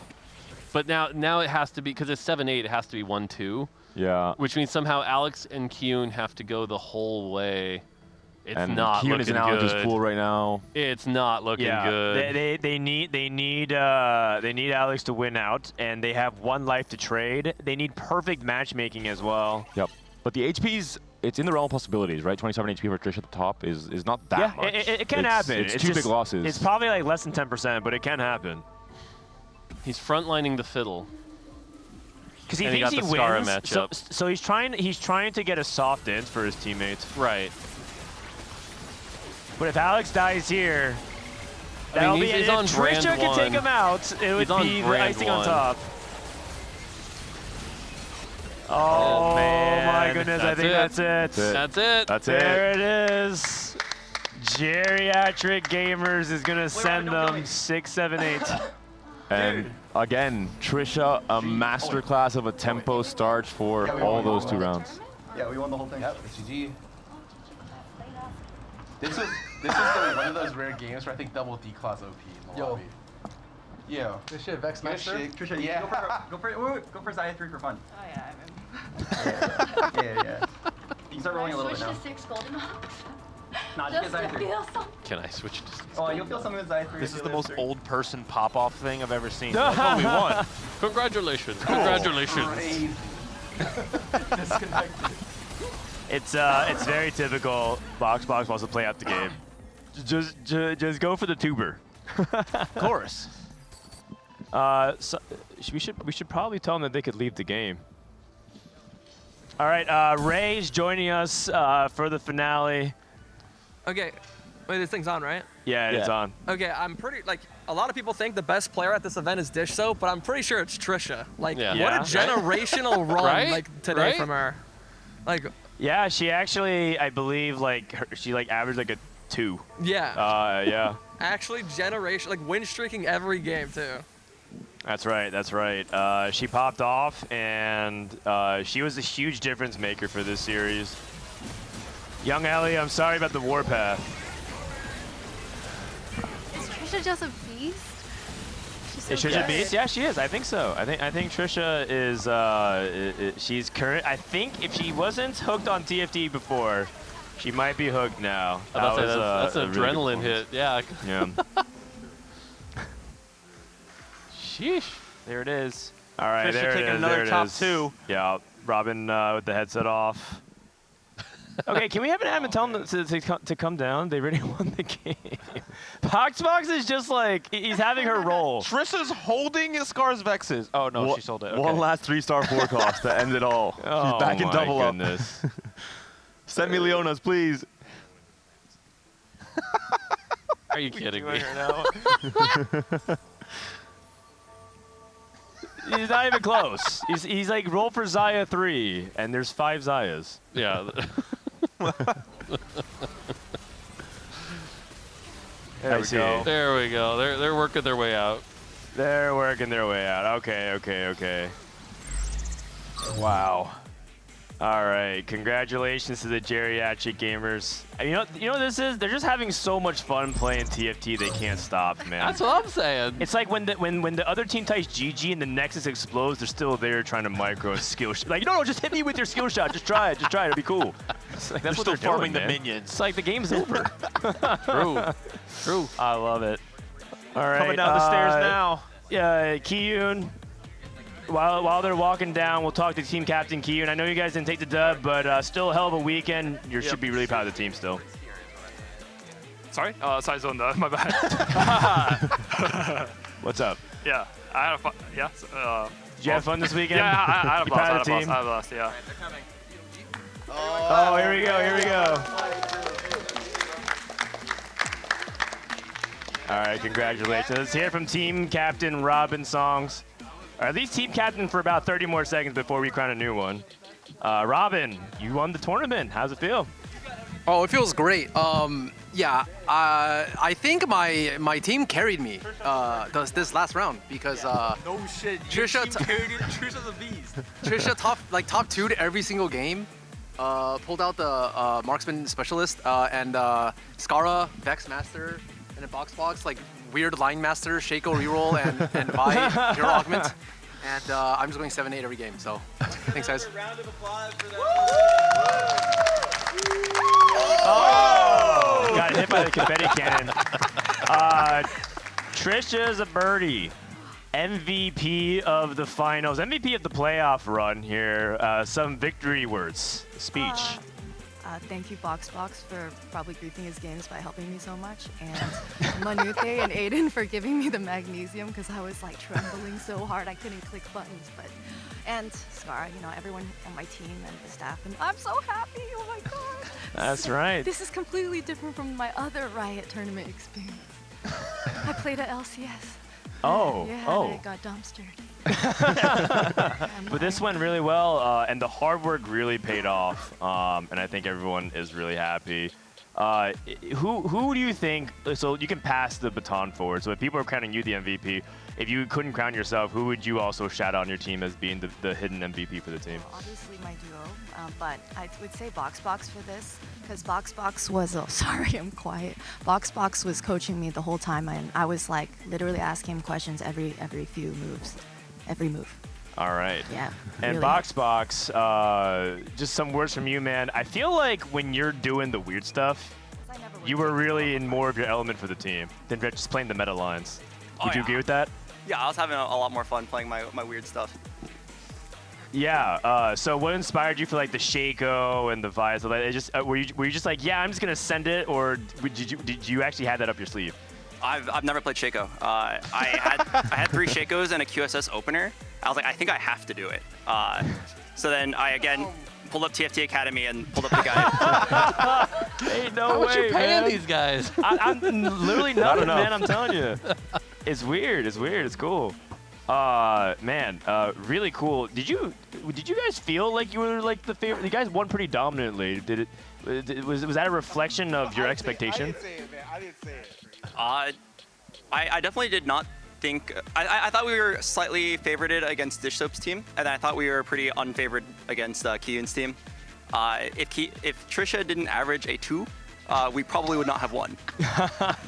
That is true. Trisha popped off with her Marksman Vanguard build for sure. In Boxbox, this was your first 4v4 experience, actually for everyone but Robin on your team. It was your first 4v4. How did you like it? My first 4v4. I think it was fun.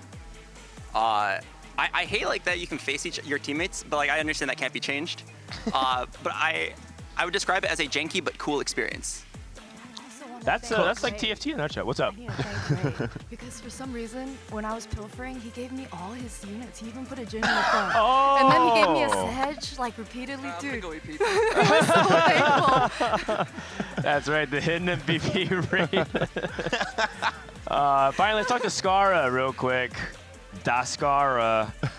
Skara, I feel like every time I'm seeing you in these like invitationals featuring like the influencers and pros, you're like winning them. I don't understand. Yeah. Actually, like I have a lot of respect for our upper seeds. Robin, this is what happens. I go in augment and I'm not sure what's best for my comp. I turn at me like, hey Robin, what do I pick? And Robin looks over. He's like, oh, you picked that one. I'm like, thank God. Okay, I don't know which combat augment's better. And then I used to be the one helping Trisha, but I was really bad at multitasking. Albert took over and was able to help her a lot more in this series, and I was able to focus on my own gameplay. So it's just, and I got luckier. So it was really unfortunate that Ray contested me, and then I got lucky in like 2 of the 3 games. Yeah. How was your 4v4 experience? I feel like you've only played 4v4 like one other time, right? This is my first serious 4v4. It's really fun. Okay. Like it's super fun. I think it's awesome that you can. I wish the game was a little bit. Close your ears, Mort. I wish the game was a little bit better balanced because I think there's some lines. I wish there was a more flexible like forecast lines here, and I think that some of them were like negated because you needed to play like from. You can only play them from like tempo, right? So. If there was a little bit better balance, I think 4v4 is really fun. I think I love all team-oriented TFT. I think it's the most enjoyable way to play. Yeah, I think that's a really good summary of it. I'm out of bullets. You guys have any questions for Team Geriatric Gamers? Otherwise, I'm ready to crown them the victors. You win, not this water bottle. You win this Cyber City Champ Trophy. Congratulations, everyone. Can we get a round of applause? Team Geriatric Gamers takes the Cyber City DigiDuos Invitational. Yeah. A win for the old folks. Who's keeping it? Who's keeping it? Let's do a pose. Let's do a team pose here. Can we get a... Age does, in fact, equal wisdom. That's right. That's right. That camera over there. That camera. Yeah. Trophy lived. Woo! I have some confetti. There it is.